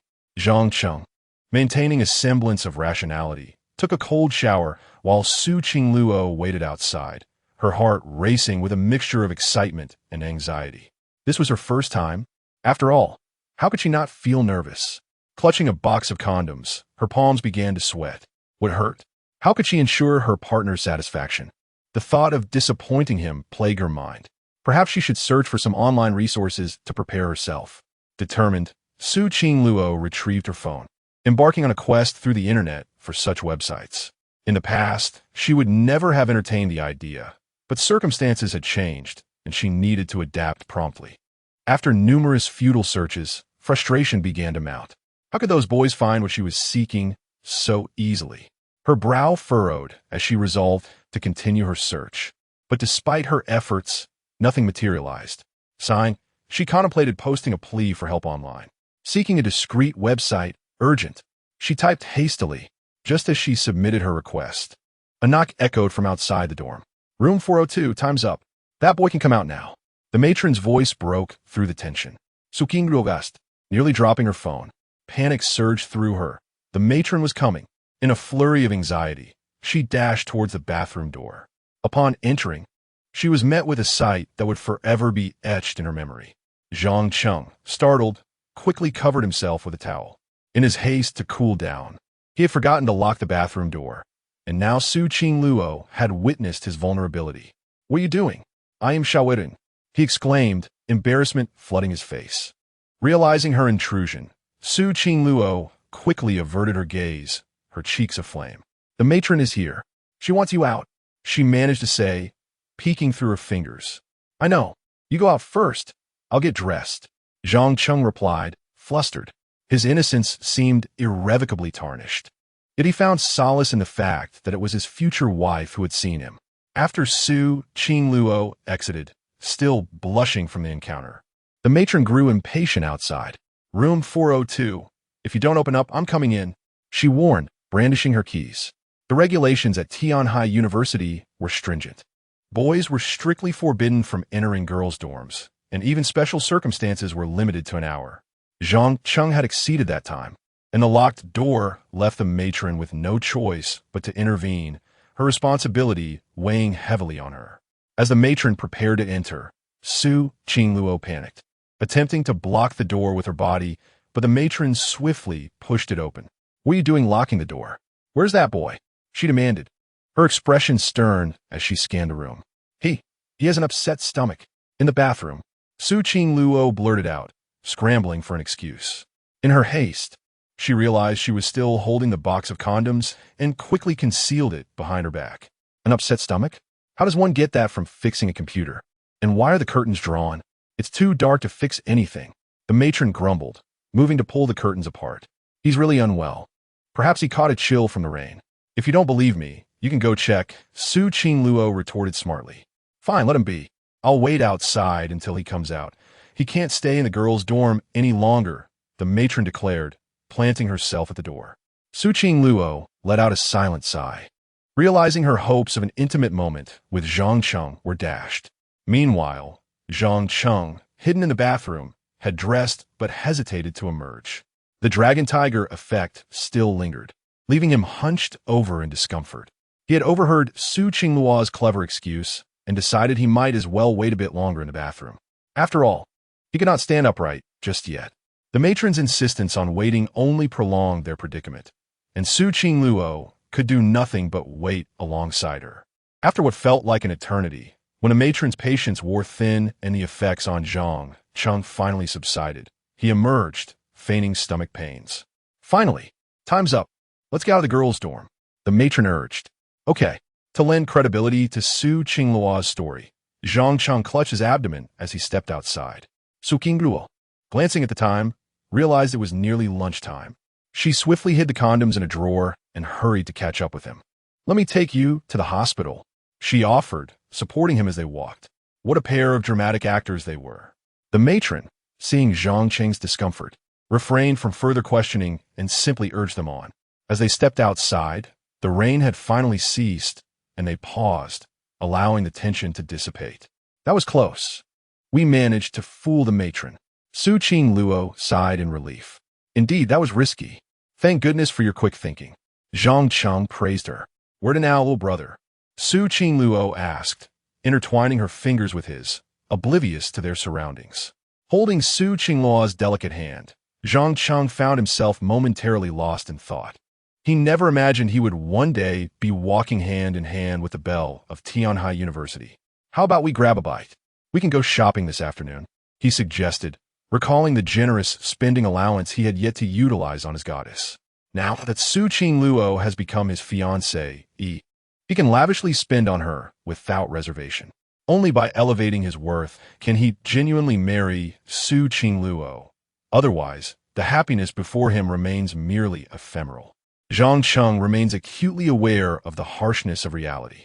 Feeling the warmth emanating from his hand, Su Qingluo also experiences a touch of shyness, as this marks their first genuine hand-holding. Chapter 38. The first date with the school beauty after Zhang Cheng and Su Qingluo exited the school. They headed to a hot pot restaurant for lunch. Though a meal might not cost much, Zhang Cheng was determined to indulge a bit at his own establishment. However, Upon entering their private dining room, the proprietress, Zhang Cheng, personally brought over a bowl of sea cucumber, a bowl of pig kidneys, and a bowl of lamb. All three ingredients were known for their invigorating properties, leaving Zhang Cheng utterly astonished. These three dishes are on the house, so feel free to indulge, Zhang Cheng said with a playful smile directed at Zhang Cheng. Isn't this a bit excessive? Zhang Cheng replied, bemused by the generous portions. 3 large bowls were simply too much for him, especially since these ingredients were considered heating and could be overwhelming if consumed in excess. Not at all. You're still young, and it would be unwise to rush things. Otherwise, Miss Su might have her reservations, Zhou Qing said with an implied meaning. The innocent Su Qing Luo, however, failed to grasp the underlying message. What do you mean by rushing? What reservations could I possibly have? She asked, blinking her wide, naive eyes in confusion. Nothing at all. Enjoy your meal. I want to interrupt any further. Zhou Qing smiled at Zhang Cheng before departing. Zhang Cheng glanced at the 3 large bowls of invigorating food, feeling a sense of disbelief. Zhang Cheng, do you know the proprietress here quite well? She called you Director Zhang and gifted you these 3 large bowls of ingredients, which must be quite costly. Su Qing Luo asked, her curiosity piqued. She had long sought to understand this relationship. Zhou Qing was indeed the owner of the restaurant, and her addressing him as Director Zhang suggested a deeper connection. I am one of the major shareholders of this establishment, which is why she refers to me as Director Zhang. Zhang Cheng disclosed, feeling no need to conceal this from Su Qing Luo, who was now his fiancée. Upon hearing this, Su Qing Luo's mouth fell open in disbelief. You invested in this hot pot restaurant, she exclaimed, her face radiating shock. Yes, so dining here contributes to our own revenue, Zhang Cheng replied with a smile, as he personally prepared a slice of beef for Su Qing Luo and placed it in her bowl. With the confirmation of his success, Su Qing Luo felt a mix of surprise and delight. She hadn't anticipated her fiancé to be so capable. After a moment of thought, she said, in that case, I should bring more friends here to eat, supporting my husband's business endeavors. Touched by Su Qing Luo's consideration for him, Zhang Cheng affectionately replied, let us enjoy the hot pot first. After our meal, I will take you shopping. Today is the last day for cash back on purchases for the goddess, and we must utilize the remaining quota. All right, but first you should finish those 3 bowls that Sister Zhou sent over, since they are a gift. We shouldn't waste them, Su Qing Luo suggested, adding several pieces of lamb to Zhang Cheng's bowl. Zhang Cheng sighed internally at the sight of the 3 large bowls of invigorating food, but he felt compelled to finish them to avoid waste. Although he felt quite full, an inexplicable warmth coursed through his body. Before settling the bill, he drank 2 glasses of cold water to alleviate the heat. The total bill amounted to 30,000, yielding a cashback of 300,000. There remained a quota of 1,670,000, meaning Zhang Cheng would need to spend at least 167,000 to exhaust the cashback limit. Let's go to the largest mall in Tianhai, Zhang Cheng urged, eager to make the most of the remaining half-day for shopping. After their meal, Zhang Cheng summoned a taxi via his phone, and they set off with Su Qing Luo towards Tianhai's largest shopping center. Tiancheng International Mall, the largest in Tianhai, boasted an array of international luxury brands, with prices to match. Only the affluent could afford to shop here.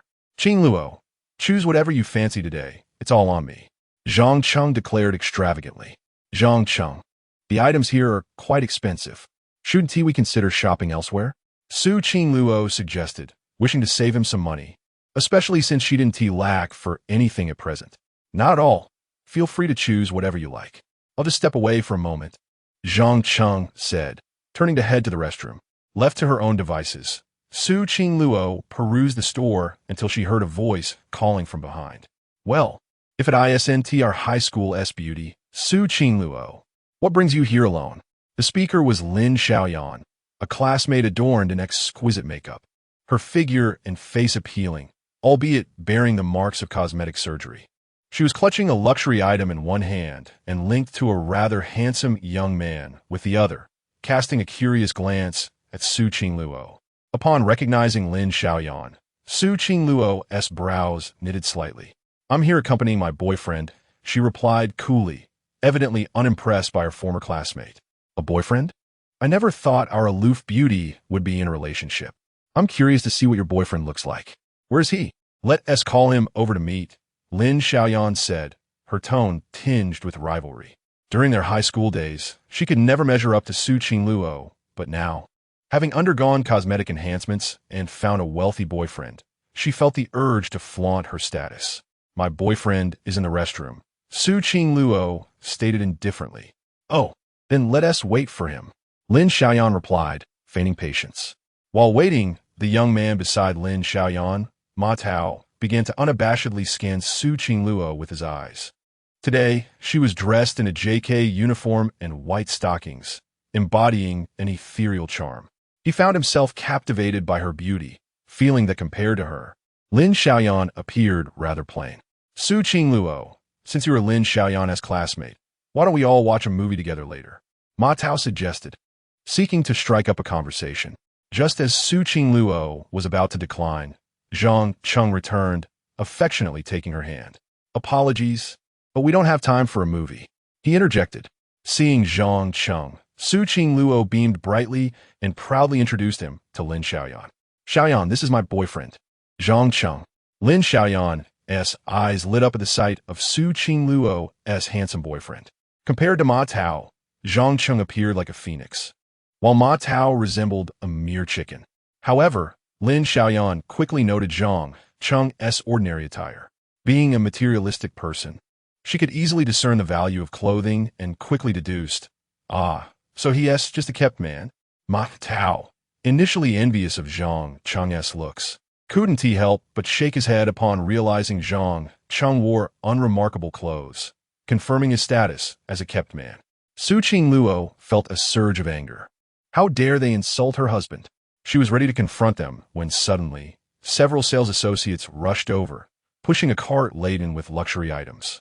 Sir, we have packaged your purchases and brought them over, they exclaimed, breathless as they approached.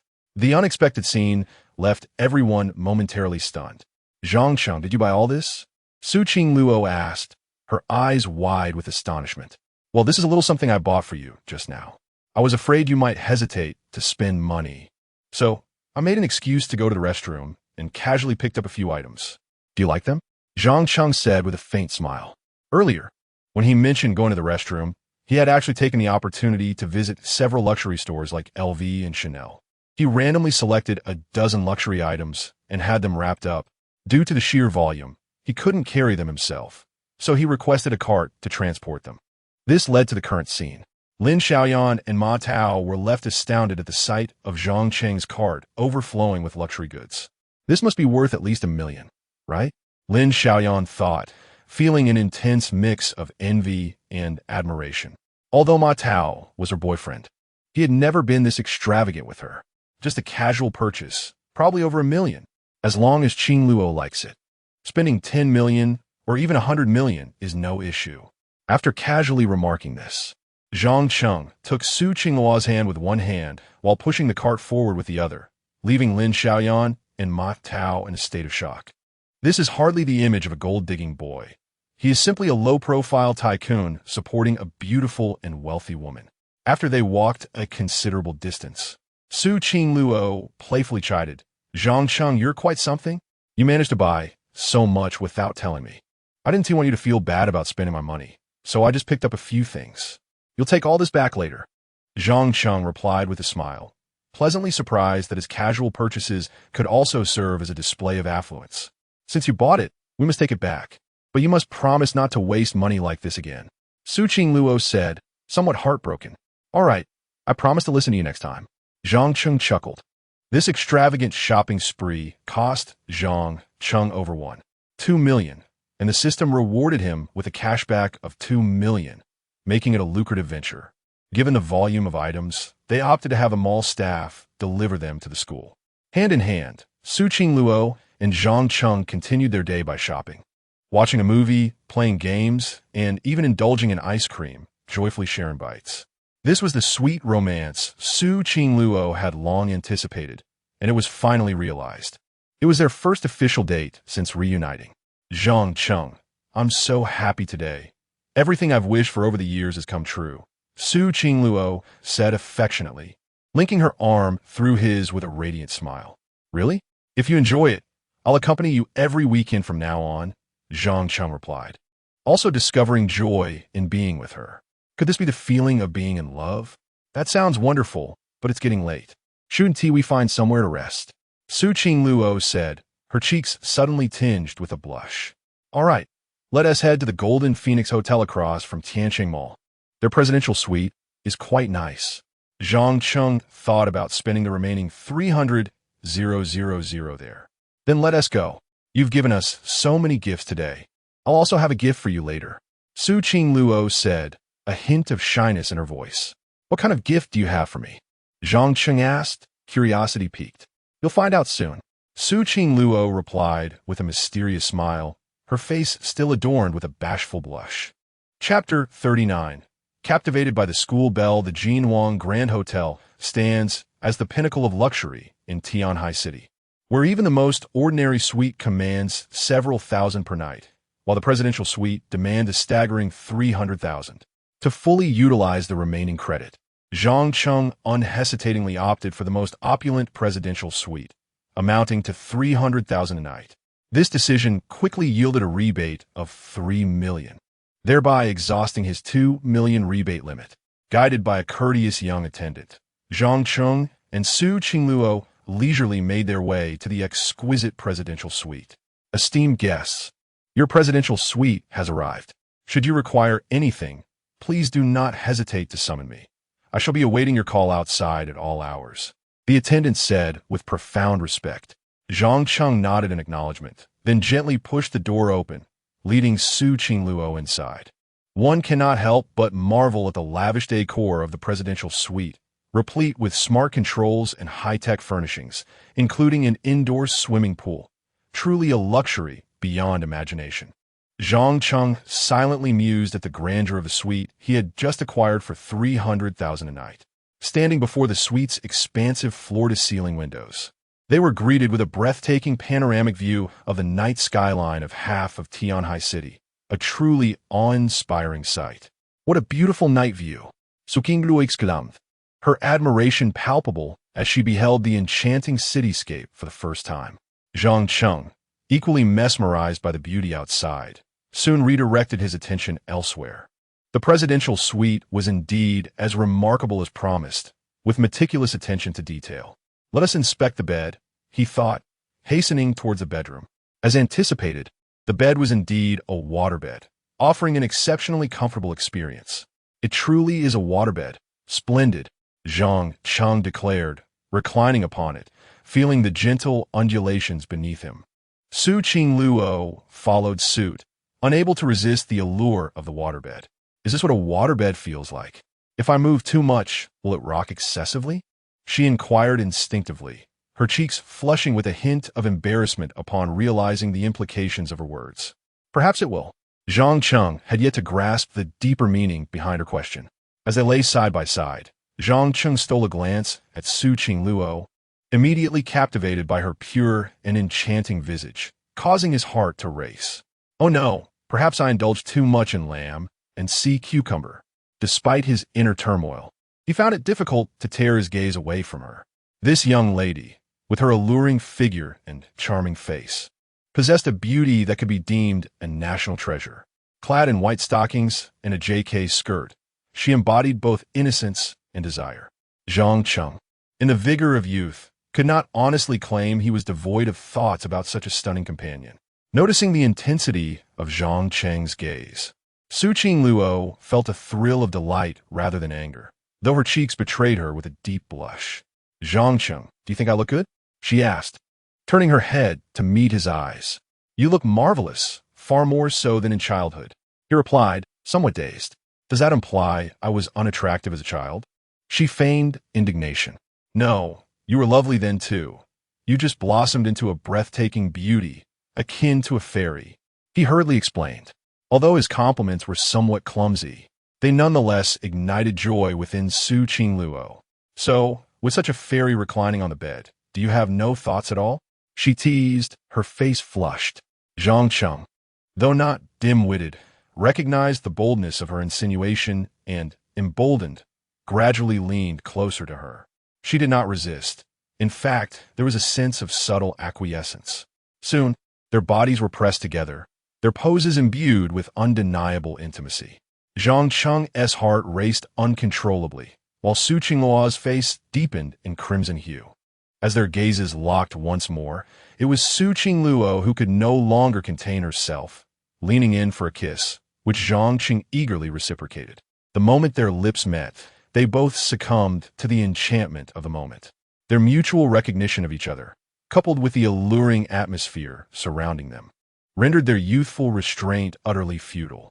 Moreover, with the privacy offered by the presidential suite, they felt emboldened to indulge in their desires without fear of interruption. They kissed for what felt like an eternity before finally parting. Zhang Cheng, I shall take a shower first. I've worked up a sweat after our afternoon excursion, Su Qingluo declared, her cheeks aflame. She was determined not to let any hint of perspiration deter Zhang Cheng from his first impression of her. How about we shower together? Zhang Cheng suggested impulsively. No, I shall go first, she replied, her voice barely above a whisper, her shyness evident as she hurried to the bathroom. Zhang Cheng, upon hearing this, felt a surge of excitement. The unfinished business from the morning appeared to hold promise for the evening, especially in this hotel where they would not be disturbed. Although Zhang Cheng sensed that their progress was rapid, he recalled Su Qingluo's assertion that they had already acknowledged each other. It was only a matter of time before they would engage in such intimacy. Besides, having recognized each other, Zhang Cheng found it increasingly difficult to resist the allure of the peerless schoolbelle. Half an hour later, Su Qingluo emerged from the shower, a picture of bashful beauty, her body wrapped only in a white towel, revealing her delicate shoulders, arms, and long legs. With her damp hair cascading down, she resembled a fairy emerging from the water, a vision too stunning to behold. Zhang Cheng found himself entranced, unable to divert his gaze. Zhang Cheng, have you seen enough? Su Qingluo asked, her face flushed with shyness. Not nearly, he replied, somewhat dazed. Now, you go wash. I will wait for you, she said, a mix of shyness and anticipation in her voice. Given that this was their first experience, it was only natural for her to feel both nervous and bashful. All right. Zhang Cheng swallowed hard before dashing into the bathroom, even colliding with the door in his haste. Seeing this, Su Qingluo covered her mouth, stifling a giggle. She then sat on the bed like a bride, her heart racing at the thought of what was to come with Zhang Cheng. Within 5 minutes, Zhang Cheng emerged from the bathroom, a towel wrapped around his waist. Little brother, you finished that quickly? Su Qingluo exclaimed in surprise. Yes, men shower quickly, he replied, though his real motivation was the eagerness to see Su Qingluo. The sight of a freshly showered Su Qingluo was irresistible, and Zhang Cheng found it increasingly difficult to restrain his instincts. So what shall we do next? Su Qingluo asked, her face tinged with crimson. Chapter 40. Together in the open, Su Qingluo reclined partially on the waterbed, enveloped in a white quilt, radiating a blend of shyness and anticipation. The sight of such a blushing beauty stirred Zhang Cheng's heart. After swallowing hard, he slowly crawled into the bed, his eyes fixated on the bashful Su Qingluo, feeling both exhilarated and anxious. Qingluo, I have just realized how truly beautiful you are, Zhang Cheng remarked, taking in her captivating figure, particularly the alluring curves and her delicate, fair legs. In ancient times, even the famed Daji would pale in comparison. Had she lived in a different era, she would undoubtedly be the emperor's sole favorite in the harem. Flushed by Zhang Cheng's clumsy compliments, Su Qingluo cast a shy glance his way. At that moment, he was clad only in a towel around his waist, his muscular physique and well-defined abs making her heart race. She anticipated that her obnoxious younger brother would not only be handsome, but also possess such an impressive body. The thought of what she had glimpsed in the bathroom earlier that day sent her cheeks burning even brighter. However, Su Qingluo soon noticed that Zhang Cheng was gazing at her intently. Have you looked enough, you little rascal? She teased, her face still flushed. Zhang Cheng wished to say he hadn't seen enough, but he sensed that such words were ill-timed. With such a beauty before him, it would be foolish to merely gaze. Qingluo, I'm coming closer, Zhang Cheng said after swallowing hard again. He felt that any delay would be absurd. Su King Luo nodded SHY. Her face already a deep shade of crimson, her heart racing with a mix of tension and excitement. Once she consented, Zhang Cheng stealthily approached her, gently pulling away the white towel that covered her chest. In the next instant, Su Qingluo's enchanting figure was fully revealed to him, leaving him momentarily speechless. She instinctively crossed her arms over her chest, her cheeks burning bright red. He was the first man to behold her in such a way. Unable to contain himself, Zhang Cheng swiftly discarded his own towel and lunged towards her. Just as they were about to draw closer, Su Qingluo's phone rang unexpectedly, causing both to jump apart. Qingluo, your phone, Zhang Cheng urged anxiously. Su Qingluo responded softly, inwardly cursing the timing of the call. Upon answering, Lin Baiwei's voice came through the line, laced with concern. Qingluo, where are you? It's so late. Aren't you returning to the dormitory? It's fine. I'm at a relative's house and won't be back tonight. You all should go to bed. Su Qingluo hastily concocted an excuse. She dared not reveal that she was at a hotel with Zhang Cheng, lest her dormitory erupt in chaos upon her return. A relative's house? I suspect you're out with Zhang Cheng, Lin Baiwei teased, her tone hinting at a knowing smile. This caught both Zhang Cheng and Su Qingluo off guard. Her intuition was indeed sharp. However, Su Qingluo was resolute in her silence, feeling too embarrassed to admit the truth. It's not what you think, Baiwei. The signal here is poor.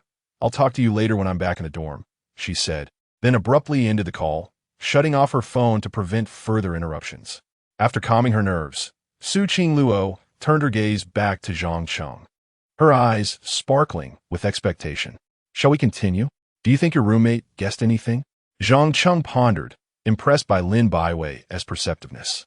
Even if she has, it's of no consequence. I plan to be upfront with them when I return, so we can be open about our relationship without fear of judgment, Su Qingluo declared with determination. Having acknowledged their feelings for one another, Su Qingluo desired to embrace their relationship openly, without the need for secrecy. All right then, Zhang Cheng agreed, feeling that they should indeed be forthright about their connection. He pulled Su Qingluo into his embrace, preparing to lean down for a kiss when suddenly his phone rang again. Frustrated, Zhang Cheng fought to suppress his irritation as he answered the call. Bro, why aren't you back in the dorm at this hour? It was his friend Wang Hao. I'm working part-time outside tonight and want to be back, Zhang Cheng offered casually. His roommates were aware of his financial situation, and they readily accepted his excuse. Where are you working? It's not at the White Horse Club, is it? Take care of yourself. Wang Hao joked. Not a chance. I'd never work there. Gotta go busy now. Zhang Cheng quickly hung up, mirroring Su Qingluo by turning off his phone, ensuring they would be undisturbed. Finally, tranquility enveloped them. Zhang Cheng turned his gaze back to Su Qingluo, who looked just as enchanting. Unable to resist any longer, he once again pulled her into his arms. Kissing her tenderly, Su Qingluo responded passionately, her delicate arms instinctively wrapping around Zhang Cheng's neck.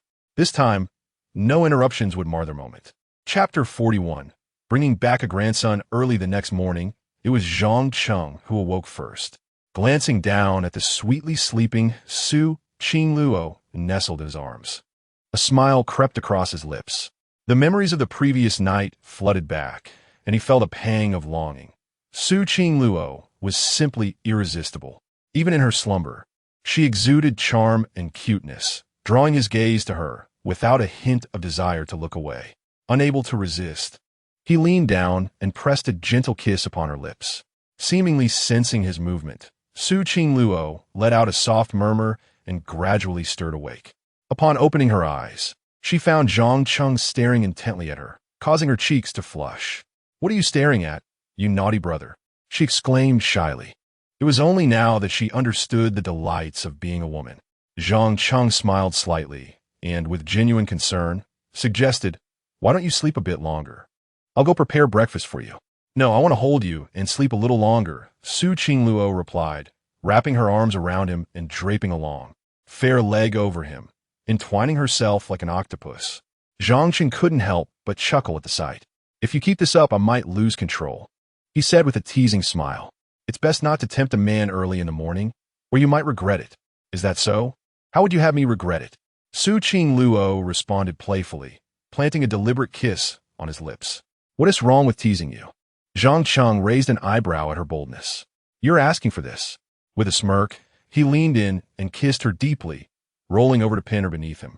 Su Qingluo found herself utterly captivated once more. Yet, after a while, Zhang Cheng released her, refraining from further advances. He understood that Su Qingluo had been exhausted the night before and wished to give her a moment of respite. Qingluo, it's time for us to head back, he said, gazing at her with tenderness. Okay, she nodded gently, her eyes shimmering with affection for him. Ever since she entrusted her first time to Zhang Cheng the night before, her love for him had deepened, making her yearn to be by his side every day. As they pulled back the covers, the bright red imprint left on the sheets caused both of them to blush. They had, after all, given each other their first experiences. After freshening up, they donned the new clothes they had purchased the previous day and enjoyed a delightful breakfast provided by the hotel. Their time together felt warm and fulfilling. Satisfied, they left the hotel hand in hand. Zhang Cheng, are we heading back now? It's Sunday. Shouldn't we play a little longer?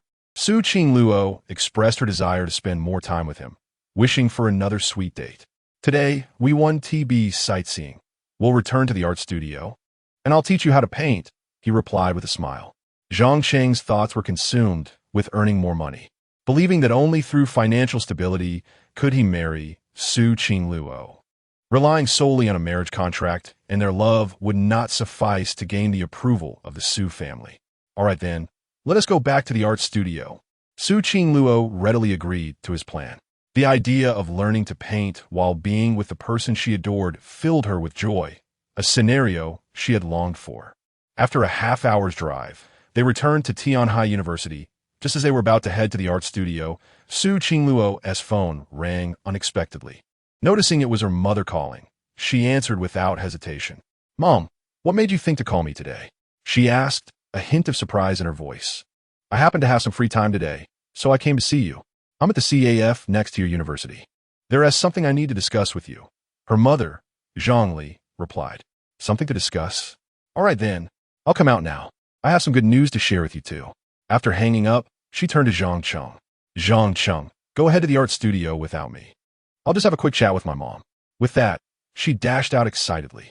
Zhang Cheng, sensing an inkling of unease at her meeting with her mother, nevertheless proceeded to the art studio to wait for her. Inside the CAF next to Tianhai University, Su Qingluo's mother, adorned in an exquisite qipao and sparkling with jewelry, sat elegantly, a woman of high society. Soon, Su Qingluo entered, her face alight with joy, and after surveying the CAF, quickly approached her mother.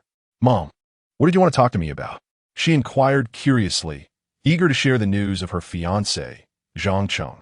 Seeing her daughter in high spirits, Zhongli took a sip of coffee and smiled. Xiao Luo, you seem to be in a good mood today. Of course, I have good news to tell you later. Su Qingluo replied, her face radiant with happiness. What good news? Zhongli asked, intrigued. First, you tell me why you came to see me, Su Qingluo teased, wanting to prolong her mother's curiosity. Still trying to play coy, are we? All right, I'll go first. After a pause, Zhongli continued, in a few days, the National Day holiday will begin. A son of your father's friend is returning from abroad. He is the heir of the Tianhai Chun family, and your father wants you to meet him during the holiday. The heir of the Tianhai Chun family? Why does Dad want to meet him? Su Qingluo blinked. Her curiosity piqued. It's simply for young people to get to know each other. The Chun heir graduated from Harvard and is quite accomplished. His family's background is even more powerful than ours, and upon seeing your picture, he expressed great interest in you, wishing to get to know you better. Zhongli explained with a smile. This revelation sent a chill down Su Qingluo's spine. Mom, what do you mean by this? Are you suggesting I go on a blind date with him during the National Day holiday? She asked, displeased. Well, sort of. The Tianhai Chun family is one of the top 10 business giants in the country, and the Chun heir is their only son. He will likely inherit the vast Chun group. If you marry into the Chun family, it would be immensely beneficial for both you and our Su family, Zhongli stated bluntly. These words shattered Su Qingluo's heart.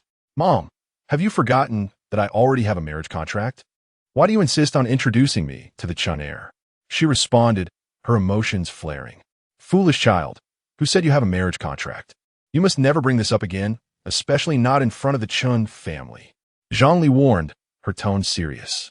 This only deepened Su Qingluo's sorrow and anger. I will mention it. My engagement with Zhang Cheng was arranged when we were children, and it is to be fulfilled by the end of the year. I don't care whether you agree or not. I will marry Zhang Cheng, she declared, her eyes glistening with resolve. Seeing her daughter so obstinate, Zhang Li felt a surge of frustration but suppressed her anger, opting for a gentler approach. That was a long time ago. It's best not to mention it again. The Zhang family has fallen into bankruptcy, and Zhang Cheng and his mother are living precariously. Our Su family is valued at over 400 billion. How can they compare to us?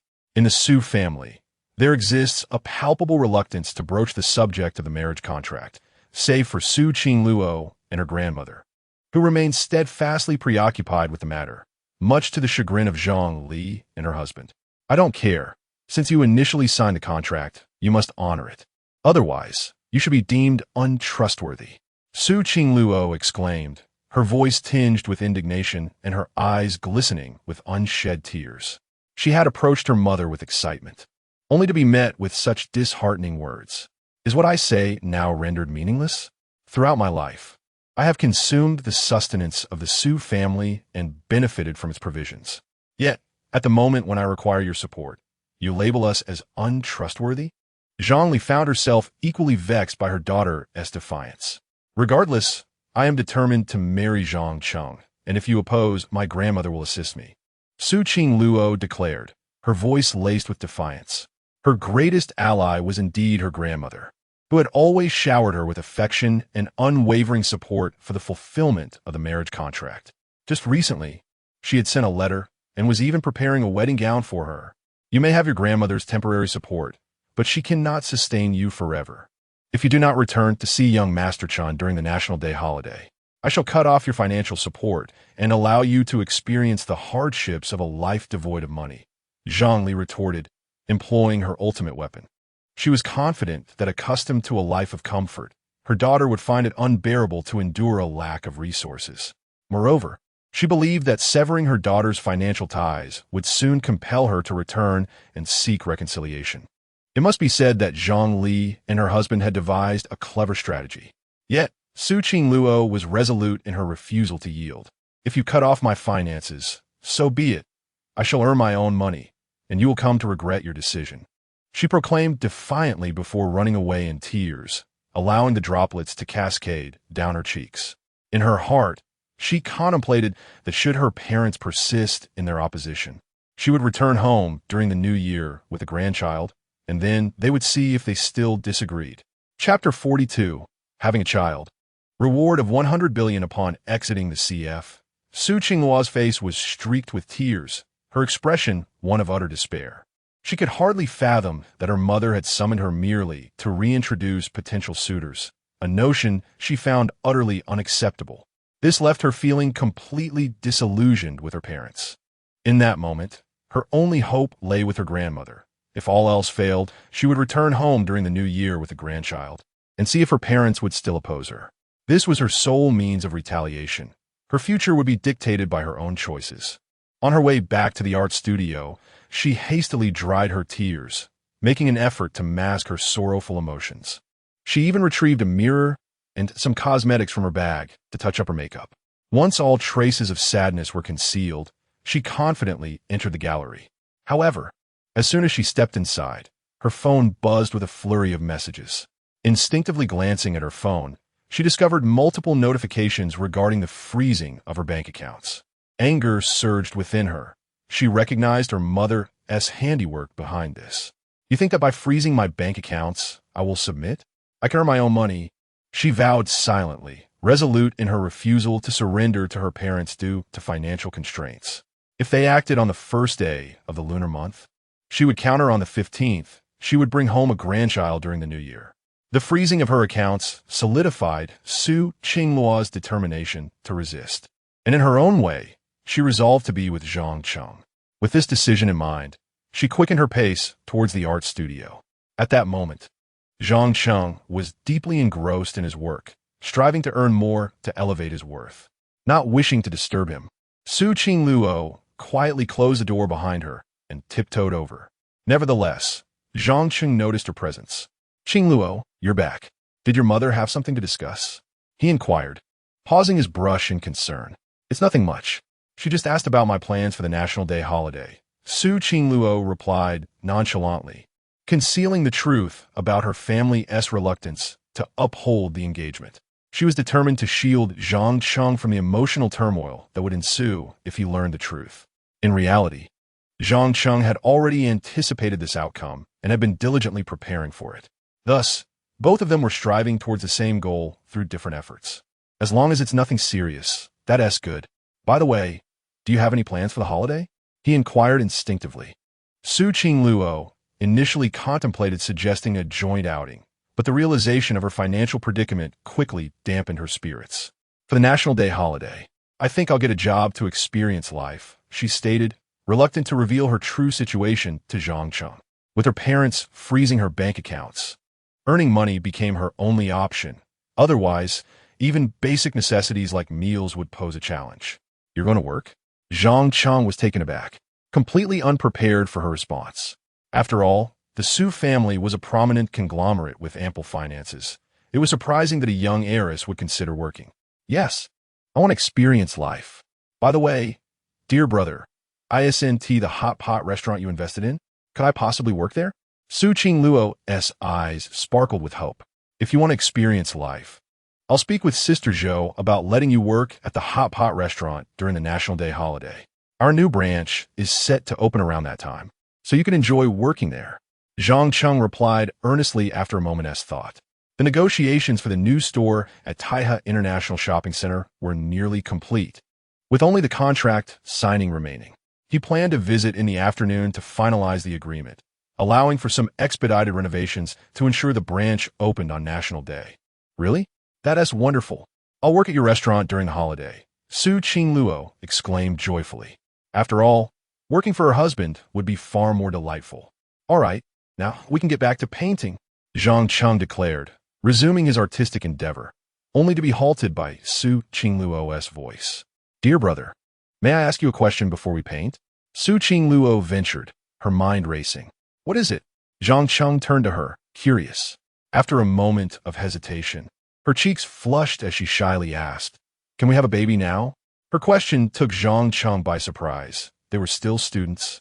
And was this not too soon for such a decision? Just then, the system's voice echoed in his mind. Ding. New task triggered. Option 1. Agree to have a child with Su Qingluo. Reward. 100 million cash. Option 2. Refuse to have a child with Su Qingluo. Reward. Random attribute point. Stunned by the system's prompt, Zhang Cheng was taken aback. He hadn't anticipated that having a child with Su Qingluo would come with such a lucrative reward. However, despite the enticing offer, he believed the timing was not right.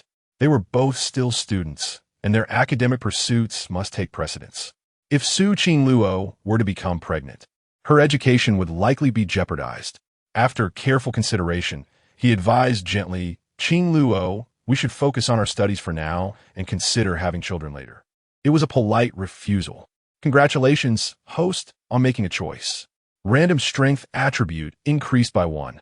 Though denied, Su Qingluo did not relent. She embraced Zhang Cheng's neck, her voice sweet and coaxing. "My dear husband, let us have a baby." The alluring quality of her voice sent shivers through Zhang Cheng, and the system chimed in once again. Ding. The host has triggered the same task again. Reward multiplied tenfold. Option 1. Agree to have a child with Su Qingluo. Reward. 1 billion cash. Option 2. Refuse to have a child with Su Qingluo. Reward. Random attribute point. Hearing the tenfold increase in the reward, which now stood at 1 billion, Zhang Cheng swallowed hard. However, the current circumstances were still not conducive to bringing a child into the world, especially since they were not yet married. "Qingluo, let's wait a bit longer," he said, his decision more contemplative than before. "Congratulations, host, on making a choice." Intelligence attribute increased by 1. Noticing Zhang Cheng's softened stance, Su Qingluo seized the moment to plead once more. Husband, just one baby. If I get pregnant, I could take a year off from school and it won't interfere with my studies. In her playful manner, she leaned in to kiss him. At that moment, the system's voice sounded again. Ding! The host has triggered the same task for the third time. Reward multiplied 100 times, with a 10-second time limit for decision-making. Failure to respond will result in the task being discontinued. Option 1. Agree to have a child with Su Qingluo. Reward: 100 billion cash. Option 2. Refuse to have a child with Su Qingluo. Reward: random attribute point. As Zhang Cheng beheld the staggering cash reward of 100 billion, his heart raced. This was not merely a matter of money. It was about his fondness for children. Let's do it, he declared. Chapter 43. A home for my wife. Zhang Cheng was taken aback. The same task had triggered thrice, and the reward had astonishingly multiplied by 1,000 times. A reward of 100 billion in cash stirred his heart. Qingluo, since you cherish children so much, I shall wholeheartedly accompany you in having one. Zhang Cheng replied earnestly. No sooner had he spoken than the system's voice echoed in his mind. Congratulations, host, on making your choice. A reward of 100 billion in cash will be credited to your account upon confirmation of Su Qingluo's pregnancy, valid for 3 months. Hearing this, Zhang Cheng was momentarily stunned. It appeared that the 100 billion in cash was not immediately accessible. It depended on verifying Su Qingluo's pregnancy to secure the funds. Moreover, there was a time limit. They had to conceive within 3 months, or the opportunity would expire. This was quite the clever ploy. This system is truly cunning. Zhang Cheng silently cursed. However, despite the trickery, the prospect of obtaining such a colossal sum made it worthwhile. With this 100 billion, Zhang Cheng could accomplish many things. Upon hearing Zhang Cheng's agreement, Su Qingluo joyfully embraced him and planted a fervent kiss on his cheek. Thank you, darling. Let us begin preparing for pregnancy, she exclaimed, brimming with excitement. Are we starting preparations this soon? Zhang Cheng asked, astonished. He felt unprepared for such a significant step. Of course, we must conceive before the winter break, Su Qingluo stated with utmost seriousness. Before the winter break? That means we have only 3 or 4 months. Zhang Cheng calculated the time, realizing it aligned closely with the system's stipulated validity period. He nodded in agreement. All right, but there's no need to rush. We still have 3 months. Zhang Cheng had many matters to attend to. It was unrealistic to be engaged in preparations every day. However, Su Qingluo appeared anxious. How can we not hurry? We need to begin tonight, she insisted earnestly. Tonight? Where will we go? Zhang Cheng was surprised by her urgency. Such activities were hardly feasible at university. Where to is indeed a question. Su Qingluo pondered, her brow furrowing in thought. Suddenly, her cheeks flushed as she suggested, how about that hotel across from Tianhai University? I've heard many students go there for weekends. After voicing her suggestion, Su Qingluo shyly averted her gaze from Zhang Cheng. He was taken aback that she had considered such a thing. It seemed she was genuinely eager to take this step. This piqued his curiosity. Why was Su Qingluo so insistent on having a child with him? Qingluo, are you so eager to have a child with me that you are hiding something?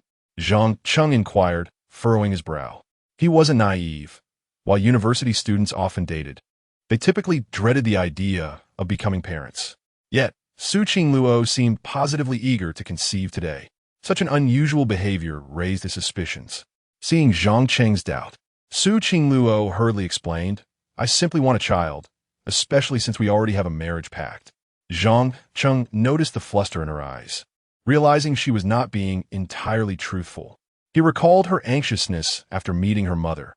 It dawned on him that perhaps her mother disapproved of him, prompting Su Qingluo to devise this plan. Zhang Cheng couldn't help but feel touched as he gently caressed Su Qingluo's face. This girl was determined to marry him, even resorting to such an extreme measure to defy her family's wishes. If she was willing to stake her entire future on him, how could he let her down? He understood her unspoken feelings entirely. How could they create a life together in a cheap hotel? At the very least, they should do so in the comfort of a home. We must have this at home, Zhang Cheng stated earnestly. Su Qingluo looked puzzled. At home? Yes. I will purchase a nearby house so we can spend weekends together, Zhang Cheng declared, envisioning a future with her. Are we going to live together? Su Qingluo's eyes sparkled at the thought. Living together meant they could spend every weekend side by side. Yes, I suppose so. We will go house hunting this afternoon. Zhang Cheng replied after some consideration. This afternoon? But the housing prices in Tianhai City are exorbitant. Su Yinglui's enthusiasm waned. Originally, she could have aided Zhang Cheng in purchasing a home, but now, with her bank account frozen, she found herself financially constrained, which left her feeling guilty. Don't worry. Your husband is wealthy. We should aim for a grand villa. Zhang Cheng chuckled. But before we buy a house, I need to visit Taihe International Shopping Center to discuss some business. Please wait for me here. I will return to escort you. I'll accompany you. Su Qingluo insisted, wishing to spend more time with him. It was the weekend, and she had no other plans at her dormitory. But I'll be discussing business. You might find it dull. Zhang Cheng pointed out. That's all right. I'll wait for you outside. Su Qingluo replied with determination. As Zhang Cheng was about to speak again, the system's voice chimed in once more. Ding! Host has triggered a new task. Option 1. Take Su Qingluo with you to discuss business. Reward. House purchase discount voucher. Option 2. Decline Su Qingluo's request. Reward. Random attribute 1. Zhang Cheng was surprised that this could trigger a task, and the reward seemed quite beneficial for his impending house purchase. Without hesitation, he nodded in agreement. Very well, then. Come along. It will be a good opportunity for you to familiarize yourself with the environment you will soon inhabit. As soon as he finished speaking, the system's voice rang out again. Congratulations, host, on making your choice. Reward. 1 house purchase discount voucher. Zhang Cheng understood the purpose of the discount voucher without needing to examine it closely, and upon hearing his agreement, Su Qingluo joyfully embraced him and planted a kiss on his cheek. Really? That's wonderful. Thank you, darling, she exclaimed, her face alight with joy. Wherever she was with Zhang Cheng, she felt an overwhelming sense of happiness. Around 1 in the afternoon, Zhou Qing personally drove Zhang Cheng and Su Qingluo to Taihe International Shopping Center. Prior to their arrival, Zhou Qing had already negotiated the terms and prices with the manager, so all that was needed was Zhang Cheng's signature. This matter could have been entirely handled by Zhou Qing, the manager, but since Zhang Cheng possessed a shop voucher, his signature was essential. During the drive, Zhang Cheng could not resist asking Zhou Qing, Sister Zhou, where's the most expensive house in Tianhai City? With a discount voucher in hand, Zhang Cheng's ambitions soared. He was determined to secure the most luxurious villa in Tianhai City for Su Qingluo, refusing to settle for anything less for his wife. The most expensive property in Tianhai City is undoubtedly that house atop Tianshan Mountain. I've heard it costs 500 million, Zhou Qing replied, her voice tinged with envy. Those who reside there are truly the elite among the wealthy. I've heard of that house as well. It boasts an exquisite environment, complete with its own Tianshan waterfall and swimming pool. From the mountaintop, one can overlook all of Tianhai City, a truly auspicious location, Su Qingluo remarked, her expression filled with longing. Even my father cannot afford that property. I wonder who could possibly buy such a villa? Zhou Qing continued as she drove. A villa valued at 500 million. I estimate that fewer than 3 individuals in all of Tianhai City could afford it. Upon hearing this, Zhang Cheng nodded in satisfaction. Qingluo, since you have taken a liking to it, let us purchase that apartment. The moment these words were spoken, both Su Qingluo and Zhou Qing were taken aback. Chapter 44. The exorbitantly priced villa. Upon hearing Zhang Cheng's intention to purchase a villa worth 500 million, Su Qingluo and Zhou Qing were both taken aback. You must be joking, dear brother. That villa is valued at 500 million. Are you truly serious about buying it? Su Qingluo exclaimed in astonishment. It was a top-tier villa that even her father could not afford. Zhou Qing's eyes mirrored the shock. Zhang, are you kidding? Only a handful of people in Tianhai City could possibly afford such a property. Zhou Qing could scarcely believe that a freshman like Zhang Cheng could afford the most expensive villa in the city. Sister Zhou, I am not joking. I genuinely wish to purchase that villa, Zhang Cheng asserted with unwavering seriousness. Once we conclude our business discussions, I would appreciate it if you could take us to the location of the villa. Noticing Zhang Cheng's earnest demeanor, Zhou Qing was momentarily speechless. contemplating a further confirmation, but ultimately holding her tongue. Very well, I shall take you there shortly. Though she agreed verbally, her heart harbored skepticism. It was beyond comprehension that someone could produce 500 million in cash to acquire a house. Such individuals were truly at the pinnacle of society. Su Qing Luo shared a similar doubt. Nevertheless, a flicker of hope stirred within her that Zhang Cheng's words might hold truth, as it could potentially dissuade her parents from their resolute demands for an annulment.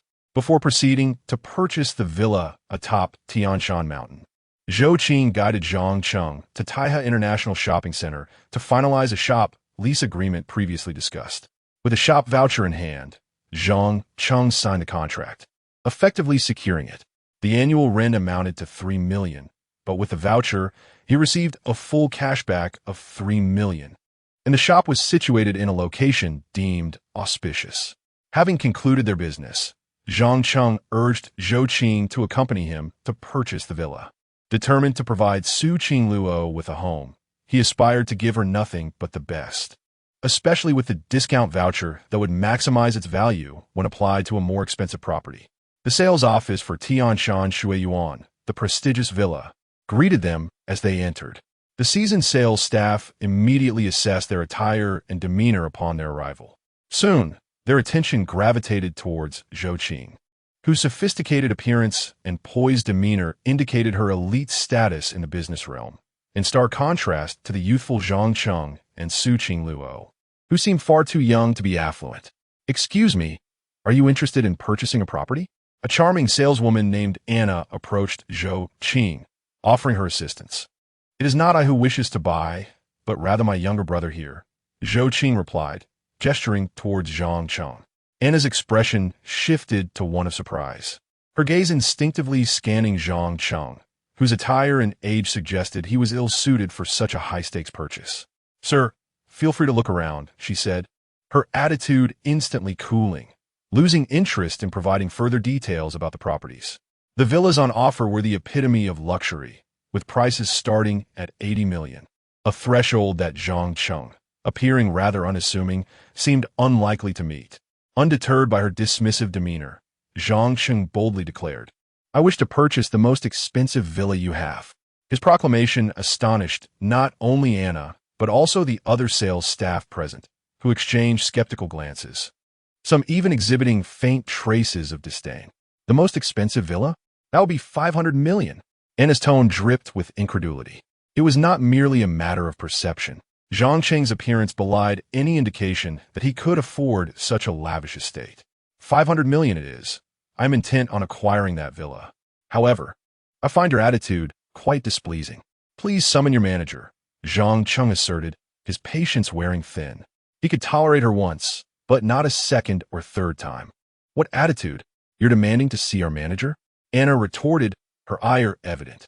Just as tensions threatened to escalate, the sales manager, Luo Wan, was summoned. "Good day, sir. How may I assist you?" Luo Wan greeted, unaware of Zhang Cheng's intention to purchase the 500 million villa, having been called in on short notice. "I wish to buy the villa at the summit.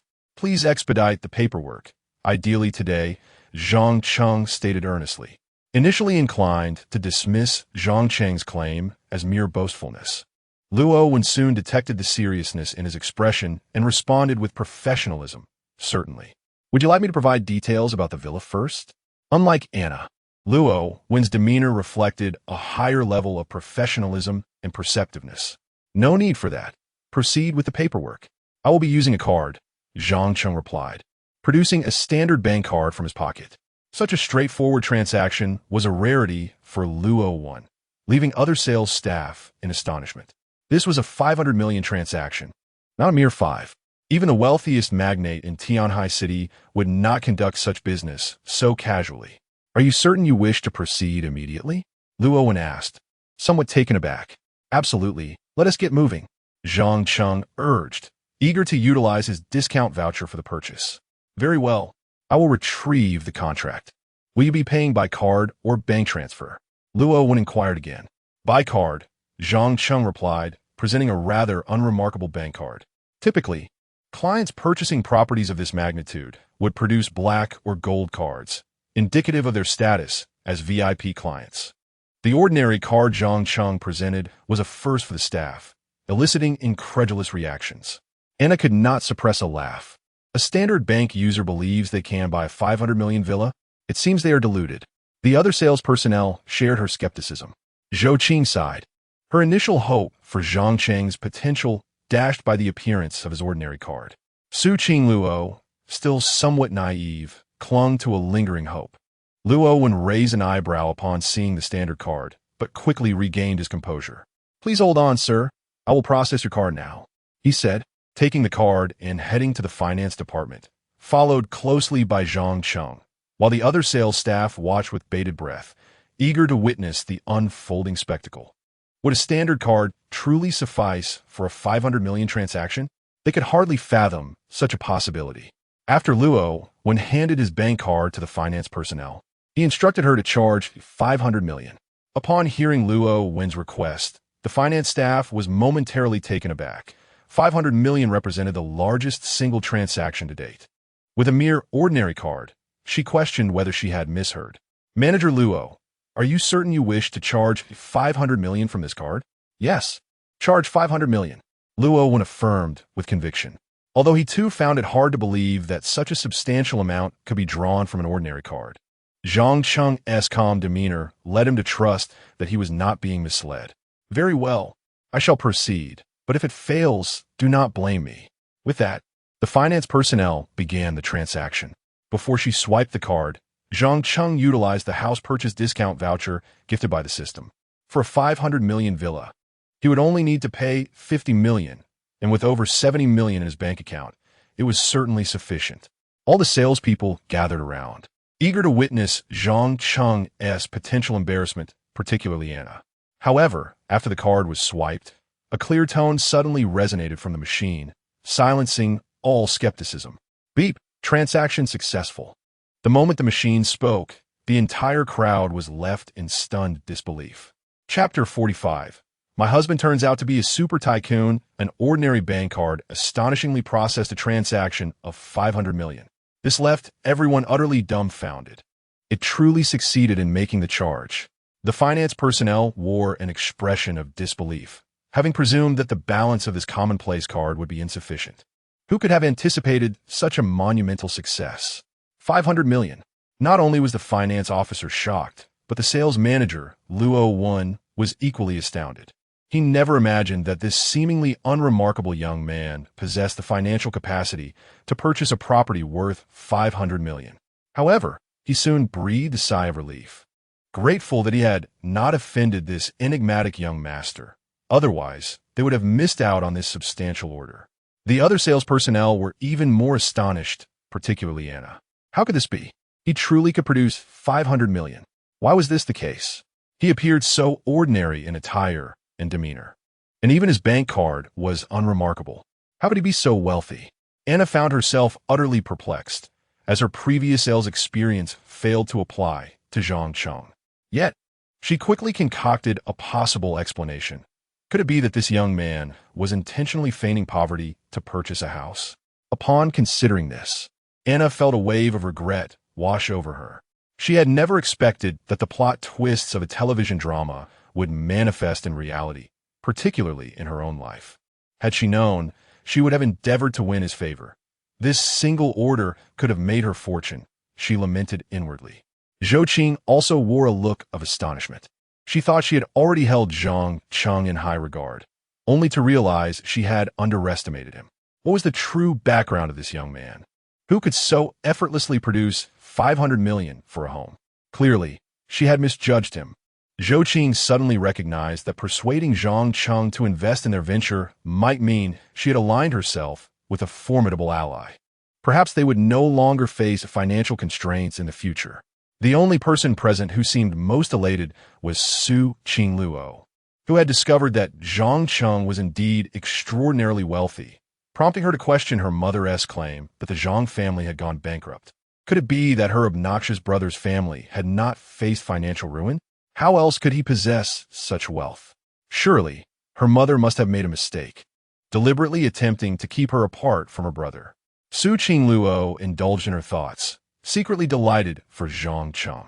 The best part was that they would soon have their own little nest, a splendid mansion rather than just a modest abode. Seeing that everyone was captivated by his display of affluence, Zhang Cheng felt an inner satisfaction. Manager Luo, may we proceed with the paperwork? He said casually. Yes, we can continue with the procedures. Luo won, regaining his composure, adopted an exceedingly respectful demeanor, returning the bank card to Zhang Cheng with both hands. Let us proceed with the paperwork. By the way, I would like the villa to be registered under a different name, Zhang Cheng suddenly recalled. Whose name would you like it in, Mr. Zhang? Luo, when inquired, somewhat surprised.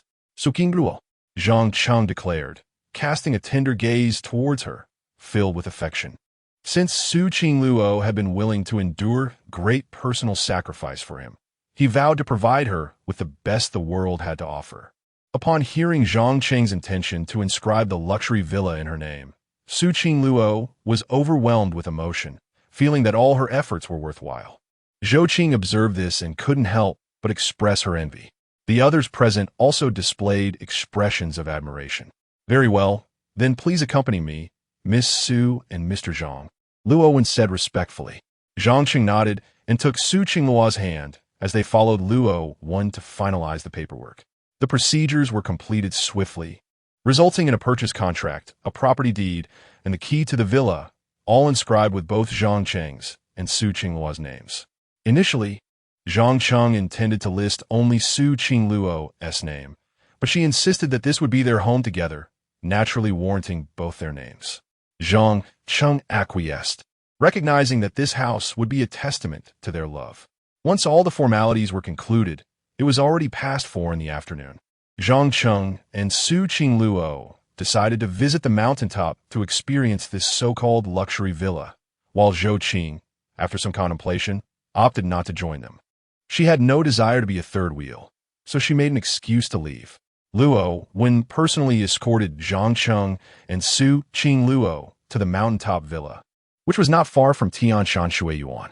The trio ascended the mountain on foot, surrounded by the melodious sounds of nature, fragrant blossoms, and artificial lakes dotted with a variety of exquisite flowers and fruit trees. The environment was truly breathtaking. Zhang Cheng, look over there. Are those swans? Su Qing Luo exclaimed, one arm entwined with Zhang Cheng's, as she pointed excitedly at the swans gliding across the artificial lake. Indeed, the environment here is quite remarkable, and the air is incredibly fresh, Zhang Cheng replied, inhaling deeply, savoring the sweetness of the air. Yes, a baby born in such an environment would surely be intelligent and healthy, Su Qing Luo mused, her thoughts drifting to the notion of having children. Zhang Cheng smiled inwardly, amused by the fact that her mind seemed to be consumed with the idea of starting a family with him. Before long, they arrived at the summit, where a villa resembling a palace emerged before them, sprawling nearly 1,000 square meters. Surrounding it were private gardens, and to the west, a natural waterfall cascaded into a spring, its waters crystal clear and sweet. From the mountaintop, one could gaze upon the entire landscape of Tianhai City. Mr. Zhang, Miss Su, we have arrived, Luo announced respectfully. Zhang Cheng nodded, unable to resist the allure of the dreamlike scenery before him. How beautiful! There's even a waterfall and a mountain spring. Su Qing Luo exclaimed, dashing to the spring's edge to taste the water, which proved to be delectably sweet. Zhang Cheng, this spring water is delightful. You must try it. Su Qing Luo exclaimed joyfully, like a child. Zhang Cheng chuckled and approached, sampling the water himself, and indeed found it exceptionally sweet. Mr. Zhang, Miss Su, this spring water is pristine. It has been tested by our health department and is perfectly safe for drinking. Rich in trace elements, Luo explained at the opportune moment. Excellent. Let's explore inside. Zhang Cheng nodded, thoroughly pleased with the spring. Soon, Luo guided Zhang Cheng and Su Qing Luo into the villa. The entrance was secured with a card key, which, when swiped, granted access. Upon pushing open the grand door, they were greeted by an interior adorned with luxurious decor, crystal chandeliers, tiger skin sofas, European-style carpets, and various exquisite furnishings, all meticulously designed by top-tier architects specifically for this villa. How opulent! This surpasses my own home, Su Qing Luo was left speechless, having never encountered such lavishness. Zhang Cheng, too, marveled silently, as this was his first experience within such a grand residence. Mr. Zhang, Miss Su, the house has been designed by Italy's premier architects. Should you find any aspect unsatisfactory, you are welcome to make modifications at your discretion, Luo would inform them. Wonderful. I am very satisfied with this place. Zhang Cheng nodded, recognizing the immense value of his investment. That is splendid. Should you require anything, please feel free to call upon me, Luo said, handing Zhang Cheng a business card featuring his contact number. All right. Zhang Cheng accepted the card and then, recalling something, addressed Luo. Manager Luo, I am quite impressed with you. Would you be interested in joining me in establishing an investment firm? I could use someone with your acumen as an assistant. Zhang Cheng was about to establish an investment company. Thus, he sought the assistance of exceptional talents like Luo. To his surprise and delight, Luo did not anticipate such a blatant attempt to recruit him. May I take a few days to consider? Luo, nearing 40, with a family and children, found it difficult to make a hasty decision. No problem. You can contact me anytime once you have made your decision. The salary and benefits will be at least double what you currently receive, Zhang Cheng replied with a slight smile, casually scribbling his phone number on a piece of paper. Luo, visibly excited, accepted the paper and solemnly stated, I will certainly reach out to Mr. Zhang once I have made my decision. Yes, go ahead. Zhang Cheng nodded. Soon after, Luo happily departed from the mountaintop villa, leaving Zhang Cheng and Su Qing Luo alone in the expansive residence. The villa was indeed vast, with a total of 20 rooms across 2 floors. Zhang Cheng, which room shall we choose for tonight? Su Qing Luo began to peruse the available accommodations. Let us opt for an upstairs room. The first floor seems designated for the staff, Zhang Cheng chuckled. That's true. Let us head to the second floor. Su Qing Luo exclaimed cheerfully, bounding upstairs like a child filled with glee. The second floor also boasted numerous rooms, featuring 8 bedrooms, 2 bathrooms, and an extraordinarily large bathing area. Zhang Cheng, look at this spacious bathroom. It has a pebble-lined bathtub large enough for 2, Su Qing Luo remarked, only to realize the implications of her words, causing her cheeks to flush slightly. The bathroom was indeed magnificent, complete with a luxurious design and a non-slip pebble feature. Zhang Cheng, somewhat oblivious, was still admiring the decor and had not grasped the meaning behind Su Qing Luo's comment. How about we take a bath together? Su Qing Luo suddenly suggested, her face adorned with a bashful expression as she closed the bathroom door. What? Together? Right now? Zhang Cheng exclaimed in surprise, noticing the door had been shut. Well, we worked up quite a sweat climbing the mountain. Of course, we need to wash up, Su Qing Luo said, providing a slight excuse as she playfully tugged at Zhang Cheng's hand. Darling, let us just take a bath together. Who could resist the charms of a goddess? Zhang Cheng felt a rush of warmth, realizing that Su Qing Luo was quite the enchantress. At that moment, the system's voice rang out once more. Ding! The host has triggered a new task. Option 1. Agree to Su Qing Luo's request. Reward: 1 Longhu pill, 1 market investment analysis report, and 30 million in investment capital. Option 2. Decline Su Qing Luo's request. Reward: random attribute 1. Chapter 46. For the sake of having a child, the system's voice resounded at an opportune moment, announcing rewards that seemed particularly beneficial. Without a moment's hesitation, Zhang Cheng accepted the offer. Very well, since you insist, let us bathe together, he declared. No sooner had he spoken than the system chimed in. Ding. Congratulations, host, for your successful selection. You have received 1 Longhu Dan, a market investment analysis report, and 30 million in investment capital. This time, the rewards were abundant, 3 in total, especially the market investment analysis report, which Zhang Cheng desperately needed. With it, he could strategically invest in promising industries. Upon hearing Zhang Cheng's agreement, Su Qing Luo beamed with joy and rushed over to embrace him, planting a kiss on his cheek. Darling, shall we begin our bath? She said playfully, her cheeks flushed yet her eyes sparkling with delight. Let us not rush into the bath. We must first fill the tub, Zhang Cheng remarked, surveying the expansive stone bathtub. Filling such a large tub will undoubtedly take a considerable amount of time. Although the bathtub was stylish and spacious, its only drawback was its excessive water consumption. That is true. You start filling the water. I will remove my clothes. Sukingruo responded coidi. Understood, Zhang Cheng replied, not pondering further, and hurried to start the water. Filling the tub was no simple task. The water temperature had to be just right, neither too cold nor too hot. The bathtub appeared to be around 5 square meters, and filling it would likely take a while. However, Zhang Cheng was mistaken. The stone bathtub had not just one, but 8 outlets for water, and with a simple press on the control panel beside the tub, the machine would automatically adjust the water temperature, making it incredibly convenient. In just a few minutes, the bathtub was filled, and the water temperature was perfectly regulated. I didn't expect it to be so easy to fill and control the temperature. Indeed, expensive items are often superior, Zhang Cheng mused, turning to share the good news with Su Qingluo. To his surprise, he found her already in the process of removing her white stockings. As each stocking slipped away, it revealed her flawless, delicate legs.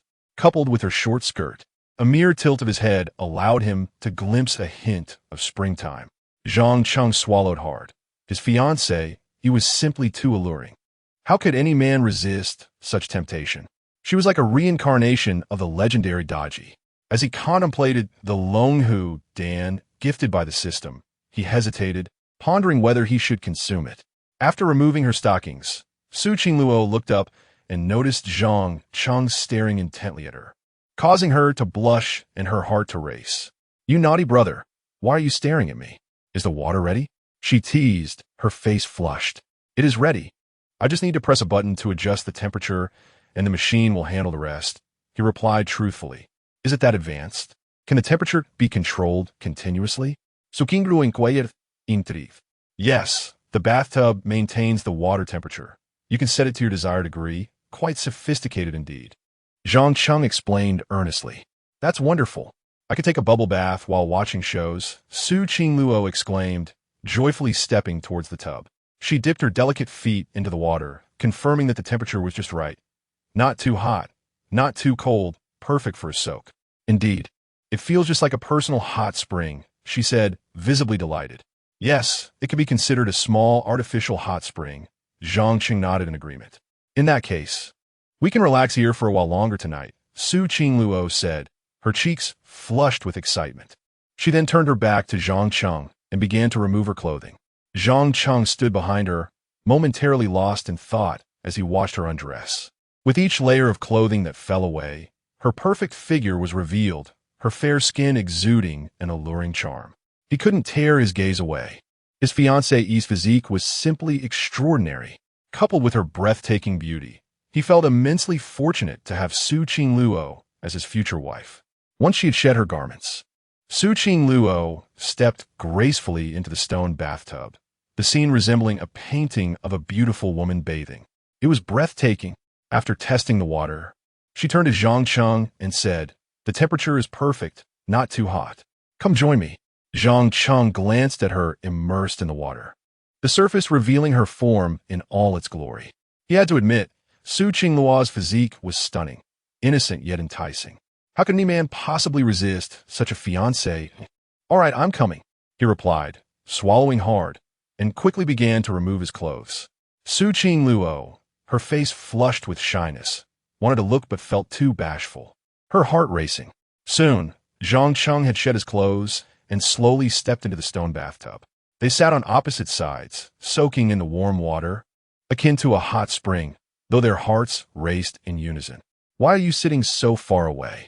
Su Qingluo playfully chided, then slowly moved closer, arms crossed protectively over her chest. "Qingluo, we might get into trouble like this," Zhang Cheng said, a hint of nervousness in his tone. "If trouble arises, then so be it. It's not our first time," she retorted mischievously. "Do you think that being in warm water might make it easier to conceive?" Zhang Cheng was momentarily taken aback. Su Qingluo was indeed seizing the moment, even during a bath. "Should we get a try?" she asked shyly, biting her lip, then leaned in to kiss him before he could react, wrapping her arms around his neck. Zhang Cheng instinctively embraced her, and they lost themselves in the kiss. After a while, he gently pushed her away to collect himself. Qingluo, wait here. I'm going to grab a glass of water. All right, but hurry back. I'll be waiting. Su Qingluo replied, her eyes brimming with anticipation, trusting his words. Zhang Cheng nodded and quickly exited the bathtub, wrapping a towel around his waist and hastily leaving the bathroom. Once outside, he took a moment to compose himself before heading to the kitchen to pour a glass of water. He then retrieved the Longhu Dan awarded to him by the system. For $1 billion cash rebate, I'll go for it, he said, swallowing the precious pill. Chapter 47. I'm the boyfriend of the school belle. Zhang Cheng swallowed the Longhu pill bestowed by the system, followed by several gulps of water to steady his nerves before dashing back to the second floor. He pondered silently whether consuming the Longhu pill would increase the chances of conception. After some contemplation, he pushed open the bathroom door. Inside, Su Qingluo had been waiting for quite some time, luxuriating in a bubble bath while watching a television series, exuding an air of relaxation and contentment. Qingluo, I'm back. We can begin now. Zhang Cheng hastened towards the bathtub, casually unfastening the towel around his waist before stepping into the warm water once more. Upon seeing his return, Su Qingluo promptly stowed away her phone and enveloped him in a warm embrace. You naughty husband, you kept me waiting for so long. How will you make it up to me? She pouted playfully, her cheeks flushed. You may dictate how I should compensate you, Zhang Cheng replied, wrapping his arms around Su Qingluo and drawing her closer. Let your compensation be a baby, Su Qingluo said shyly, her eyes sparkling with mischief. Very well, I shall fulfill your wish immediately. Zhang Cheng's lips curled into a smile as he leaned down without hesitation to capture her in a kiss. The effects of the Longhu pill soon manifested.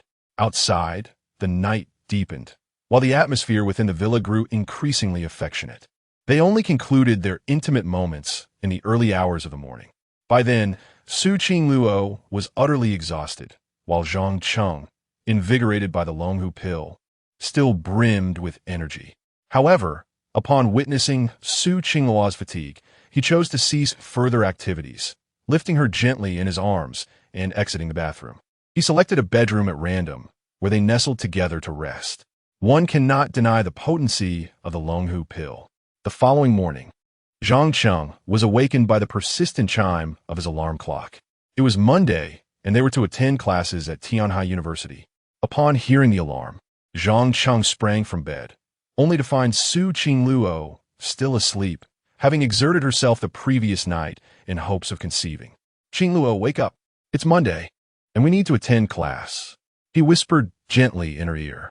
Su Qingluo let out a soft murmur and gradually opened her sleepy eyes. Glancing at her phone on the bedside table, it was only 6:30. Naughty brother, it's barely 6:30. How early can it be? If we don't get enough sleep, our skin will suffer. She stretched languidly, yearning to return to slumber. We must arrive at Tianhai University before 8, or we'll be late for class. Zhang Cheng gently urged once more.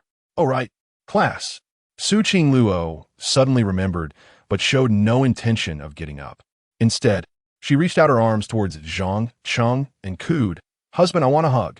All right, a hug it is. Zhang Cheng chuckled helplessly, lifting her effortlessly in what is commonly known as a princess carry. Husband, I want a kiss too. Su Qingluo wrapped her arms around his neck, pouting adorably. Zhang Cheng could hardly refuse the charms of his stunning wife, and he leaned down to tenderly kiss her lips. Now it's time to rise, Zhang Cheng stated with a hint of exasperation. Carry me to the bathroom to freshen up. Su Qingluo clung to his neck, her face radiating happiness and sweetness. In the face of Su Qingluo's adorable antics, Zhang Cheng found himself nearly defenseless. He carried the delicate Su Qingluo to the bathroom, where she finally agreed to put her feet down and attend to her morning routine. Naughty brother, do you think our efforts in the bathroom last night will yield success? Su Qingluo inquired after a quick wash. I'm not entirely sure. It's unlikely to happen on the first attempt, Zhang Cheng admitted, though he felt uncertain. Despite taking the Longhu pill, the outcome of conception seemed unrelated. Let us hope for success. If not, we may have to wait until next weekend. Su Qingluo internally prayed to Avalokiteshvara, wishing for child. No need to rush. After all, we have 3 months, Zhang Cheng reassured her, remaining calm about the timeline. However, Su Qingluo felt a twinge of anxiety, aware that matters of conception could not be hurried. After a brief refresh, they took a taxi to Tianhai University, thankfully arriving before 8 and avoiding any tardiness. Their first class was marketing. As soon as Zhang Cheng entered, his 3 roommates gathered around him. Zhang Cheng, where did you go this weekend? Why did you not return at night? Wang Hao, the chubby one, inquired quietly. This question echoed the curiosity of the other 2 roommates. I mentioned it before. I was working part-time, Zhang Cheng replied, wary of revealing the truth. If he confessed, he spent the weekend with the school belle to conceive. It would surely shock them. Working part-time on the weekend? You've really been working hard. Lin Yang, the slender one, patted Zhang Cheng on the shoulder. Aware of Zhang Cheng's circumstances, they accepted his explanation without question. Relieved that they did not press further, Zhang Cheng exhaled quietly. The Monday morning schedule was packed, and the classes continued until nearly 11. Just as the bell rang, a striking figure in black stockings awaited outside the classroom. Wow, it's Senior Wang Manli, the seductive goddess. Is she here to see Zhang Cheng? Someone remarked. Zhang Cheng instinctively glanced over, confirming it was indeed Senior Wang Manli. Dressed in a red skirt and flowing waves, she appeared irresistibly alluring. He lowered his head, intending to sidestep her, but she recognized him nonetheless. Zhang Cheng, let us have lunch together. Wang Manli directly invited him, playfully tossing her hair, exuding undeniable charm. Clearly, she had not given up on pursuing him. It seemed Zhang Cheng's singing had completely captivated her. Envious glances erupted from their classmates, yet Zhang Cheng felt nothing but resignation. Just as he was about to speak, a breathtaking beauty emerged from the crowd. It was Su Qingluo. Su Qingluo had intended to invite Zhang Cheng to lunch, but was taken aback to see Wang Manli. Senior Manli, Zhang Cheng is my boyfriend. What do you mean by coming to find him repeatedly? Su Qingluo glared at Wang Manli with suspicion. Zhang Cheng was her husband, and she would not allow anyone to encroach upon that. Is it wrong for me to invite him for a meal? Besides, are you two really a couple? Wang Manli replied presumptuously. She had perceived Zhang Cheng's reluctance, leading her to suspect that he and Su Qingluo were merely pretending to be a couple. Unfortunately for her, she was mistaken this time. Zhang Cheng stepped forward, feeling it was time to publicly affirm his relationship with Su Qingluo. Senior Manli, Su Qingluo and I are indeed together. If you don't believe me, I can prove it, he stated seriously, before leaning in to kiss Su Qingluo before the astonished onlookers. The classroom erupted in astonishment at this unexpected turn of events. Chapter 48. The plan for the school belle to have a child in front of a crowd. Zhang Cheng boldly kissed Su Qingluo, causing an uproar among their classmates. Wow, Zhang Cheng actually kissed the school belle Su. I can't believe it, I'm so envious. Su Qingluo did not resist. Could it be that they were truly together? It was evident that Su Qingluo and Zhang Cheng were an item now. Oh, my heart aches. My aloof goddess is actually in a relationship. The world feels like it's crumbling. Could it be that Su Qingluo has finally caught up with Zhang Cheng? Everyone gazed at Zhang Cheng with envy, for he had won the heart of the most beautiful girl in Tianhai University. However, it seemed that Su Qingluo had been pursuing Zhang Cheng all along, and now she had finally succeeded. The boys were on the verge of tears. Their goddess was gone, and tonight they would surely lose sleep. Quickly, classmates whipped out their phones, capturing the moment of Zhang Cheng and Su Qingluo's kiss. This was monumental news. A freshman had been fervently pursued by the aloof school belle for 2 weeks and had finally won her over. This rumor would undoubtedly explode across the campus network. Even Wang Manli was taken aback by the scene. She never imagined Zhang Cheng would kiss Su Qingluo in front of her, and in that moment, she saw adoration and affection in his eyes. This time, it was clear that Zhang Cheng was willing, not reluctant. How could this be? Had Zhang Cheng really fallen for Su Qingluo in just 1 weekend? What kind of charm did she possess to capture his heart? Wang Manli found it hard to believe, but the reality before her was undeniable.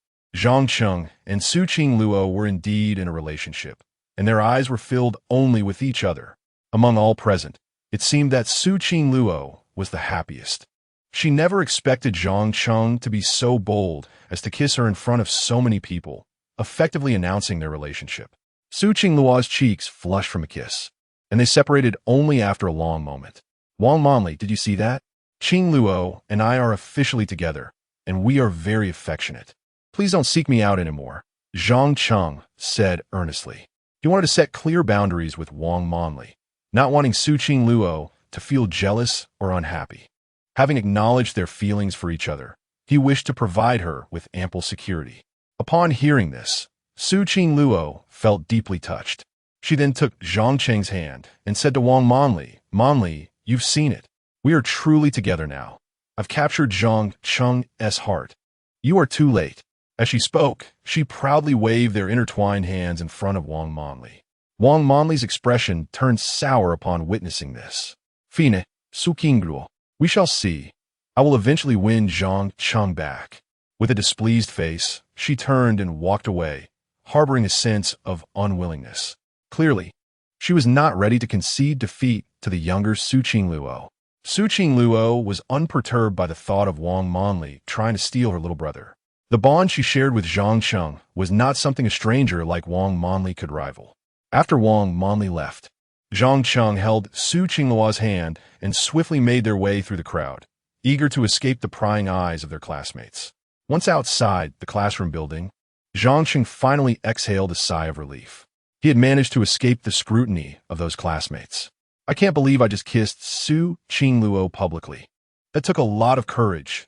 My heart is still racing," he remarked, patting his chest. "Did you just make our relationship public?" Su Qingluo asked, her face filled with joy. Reflecting on the scene, she felt her cheeks flush. It was her first kiss in front of so many people. "Since we're together, we should embrace it openly," Zhang Cheng replied, tightly holding Su Qingluo's delicate hand, his eyes brimming with affection. Feeling Zhang Cheng's deep love, Su Qingluo was profoundly touched. "Shall we go have lunch? From now on, we can enjoy our sweet romance at university," she suggested, wrapping her arms around his, her eyes sparkling with happiness. At last, her dream of a sweet romance was coming true. She could be with her little brother every day. "Let's head to the cafeteria. Let everyone know that the top bell of Tianhai University is taken," Zhang Cheng said with a slight smile. "All right, I'm all in." While they were dining together in the cafeteria, news of their relationship rapidly spread across the campus network, igniting a frenzy greater than before. As the top bell of Tianhai University was now in love, complete with photos of their kiss, the boys were utterly despondent, venting their frustrations online. After lunch, Su Qingluo reluctantly returned to her dormitory.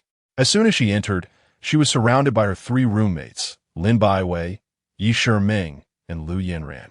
"Qingluo, you're amazing. You actually won over Zhang Cheng. Tell us everything. When did this start?" Lu Yanran asked, her eyes gleaming with curiosity. Lin Baiwei and Yi Shiming wore similarly inquisitive expressions. "It's only been a few days. Su Qingluo feignit kamnis.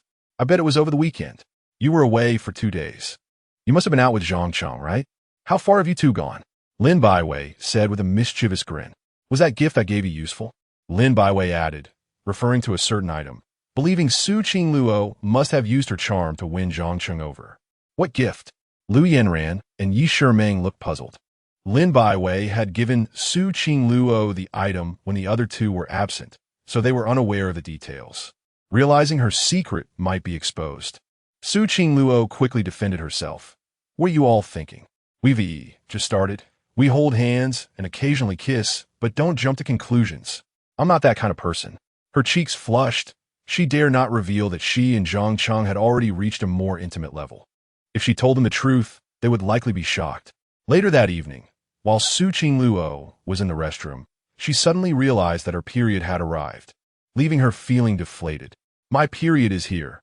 It seems last night's efforts were in vain. I wonder how I can get pregnant." Su Qingluo sighed, then had an idea and quickly pulled out her phone to search online. She even posted on a site, "How can I get pregnant quickly?"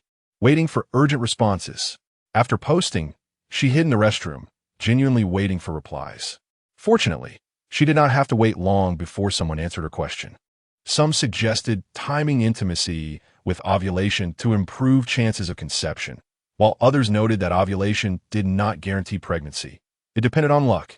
Feeling uncertain, Suqing Luo was unsure how to calculate her ovulation period, but a final answer caught her attention. The best approach is to engage in intimacy every day after your period ends. This way, you won't need to track ovulation or rely on luck to conceive. Suqing Luo was quite pleased with this suggestion. That sounds great. Once my period is over, I'll have daily intimacy with Zhang Cheng. I refuse to believe I won't conceive. She quickly made her decision.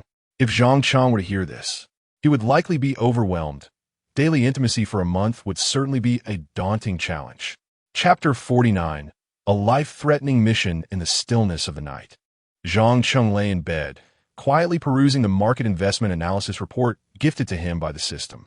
With this market investment analysis report, I can make precise investments in various industries, and the system has also provided me with 30 million in investment capital, which is perfect for practice. Zhang Cheng thought to himself, filled with delight. With a mere thought, the market investment analysis report manifested in his mind, and he began to scrutinize it earnestly. As someone who studied investment finance, Zhang Cheng found the report quite comprehensible. However, after a cursory glance, he was utterly astonished. This market analysis report, if shared, could easily be valued at several hundred billion. Zhang Cheng felt a surge of surprise as it detailed the investment potential data of over 10,000 companies. Prominently listed at the top was a startup short video company named Douyin, boasting an astounding investment potential score of 98 out of a perfect 100. In other words, this fledgling company, Douyin, held boundless potential, and investing now would undoubtedly yield substantial profits. Upon realizing this, Zhang Cheng's eyes brightened. Such a high potential score made it a moral obligation to invest, considering the system's generous gift of the market investment analysis report. He was brimming with excitement. With this report in hand, Zhang Cheng will be able to make precise investments, significantly accelerating his wealth accumulation. Once Qing Luo becomes pregnant, I will have 100 billion in cash, and I intend to invest in all the high-potential companies listed in this report. Zhang Cheng envisioned a glorious future. With 100 billion in cash, coupled with this precise market investment analysis report, he was confident that by year-end, his net worth would reach 400 billion. This was a staggering 400 times greater than his initial expectation of 10 billion. Continuously flipping through the report in his mind, he diligently noted down the companies with high potential. For several consecutive days, Zhang Cheng immersed himself in studying the investment analysis report. On the third day at noon, a call from an unfamiliar number interrupted his concentration. He answered casually, only to hear the voice of Luo when on the other end. Hello, is this young Master Zhang? I am Luo Wan, the sales manager of Tianshan Shuyuan, he said with a hint of respect in his tone. Upon hearing Luo Wen's voice, Zhang Cheng felt a wave of excitement. At last, talent was knocking at his door. Manager Luo, have you made your decision to collaborate with me today? Zhang Cheng replied calmly. After 3 days of careful consideration, I have decided to work with you, young Master Zhang. Do you have time now?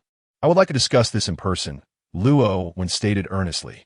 Of course, I will be waiting for you at the CAF near Tianhai University. Zhang Cheng responded before hanging up. His heart raced with anticipation. He was about to make his mark in the investment world. And with Luo Wen's high professional standards and intellect, he was undoubtedly a valuable asset. Having him as an assistant would save Zhang Cheng much time and energy. Soon enough, Zhang Cheng met Luo Wen at the CAF. At 40 years old, Luo Wen was impeccably dressed, exuding an air of composure. His decision to follow Zhang Cheng was not made lightly. He had pondered for 3 days before arriving at this conclusion. Firstly, Zhang Cheng's background was impressive. His initial investment of 500 million in a villa indicated that individuals like him were rare in Tianhai City, signifying that he was not short on funds. Secondly, Zhang Cheng was known for his loyalty and righteousness, and as he embarked on his entrepreneurial journey, aligning with him would elevate Luo Wen's status significantly in the future. Lastly, and perhaps most pragmatically, Zhang Cheng was willing to offer double the salary. With these considerations, Luo made his choice. In the CAF, he respectfully addressed Zhang Cheng. Young Master Zhang, I have considered for 3 days and have decided to work with you. May I inquire about the current status of your investment company? Zhang Cheng leisurely sipped his coffee before responding. My investment company has not yet been established. But once you join, it will be set in motion immediately. Luo, when paused slightly at this revelation, but maintained his earnest demeanor. May I ask if you have any preliminary plans? I would like to understand how to proceed. You will assist me in establishing the investment company, including obtaining necessary qualifications. Additionally, starting today, I need you to reach out to Douyin, the startup company I wish to invest in. There is no limit to the investment amount. Zhang Cheng declared with grandiosity. Given Douyin's investment potential of 98, Zhang Cheng was determined to secure this startup. The returns would undoubtedly be substantial. Douyin? Luo mused, as if the name rang a bell, but he nodded respectfully. No problem. I will take care of these two matters right away. Luo quickly embraced his role as Zhang Cheng's assistant. They further discussed salary, employee benefits, and the company's vision for development. When Zhang Cheng mentioned his ambition to elevate the company's market value to 400 billion by year-end, Luo felt a bit overwhelmed, even questioning if Zhang Cheng was exaggerating. After all, how could a company achieve such a valuation in such a short time? However, Zhang Cheng exuded confidence. That concludes what I wanted to discuss. If you have any questions, please feel free to ask. I have no further questions for now, Luo noted, diligently jotting down key points in his notebook. Good, then proceed to register the investment company. Moreover, expedite the investment in Douyin. There are no financial constraints. We must secure this opportunity, Zhang Cheng instructed. Rest assured, Director Zhang, I will handle it immediately, Luo replied before rising to leave. Upon exiting the CAF, Zhang Cheng received a message from Su Qing Luo, indicating that she was waiting for him at the Art Gallery's Painting Society to discuss something important. Without hesitation, he hurried to the Art Gallery. When he arrived, Su Qing Luo was already there, her face lighting up upon seeing him. Zhang Cheng, you finally made it, she exclaimed, quickly shutting the door to the Painting Society before approaching him. Qing Luo, didn't you say you had something important to share? What is it? Zhang Cheng asked, a hint of curiosity in his voice. There is indeed something significant to discuss. It's about our last lottery at the Tianshan Villa. Su Qing Luo said with a tinge of regret. Not winning was to be expected. It's unrealistic to succeed on the first try. Such outcomes only happen in dramas. Zhang Cheng replied with understanding. Hearing this, Su Qing Luo's cheeks flushed suddenly as she said, in that case, Zhang Cheng, let us do this every day from now on. That way, our chances of winning will be higher. Zhang Cheng nearly choked at her suggestion. Engaging in such activities daily would surely be taxing. Just then, the system's voice chimed in. Ding! Host has triggered a new mission. Option 1. Agree to Su Qing Luo's request. Reward. 50 million in investment capital, 10 Longhu pills. Option 2. Decline Su Qing Luo's request. Reward. Random attribute 1. Yet again, this infuriating system presented him with a perilous task. Naturally, I must choose. Chapter 50. The school bell's growing audacity confronted with such a perilous task. If it were you, how many would you choose? Zhang Cheng had long since formulated his answer in his heart. Naturally, he would select 2. After all, engaging in such activities daily would be unbearable, even for an ox. With this thought in mind, Zhang Cheng adjusted his emotions and gently addressed Su Qing Luo. Qing Luo, there's no rush regarding pregnancy. We have ample time. Moreover, the conditions at university do not allow for daily endeavors in that regard. Zhang Cheng had made his choice, and besides, 50 million in investment capital was not overly burdensome. No sooner had he spoken than the system's voice echoed in his mind once more. Ding! Congratulations, host, for making a choice. Random stamina increased by 1. As the system's announcement concluded, Zhang Cheng felt a slight boost in his stamina, a gift bestowed upon him by the system. After these past few days of attribute enhancement, his physical condition had improved significantly compared to the average individual. Observing Zhang Cheng's refusal, Su Qing Luo did not relent but instead began to act coyly. Darling, I've researched online, and the highest probability of conception occurs with daily intimacy. Otherwise, we might miss the ovulation window. Her pitiful expression and playful demeanor were utterly endearing. "Please, my dearest husband," Su Qing Luo pleaded with her big, watery eyes, evoking a sense of tenderness in Zhang Cheng. He felt a wave of warmth wash over him. If Su Qing Luo were in ancient times, even an emperor would be utterly captivated by her charm, destined to shower her with exclusive affection. However, the thought of daily engagements made Zhang Cheng anxious about his own health. Thus, prudence dictated that he could not acquiesce, especially since he was not in a hurry. After all, there was still more than 2 months until the system's stipulated time. Just as Zhang Cheng was preparing to gently decline once more, the system's voice resonated in his mind again. Ding! The host has triggered the same task again. Rewards are doubled. Option 1. Agree to Su Qingluo's request. Reward: 100 million in investment capital and 20 Longhu pills. Option 2. Refuse Su Qingluo's request. Reward: random attribute 1. Upon hearing the system's announcement, Zhang Cheng could not help but marvel at the situation. Wow, this system is really pushing me. The investment capital had skyrocketed to 100 million, a staggering leap.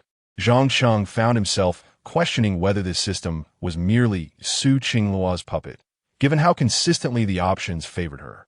Nevertheless, confronted with the doubled rewards, Zhang Cheng remained resolute and declined once more. "Qingluo, be good and listen. We need not rush into having children. We just need to conceive before the winter break. And besides, the university does not provide a suitable environment for such matters." He reiterated his gentle refusal.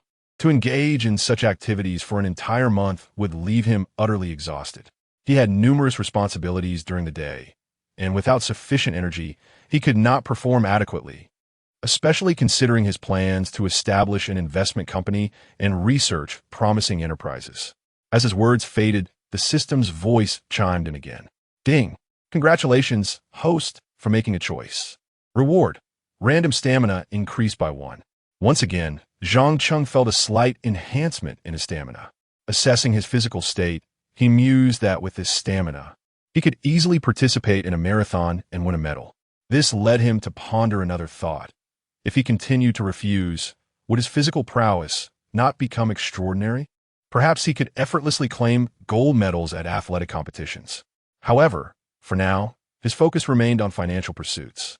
Seeing Zhang Cheng's refusal yet again, Su Qingluo felt a twinge of disappointment, yet she was not ready to abandon her quest. "Darling, if it's not the weekend, we could go to the art club. Only I have the key as the president, so no one would discover us there," Su Qingluo boldly proposed. Hearing this, Zhang Cheng was taken aback. What? In the art club? He realized that Su Qingluo's audacity had reached new heights, daring to suggest such an idea. No, absolutely not. He vehemently shook his head. If someone were to find out, we would be in serious trouble. After a moment of contemplation, Su Qingluo reconsidered her suggestion and continued. "Then how about we go to the 5-star hotel behind the university? Our relationship is already public, so it wouldn't matter if classmates saw us. And Byway has a VIP card for half-price stays. As for the weekend, we could retreat to the Tianshan Villa. What do you think?" Su Qingluo believed this time she had thought it through more thoroughly. However, Zhang Cheng furrowed his brow and replied by way, "Your roommate?" "Yes, she's my roommate, and we're quite close. The last box of condoms in our dorm was given to me by her. The VIP card was a gift from her wealthy ex-boyfriend, and since they broke up, she has kept it," Su Qingluo explained after a moment's thought. Zhang Cheng was slightly taken aback, realizing that university girls tended to be quite open-minded. Just then, the system's voice chimed in again. "Ding! The host has triggered the same task once more. Rewards are now multiplied tenfold. You have 10 seconds to make a choice. Failure to respond will result in the task no longer being triggered. Option 1. Agree to Su Qingluo's request. Reward: 1 billion in investment capital and 200 Longhu pills. Option 2. Refuse Su Qingluo's request. Reward: random attribute 1. Hearing the System S prompt, Zhang Cheng was astonished. He had triggered the same task 3 times, with rewards multiplying exponentially. It seemed this was a feature of the system. In the future, he might attempt to exploit bugs for even greater rewards. Su Qingluo gazed at Zhang, Cheng with an expression of helpless pleading. Darling, please agree. I truly desire a baby. Fulfill this wish for me. She began to act charmingly, wrapping her arms around his neck and planting a kiss on him. This enchanting little minx was truly irresistible. With the system's countdown nearing its end, Zhang Cheng gritted his teeth and finally relented. All right, since you want a baby so much, I shall accompany you on this perilous journey. Of course, his decision was also influenced by the promise of 1 billion in investment capital. As for the 200 Longhu pills, he wondered if he could sell the excess, or perhaps would they grant him the ability to soar? Upon hearing Zhang Cheng's agreement, Su Qingluo leaped for joy, planting a jubilant kiss on his cheek. Thank you, my dear husband. Overjoyed, she contemplated giving him an extravagant birthday gift in a few days. Chapter 51. The school bells schemed to accumulate wealth upon Zhang Cheng's agreement. The system's voice resonated immediately. Ding! Congratulations, host, for successfully making a choice. You have been rewarded with an investment capital of 1 billion and 200 Longhu Dan. Zhang Cheng felt a surge of joy. Although this investment capital was designated solely for investment purposes, it was precisely what he needed at the moment. With this substantial sum, his investment firm could allocate funds to several promising companies. Upon returning to his dormitory, Zhang Cheng diligently began to sift through investment analysis reports, identifying potential companies worthy of investment. Meanwhile, Su Qingluo was preparing to borrow Lin Baiwei's VIP card for a 5-star hotel and was contemplating how to generate income. Although working a hot pot restaurant could sustain her, it would render her unable to purchase a birthday gift for Zhang Cheng. The National Day holiday would soon pass, marking Zhang Cheng's birthday on the 27th day of the lunar calendar. Having gifted her beloved Stinky little brother a luxurious villa worth 500 million, it was unthinkable for Su Qingluo to present him with a mediocre gift. In a bid to conceal her financial predicament from Zhang Cheng, she needed to devise a plan to amass considerable wealth. What should she gift him? The lack of funds was quite distressing. Lying on her bed, Su Qingluo sighed, experiencing the bitter taste of financial struggle for the first time. The thought of purchasing a gift for her beloved brother seemed utterly unattainable. Hearing Su Qingluo's sigh, Lu Yinran couldn't help but inquire, Qingluo, why the sigh? You seem troubled. Has Zhang Cheng been bothering you? No, it's just that his birthday is approaching, and I'm pondering what to gift him, Su Qingluo replied, sitting up in bed, looking utterly perplexed. It was the first time she would be giving a gift after their relationship began, and it required serious consideration. Lu Yinran nodded in agreement. Lin Baiwei, overhearing their conversation, chuckled and remarked, from my experience, the best gift for a boyfriend is your first time. Such provocative words revealed Lin Baiwei's understanding of men. It was likely that 99% of boyfriends yearn to receive their girlfriend's first time. However, the innocent Yi Shiming disagreed. Qingluo, don't listen to Baiwei. A woman's first time should only be given after marriage. Nowadays, many men are untrustworthy. They may play around and then leave. You must not easily give your first time to your boyfriend. It must be said that Yi Shiming, having come from a humble background, held rather conservative views. Lin Baiwei, the embodiment of a modern woman, scoffed at this perspective. What era are we in? Still clinging to virginity complexes? Turning back to Su Qingluo, she advised, trust me on this. Once you present that gift, he will undoubtedly submit to you. Just ensure you take proper precautions. Lu Yinran interjected. I still think it's better to give a tangible gift. After all, Qingluo is quite affluent. A more expensive gift would surely delight Zhang Cheng. Don't men love AJ sneakers? Perhaps you could gift him a pair. Su Qingluo sighed once more. I currently have no money. My bank account has been frozen by my mother. What? Your mother froze your bank account? Why? Doesn't that make it difficult for you to eat? Lu Yinran exclaimed in disbelief.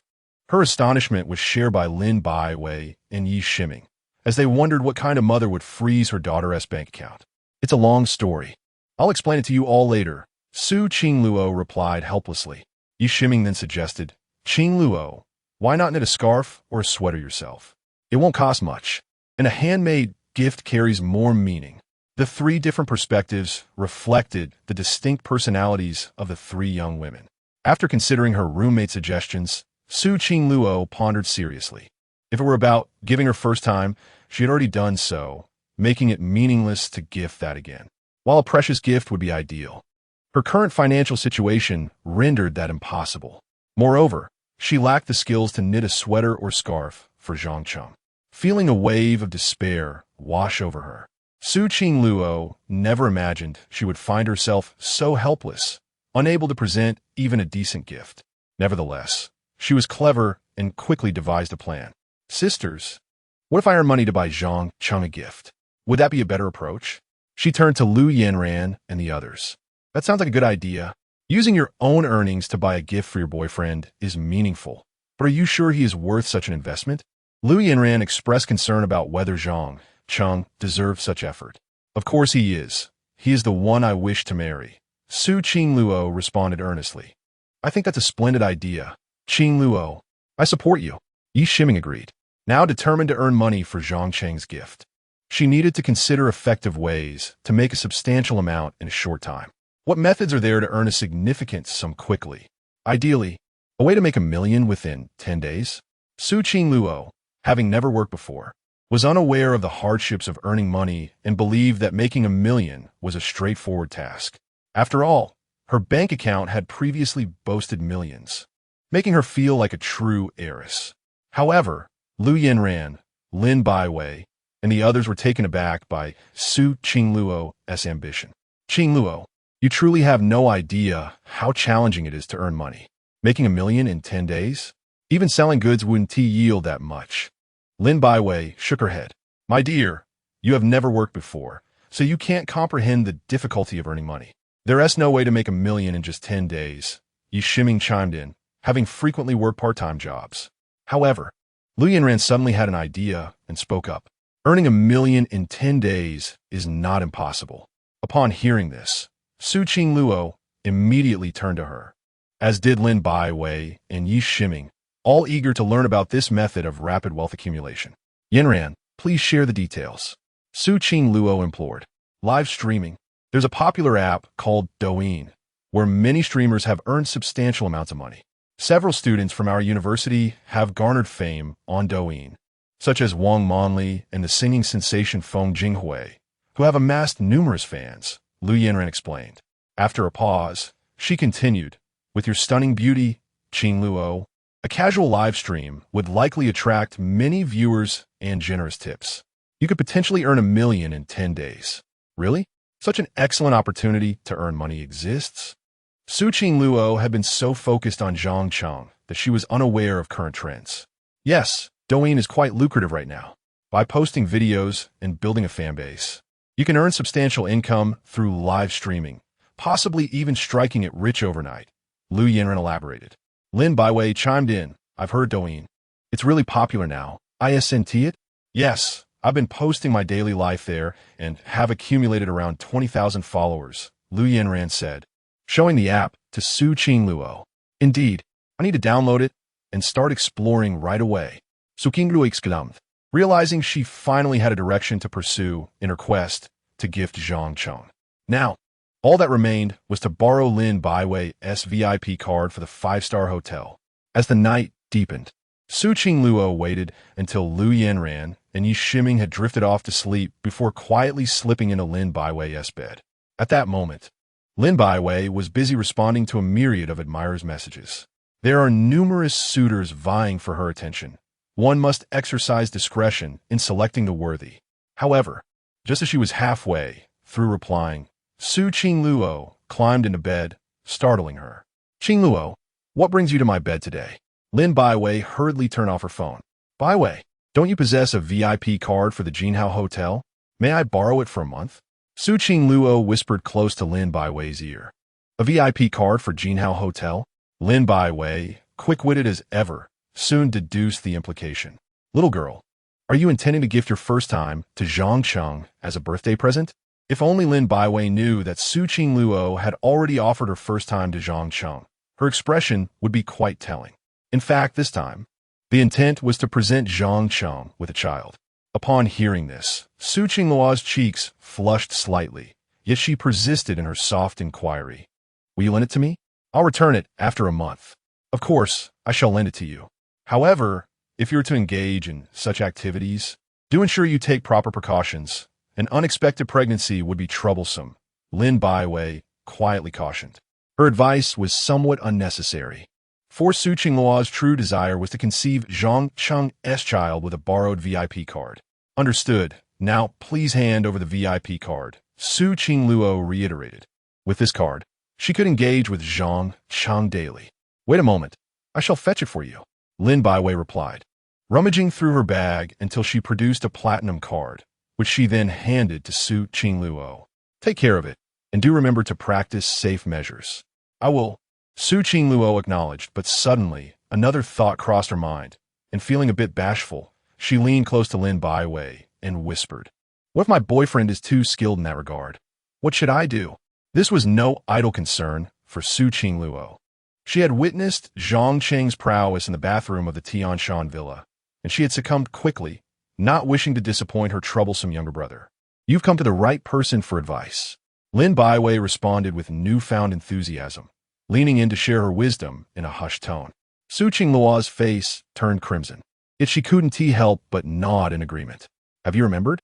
If you employ the techniques I've taught you, they will surely be effective." Chapter 52.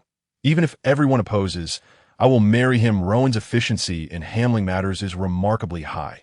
Within just 2 days, he successfully negotiated the investment in Douyin. However, the asking price was somewhat steep, 300 million for a mere 30% stake, which was already their final offer. For a company that has only been established for a little over a year, this price indeed seemed excessive. Nevertheless, Zhang Cheng agreed without any hesitation, as he currently possesses an investment capital of 1,300 million, making it completely feasible to allocate 300 million towards Douyin. During the afternoon, when he had no classes, Zhang Cheng accompanied Rowan to finalize the investment agreement. This meant that, starting today, Douyin would officially be one of Zhang Cheng's investment projects. On the way back, Zhang Cheng was in exceptionally high spirits. "Rowan, you did well. You managed to finalize the investment in Douyin in just 2 days," he complimented. Then, shifting the conversation, he inquired, "How is the registration of the investment company progressing?" "It should be ready in a few days, including all necessary licenses," Rowan replied while driving. "Excellent. Please continue to assist me in negotiating matters concerning the investment company," Zhang Cheng instructed, pulling out a piece of paper that listed 10 enterprises with high investment potential. Among them Meguan and Didi, both internet startups. These companies had been meticulously selected by Zhang Cheng, not only for their high potential, but also because their headquarters are located in Tianhai City. Securing these 10 companies would significantly multiply his wealth within just 6 months. And this was merely the initial target, with plans to continue investing in more promising firms. "Here are the 10 companies I have identified for investment. Please reach out to them as soon as possible," Zhang Cheng said, handing the paper to Rowan. After glancing over it, Rowan replied enthusiastically, "No problem, boss. I will expedite the negotiations with these companies." His enthusiasm was palpable. Being associated with a boss as promising as Zhang Cheng made him feel that he too could ascend to become a prominent figure in Tianhai City. After dropping Zhang Cheng off at Tianhai University, Rowan drove off to pursue the investment deals. Zhang Cheng, on the other hand, headed straight to his dormitory. However, just a few steps in, he encountered Su Qingluo's 2 roommates, Lin Baiwei and Yishir Dream, who greeted him first. "Zhang Cheng, what a coincidence!" Yishidrim greeted timidly. Ever since Zhang Cheng assisted their dance club, she had held a favorable impression of him and was supportive of his relationship with Su Qingluo. "Hello," Zhang Cheng responded simply.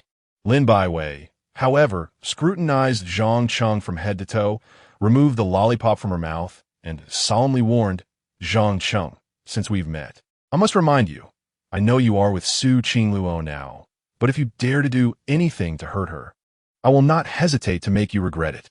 It was the first time Lin Baiwei had seen Su Qingluo care so deeply for someone, even considering giving him her first time, and she wanted to ensure her good friend was not taken for granted.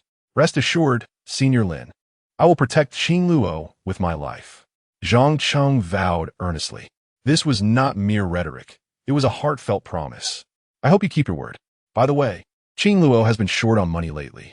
As her boyfriend, You must take good care of her and ensure she doesn't suffer, you know? She has never experienced hardship. Lin Baiwei reiterated seriously. She is out of money? Zhang Cheng furrowed his brows at this news. How could a daughter of the Su family possibly be broke? A nagging suspicion grew within him that Su Qingluo was hiding something from him. Yes, several of her bank cards have been frozen by her parents, and she is nearly out of money for food. Didn't you know? Lin Baiwei responded, somewhat surprised. She had assumed Zhang Cheng was already aware of such a significant issue, thinking it was something he would have been told by his girlfriend. Zhang Cheng's heart sank. Indeed, Su Qingluo was keeping something from him, something quite serious. Yet he maintained a calm demeanor as he replied, I know now. But don't worry. I will take good care of her and ensure she never faces any hardship. Su Qingluo is his fiancée, his future wife. There was no way he would allow her to suffer. That's good to hear. You know, Qingluo has been so dedicated that she even considered live streaming to earn money for your birthday gift. It's the first time I've seen her so invested in a boy. If you let her down, you better watch out. Lin Baiwei warned again. She is going to live stream for money? Zhang Cheng was taken aback, as Su Qingluo had never mentioned this to him. Yes, she is really putting in the effort to buy you a gift, Lin Baiwei nodded. Zhang Cheng felt a shiver run through him. He had never expected this foolish girl would go to such lengths just to buy him a gift. All right, we must take our leave. I have faith in you, Lin Baiwei said, popping the lollipop back into her mouth. Yisher Dream waved goodbye to Zhang Cheng as they departed. Left standing there, Zhang Cheng immediately took out his phone and swiftly dialed Su Qingluo's number. This was something he needed to confirm. The phone rang only a few times before Su Qingluo answered. Little brother, have you missed me? Her charming voice came through the line. Qingluo, is it true that you're out of money? Zhang Cheng asked tentatively. There was a noticeable pause on the other end before Su Qingluo quickly responded with a laugh. Silly, I'm the daughter of the Su family. How could I be broke? Zhang Cheng was taken aback by her attempt to keep him in the dark. Your roommates, Lin Baiwei and Yisher Dream, just informed me. I'm waiting for you downstairs at your dormitory, he stated firmly before hanging up. From Su Qingluo's brief silence, he was certain that Lin Baiwei had not deceived him. She truly was in financial trouble. No wonder she had mentioned wanting to work at a restaurant during the National Day holiday. It turned out that she genuinely needed money and was not merely seeking to experience life. Zhang Cheng recalled the day Su Qingluo had decided to work at the restaurant after meeting her mother. The same day, she had mentioned wanting to have a child. Realizing this, he understood everything. It seemed that Su Qingluo had silently taken on all the burdens. I am such a fool. I should have foreseen this. She is even willing to resort to pregnancy to counter her parents. Naturally, they would cut off her financial support. Zhang Cheng thought, his eyes reddening with emotion. How could he allow a girl who loved him so deeply to suffer? Meanwhile, Su Qingluo, listening to the dial tone on the phone, regretted revealing her financial situation to Lin Baiwei and Yisher Dream. Stupid Baiwei, she muttered under her breath, slipping on her shoes and rushing downstairs. When she emerged, Zhang Cheng was already waiting for her. Su Qingluo approached him slowly, feeling like a child who had done something wrong. Qingluo, why didn't you tell me you were out of money? Zhang Cheng asked, slightly annoyed, as he pulled out a bank card and pressed it into her hand. This card is 10 million, buy whatever you want. Don't strain yourself with live streaming. Otherwise, it would make me look like a useless boyfriend. Touched by Zhang Cheng's sincere gesture, Su Qingluo's eyes glistened with tears. I want to rely on myself to buy you a birthday gift, she protested, her eyes shimmering with unshed tears.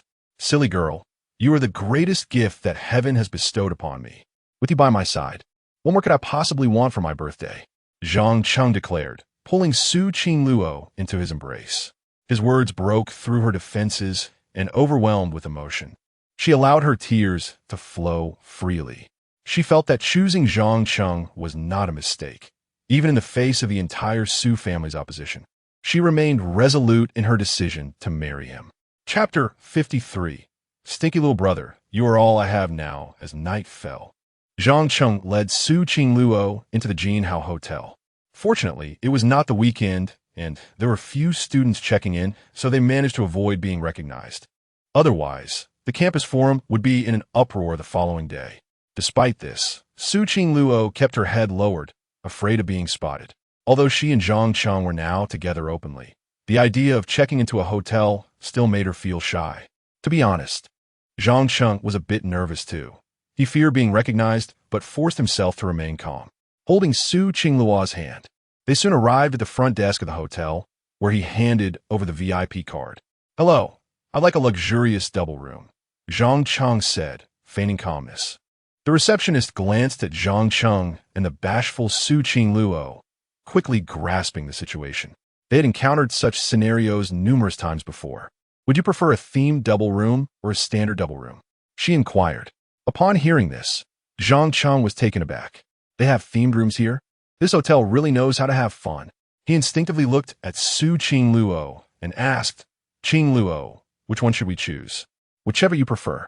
Her shy response left her unable to answer directly, compelling Zhang Cheng to make the decision. "Then let us go with the standard double room. But make a nice one. Price is not an issue," Zhang Cheng replied earnestly. He didn't want to let Su Qingluo down. If they were to stay, it should be somewhere comfortable. "Very well, the price is 1,200. With the VIP discount, it will be 600. The receptionist said proficiently. "Sounds good." Just as Zhang Cheng was about to pay, Su Qingluo suddenly spoke up. "How much for a monthly package?" Her question left the receptionist astonished. A double room for a monthly package? That was rather bold. However, respecting the client's privacy, she quickly calculated, for a monthly package, it's 18,000, but I can offer it to you for 15,000. Turning to Zhang Cheng, Su Qingluo said, "Stinky little brother, let us go for the monthly package. It'll be more convenient for us in the future. Considering they would be spending the next month together, it made sense to opt for the monthly deal, sparing them the hassle of repeated check-ins." "All right, let's do it." Zhang Cheng agreed as he completed the payment. "Here are your room keys. Your room is 601. Just take a left after exiting the elevator," the receptionist cheerfully informed them. "Thank you." Zhang Cheng expressed his gratitude as he took Su Qingluo's hand and headed toward the elevator. Before long, they arrived at room 601 on the 6th floor.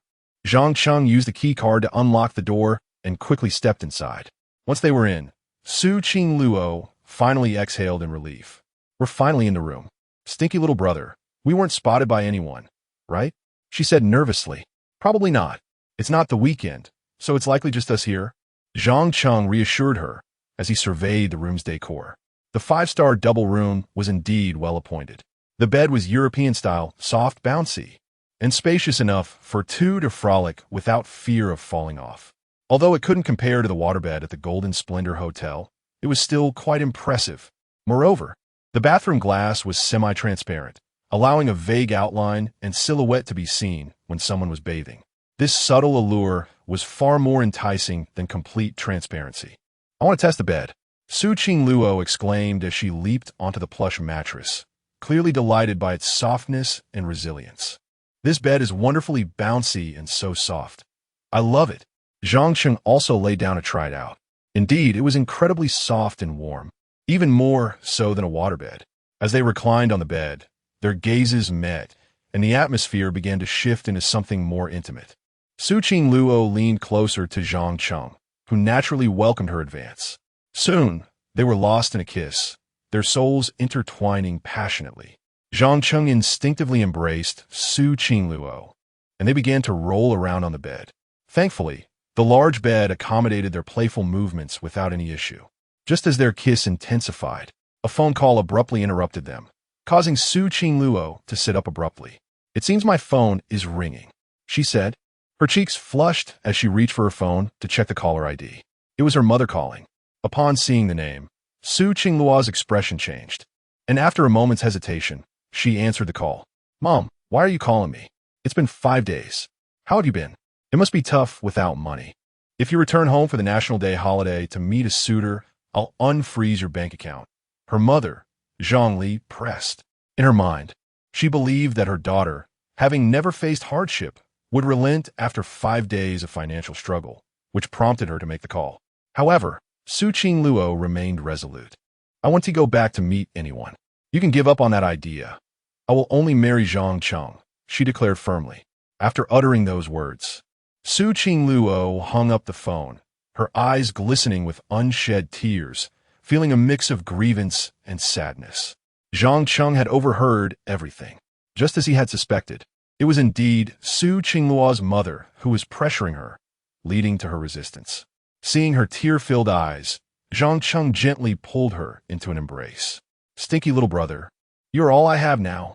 Su Qingluo clung tightly to Zhang Cheng, her tears flowing freely. "Don't worry, Qingluo. By the end of the year, I will go to your home to propose. They will beg me to honor our engagement then." Zhang Cheng comforted her, patting her back. "Really? Do you think they will truly accept our engagement?" Su Qingluo asked, her voice choked with emotion. "Yes, then we can marry openly," Zhang Cheng said, tenderly wiping away her tears. Su Qingluo nodded, feeling reassured by Zhang Cheng's confidence.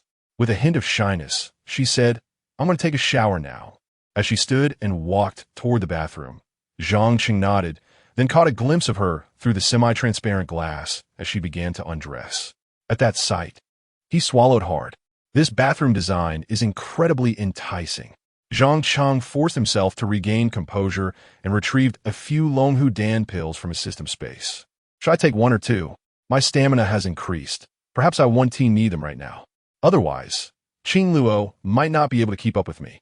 While Zhang Cheng hesitated over the pills, Su Qingluo was also recalling the techniques taught to her by Lin Baiwei. Soon, Su Qingluo emerged wrapped in a towel, resembling a fairy just out of the bath, breathtakingly beautiful, leaving Zhang Cheng utterly mesmerized. "Qingluo, you are stunning." Zhang Cheng couldn't help but praise her. What man could resist such a woman? Chapter 54. Together in happiness after a night of passion, both individuals succumbed to exhaustion and fell into a deep slumber. The gentle morning sun filtered through the transparent window and graced the grand bed, while the air was thick with the essence of love. Nestled in Zhang Cheng's embrace, Su Qingluo lay in profound sleep, her long eyelashes fluttering slightly before she slowly opened her eyes. Upon realizing she was cradled in Zhang Cheng's arms, she couldn't resist closing her eyes again to savor this fleeting moment of bliss. Her cheeks flushed as memories of last night's fervor flooded her mind. To her surprise, the methods taught by Bai Wei proved quite effective, she mused shyly. The mere thought of Zhang Cheng's robust physique and enduring stamina sent a wave of warmth to her face. It seemed that being a woman, especially Zhang Cheng's woman, brought a unique joy. Before long, Zhang Cheng awoke, his gaze immediately falling upon the bare Su Qingluo, who was peacefully resting on his chest, a smile involuntarily tugging at the corners of his mouth. Both had thoroughly enjoyed the previous night. Although Zhang Cheng had not resorted to the dragon and tiger pill, the stamina awarded by the system had significantly enhanced his vigor. Captivated by the enchanting sight of Su Qingluo as a sleeping beauty, he couldn't help but lean down to plant a kiss on her. To his astonishment, she responded warmly. "You're awake," Zhang Cheng exclaimed, taken aback. "My Prince Charming awakened me with his kiss." Su Qingluo replied sweetly, her voice laced with tenderness. "When did your lips become so sweet?" Zhang Cheng teased, affectionately brushing his fingers against her delicate nose. "My lips have always been sweet. Why not taste for yourself?" Su Qingluo plafeliri tortiv, tilting her head to present her rosy lips. Without hesitation, Zhang Cheng pressed his lips against hers. In that moment, both were entirely unclothed, and their instinctive embrace deepened. After a prolonged kiss, Zhang Cheng suddenly sensed impending trouble and hurriedly pulled away. "Qingluo, if we continue like this, something might happen. We should get up. I have class this morning," he said, his voice tinged with nervousness, fully aware of his own condition and the irresistible allure of Su Qingluo. "I recall you only have class at 10 on Thursday morning," Su Qingluo replied, showing no inclination to rise, even going so far as to sit atop him. "How do you know I have class at 10 on Thursday?" Zhang Cheng asked, his surprise evident. This was his schedule, and yet she seemed to be aware of it. "Hee, I've memorized your timetable long ago. How else could I find you?" she replied with a playful smile. Zhang Cheng sighed inwardly, surprised that Su Qingluo had committed his schedule to memory. "Yes, I do a class at 10, but I still need to wash up and have breakfast," he insisted, feeling the urgency of the situation as she remained seated on him. Realizing her coaxing was futile, Su Qingluo finally relented, concerned for Zhang Cheng's well-being. All right then, let us continue this in the evening, she said, finally rising from his lap. That's more like it. Come, let's freshen up. The National Day holiday is just around the corner, and we will have plenty of time then. Zhang Cheng affectionately ruffled her hair. Indeed, Sukingru amusa the remedy. Feeling blissful in Zhang Cheng's company, no matter the activity. Meanwhile, in the grand villa of the Su family, Su Qingluo's parents found themselves exasperated by their daughter's obstinacy. What has possessed this child? She would rather be broke than comply with us. It drives me mad. Su mother, Zhang Li, lamented as she sank onto the sofa. Initially, she believed that severing her daughter's financial support would compel her to yield, yet to her astonishment, Su Qingluo remained resolute. With National Day approaching, young Master Chun has flown in from abroad to see her, yet she refuses even to meet him. Zhang Li exclaimed anxiously. The Chun family had already made arrangements, and if her daughter did not appear, how would they explain this to them? Hearing this, Su Qingluo's father, Su Guozhen, furrowed his brow, realizing that they could no longer indulge their daughter's whims. He tossed aside the newspaper in his hand and directed a stern gaze at the butler, old Su, standing nearby. Old Su, take 2 of my bodyguards and bring my daughter back from Tianhai University. We can no longer allow her to have her way. Off you go. Understood, sir. Old Su replied before departing. If gentle persuasion fails, then a firmer approach must be employed. Chapter 55. I'm the future husband of the campus belle during lunchtime. While Zhang Cheng was still in class, Su Qingluo had already arrived early, waiting at the entrance of his classroom for him to join her for lunch. The students inside the classroom observed the scene with envy and jealousy. The campus belle is here to wait for Zhang Cheng again. How I long to have a girlfriend like that. Zhang Cheng must have accumulated immense virtue in his past life to earn the affection of the campus belle. Alas, my goddess is no longer available.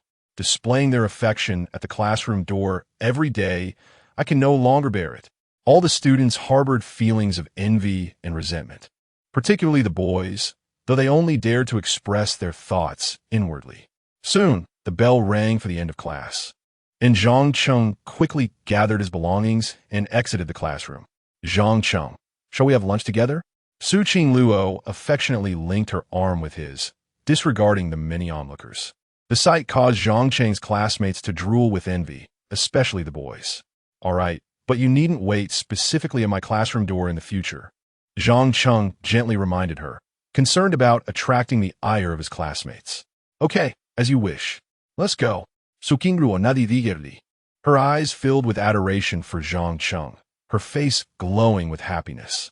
The crowd watched as the couple departed, their gazes filled with jealousy and longing. Upon exiting Tianhai University, Zhang Cheng chose not to take Su Qingluo to the cafeteria, but instead opted for a nearby hot pot restaurant. Eating in the cafeteria every day could become monotonous, so occasionally enjoying a different flavor was a delightful change. Today, Zhou Qing was also present and, upon seeing Zhang Cheng and Su Qingluo hand in hand, she warmly approached them.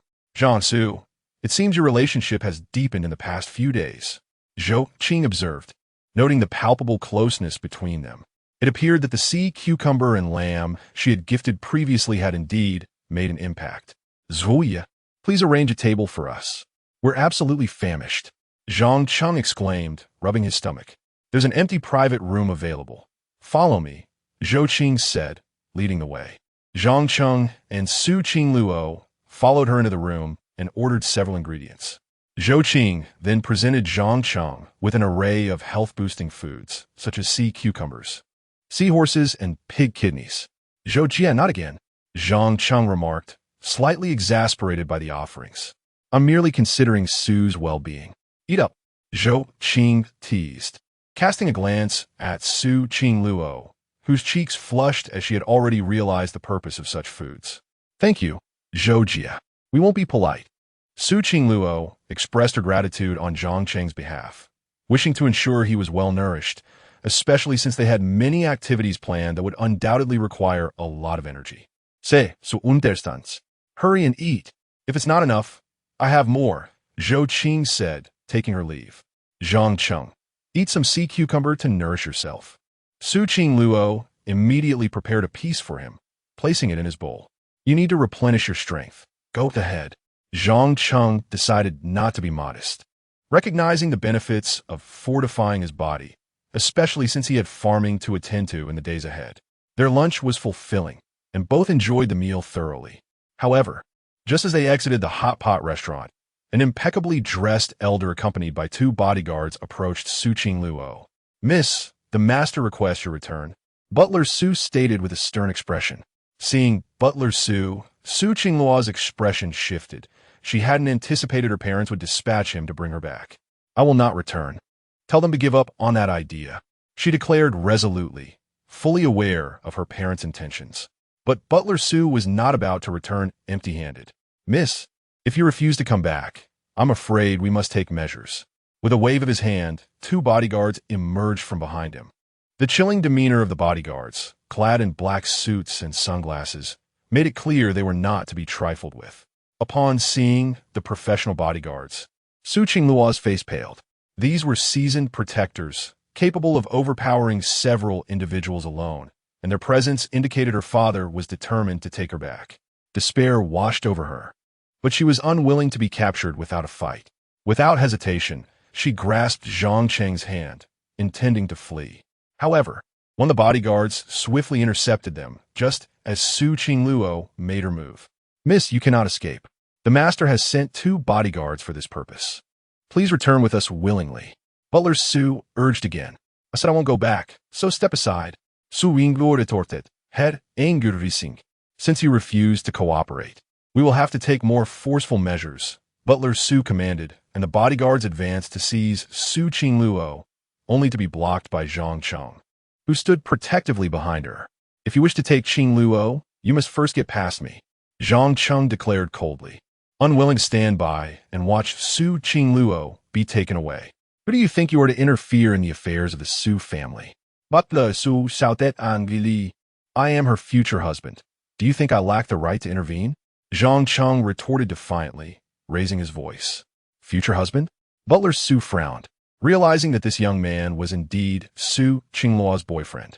He then commanded the bodyguards, "Take care of this arrogant brat first." Butler Su's demeanor turned aggressive, ready to eliminate any obstacle in his path. Chapter 56. No one can touch my wife. Upon receiving instructions from Butler Su, the 2 bodyguards rolled up their sleeves, ready to confront Zhang Cheng. Su Qingluo, witnessing the impending confrontation, felt her heart race, her delicate face turning pale. "You must leave quickly. You cannot contend with these 2 bodyguards. I will handle this myself," she urged, her voice laced with concern. She had witnessed firsthand the formidable strength of her father's bodyguards. One could easily overpower 4 men with their exceptional combat skills. With the 2 of them acting in unison, Zhang Cheng stood no chance, and thus, to protect him from harm, Su Qingluo resolved to yield. It was a reluctant concession, yet necessary. However, Zhang Cheng remained resolute, showing no inclination to retreat. "I will not allow anyone to take you from my side, unless it is over my dead body," he declared, his gaze unwavering as he spoke to Su Qingluo.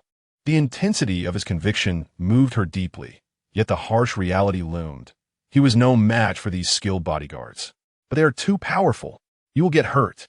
Su Qingluo attempted to dissuade him once more, but Zhang Cheng had already steeled himself and approached the 2 bodyguards. "If you wish to take Qingluo, you must first defeat me," he proclaimed with unwavering determination. "Apologies, young man, but we must take her with us. If you insist on obstructing us, then we shall have no choice." One of the bodyguards cracked his knuckles, his expression serious, and launched a swift, powerful punch toward Zhang Cheng. The blow was executed with blinding speed and precision, carrying tremendous force that would incapacitate most individuals. Su Qingluo, paralyzed with fear, dared not watch, recalling the many who had fallen to such a strike. Yet, to her astonishment, Zhang Cheng effortlessly caught the punch in his hand. "Your strength is rather mediocre," he remarked, a smirk playing at the corners of his lips, feeling a surge of relief as the power bestowed upon him by the system proved its worth. "You insolent brat, you seek your own demise." The bodyguard, taken aback by Zhang Cheng's unexpected resilience, refused to concede. Desperate to free his fist from Zhang Cheng's grip, he pulled with all his might, only to find himself trapped, the pressure increasing painfully. How is this possible? This kid possesses extraordinary strength. I can exert 200 pounds of force in a punch, yet he completely neutralizes it. Sweat beaded on the bodyguard's forehead as pain coursed through his hand. Seizing the opportunity, Zhang Cheng lifted his leg and delivered a powerful kick to the bodyguard's abdomen. The impact sent him flying several meters, rolling on the ground before collapsing in agony. It hurts, the bodyguard groaned, unable to rise and continue the fight. All of this transpired in a heartbeat. By the time butler Su Qingluo, and the other bodyguard grasped the situation, they were left utterly astonished. How is this possible? This kid actually sent one of the master's bodyguards flying? Butler Su's eyes widened in disbelief. These were seasoned professionals, renowned for their strength and combat skills. Yet they had been defeated so swiftly by Zhang Cheng. Su Qingluo, equally astonished, exclaimed, "My dear brother, you are incredible." Her mouth agape. She marveled at her brother's prowess. Having witnessed the bodyguard's might firsthand, yet finding him utterly outmatched by Zhang Cheng. This is the extent of their strength as bodyguards. Zhang Cheng clapped his hands nonchalantly, then turned his gaze toward the remaining bodyguard. "Now it is your turn." The provocation ignited fury in the remaining bodyguard, who believed his comrade had faltered due to overconfidence. He prepared to unleash his full strength without granting Zhang Cheng any chance. "You seek death," he growled, lunging at Zhang Cheng with a close-range elbow strike, swift and precise, leaving no time for a reaction. While Zhang Cheng's strength had been amplified, he lacked the agility and finesse of true martial arts. Yet his mind remained calm. Knowing he could not outmatch the bodyguard in technique, he charged forward, executing a tackle. The bodyguard's elbow struck Zhang Cheng's abdomen, causing him pain, but through sheer determination. He held on tightly and threw the bodyguard to the ground. Both men fell to the earth, but Zhang Cheng, relying on his strength, seized the bodyguard's wrists. In this moment, if their strengths were equal, they could have reached an impasse, or worse, the bodyguard could have capitalized on his extensive combat experience to turn the tables. Yet, Zhang Cheng's strength vastly surpassed the bodyguard's, and with a forceful twist, he dislocated the bodyguard's wrist. A heart-wrenching scream pierced the air as Zhang Cheng, seizing the moment, kicked the bodyguard in the abdomen once more, propelling him far away. In a matter of minutes, Zhang Cheng had dispatched both adversaries. Butler Su stood in shock, his mind racing with disbelief. Who is this young man? In such a short span, he has vanquished two of the master's professional bodyguards. His strength is astonishing. Su swallowed hard, a hint of fear flickering in his eyes, sensing the mission's imminent failure. Meanwhile, Su Qingluo, witnessing her brother's extraordinary abilities, felt a mix of astonishment and pride. "Brother, you are amazing. Well done." She suddenly applauded, her eyes glinting with admiration for Zhang Cheng. Zhang Cheng, reassured by the sight of the two bodyguards writhing in pain on the ground, finally breathed a sigh of relief. Though he had appeared valiant, his victory had relied heavily on his newfound strength. Had the two attacked him simultaneously, he likely would not have prevailed. Moreover, the bodyguard's combat techniques were highly refined. Had Zhang Cheng not braced himself to absorb the elbow strike, he might not have triumphed over the second bodyguard. Even now, he felt a lingering ache in his abdomen, though he chose to conceal it. After dispatching both bodyguards, Zhang Cheng approached Butler Su. "Do you still intend to take Qingluo with you?" he asked coolly, a note of unassailable authority in his voice. Butler Su, having witnessed Zhang Cheng's prowess, had long lost his previous bravado. Cold sweat trickled down his back. If he could not contend with two bodyguards, how could an unarmed elderly man hope to oppose this formidable young man? Chapter 57. Smelly Little Brother. "I am bound to you for life." A single utterance from Zhang Cheng struck fear into the heart of Butler Su. The two professional bodyguards were no match for Zhang Cheng. How could an elderly man possibly contend with the young man before him? "What are your intentions in preventing me from taking the young lady back?" Butler Su inquired, trepidation evident in his voice. Cold sweat trickled down his back. Fearing that Zhang Cheng might knock him out with a single blow, yet he was determined to uncover Zhang Cheng's motives to report back.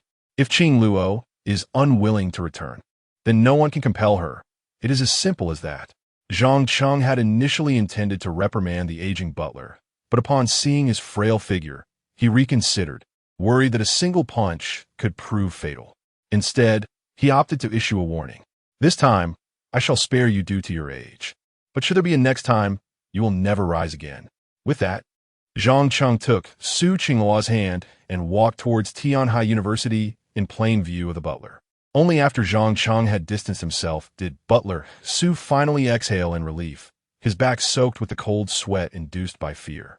This audacious young man dared to hold the young lady's hand. It seemed he was indeed her boyfriend. I must report this to the master. Wiping the perspiration from his brow, butler Su hurried away. Upon their return to campus, Su Qingluo's admiration for Zhang Cheng intensified. Smelly little brother, you are truly remarkable. You managed to defeat even my father's 2 professional bodyguards. When did you become so powerful? Her eyes sparkled with excitement and a hint of admiration. Naturally, she was delighted to have such a capable husband. They underestimated me. I merely got lucky, Zhang Cheng replied with a modest smile. This was not entirely untrue. Had the bodyguards not been complacent or had they attacked together, Zhang Cheng might not have emerged victorious.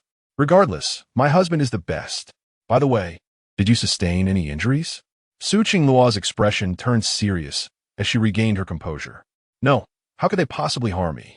Zhang Cheng feigned calmness, though his abdomen throbbed slightly from the elbow strike delivered by one of the bodyguards. I don't believe you. I saw that bodyguard strike your stomach. Let me see. Su Qingluo insisted, her demeanor shifting to one of concern. Really, it's nothing. Zhang Cheng was reluctant to cause her worry. Let me see. Su Qingluo persisted. But this is on campus. Many classmates will see. Zhang Cheng tried to evade, but Su Qingluo was resolute, and she lifted his shirt to reveal a bruise on his abdomen. Upon seeing the bruise, Su Qingluo's heart ached for him, her eyes welling with tears. Those despicable bodyguards. I must ensure my father has them dismissed, she declared, pulling Zhang Cheng towards the infirmary. Where are we going? Zhang Cheng asked, bewildered. To the infirmary for treatment. Su Qingluo replied without looking back. As Zhang Cheng received treatment, butler Su returned to the Su family villa with the 2 injured bodyguards. Master, the young lady refuses to return, butler Su reported, anxiety etched on his face. She refuses to return? Su Guozhen's expression darkened as he glanced at the injured bodyguards, his brow furrowing. What happened? How did my 2 professional bodyguards end up like this? Not only was Su Guozhen curious, but Su Mu, Zhang Li, also expressed her concern. How could 2 professional bodyguards have been bested so easily? It seems the young lady has a boyfriend. It was he who incapacitated the 2 bodyguards. Butler Su Zigao. This revelation astonished Su Qingluo's parents. What? My daughter has a boyfriend? Zhang Li's expression shifted, for she knew her daughter's character, frigid and aloof. In her freshman year, she had turned down dozens of suitors, and now, just a month into her sophomore year, she had found a boyfriend? Yes, the young man is quite arrogant, claiming to be the young lady's future husband, insisting that no one has the right to take her away. Butler Su recounted every detail he was privy to. So Wolfenscoft clearly displeased. This insolent boy dares to aspire to be my daughter's husband? He must be taught a lesson. Does he truly think I, Su Guozhen, am a pushover? With a grim expression, Su Guozhen rose, exuding an air of authority. He was a prominent figure in Tianhai City, and eliminating a mere university student would be a trivial task. However, Zhang Li, fearing the situation might escalate, quickly interjected, Guozhen, let me first investigate the matter with our daughter. There's no need to stir up trouble, especially since the Chun family would not want to hear that our daughter has a boyfriend. Seeing the reason in her words, Su Guozhen relented. If this matter were to escalate, and the Chun family learned of their daughter's relationship, it could jeopardize the planned alliance. He agreed to Zhang Li's suggestion. Very well. You should find an opportunity to ascertain the situation discreetly and resolve this matter without letting the Chun family find out. Young Master Chun is scheduled to arrive in Tianhai City tomorrow afternoon. We must arrange for them to meet by the 3rd, Su Guozhen instructed with a frown.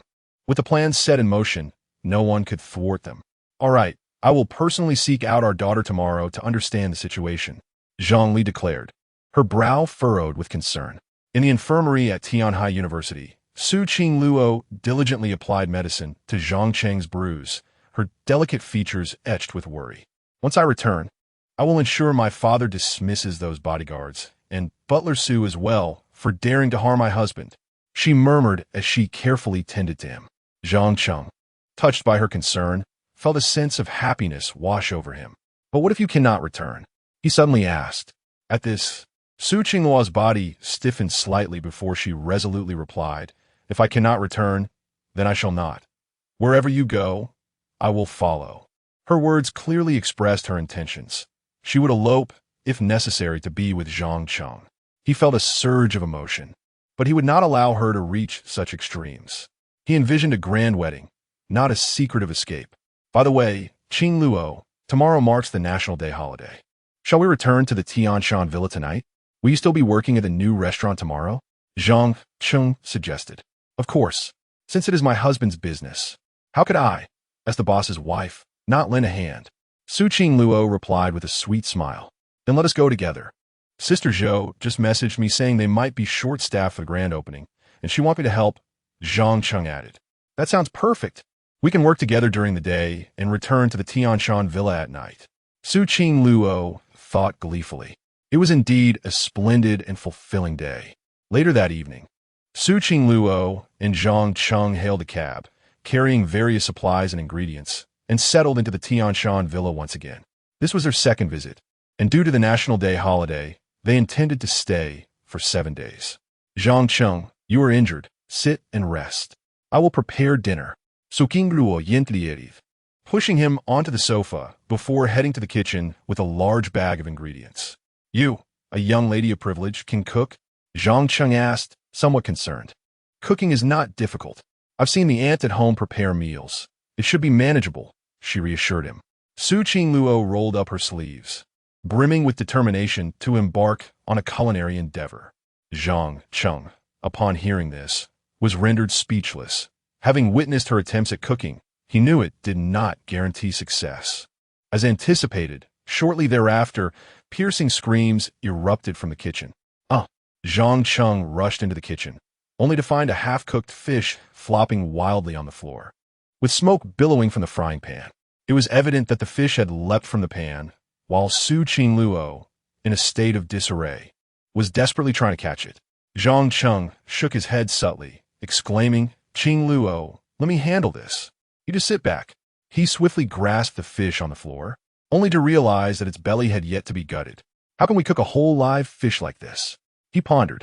Zhang Cheng, I can manage. You just relax. Su Qingluo insisted, determined to prepare a delightful meal for him despite his injuries. Zhang Cheng, bemused, was suddenly interrupted by the system's chime. Ding! Congratulations, host. You have triggered a new task. Option 1. Allow Su Qingluo to continue cooking. Reward. Random attribute 1. Option 2. Encourage Su Qingluo to take a break. Reward. Divine culinary skills. 1,000,000 in cooking rebates. Zhang Cheng was taken aback by the system's voice. The reward for option 1 had inexplicably shifted to option 2. It seemed even the system could not bear to witness Su Qingluo's culinary efforts and desired her to rest. Just as he was about to agree, an idea struck him, and he encouraged Su Qingluo, since you wish to cook, why not give it another try? As soon as he spoke, the system chimed in again.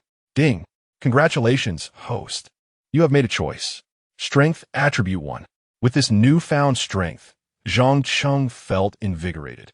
Seeing that Zhang Cheng was willing to let her try again filled Su Qingluo with renewed confidence. Stinky brother, go rest on the couch. Dinner will be ready soon, she urged, pushing him out of the kitchen once more. A barely perceptible smile graced Zhang Cheng's lips as he exited, still holding the fish. Moments latte.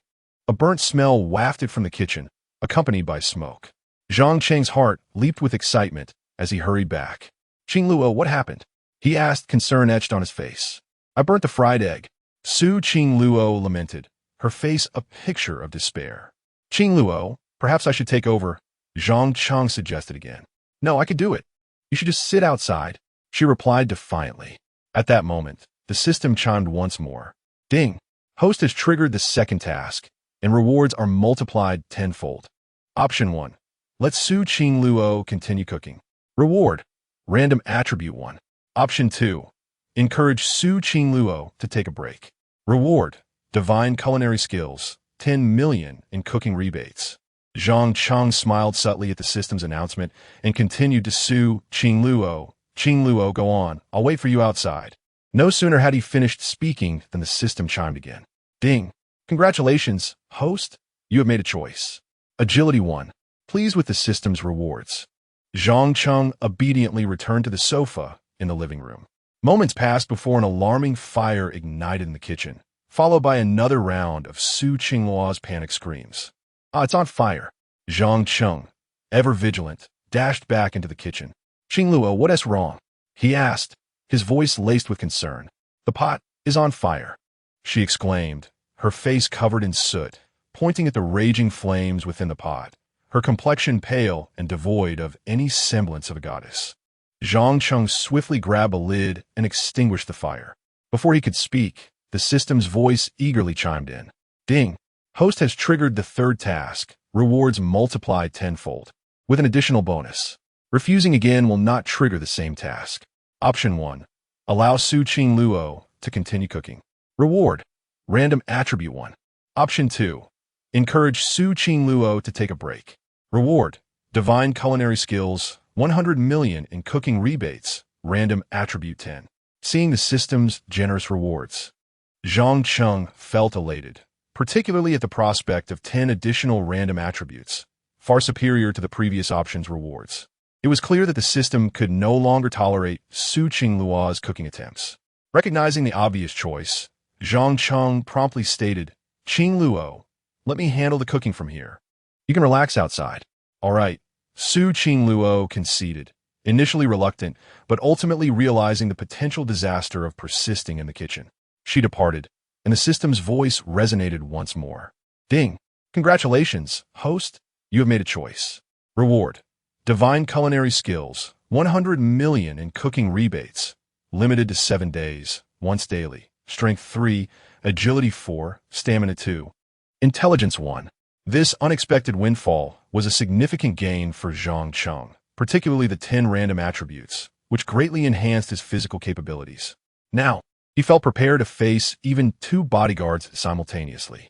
Beyond his newfound strength, he instantly acquired divine culinary skills and the promise of 100 million in daily cooking rebates for the next week, perfectly aligning with the 7-day National Day holiday.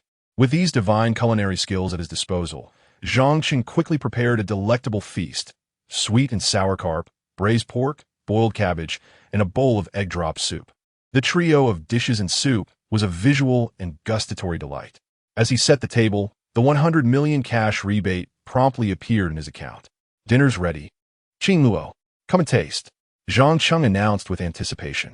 Upon seeing the beautifully presented dishes, Su Qingluo's face lit up with astonishment. Wow, Stinky brother, your cooking is exquisite and smells divine. Unable to resist, she grabbed her chopsticks and began to sample the food. The braised pork is delicious, better than what my family as cook makes. And this sweet and sour carp, the flavor is simply extraordinary. Su Qingluo was overwhelmed, her mouth full of food. Stinky brother, I never imagined you were so talented. It appears I have struck gold. I'm counting on you for the rest of my life. Chapter 58. The mother-in-law arrives early the next morning. Zhang Cheng gazed at Su Qingluo, who was nestled in his arms, still in the depths of slumber, and a smile involuntarily crept across his lips. Recalling the events of the previous night, he hesitated to rouse her and gently extracted his arm from beneath her head. Having served as her pillow for the night, his arm felt slightly numb and sore. However, this discomfort paled in comparison to the warmth of Su Qingluo beside him. Yet, as Zhang Cheng prepared to rise, he discovered that Su Qingluo had firmly grasped the fabric of his pajamas. He could only manage a wry smile at this sight, and with utmost care, he began to pry her fingers away from his clothing. Just as he succeeded in loosening her grip, she seemed to awaken. Are you getting up, you little rascal? Su Qingluo squinted her eyes, appearing adorably disheveled, and stretched languidly in bed. Sleep a bit longer. I shall prepare breakfast for you. Zhang Cheng said softly. Darling, give me a kiss. Su Qingluo cooed playfully. I'm at a loss with you. Zhang Cheng chuckled, then leaned down to plant a gentle kiss on her forehead. However, Su Qingluo appeared unsatisfied. Kiss my lips, she insisted, pouting. Very well. Zhang Cheng replied with mock annoyance, then pressed his lips against hers before straightening up, his face radiating affection. Now, I shall prepare breakfast. What would you like to eat? I love whatever you make, darling. Su Qingluo declared, her face alight with happiness. All right, then sleep a little longer. I will call you when it's ready, Zhang Cheng said, brimming with tenderness. With that, he headed straight to the kitchen downstairs. Soon, Zhang Cheng had prepared a delightful breakfast of vegetable and lean meat porridge, egg pancakes, and soy milk. Just after completing the meal, he received a cash reward of 100 million for his culinary efforts. Although the rebate could only be claimed once a day, earning such a sum from cooking was still quite remarkable.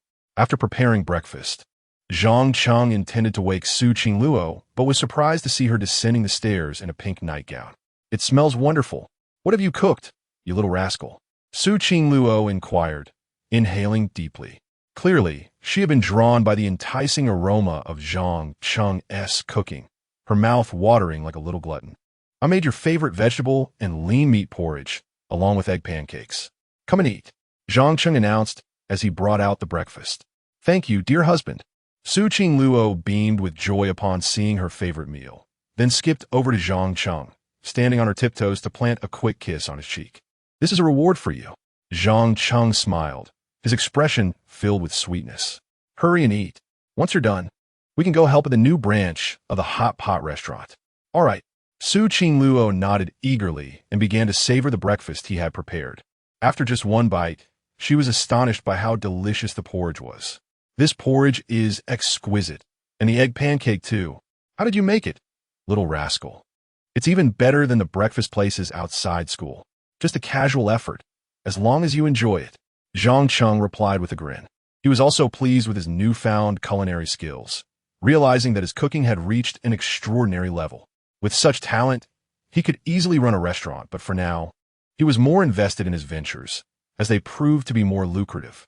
After finishing their meal, Zhang Cheng took Su Qingluo to the hot pot restaurant at the Taihe International Shopping Center. It was the first day of the National Day holiday, and the shopping center was bustling with people, with the newly opened restaurant already packed. Zhou Qing, the general manager, was personally overseeing operations due to a shortage of staff. Zhang Cheng and Su Qingluo's arrival was timely, as they were able to lend a helping hand. Zhou Jia, we're here to help. Su Qingluo chimed in cheerfully. Miss Su, it's wonderful that you're here. You and Zhang Cheng can handle the service for the waiting area. Zhou Qing quickly responded. With both Zhang Cheng and Su Qingluo possessing striking looks, it was ideal to have them welcome guests in the waiting area, which might even attract more patrons. Of course, Zhuoye will take care of the waiting area guests, Zhang Cheng assured her earnestly. Thank you for your help. Here are aprons for you both. Please put them on. Zhou Qing handed them each an apron. Without hesitation, they donned the aprons. Indeed, with their good looks, they made even the simplest attire appear stunning. Instantly, Zhang Cheng and Su Qingluo became the face of the restaurant, drawing the attention of many passers-by. The waiting area was expansive, equipped with tables, chairs, gaming machines, chess pieces, origami cranes, and other leisurely toys. There were also rocking chairs and cribs for babies, showcasing a high level of professionalism. Complimentary snacks were provided as well, ensuring that guests would not feel impatient while waiting. Zhang Cheng and Su Qingluo's role was to serve tea and water to the waiting patrons. The task was straightforward, yet their captivating presence caused the number of guests in the waiting area to swell, many coming specifically for the allure of Zhang Cheng and Su Qingluo. Some even began shipping them as a couple online, with videos of the two being uploaded. However, while they were diligently working, Su Qingluo's phone rang unexpectedly. Upon seeing it was her mother calling, she initially considered hanging up but hesitated and ultimately answered. Mom, what do you need? Su Qingluo said calmly. Dear daughter, where are you? Why haven't you returned home during the holiday? I miss you and want to see you, and I brought you some things. Zhang Li's tone was no longer as aggressive, now laced with a hint of maternal affection. Su Qingluo's heart softened at her mother's words. After a brief moment of contemplation, she decided to share her current location. I'm at the Hot Pot restaurant in the Taihe International Shopping Center. All right, I'll be there soon. After hanging up, Zhang Li's expression shifted as she instructed the driver to head straight to the shopping center. Su Qingluo, unaware of her mother's true intentions, thought that perhaps she had finally come around and even entertained the idea of introducing Zhang Cheng to her. Half an hour later, Zhang Li, adorned in luxurious attire and carrying an expensive handbag, hurriedly approached the Hot Pot restaurant. However, upon arriving at the entrance, she spotted her beloved daughter serving tea and water, engaged in what she deemed menial labor. Her face turned a shade of fury. Yet she refrained from causing a scene due to the crowd. Qingluo, what are you doing here? Zhang Li said, suppressing her anger. Mom, I'm here to help. Su Qingluo nistli. Helping? More like working. How can our Su family daughter be engaged in such lowly work? Come with me at once. Zamli asarta. Gripping Su Qingluo's arm in an attempt to pull her away, but Su Qingluo resisted. Mom, I don't want to leave. The restaurant is busy, and many people are waiting for my service. Su Qingluo refused to abandon her responsibilities. You. Zhang Li was about to erupt when an unfamiliar voice interrupted her. Auntie, Qingluo doesn't want to leave. Please don't pressure her. Zhang Li instinctively turned to see a remarkably handsome young man standing beside Su Qingluo, his gaze towards her daughter revealing an unmistakable interest. Who are you? What does our mother-daughter matter have to do with you? Zhang Li, her face contorted with anger, scolded. I am Zhang Cheng, the fiancé of Su Qingluo. Zhang Cheng confessed candidly. What? My daughter's fiancé? Zhang Li was utterly stunned by Zhang Cheng's revelation. Chapter 59. How much to leave my daughter? A single statement from Zhang Cheng left Su's mother, Zhang Li, utterly astonished. What nonsense are you spouting? My daughter has no fiancé. If you dare utter such words again, I shall tear your mouth apart. Zhang Li, infuriated, admonished loudly. With so many people present, how could this young man brazenly claim to be her daughter as fiancé? Wasn't her daughter's reputation at stake? I am not lying. I am indeed Su Qingluo's fiancé, and I possess a marriage contract as proof. Zhang Cheng declared with unwavering conviction. Faced with this unexpected confrontation, he sought to gauge the Su family's stance on their engagement. Marriage contract? Zhang Li's expression shifted as a thought struck her, as she furrowed her brows in inquiry. What is your name? My name is Zhang Cheng. My father is Zhang Zhuahai, a descendant of the Zhang family in the capital. Does that ring a bell, Aunt? Zhang Cheng replied nonchalantly. Upon hearing this, Zhang Li was taken aback, never anticipating that a scion of the Zhang family would audaciously approach her daughter. Anger surged within her, but with so many witnesses, she refrained from expressing it. I remember now. You are indeed a descendant of the Zhang family. However, I have something to discuss with my daughter first. We will speak later. Zhang Li suppressed her fury and turned to Su Qingluo. Qingluo, come with me. I have questions for you. Nervously, Su Qingluo glanced at Zhang Cheng, who nodded reassuringly, prompting her to agree to follow her mother for a discussion. They entered a nearby CAF and found a private booth sitting across from each other. The atmosphere between mother and daughter was tense, with their untouched coffee sitting before them. Zhang Li glared icily at Su Qingluo, her expression growing increasingly grim. When did your relationship with Zhang Cheng begin? She asked coldly. Initially skeptical of butler Su's claim that her daughter had a boyfriend, she now realized it was true, and that this boyfriend was indeed her daughter's so-called fiancé. It has only been a few days. We recognized each other just last week, Su Qingluo replied meekly. Zhang Li, upon hearing it was merely a week, felt a slight sense of relief. In her mind, a week should not have escalated to an irreparable situation. You must break up immediately. You are not suited for him, she asserted vehemently. Su Qingluo, upon hearing her mother's insistence on a breakup, became emotionally charged. I will not break up with him. Zhang Cheng and I have a marriage contract. I intend to marry him, she declared stubbornly, her eyes brimming with tears. Marry him? What can he offer you? Following him will only lead to a life of hardship. If you run out of money, he will only bring you here to work at this lowly establishment, Zhang was beside herself with anger, envisioning her daughter working at a place like this. And she wanted to slap Zhang Cheng. Who says being with Zhang Cheng means living in hardship? I am here to help because he invested in this branch of the restaurant, which opened today. He also gives me plenty of pocket money and even gifted me a villa worth 500 million. Su Qingluo desperately tried to convince her mother. Zhang Li scoffed at her daughter's claims. A villa worth 500 million? Huh. In the entire Tianhai city. The only villa worth that much is the one on Tianshan Mountain, which even your father cannot afford. How could a poor student like him purchase such a property? You might as well say the moon is his gift to you. Zhang Li was exasperated and incredulous. A mere impoverished college student aspiring to invest in a restaurant and buy a 500 million villa? She would never believe it. It's true. Zhang Cheng is incredibly wealthy, and he is also a talented artist. One of his paintings is worth over $1 million. He sings and cooks excellently as well, Mom. You must believe me.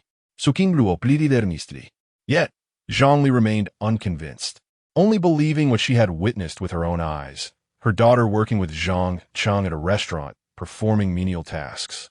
Rich? Nonsense. I have thoroughly investigated the Zhang family situation. They are bankrupt, hiding from creditors, burdened with debt. I advise you to leave him immediately. He is merely using sweet words to deceive you and extract money from you, Zhang Li said, her tone agitated. Mom, I swear I'm telling the truth. Zhang Cheng is genuinely wealthy.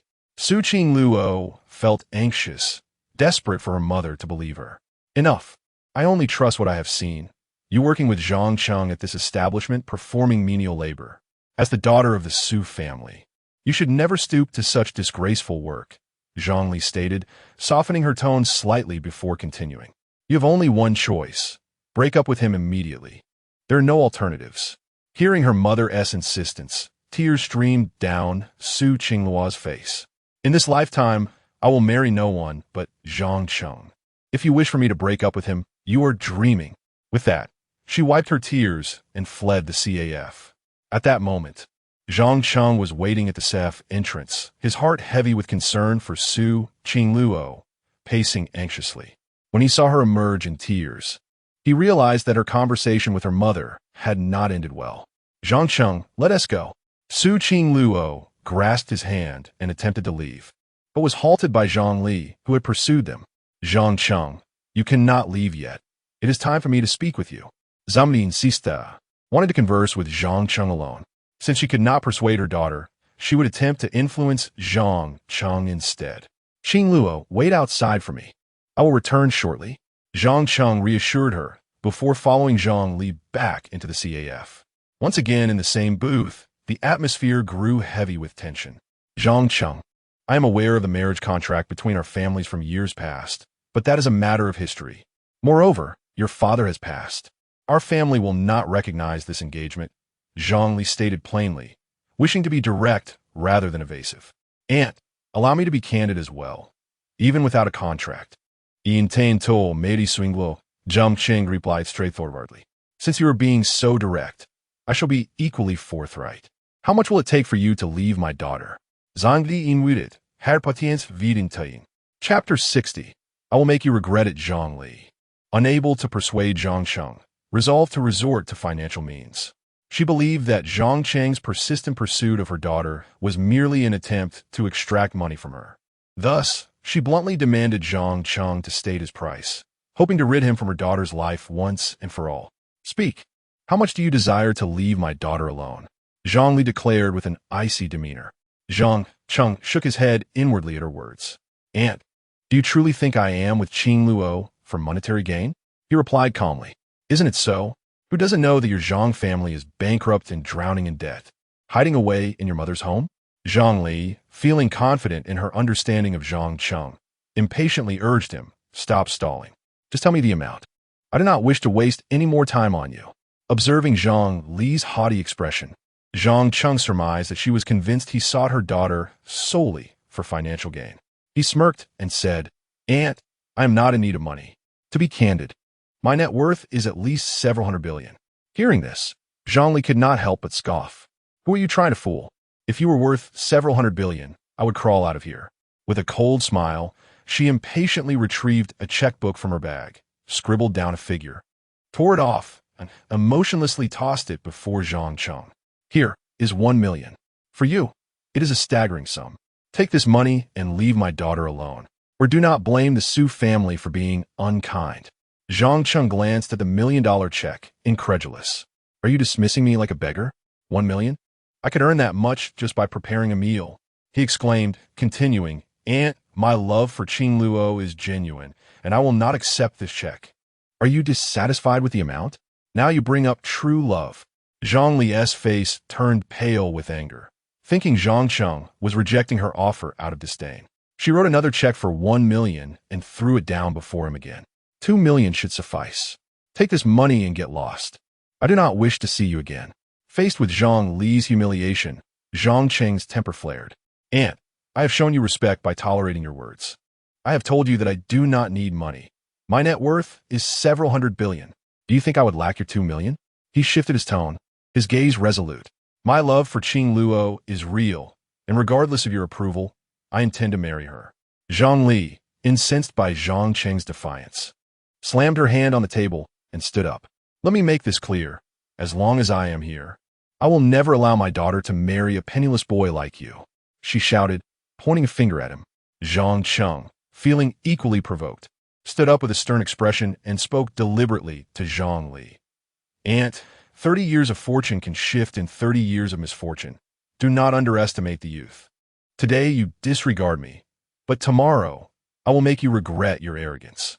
I am determined to marry Qing Luo. After uttering these words, Zhang Cheng turned to leave, but suddenly remembered something. He turned back to Zhang Li and advised, by the way, Aunt, I suggest your Su family consider transition. Concentrating all assets in real estate will inevitably lead to a collapse. Do not come to me pleading for assistance when that day arrives. Beg you? We'll laugh. I would rather jump off a building than seek your help. Zhang Li retorted, her anger palpable. Let me also inform you, regardless of any engagement, my daughter Su Qing Luo will never marry you. Very well, we shall see. The truth will reveal itself by the end of the year. Zhang Cheng replied before striding out of the private room. Zhang Cheng's warning about the Su family's potential bankruptcy was not made lightly. He genuinely wished to alert them. Earlier, while reviewing the investment analysis report provided by the system, he had specifically examined the investment potential of the Su Group. Initially, he assumed that a real estate group valued at over 400 billion would have high investment potential. To his astonishment, however, the Su Group's investment potential was merely 38, failing to meet the passing score of 60, indicating that it was not worth investing in. Moreover, the report revealed that the Su Group had exclusively engaged in the real estate sector for the past decade, rarely diversifying into other industries. Such a singular focus heightens risk, especially now that the golden era of real estate has passed, resulting in an overall surplus in production and diminishing profit margins. Additionally, the market has become increasingly regulated, with policies in place to protect buyers' rights, restricting developers' financial flows. Lastly, Zhang Cheng discovered that the Su Group's debt had reached a staggering 350 billion, a perilous signal. With 400 billion in assets and 350 billion in liabilities, any delay in cash flow from a particular business could lead to a catastrophic financial collapse, ultimately resulting in bankruptcy. Su Qingluo's claim that her father could not afford a 500 million villa was indeed true, despite the Su Group's substantial market value. The liabilities were overwhelming. Su Guozhen genuinely lacked the liquidity to make such a purchase. For the Su Group to survive this critical period, a transformation was imperative. Without it, waiting for disaster was akin to awaiting death. By the end of the year, the fate of the Su Group would become clear. Zhang Cheng's warning was well-intentioned, but to Zhang Li, it sounded like a curse upon their family's future, intensifying her disdain for him. At that moment, Su Qingluo anxiously awaited outside a CF.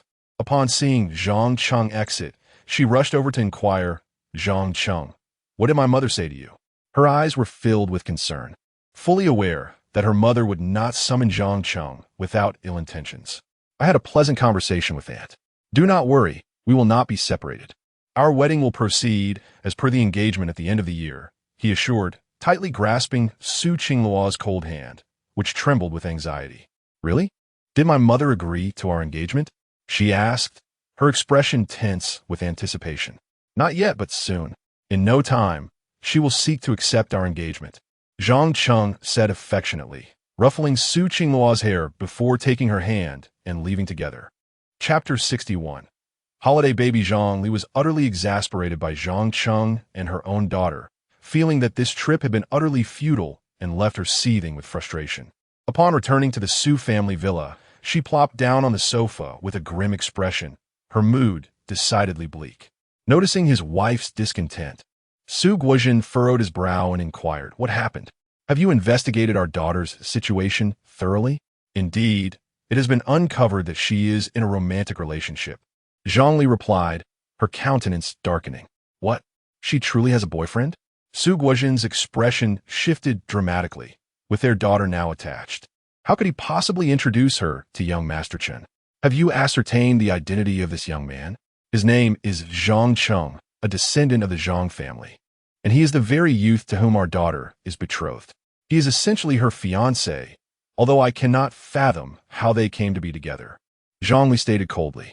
"A descendant of the Zhang family?" Su Guozhen's expression grew serious as he recalled the implications. "So he is the one bound by the engagement to our daughter. This complicates matters considerably. Initially, he had hoped to leverage his connections to dissuade the boy, but the situation had become precarious. His mother, Su Qingluo's grandmother, had always supported the fulfillment of the engagement, and forcing Zhang Cheng away could easily provoke her displeasure. It is indeed a predicament. I have spoken to that boy privately. He is impervious to threats and boasts that he is set on marrying our daughter. This penniless lad dares to pursue our Qingluo. It is clear he seeks to attach himself to the Su family." Zhang Li exclaimed, had indignation palpable. "Have you considered offering him a monetary incentive to withdraw?" Su Guozhen suggested suddenly. "The optimal solution would be to have Zhang Cheng voluntarily step back, leaving us without grounds for reproach from the old lady. I attempted that. I presented him with a check for 2 million, yet he not only rejected it, but claimed his worth exceeds 20 billion, dismissing such a sum as trivial. It infuriates me." Zhang Li's fury flared anew as she recounted the incident. 20 billion? He must be exaggerating. The Zhang family is in ruins. How could a university student amass such wealth? Su Guozhen scoffed, dismissing the boy's claims as absurd. "Indeed, my daughter mentioned that he gifted her a villa valued at 500 million. Is this not a blatant lie? She is being led astray by him." Zhang Li lamented, her concern for her daughter's well-being evident. "The notion of a 500 million villa as a gift seems implausible. It appears our daughter has been thoroughly enchanted by sweet talk. We must intervene and bring her back home." Su Guozhen concurred, his anxiety mounting. "Exactly. This boy seems utterly unreliable, with nothing but fabrications. I witnessed him making our daughter serve others tea. Can you imagine the indignity?" Zhang Li's heart ached at the thought of her daughter in such a demeaning position. "What? My daughter is engaged in such menial labor?" Su Guozhen's parental instincts flared at the revelation. "Indeed, I saw it with my own eyes. Our daughter cannot marry Zhang Cheng, otherwise she will be doomed to a life of servitude," Zhang Li declared resolutely, but another thought struck her. "Moreover, he not only boasts but also curses our Su family's real estate endeavors, predicting our downfall if we do not adapt, claiming we will soon seek his assistance. Can you believe it? Did he truly utter such words?" Su Guozhen raised an eyebrow, his surprise eclipsing his anger. Internally, he recognized that the Su family was precariously balanced on the edge of financial ruin. His desire for his daughter to unite with the Chun family was driven by the hope that they would invest in the Su group, thus averting disaster. The Chen family was a financial titan in Tianhai City. A union with them would be immensely beneficial.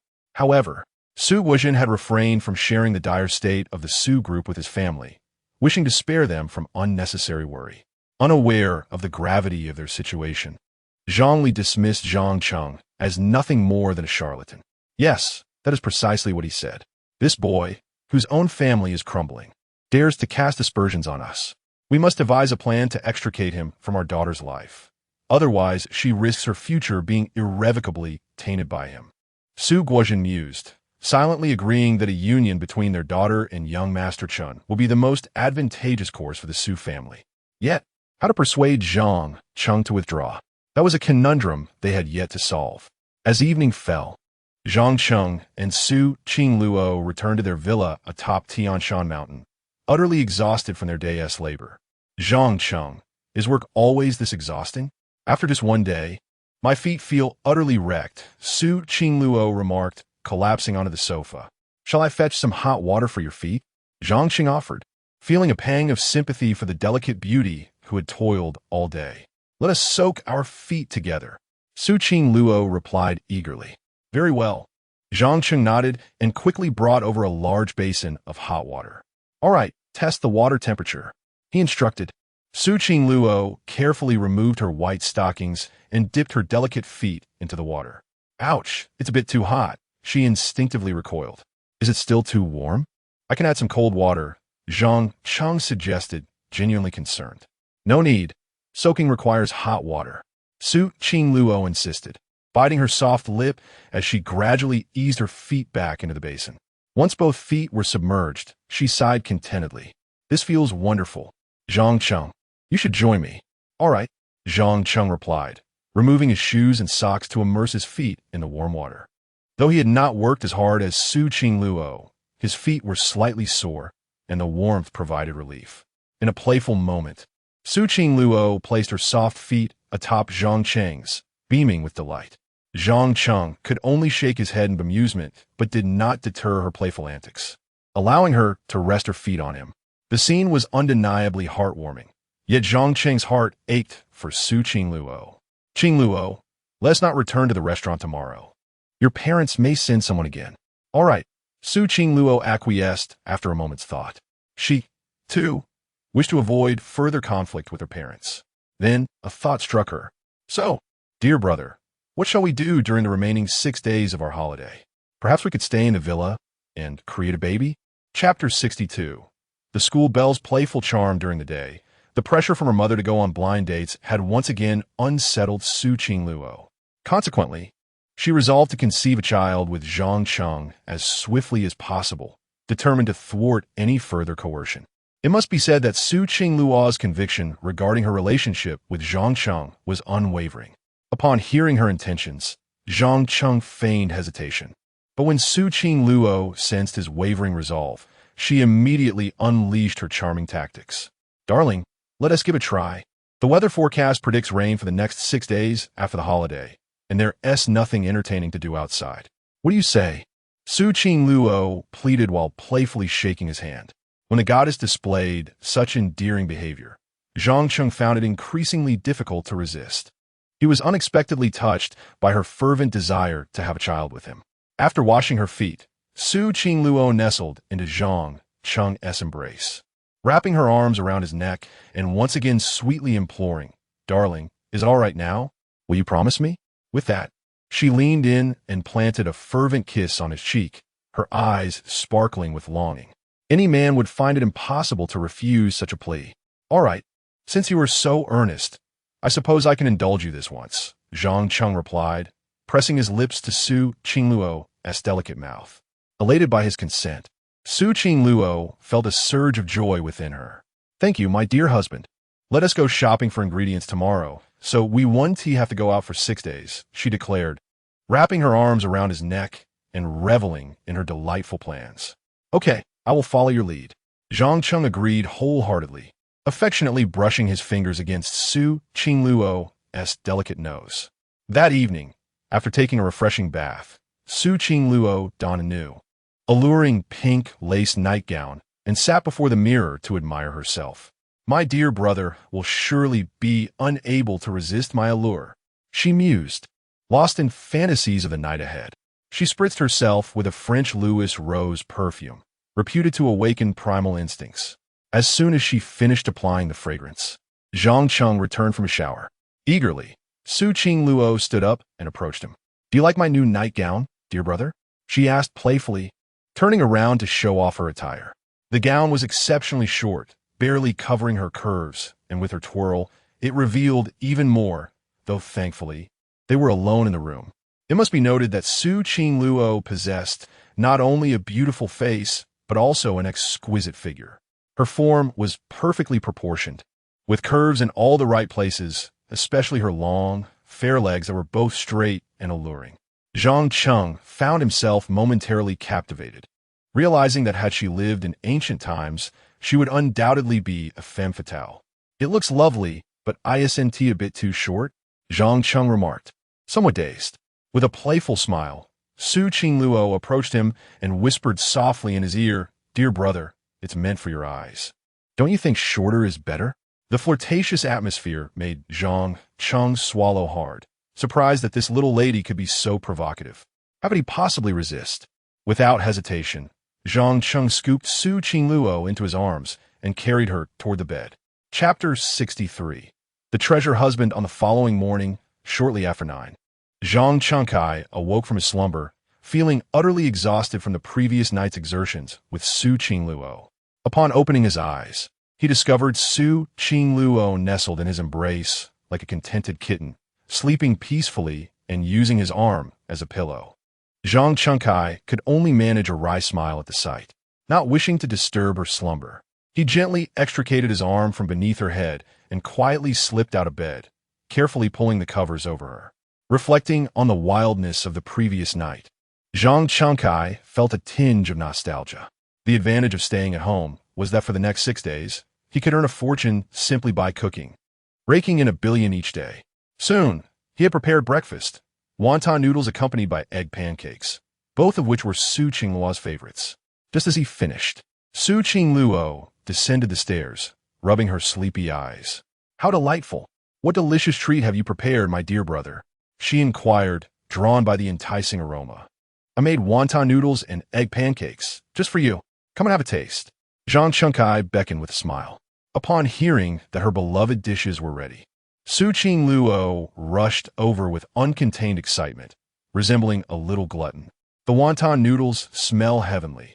They look absolutely scrumptious. After taking a whiff, she eagerly seized the chopsticks and began to eat. With the first bite, her face lit up with pure bliss. "These wonton noodles are exquisite. How did you manage to make them taste better than the ones I had at a 5-star hotel?" Without a care for appearances, she devoured the noodles, unable to resist the deliciousness of Zhang Chengkai's cooking. "If they're this good, indulge yourself further. There's also the egg pancake," Zhang Chengkai said, affectionately pushing the pancake toward her. "I've just realized that staying in is indeed a wise choice.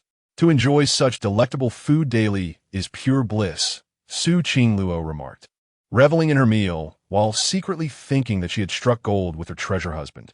Zhang Chengkai observed her feast with great satisfaction. Meanwhile, Chen Jingshua, the young master of the Chen family, had just returned to Tianhai City from abroad. Accompanied by his father, Chen Xiangdong, he wasted no time in visiting Su Qingluo's parents, bringing an array of extravagant gifts. A luxurious Rolls-Royce was parked outside the Su family's villa, prompting Su Qingluo's parents to greet their guests personally upon hearing the commotion. "Ah, Brother Su, young Master Chen, you could have given us a heads up about your visit, so we could prepare a feast to welcome you," Su Guozhen said with a broad smile. "There's no need for such formality, Brother Su. My son wanted to see your precious daughter as soon as he landed." Chen Xiangdong replied jovially. Upon hearing that young Master Chen wished to meet their daughter, Su Guozhen and Zhang Li exchanged uneasy glances, for their daughter was not at home. "I apologize, but my daughter is away on vacation. Please, come in and make yourselves comfortable," Zhang Li said apologetically, ushering them inside with warmth. "Vacation, you say? Well, that's all right. If I can't see your daughter, I can at least meet her parents," Chen Xiangdong responded amiably, prompting his son, Chen Jingshaw, to greet Su Guozhen and Zhang Li. "Uncle, Annie, these are gifts I specifically brought back from abroad. I hope you like them," Chen Jingshua said, presenting several luxurious items. Zhang Li's eyes sparkled with delight as she received the gifts, which included prestigious brands like Chanel perfume and Cartier gold bracelets, valued at over $1 million altogether, showcasing the sincerity of the Chen family's intentions. "You've truly spoiled us. We feel rather guilty," Zhang Li exclaimed, her happiness evident. This was the son-in-law she had envisioned for her daughter, a handsome young man from a well-off family, presenting extravagant gifts. He was far superior to that impoverished Zhang Chengkai. "It's only right. By the way, Annie, when is Qingluo returning?" Chun Jingshua inquired thoughtfully. This question caught Su Guizhen and Zhang Li off guard. That girl is having quite the adventure. We're not sure where she's gone, Zhang Li fibbed, attempting to deflect. That's no problem. After the National Day holiday, I will be taking up a position as a mentor in the finance department at Tianhai University. So I will have the opportunity to see her there, Chun Jingshua stated politely. Is that so? If that is the case, that would be wonderful. While you're at Tianhai University, do keep an eye on her, Zhang Li said, suddenly brightening. They had been worried about how to separate Zhang Cheng from their daughter. But now with Chun Jingshua around, perhaps he could help steer her away from the impoverished young man. To be honest, Andy, my position at Tianhai University is merely a facade. My father wishes for me to investigate the university's financial situation for potential investment opportunities. Coincidentally, Qing Luo is there as well, providing us with ample opportunities to interact, Chun Jingshua said with a hint of pride. So, you're looking to invest in Tianhai University. That is quite astute. It's second only to Qing Bei in prestige, especially in the finance department, which is among the best in the country. Investing there will ensure a continuous influx of finance talent for your Qin group, Su Guizhen praised. Indeed, Brother Su, my intentions are for the future of the Qin group. After all, to acquire talent is to seize the world, Chun Xiaodong chuckled. The group enjoyed pleasant conversation for quite some time, even sharing lunch at the Su residence. It was not until the afternoon that the Chun father and his son finally took their leave. Once settled in the Rolls-Royce, however, their expressions shifted dramatically. Jingshua, once you arrive at Tianhai University, in addition to discussing investments, you must find a way to secure Su Qingluo's affections. This will provide us with leverage when negotiating with the Su family, Chun Xiangdong urged seriously. Rest assured, father, I am quite experienced in matters of the heart. No woman I have pursued has ever escaped my grasp, Chun Jingshua boasted, having earned a reputation as a love expert. Though the fates of those he pursued were often dire, typically ending in heartbreak. However, I have heard that Su Qingluo has a rumored boyfriend at Tianhai University. It's all over the campus network. Be cautious, Chun Xiangdong warned. I've already looked into it. He's merely a freshman named Zhang Cheng. He has just a pretty face with no wealth or influence. Dealing with him will be a breeze. Besides, I was once the president of the student council there. I have younger peers still in attendance.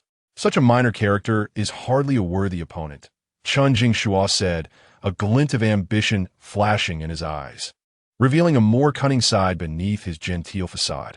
Excellent. The real estate market is about to undergo a major reshuffling. We must acquire the Su family's assets by year-end. Then we can flip them for a profit of several hundred billion, Chun Xiangdong declared, lighting a cigar with a triumphant expression. Father, you truly are brilliant. The Su family believes they can extract a high price from us for their investment, but they are sorely mistaken. We will acquire their assets at a bargain, leaving Su Guizhen to bear the debts, and we will walk away with billions, Chun Jingshua praised. It seems that your years abroad have not been in vain. The Su family wishes to leverage our investment to prolong their fortunes. Thus, we must exploit their mindset to reap substantial profits.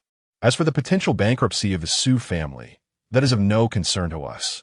The Chun father and son exchanged knowing smiles. While the unfortunate Su Guizhen and his wife still hope to hasten their daughter's marriage to young Master Chun. Chapter 64. Meeting the future mother-in-law during the National Day holiday. Zhang Cheng and Su Qingluo spent their days in the villa, only venturing out to purchase daily necessities and groceries, otherwise remaining atop the mountain. One day, as Zhang Cheng basked in the sun, Luo rushed over to him with great urgency. Chairman, the investment company you instructed me to register has been successfully established, Luo exclaimed, handing over the registration documents with palpable excitement.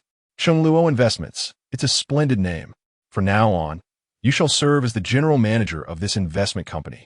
Zhang Cheng glanced at the registration papers, feeling quite pleased with the company name, which was derived from a syllable of both his and Su Qingluo's names, symbolizing their union. This was a decision he had personally made. Thank you, Chairman. Luo, thrilled at being promoted to general manager, could hardly contain his excitement. By the way, how have you progressed with the 10 companies I asked you to approach for investment? Zhang Cheng inquired, recalling something important. 2 of them have reached an agreement, but their asking prices are rather steep. Yuan wants us to finance 300 million for only 15% equity, while Didi is asking for 500 million for just 20%. It's quite outrageous, which is why I haven't responded yet. Luo would perceive these startups as demanding too much for too little in return. However, Zhang Cheng smiled and said, "Okay, agree to their terms. I will transfer 3 billion into the company account for the investment. Hurry and sign the investment agreement, and also finalize the remaining 8 companies as soon as possible. These 2 companies have a high potential value according to the investment analysis report from the system. Acquiring such significant shares for 300 million and 500 million is undoubtedly a lucrative deal." Seeing Zhang Cheng's resolute demeanor, Luo nodded in agreement. "Understood, Chairman. I will handle it immediately. Furthermore, regarding the expansion of our company, expedite the recruitment of personnel. By the end of the year, I want our investment company valued at 1 trillion. Relying solely on you will undoubtedly be overwhelming," Zhang Cheng stated earnestly. Armed with the system's investment analysis report, he was confident in achieving a trillion valuation by year-end. However, Luo's jaw dropped in disbelief. "Chairman, that seems rather exaggerated. There are only 4 months left until the end of the year." He couldn't help but voice his astonishment. "The sooner, the better. I have over 1,000 companies to invest in, and our industries need to span the globe. Your primary task now is to help me recruit financial investment talents," Zhang Cheng asserted confidently.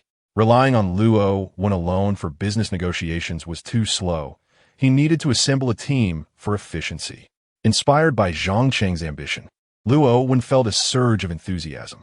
He never anticipated that his boss harbored such grand aspirations to invest globally. If realized, their investment company could potentially ascend to the status of the world's leading investment firm. "Absolutely, Chairman. I will begin assembling a team right away," Luo proclaimed, eager to depart. Yet, Zhang Cheng called out to him once more. "Also, it seems that Tianhai University is seeking external financing. Please investigate this personally. The investment analysis report from the system is constantly updated, and any new organizations with financing intentions will appear at the forefront." Zhang Cheng had been monitoring the report closely and noticed Tianhai University emerging as a high-potential investment opportunity. It was clear to him that investing in Tianhai University would ensure a steady influx of financial talent for his investment company in the future. "Understood, Chairman. I will take care of this matter," Luo replied before hastily departing.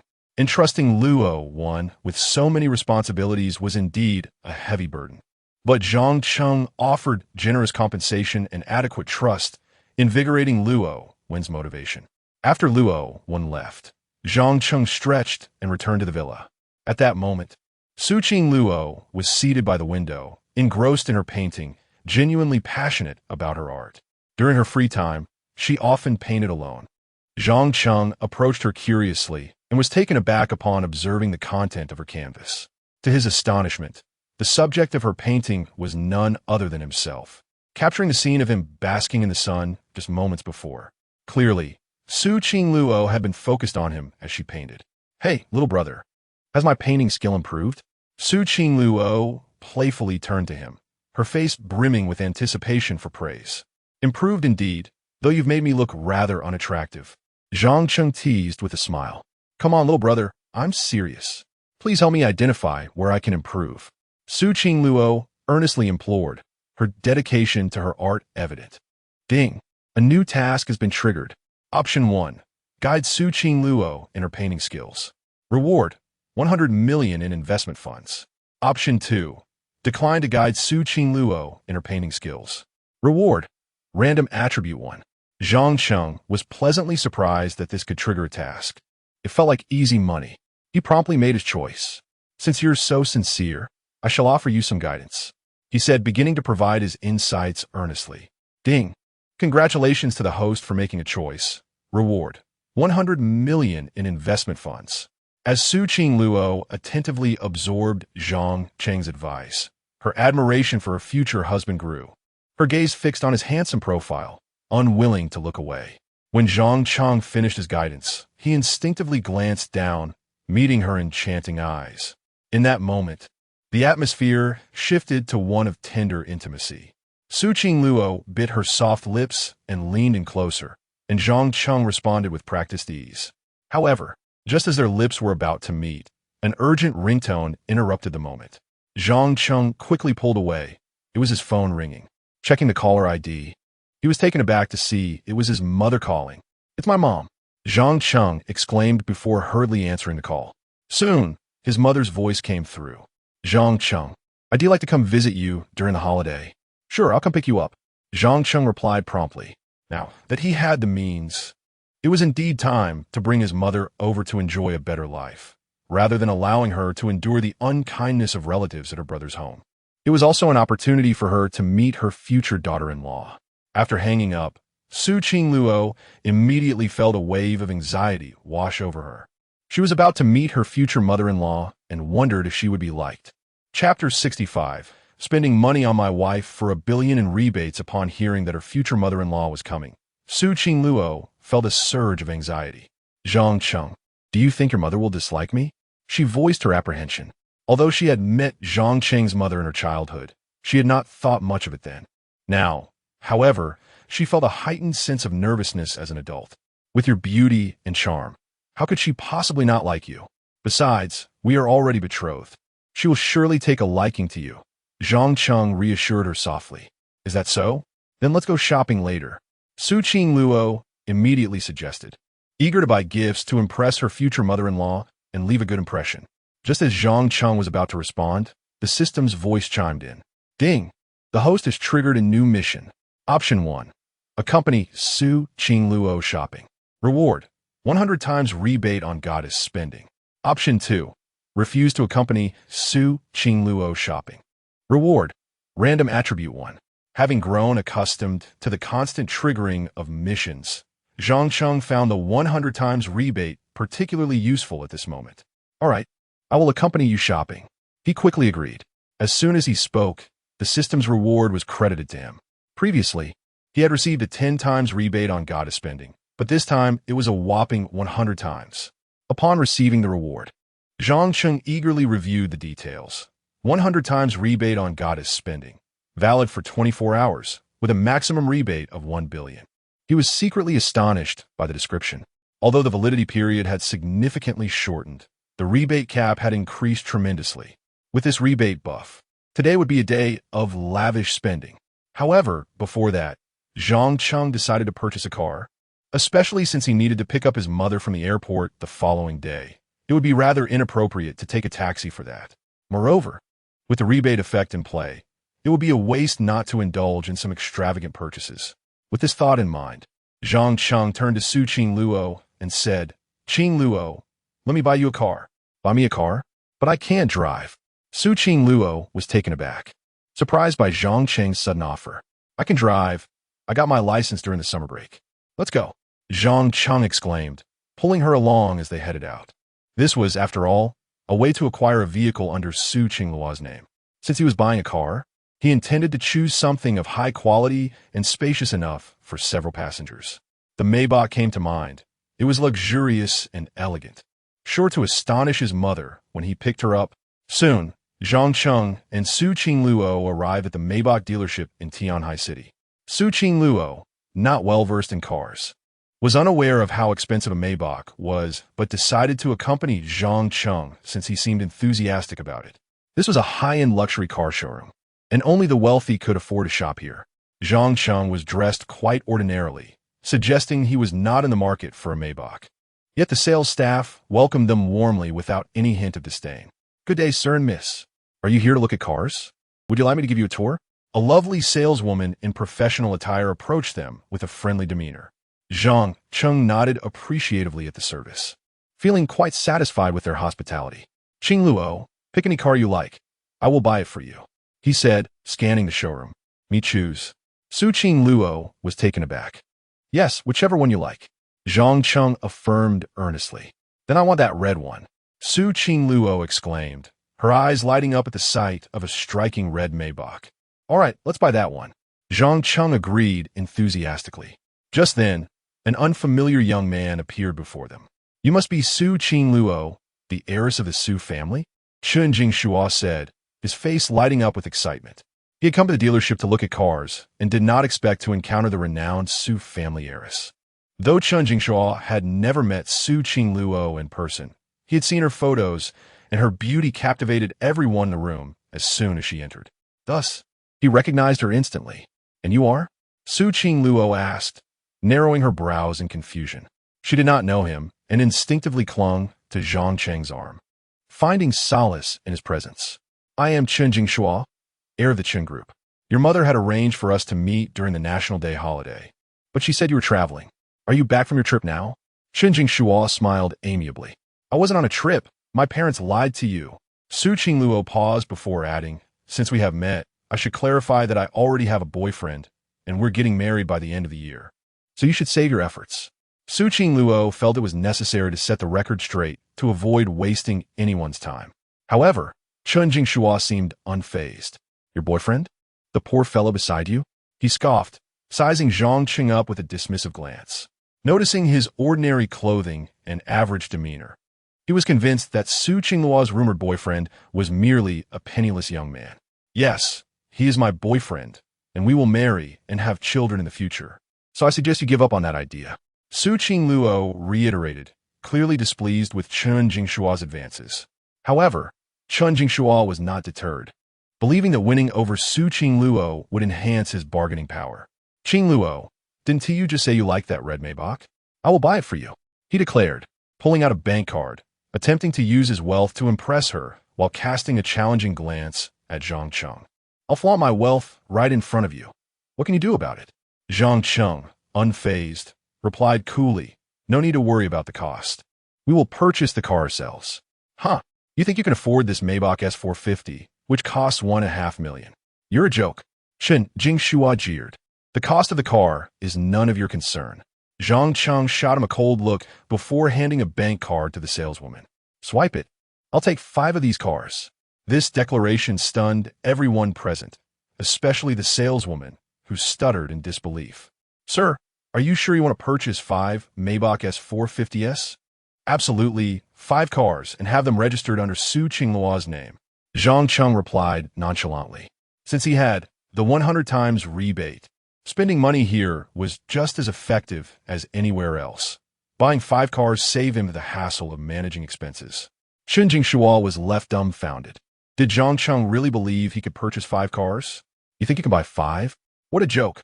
Chen Jingshua was convinced that Zhang Cheng could never afford such a purchase and urged the saleswoman to act quickly. "Why are you still standing there? If he wants to use his card, hurry up." He followed her, eager to witness Zhang Cheng's humiliation. However, as the saleswoman took the card to the finance department to process the transaction, the sound of successful payment echoed through the showroom. Beep. Payment successful. At that moment, Chen Jingshua's expression turned pale with disbelief. Chapter 66. The best husband in the world upon successfully swiping his card. Zhang Cheng immediately received a staggering rebate of 750 million from a system. This was a 100-fold return. Having spent 750,000, he was now rewarded with 750 million. In this instance, Zhang Cheng had undoubtedly struck it rich. Meanwhile, Chen Jingshu's face darkened considerably, as he could hardly fathom that Zhang Cheng could indeed afford 5 Maybachs that amounted to a total of 750,000, a sum that was beyond the reach of most. How could this be? His family was ostensibly impoverished.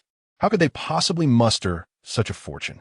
Chen Jingshu was incredulous and begrudgingly resentful of losing to this brat, Zhang Cheng, in front of Su Qingluo. Zhang Cheng, however, remained unruffled. After retrieving his bank card, he cast a glance at Chen Jingshu and smiled faintly. "Master Chen, I kindly ask that you keep your distance from Su Qingluo. She is my wife." Upon hearing this, Chen Jingshu clenched his fists in quiet fury, for no one had ever dared to provoke him in such a manner. "Zhang Cheng, do not get too carried away. After the National Day holiday, I will be joining Tianhai University as a mentor in the finance department. We shall see who prevails then." He spat before turning on his heel and departing. "I'm always ready to engage," Zhang Cheng called after his retreating figure, igniting further ire in Chen Jingshu. This young man was insufferably arrogant, and Chen Jingshu was determined to teach him a lesson. Su Qingluo observed this exchange with mounting concern. Zhang Cheng. He is the heir of the Cheng group.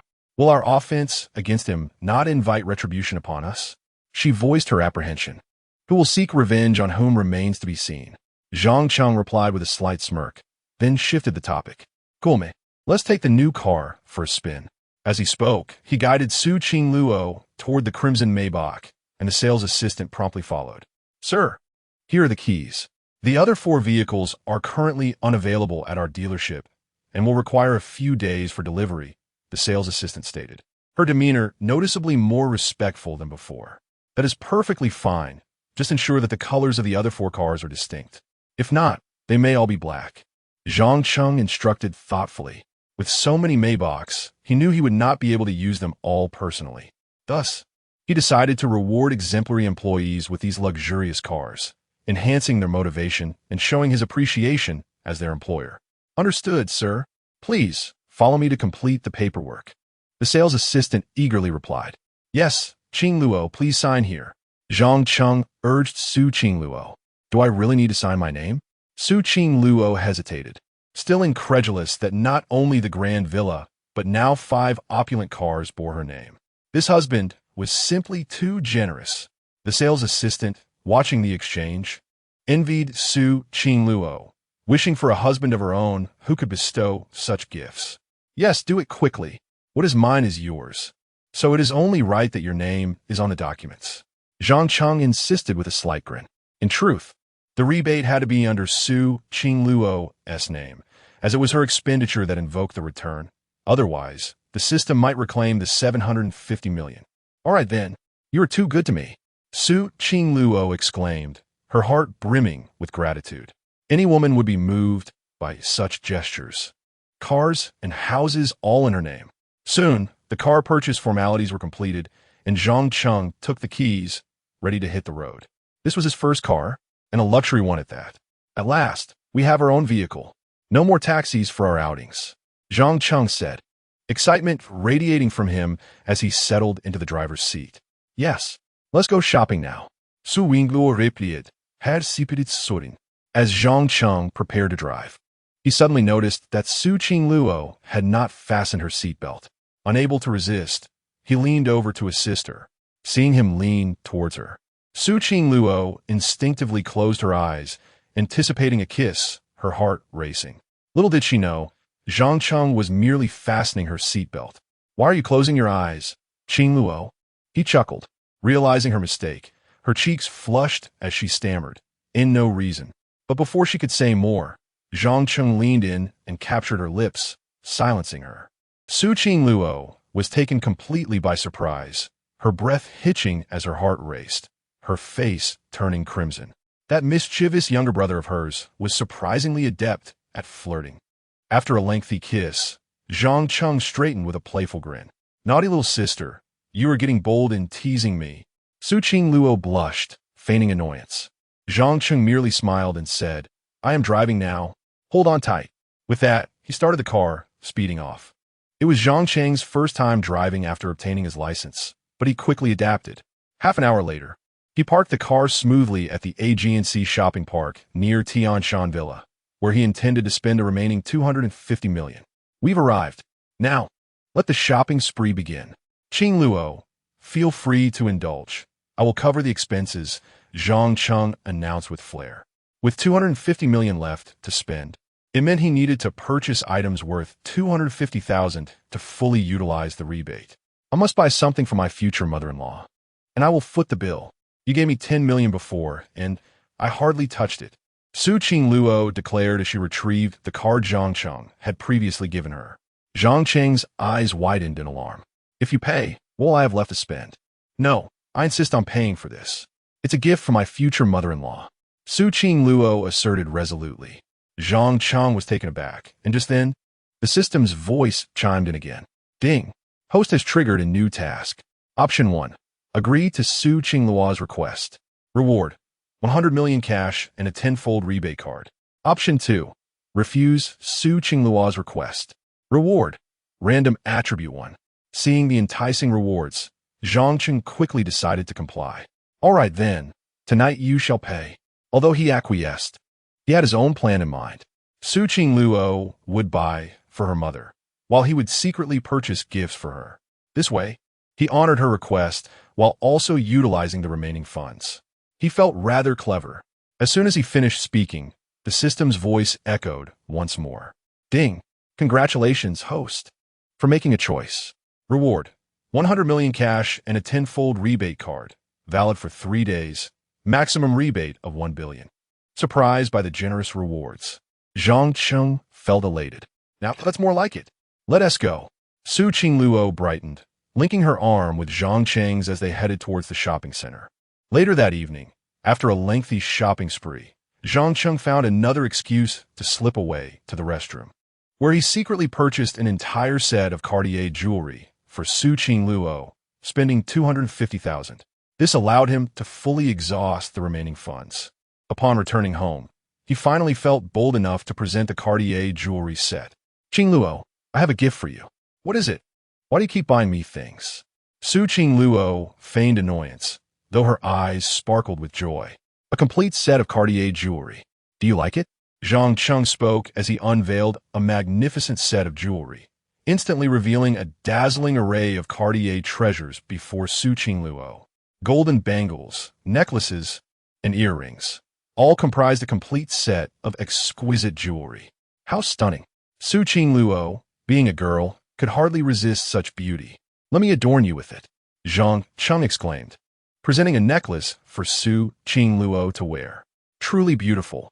You look just like a princess, he remarked with admiration. It must be said that Su Qingluo was indeed a natural beauty. With just a hint of jewelry, she resembled royalty. She was quite enamored with the Cartier set. Darling, you are too good to me. Su Qingluo gazed at Zhang Cheng, her eyes sparkling with affection. He had bought her a car, a house, and now bestowed upon her Cartier jewelry.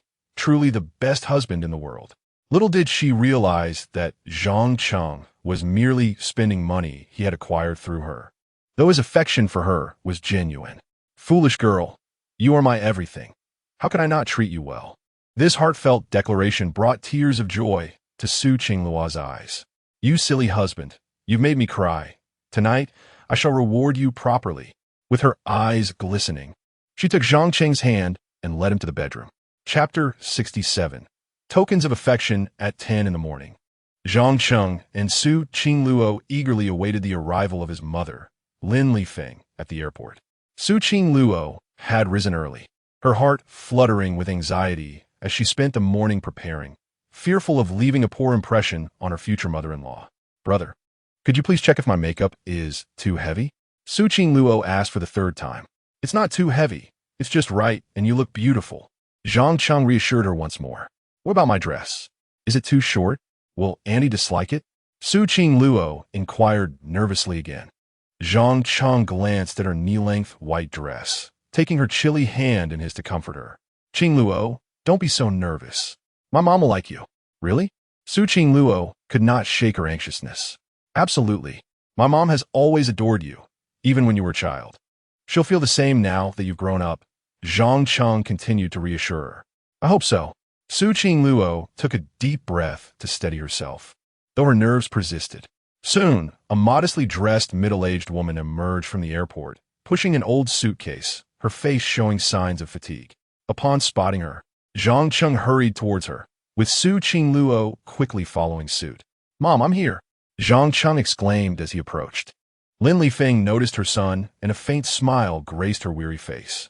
Son, I'm so glad to see you. How have you been at Tianhai University these past months? I've been great. By the way, Mom, let me introduce you to my girlfriend, Su Qingluo, Zhang Cheng said, taking Su Qingluo's hand to introduce her. After calming her nerves, Su Qingluo greeted Lin Lifeng sweetly. Hello, Annie? Lin Lifeng's expression changed upon hearing this, and she pulled Zhang Cheng aside to whisper, Son, you have a girlfriend? Yeah. Isn't she beautiful? She asked the campus belle of Tianhai University. Zhang Cheng replied proudly. You little rascal. How could you have a girlfriend when you're already engaged? How can you treat your fiancé, Xiaoyao, like this? You need to find an excuse to break up, Lin Lifeng said sternly. Zhang Cheng couldn't help but chuckle at her reaction. I want to break up with her. I've fallen in love. I plan to marry her by the end of the year, he said earnestly. Lin Lifeng was taken aback and raised her hand as if to strike him. Noticing this, Zhang Cheng quickly clarified, Mom, this Su Qingluo is actually Su Yao. She just changed her name. What? This beautiful girl is Su Yao? Lin Lifeng exclaimed, turning to look at Su Qingluo with astonishment.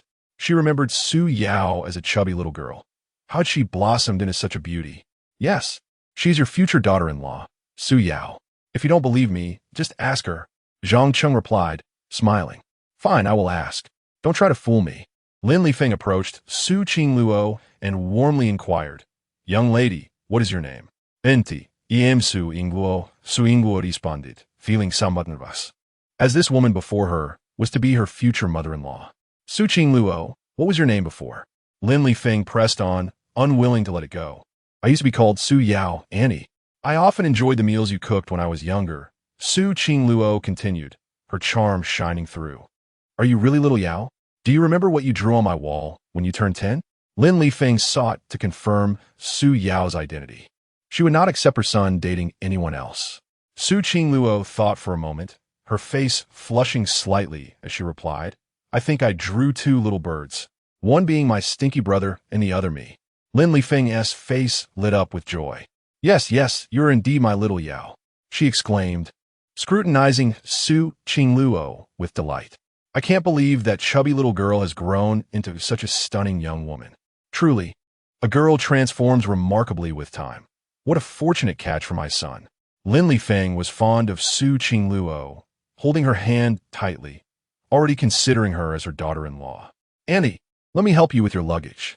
Su Qingluo offered, eager to make a good impression on Zhang Cheng's mother, but Lin Lifeng politely declined. How could I let such a delicate young lady carry luggage? My son should take care of that. Lin Lifeng glanced at Zhang Cheng, who could only smile wryly as he picked up the heavy suitcase. All right, little Yao, let us go. It's been so many years since we last met. We have much to catch up on, Lin Lifeng said, her face beaming with happiness. Of course, Annie, Su Qingluo replied, linking arms with Lin Lifeng as they walked out, looking very much like a mother and daughter. Zhang Cheng trailed behind, burdened with the luggage, feeling somewhat neglected. With a daughter-in-law like that, my own son is forgotten. He sighed, but he was pleased to see the two women getting along so well. As Lin Lifeng noticed the luxurious car that had come to pick her up, she was taken aback. Little Yao, is this your car?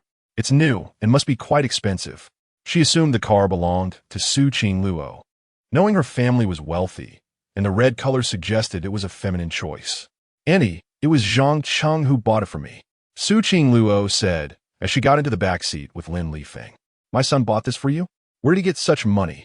Lin Lifeng was astonished. Mom, I made a good profit from stock trading, so you don't need to return to Beijing, just stay in Tianhai City. Zhang Cheng had already prepared this excuse. You're making money from stocks? Lin Lifeng looked at him in disbelief. Of course, I'm studying finance, so earning a little is easy, Zhang Cheng said, pressing the accelerator as he started the engine. Really? Lin Lifeng still seemed skeptical. It's true, Annie. Zhang Cheng is doing quite well and has invested in many companies. Su Qingluo chimed in, providing timely support. Seeing Su Qingluo back up his claims, Lin Lifeng tentatively accepted this new narrative, though she still thought it might only be enough to buy a car. Little did she know, her son had also purchased a villa worth 500 million. Upon arriving at the villa, Lin Lifeng stood in awe at its grandeur. Son, did you earn this villa too? Yes, Mom. You'll be living here from now on. From Monday to Friday, Qingluo and I will be at Tianhai University, but we'll come back to keep you company on the weekends, Zhang Cheng explained, leading Lin Lifeng into the magnificent residence. Auntie, please stay here. It feels too empty with just the two of us. Having you around will brighten things up, Su Qingluo added, encouraging her to stay. Seeing their eagerness, Lin Lifeng began to consider the idea. After all, she had no place to call home in Beijing and had faced a stain while staying with her family. Once inside the villa, Su Qingluo immediately brought out the gifts she had purchased the night before. Auntie, I bought many things for you. Please see if you like them, she said, presenting a large bag to Lin Lifeng. Within the collection lay exquisite jewelry, ginseng, birds' nest delicacies, and garments worth thousands. all personally selected by Su Qingluo for Lin Lifeng, her future mother-in-law. As long as it's from you, and he loves it, Lin Lifeng exclaimed, her heart brimming with joy at the thoughtfulness displayed by Su Qingluo. Coincidentally, she had a gift to bestow upon her as well. As she spoke, Lin Lifeng gracefully removed a red jade bracelet from her wrist and placed it into Su Qingluo's hands. This blood jade bracelet is a treasured heirloom of the Zhang family, a token of our affection. Today, I pass it on to you, Lin Lifeng said earnestly. This act signified Lin Lifeng's acceptance of Su Qingluo as her daughter-in-law. I cannot possibly accept such a valuable gift. Su Qingluo began to protest, but her words were swiftly dismissed by Lin Lifeng. This blood jade bracelet is meant only for the daughter-in-law of the Zhang family. Do you not wish to become our family's daughter-in-law? Lin Lifeng asked with a warm smile. Upon hearing this, Su Qingluo's cheeks flushed crimson, and she quietly accepted the blood jade bracelet, implicitly acknowledging her desire to embrace her role as a member of the Zhang family. That is more like it. Tonight, I shall prepare dumplings for you both, Lin Lifeng said, her delight evident. Meanwhile, Su Qingluo's face turned even more radiant with blush. Chapter 68. Enemies on a narrow path, the joyous moments are always fleeting. Just as Su Qingluo and Lin Lifeng were enjoying their time together, the National Day holiday came to an end. After the holiday, Zhang Cheng and Su Qingluo returned to Tianhai University, while Zhang Cheng's mother, Lin Lifeng, chose to remain in the Grand Villa alone. Zhang Cheng had provided her with a card for her discretionary spending, promising to visit her with his wife over the weekend. This assurance prompted Lin Lifeng to agree to look after the house. In a bid to maintain a low profile, Zhang Cheng opted not to drive back in the Maybach, instead choosing to take a taxi to the university. Just as he dropped Su Qingluo off at the dormitory, Lin Baiwei, Lu Yanran, and others rushed down, their faces lighting up with surprise and delight upon seeing Su Qingluo. Qingluo, you returned just in time. Let us go to the basketball court and watch the handsome guys play. The physical education department is going against the basketball club, and I hear the campus heartthrob Lin Defeng is playing, exclaimed Lu Yanran, brimming with excitement, clearly enamored by Lin Defeng. Lin Baiwei also exhibited a hint of enthusiasm, as the robust physique of the boys from the physical education department was precisely her type. However, Su Qingluo felt little inclination to go. Her heart was already taken by Zhang Cheng, leaving her indifferent to other boys. I think I'll pass. You all enjoy the basketball match, she replied. Come on, look, Sherdong is going too. Or we could invite Zhang Cheng along, just to support Senior Lin. Lu Yanran urged enthusiastically. Qingluo, you should go with Zhang Cheng, just to make up the numbers, Lin Baiwei added. Su Qingluo hesitated, her lack of interest in the basketball game evident, yet she turned to Zhang Cheng. Zhang Cheng, do you want to join us for the basketball match? No sooner had she spoken than Zhang Cheng received a notification from the system. Ding! Host has triggered a new task. Option 1. Attend a basketball match with Su Qingluo. Reward: super-level basketball skills, 1,000,000 cash reward for each point scored. Option 2. Decline to attend the basketball match with Su Qingluo. Reward: random attribute 1. Zhang Cheng was taken aback by the emergence of a new task, especially with such attractive rewards. Although he had no particular interest in basketball, he nodded in agreement. Since your roommate is so eager to go, let us accompany them. Upon making his choice, the system's voice echoed in his mind again. Ding! Congratulations to the host for successfully making a choice. Reward: super-level basketball skills. 1,000,000 cash for each point scored. Unlimited potential, valid for one basketball match. Delighted by the system's announcement, Zhang Cheng felt a rush of excitement. Wow! 1,000,000 cash for a single point. This is an easy way to earn money. Too bad it's limited to just one match. As Zhang Cheng reveled in his newfound excitement, the super-level basketball skills were instantly infused into his being, transforming him into an extraordinary basketball player. Seeing Zhang Cheng's agreement, Lu Yanran was elated. Qingluo, look, Zhang Cheng is in. Let us go, she exclaimed, pulling Su Qingluo toward the gym, with Zhang Cheng following suit. Upon arriving at the gym, Zhang Cheng observed a considerable crowd, many of whom were girls, indicating Lin Defeng as popularity. Lu Yanran, ever the enthusiastic one, led them to the front, her excitement palpable as she watched Lin Defeng on the court. "Go, Senior Lin." She cheered, her enthusiasm unabated. Lin Baiwei, too, was quite animated. Though her focus wasn't teased solely on cheering for Lin Defeng, she was equally captivated by the boys' muscular physiques. Yi Shidong and Su Qingluo remained composed, as they had merely come along to accompany their friends. Zhang Cheng couldn't resist glancing at the court, noting the fierce competition between the physical education department and the basketball club. The basketball club was currently leading the score 30-24. However, as Zhang Cheng scanned the court, he was taken aback to see a familiar face. "Wait, isn't that Chen Jingshua playing?" he thought, surprised. "Isn't he teaching at Tianhai University? What's he doing playing basketball here?" Lu Yanran, overhearing him, couldn't help but ask Zhang Cheng, "Do you know Senior Chen?" "Senior Chen? He graduated from Tianhai University too?" Zhang Cheng queried, astonishment evident in his voice. "Yes, he used to be the president of our basketball club. After graduation, he studied abroad. He might have returned to reconnect with the younger members of the basketball club," Lu Yanran replied instinctively. "So he is the former president of the basketball club," Zhang Cheng realized. Just then, the whistle blew, and the game was interrupted due to an injury. Lin Defeng, the so-called heartthrob, had hurt his foot and collapsed, unable to stand. The girls cheering for him were instantly filled with concern, and Lu Yanran wore a worried expression. The match was temporarily halted as Lin Defeng lay on the ground, clutching his foot in pain. His teammates rushed to his side, while Chen Jingshua remained composed. Clutching the basketball, it had been he who had collided forcefully with Lin Defeng, causing the latter's injury. "Your captain is out of commission. It's time to bring in someone else," Chen Jingshua provocatively remarked. The members of the physical education department felt powerless. Fully aware of Chen Jingshua's status as the son of the Chun family and the former president of the basketball club, they knew he was not someone to provoke.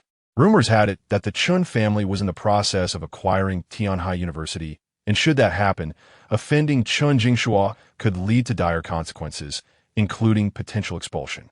Contemplating this, Lin Defeng felt a bitter sense of helplessness, but he had no other option but to substitute players. Yet who could step in? Their department had few players, and their skills were lacking.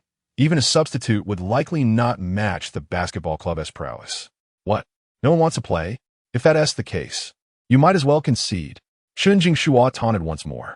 The team members, witnessing this, could not help but voice their concerns. "Captain, should we just concede? Chen Jingshua is not to be trifled with, especially with your foot injured." After careful consideration, Lin Defeng reluctantly agreed that conceding might be the only option. Even if they brought in a substitute, the outcome would likely be a loss, especially given the basketball club's penchant for underhanded tactics, which could result in further injuries for his teammates. "Well then, let us just," Lin Defeng began, ready to concede, when a voice suddenly rang out. "Why don't I give it a try?" This statement drew the attention of everyone present, all eyes turning toward the source of the voice. Soon, they spotted a handsome young man striding onto the court. It was Zhang Cheng. Chen Jingshua's expression darkened upon seeing Zhang Cheng, a flicker of anger igniting within him. Truly, fate had placed them on a collision course. Chapter 69. My husband looks so handsome playing basketball. Upon spotting Zhang Cheng approaching, Chen Jingshua promptly made his way over. "Kid, I never expected to encounter you here. What a narrow road for foes," he declared, clutching a basketball with a fierce expression. "Indeed, I didn't anticipate running into you either," Zhang Cheng replied calmly. "Since we've met, let us have a match. A one-on-one," Chen Jingshua provocatively suggested. As the president of the basketball club during his university years, and a frequent player even abroad, he was confident in his skills. A one-on-one? Zhang Cheng was taken aback by Chen Jingshua's challenge. "What? Are you afraid?" Chen Jingshua tossed the basketball in the air, taunting him further. "Not all. Let us do it." Zhang Cheng smirked slightly. A one-on-one could be considered a competition, which might earn him some shooting rewards, though the prize might be modest. Teaching Chen Jingshua a lesson was worth it. Seeing Zhang Cheng agree, Chen Jingshua's lips curled into a slight smile, brimming with confidence in his abilities. "Since it's a competition, shouldn't we wager something?" he suggested, his mind calculating. Sure, what do you have in mind? Zhang Cheng casually responded, thinking it would be nice to earn some extra cash from Chun Jingshaw. How about this? The loser leaves Tianhai University. Are you brave enough? Chun Jingshaw proposed, aiming to indirectly rid Zhang Cheng from Su Qingluo's side, making it easier for him to pursue her. That sounds a bit too lenient. In addition to your wager, the loser should also pay the winner 100 million. Zhang Cheng interjected, a smirk gracing his face. It seemed too cheap to let Chun Jingshaw leave without gaining something substantial from him. Chun Jingshaw was taken aback by Zhang Cheng's audacious bet of 100 million. But it suited him perfectly. How could he refuse free money? He nodded in agreement. Very well, as you wish. I mean in US dollars, Zhang Cheng added, noticing Chun Jingshaw's quick acceptance. With his exceptional basketball skills, he was confident he would win and thus earn more from Chun Jingshaw. Upon hearing it was in dollars, Chun Jingshaw's eyes twitched slightly. He expected Zhang Cheng to wager so much. However, declining would be tantamount to admitting defeat, and he believed he would not lose. Very well, as you desire, Chun Jingshaw proclaimed, then turned to the crowd. Everyone present, bear witness. I, Chun Jingshaw, will face off against Zhang Cheng in a basketball duel. The first to score 5 points wins. The loser must vacate Tianhai University and pay the winner $100 million. I hope you all can bear witness. A wave of astonishment swept through the crowd. They had not expected someone to dare challenge the scion of the Chun family in such a bet. It seemed like an obvious path to disaster. There was a chance Zhang Cheng might even lose his diploma from Tianhai University. Su Qingluo was particularly anxious, and both Liu Yanran and Lin Baiwei secretly worried for Zhang Cheng. Qingluo, perhaps you should call Zhang Cheng back. This wager is far too steep, Liu Yanran urged, feeling guilty for having invited him. Yes, Qingluo, call it back quickly. The opponent is the son of the Chun family, regardless of the outcome. Zhang Cheng won't have it easy. Lin Baiwei chimed in with concern. Though Su Qingluo intended to intervene, she caught a glimpse of Zhang Cheng's confidence in his eyes and decided to trust him. I believe Zhang Cheng can win. Su Qingluo certi de reselotli. Qingluo, this isn't the time for bravado. The opponent is from the Chun family, a leading financial group in Tianhai City, with ample resources and connections. It's far too easy for them to manipulate someone like Zhang Cheng. Lin Baiwei warned again, viewing Zhang Cheng as an ordinary person against the powerful Chun family. Liu Yanran was also anxious, but Su Qingluo remained steadfast in her belief. I trust Zhang Cheng will prevail. What is so impressive about the Chun family? My brother is far more remarkable. Liu Yanran and Lin Baiwei exchanged worried glances, realizing that this situation might not end well. Liu Yanran even regretted bringing Su Qingluo and Zhang Cheng to the basketball court. Lin Defeng limped over, attempting to dissuade Zhang Cheng from his high-stakes gamble. Brother, I appreciate your support, but this bet is too great. This is my personal matter with him. It doesn't concern you. Just bear witness. Zhang Cheng said with a slight smile. All right then, may fortune be on your side. Lin Defeng, seeing Zhang Cheng's determination, could only shake his head and step back. Many in the crowd, particularly those from the basketball club, did not hold faith in Zhang Cheng. However, he paid them no mind. Are you ready, kid? We'll alternate between defense and offense. The first to score 5 points wins. Do you understand the rules? Chun Jingshaw asked confidently. Understood. Let us begin. Zhang Cheng replied calmly. All right, I'll let you take the first shot. Chun Jingshaw said, tossing the basketball to Zhang Cheng, who caught it easily. Then I shall commence my attack, he declared. Without hesitation, Zhang Cheng leapt from beyond the three-point line and released the ball. This unexpected shot caught Chun Jingshaw completely off guard. He never anticipated Zhang Cheng would act so swiftly, nor did the crowd foresee this unorthodox approach. That shot seemed far too casual to succeed, Chun Jingshaw thought, and the others shared his skepticism, believing it was merely a haphazard toss. Liu Yanran and Lin Baiwei were equally doubtful, while only Su Qingluo watched intently. After a few breaths, the basketball swooshed through the net, landing perfectly without touching the rim. What? It went in. Chun Jingshaw stared in disbelief, while the onlookers were equally astonished, rendered speechless by Zhang Cheng's surprising shot. That was astonishingly effortless. A casual throw from beyond the arc, and it went in. This moment left the crowd dumbfounded. Lu Yanran and Lin Baiwei could hardly believe their eyes. Did that really go in? Qing Luo, is Zhang Cheng actually skilled at basketball? Lu Yanran exclaimed, unable to contain herself. I'm not sure. I've never seen him play. But the way he just shot was incredibly handsome. Su Qingluo's eyes sparkled with admiration, realizing she was starting to develop a fondness for basketball, all because her brother was so impressive on the court. Chapter 70. Completely enchanted by my husband's handsomeness, Zhang Cheng effortlessly tossed the basketball. It swished through the hoop. At that moment, the system's voice echoed, congratulating the host for scoring a basket and awarding a cash rebate of 1 million. Hearing this, Zhang Cheng felt a surge of joy. Indeed, even in one-on-one matches, cash rewards could be earned. His astonishing shot left the onlookers, especially Chen Jingxia, utterly dumbfounded. He could hardly believe Zhang Cheng's luck. Kid, not bad. Now it's my turn to attack, Chen Jingxia declared, turning to seize the basketball and positioning himself for offense. Luck is part of strength. Zhang Cheng smirked slightly. Is that so? Let us see whether your luck prevails or my skill shines. As Chen Jingxia began to dribble furiously, weaving left and right with impressive agility, the crowd was captivated by his dazzling footwork, showcasing a level of professionalism that hinted at near-proficient prowess. Seeing Zhang Cheng momentarily dazzled by his maneuvers, Chen Jingxia smirked, confident that sheer skill would overshadow luck. However, at the critical moment of his aggressive advance, Zhang Cheng bent low, executing a precise steal and seizing the basketball. Despite Chen Jingxia's breakthrough, he found himself empty-handed.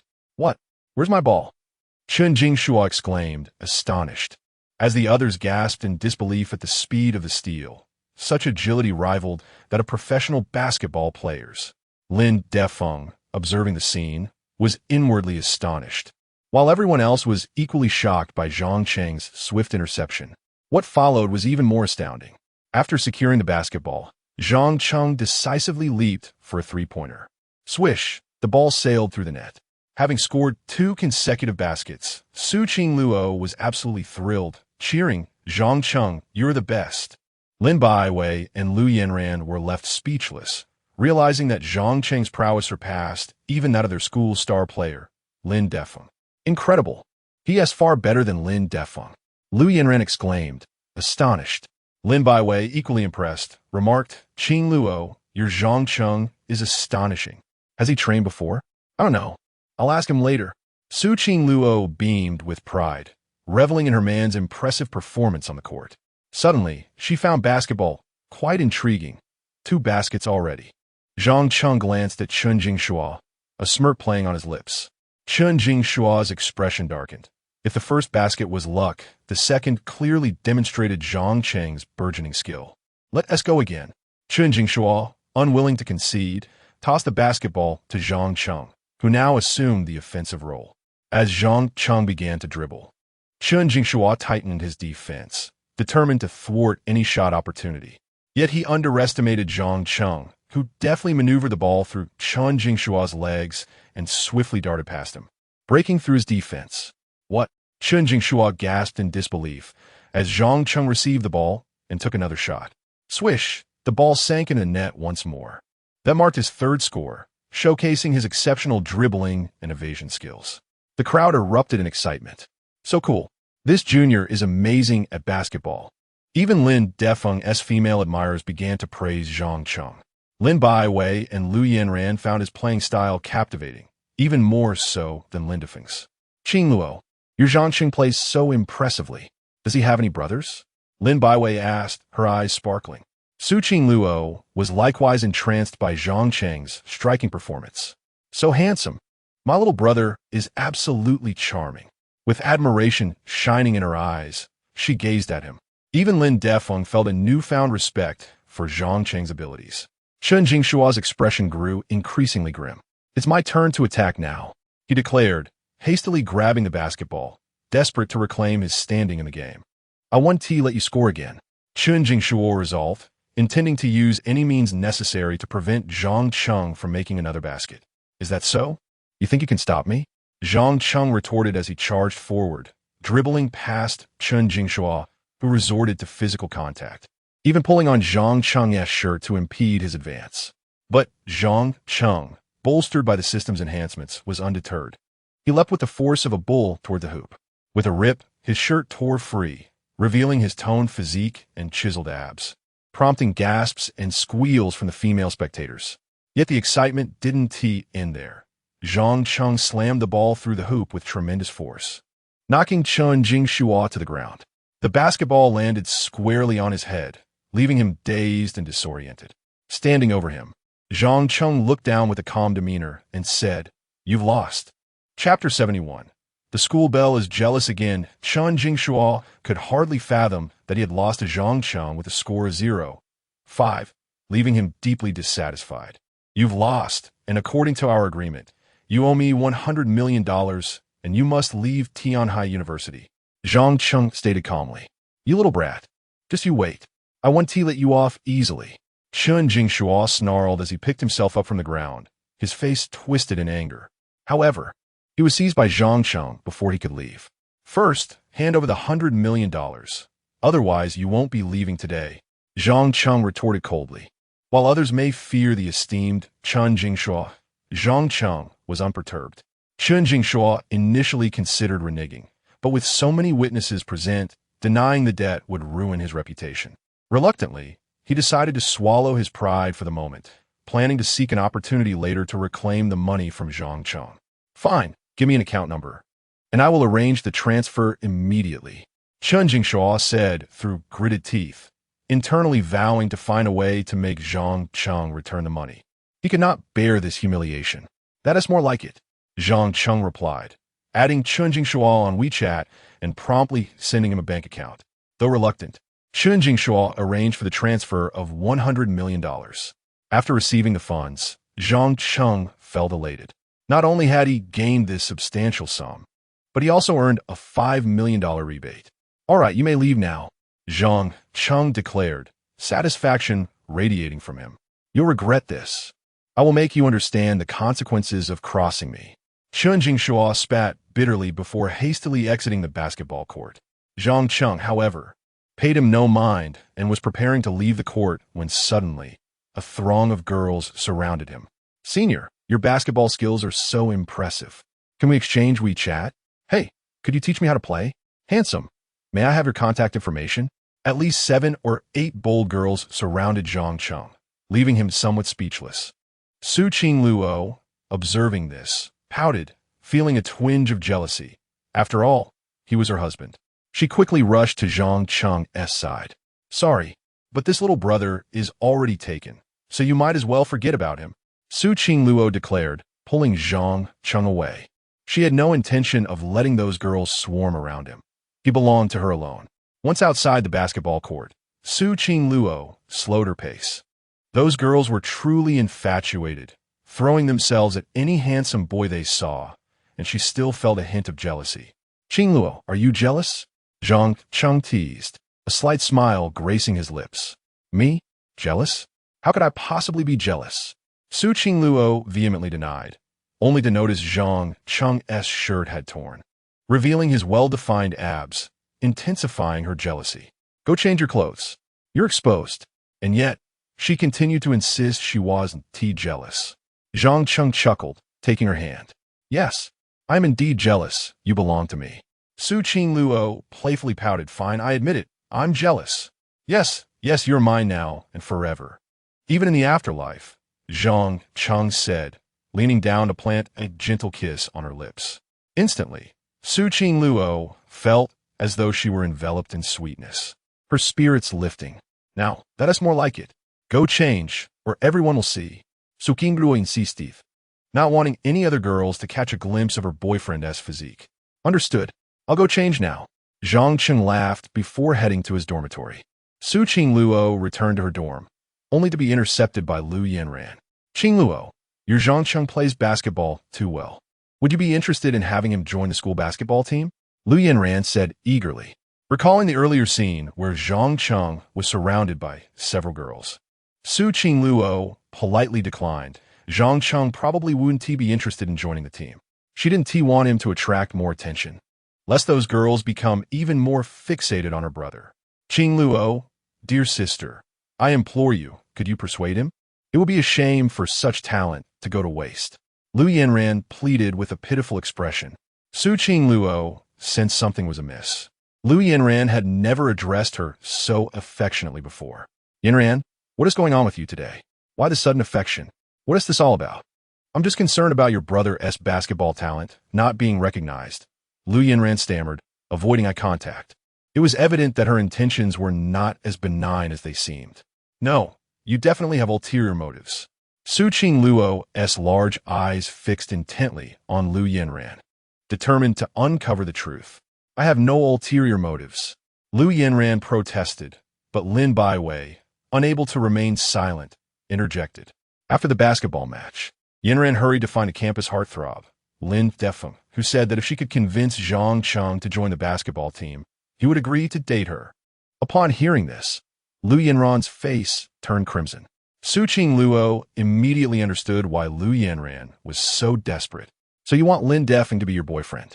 And that's why you're asking me to convince Zhang Cheng. Qing Luo, please help me persuade him. I want to experience a sweet romance like yours. Lu Yanran pleaded again, offering various snacks to Su Qing Luo as bribes, clearly desperate to win Lin Defeng's affections. Seeing Lu Yanran in such a compromising position made Su Qing Luo feel guilty about continuing to refuse.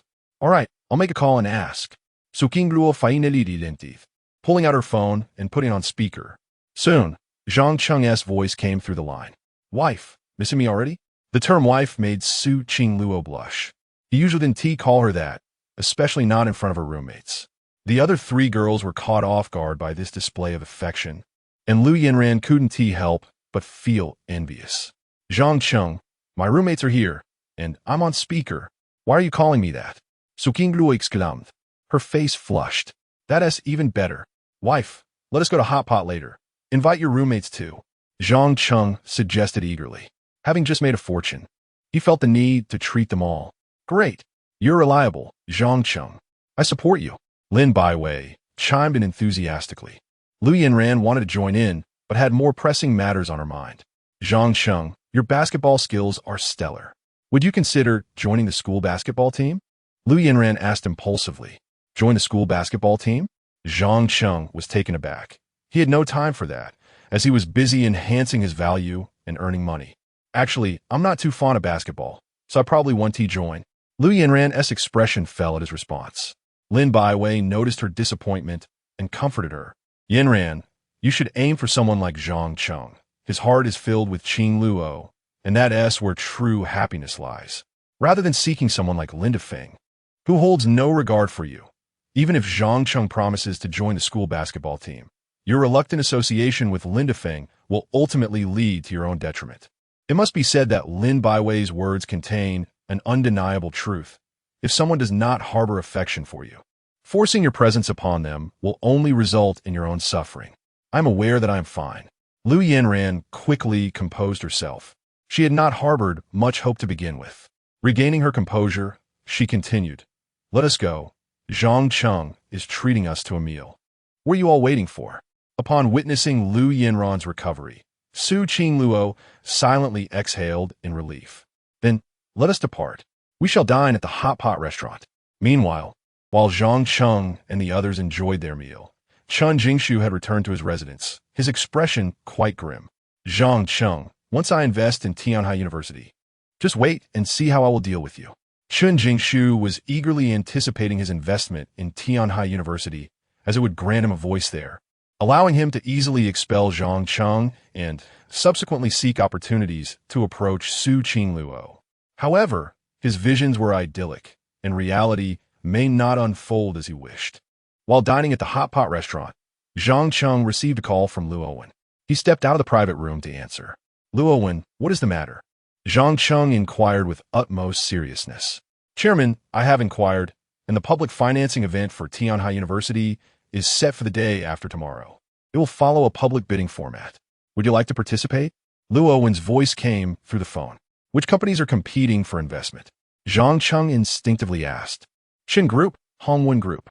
Luowen listed a total of 8 formidable groups. Clearly, There were many eager to invest in Tianhai University. Upon hearing the mention of Cheng Group, Zhang Cheng promptly replied, "Of course, I will participate. You shall accompany me the day after tomorrow."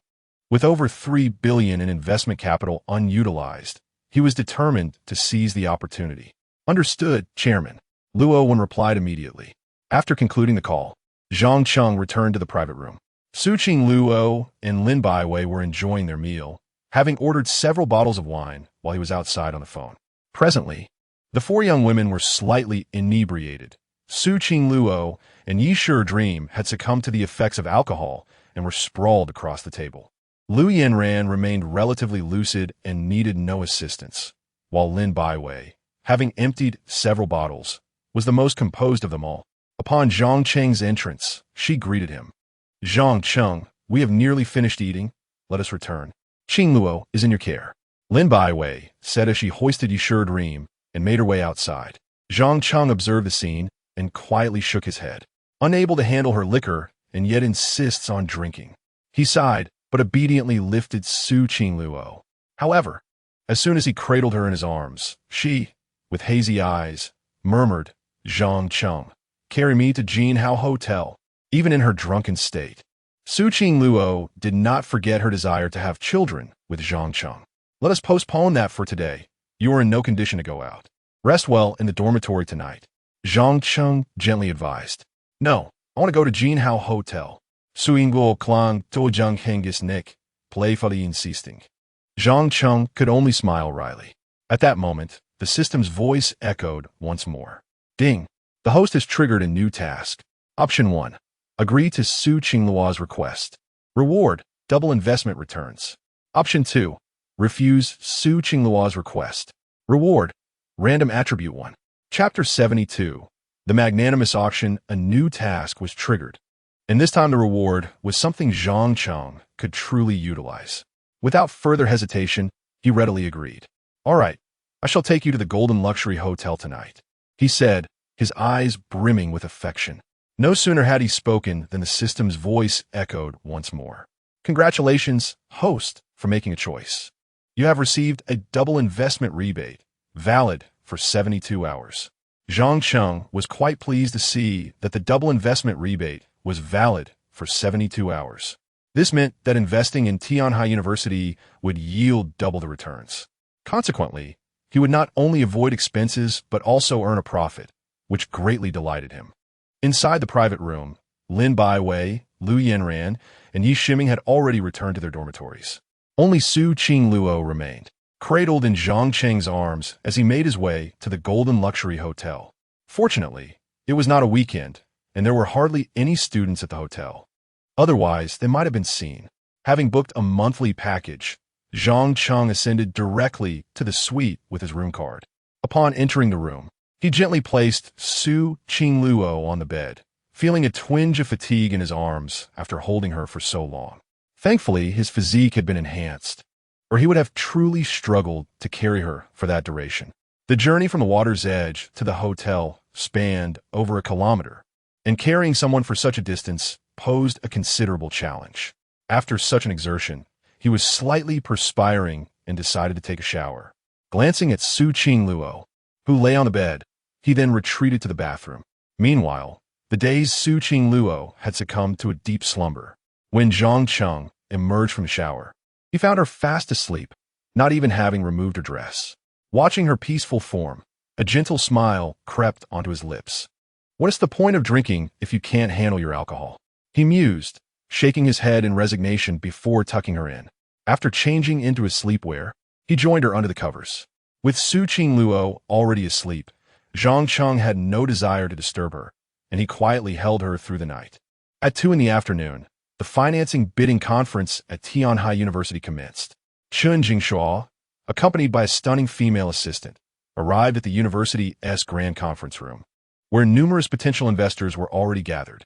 The university president, Gao Lu, was present to preside over the financing event. After casually selecting a seat, Chun Jingshuo began calculating his strategy. "Zhang Cheng, once I secure a position on Tianhai University's board, I will ensure you are expelled from the institution, and I will reclaim what you have taken from me." He was determined to succeed in this round of funding.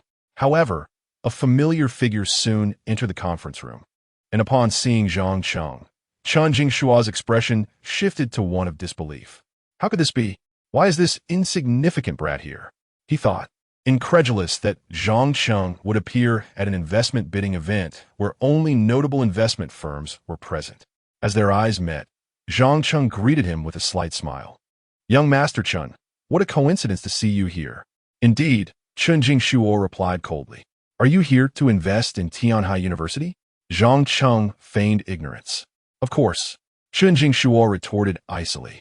Then I'm afraid you might have made a fruitless trip, Zhang Cheng said with a smirk. What do you mean? Chen Jingshuo narrowed his eyes, his voice low, just as it sounds. Until we meet again, Zhang Cheng replied with a casual smile before leading Luo one to another seat. Clenching his fists, Chen Jingshuo glared at Zhang Cheng. Competing against the Chen group in financial strength? You're not even in the running, he thought. He was resolute in his determination to emerge victorious this time.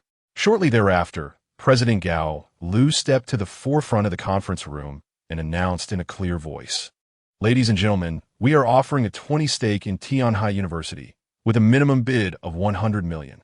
The funds raised will be utilized for the expansion of the college and the establishment of a state-of-the-art scientific laboratory. Including Zhang Cheng, there were 9 investment firms present, with the other 8 being renowned groups from Tianhai City. The bidding begins now, with each increment no less than 100 million, President Gao proclaimed. As soon as he finished, representatives from the investment firms began to raise their bids. 200 million, 400 million, 600 million. The amounts soared. Chen Jingshuo, seeing the escalating bids, boldly declared, 1 billion. His group had ample funds, and this venture was tied to his pride. He was determined to secure a seat on the board of Tianhai University. At the announcement of 1 billion, many firms hesitated, unwilling to proceed further. Yet a few continued to raise their stakes. 1.1 billion, 1.2 billion, 1.3 billion. Only 3 firms persisted in increasing their bids. Noticing that Zhang Cheng had not made a single move, Chen Jingshuo dismissed him entirely. Such a high-stakes bidding war was beyond the capabilities of someone like him. 2 billion. Chen Jingshuo boldly stated, reveling in his own triumph while casting a glance at Zhang Cheng. President Gao's face lit up at the sight of the 2 billion bid, as it exceeded his expectations. The Chen group truly had deep pockets. With this figure announced, the other investment groups hesitated to bid higher. If no one raises their bid, I shall begin a countdown, Gao Lu exclaimed, a mix of urgency and anticipation in his tone. However, as soon as he finished speaking, a voice rang out above the rest. 4 billion. The bidding price had doubled, leaving everyone in the room utterly astonished. Chapter 73. The astonishing auction price upon the utterance of the astronomical figure of 4 billion. All eyes in the conference room turned towards the source of the voice. Even Chen Jingshuo instinctively glanced in that direction. Yet his expression morphed into one of shock and disbelief when he realized it was Zhang Cheng announcing the sum of 4 billion. How is this possible? This lad, Zhang Cheng, actually bid 4 billion? Could it be that he is deliberately trying to raise the stakes against me? Chen Jingshuo found it utterly implausible that Zhang Cheng could muster such a sum. Not only did he harbor doubts, but the other investment moguls present were equally incredulous, as they were unfamiliar with Zhang Cheng in the investment circle. Even the principal hesitated to confirm whether Zhang Cheng genuinely intended to bid 4 billion and could not resist the urge to inquire, Sir, do you truly wish to place a bid of 4 billion? Indeed, I am bidding 4 billion. Please proceed with the counting. Zhang Cheng replied with an air of calmness. With the investment rebate buff he possessed, the higher the bid, the greater the return he would receive. Were it not for the concern that a lofty bid might intimidate them, he would have considered bidding 100 billion. The principal, upon realizing Zhang Cheng was indeed committed to bidding 4 billion, was instantly exhilarated, as this exceeded his anticipated price by several multiples. What a windfall! Since this gentleman is genuinely bidding 4 billion, I shall commence the countdown. Principal Gao Lu announced loudly. 4 billion, first call. 4 billion, second call.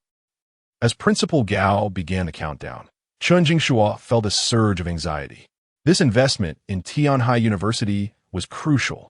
Securing a board seat was essential for him to have the authority to expel Zhang Cheng. Should he fail to secure the investment now, he would be utterly powerless against Zhang Cheng, a thought that left a bitter taste in his mouth. Clenching his fists in frustration, he reluctantly raised his hand to bid 41 billion. When announcing this price, he felt somewhat uncertain, as his father had set a bottom line of 35 billion for him. And now 41 billion exceeded the investment limit granted to him. Nevertheless, driven by a desire to assert his dominance, he gritted his teeth and continued to raise the bid, determined to expel Zhang Cheng once he secured the board seat. Principal Gao, noticing Chen Jingshua's raise, felt a rush of excitement. Master Chen bids 41 billion. Is there anyone willing to outbid? Who would dare to raise the stakes at such a price? However, before he could finish, Zhang Cheng raised his hand once more and declared 60 billion. The room erupted in astonishment as Zhang Cheng raised the bid by an incredible 20 billion. What kind of background does this young man possess to throw around 60 billion just for a stake in Tianhai University? This price was 5 times the expected value. It was not merely an investment, but a blatant gamble. Chen Jingshua, upon hearing the bid of 60 billion, was utterly shocked. Could this fellow truly be so wealthy? He suspected that Zhang Cheng was deliberately trying to drive up the price to make him pay more. But if that was his intent, Chen Jingshua decided to withdraw, hoping to thwart Zhang Cheng's plans. Principal Gao, witnessing Zhang Cheng's bold bid of 60 billion, trembled with excitement. This figure was indeed 5 times higher than he had estimated. Yet, he harbored concerns about Zhang Cheng, an obscure investor, being able to produce such a sum. Nevertheless, the proceedings had to continue. 60 billion, first call. 60 billion, second call. 60 billion, third call. Congratulations to Mr. Zhang for successfully acquiring a 20% stake in Tianhai University. Principal Gao exclaimed with fervor. The crowd was equally astonished by Zhang Cheng's extravagant display of wealth. As the bidding concluded, the system chimed in Zhang Cheng's ear. Ding! Investment auction of 60 billion, resulting in a rebate of 120 billion. Upon seeing the 120 billion in investment rebates credited to his account, Zhang Cheng could hardly contain his delight. Not only had he profited 60 billion, but he had also secured a 20% stake in Tianhai University, thus becoming a member of its board. What a tremendous windfall! Chen Jingshua had always believed that Zhang Cheng's high bid was a ploy to raise the stakes against him. Now that he had chosen not to counter, he fancied he had shattered Zhang Cheng's scheme, even feeling a sense of smug satisfaction. You think I'll be the one to take the hit? I'll see how you manage to pay this 60 billion. Suddenly, he stood up and addressed Principal Gao. Principal Gao, I suspect that Mr. Zhang is making a frivolous bid. He cannot possibly have 60 billion. I suggest we restart the auction and permanently blacklist him. The room erupted in murmurs at Chen Jingshua's words, particularly among the other investors, who also began to doubt whether this obscure individual could indeed muster 60 billion. This sum was beyond what even the most prominent investors in Tianhai City could readily produce, and Zhang Cheng, a relatively unknown figure, seemed unlikely to succeed. Principal Gao, too, felt a twinge of doubt regarding Zhang Cheng's capabilities. Initially dazzled by the 60 billion bid, he now found himself apprehensive. He quickly approached Zhang Cheng. Mr. Zhang, will your 60 billion investment be paid in installments or in a single lump sum? Principal Gao inquired, testing the waters without overtly questioning Zhang Cheng's credibility. Chen Jingshua stepped forward, a mocking smile on his face. Zhang Cheng, 60 billion is what you bid. Hurry up and pay. Clearly, Chen Jingshua intended to humiliate Zhang Cheng, convinced that he could not possibly afford such a staggering amount. Such a sum is trivial for me. I will pay it all at once, as I possess the means. Zhang Cheng replied with a subtle smirk. Meanwhile, Luo, one beside him, discreetly wiped his brow, aware that their investment company only had 30 billion available. Securing 60 billion seemed daunting, yet he secretly hoped his boss could pull off a miracle. Are you trying to impress me with bravado? If that's the case, hurry up and produce the 60 billion. Chen Jingshua taunted once more. Principal Gao, harboring his own unease, handed Zhang Cheng a business card. Mr. Zhang, here is our school's account. Please transfer the 60 billion to this account. Not a problem. Let us do it now. Zhang Cheng accepted the card, pulled out his phone, and began the transfer. Chun Jingshua, witnessing what he believed to be a mere act, could not suppress his scorn. Let us see how long you can keep this charade up. When you fail to produce the 60 billion, I'll ensure that Tianhai University blacklists you and expels you permanently. However, he was destined for disappointment. After finishing the transaction, Zhang Cheng looked up at Principal Gao and said, "All right, the 60 billion has been transferred. You may have the finance department check." Transferred 60 billion so effortlessly. Do you think this is merely a transfer of $60? Chun Jingshua could hardly believe that Zhang Cheng had completed the transfer in such a short time. Just as he finished speaking, Principal Gao's phone rang. It was the finance department. Principal Gao, feeling a surge of tension, answered the call, only to hear the voice on the other end quivering with excitement. The principal, Gao Lu, was utterly exhilarated upon hearing that 60 billion had been transferred into their account, wondering if it was the result of an investment from his end. The moment these words were spoken, his initial skepticism vanished, replaced by overwhelming excitement. "It's here. It's finally here," he exclaimed repeatedly, grasping Zhang Cheng's hand with fervent enthusiasm. "We are immensely grateful for your substantial investment in our institution. You shall henceforth be one of the esteemed members of the board at Tianhai University." This jubilant declaration from Principal Gao Lu unequivocally confirmed that Zhang Cheng had indeed transferred the 60 billion, leaving Chun Jingshua utterly speechless in astonishment. Chapter 74, Tianhai University is mine. Chun Jingshua could hardly fathom that Zhang Cheng actually possessed 60 billion, and it appeared he had effortlessly accessed such a sum. This revelation cast a shadow of doubt upon Chun Jingshua's perception of Zhang Cheng's background for the first time. Who exactly was this young man? What allowed him to procure 60 billion with such ease? Chun Jingshua's eyes were filled with astonishment. He was not alone in his curiosity. The other prominent investors present also began to speculate about Zhang Cheng's origins. To be able to produce 60 billion so casually, he was undoubtedly no ordinary individual. The most elated among them was none other than Principal Gao Lu, who had initially estimated an investment of 15 billion, but now found himself with 60 billion, an astounding increase. His excitement was palpable, and his gaze towards Zhang Cheng had completely transformed. "Young Master Zhang,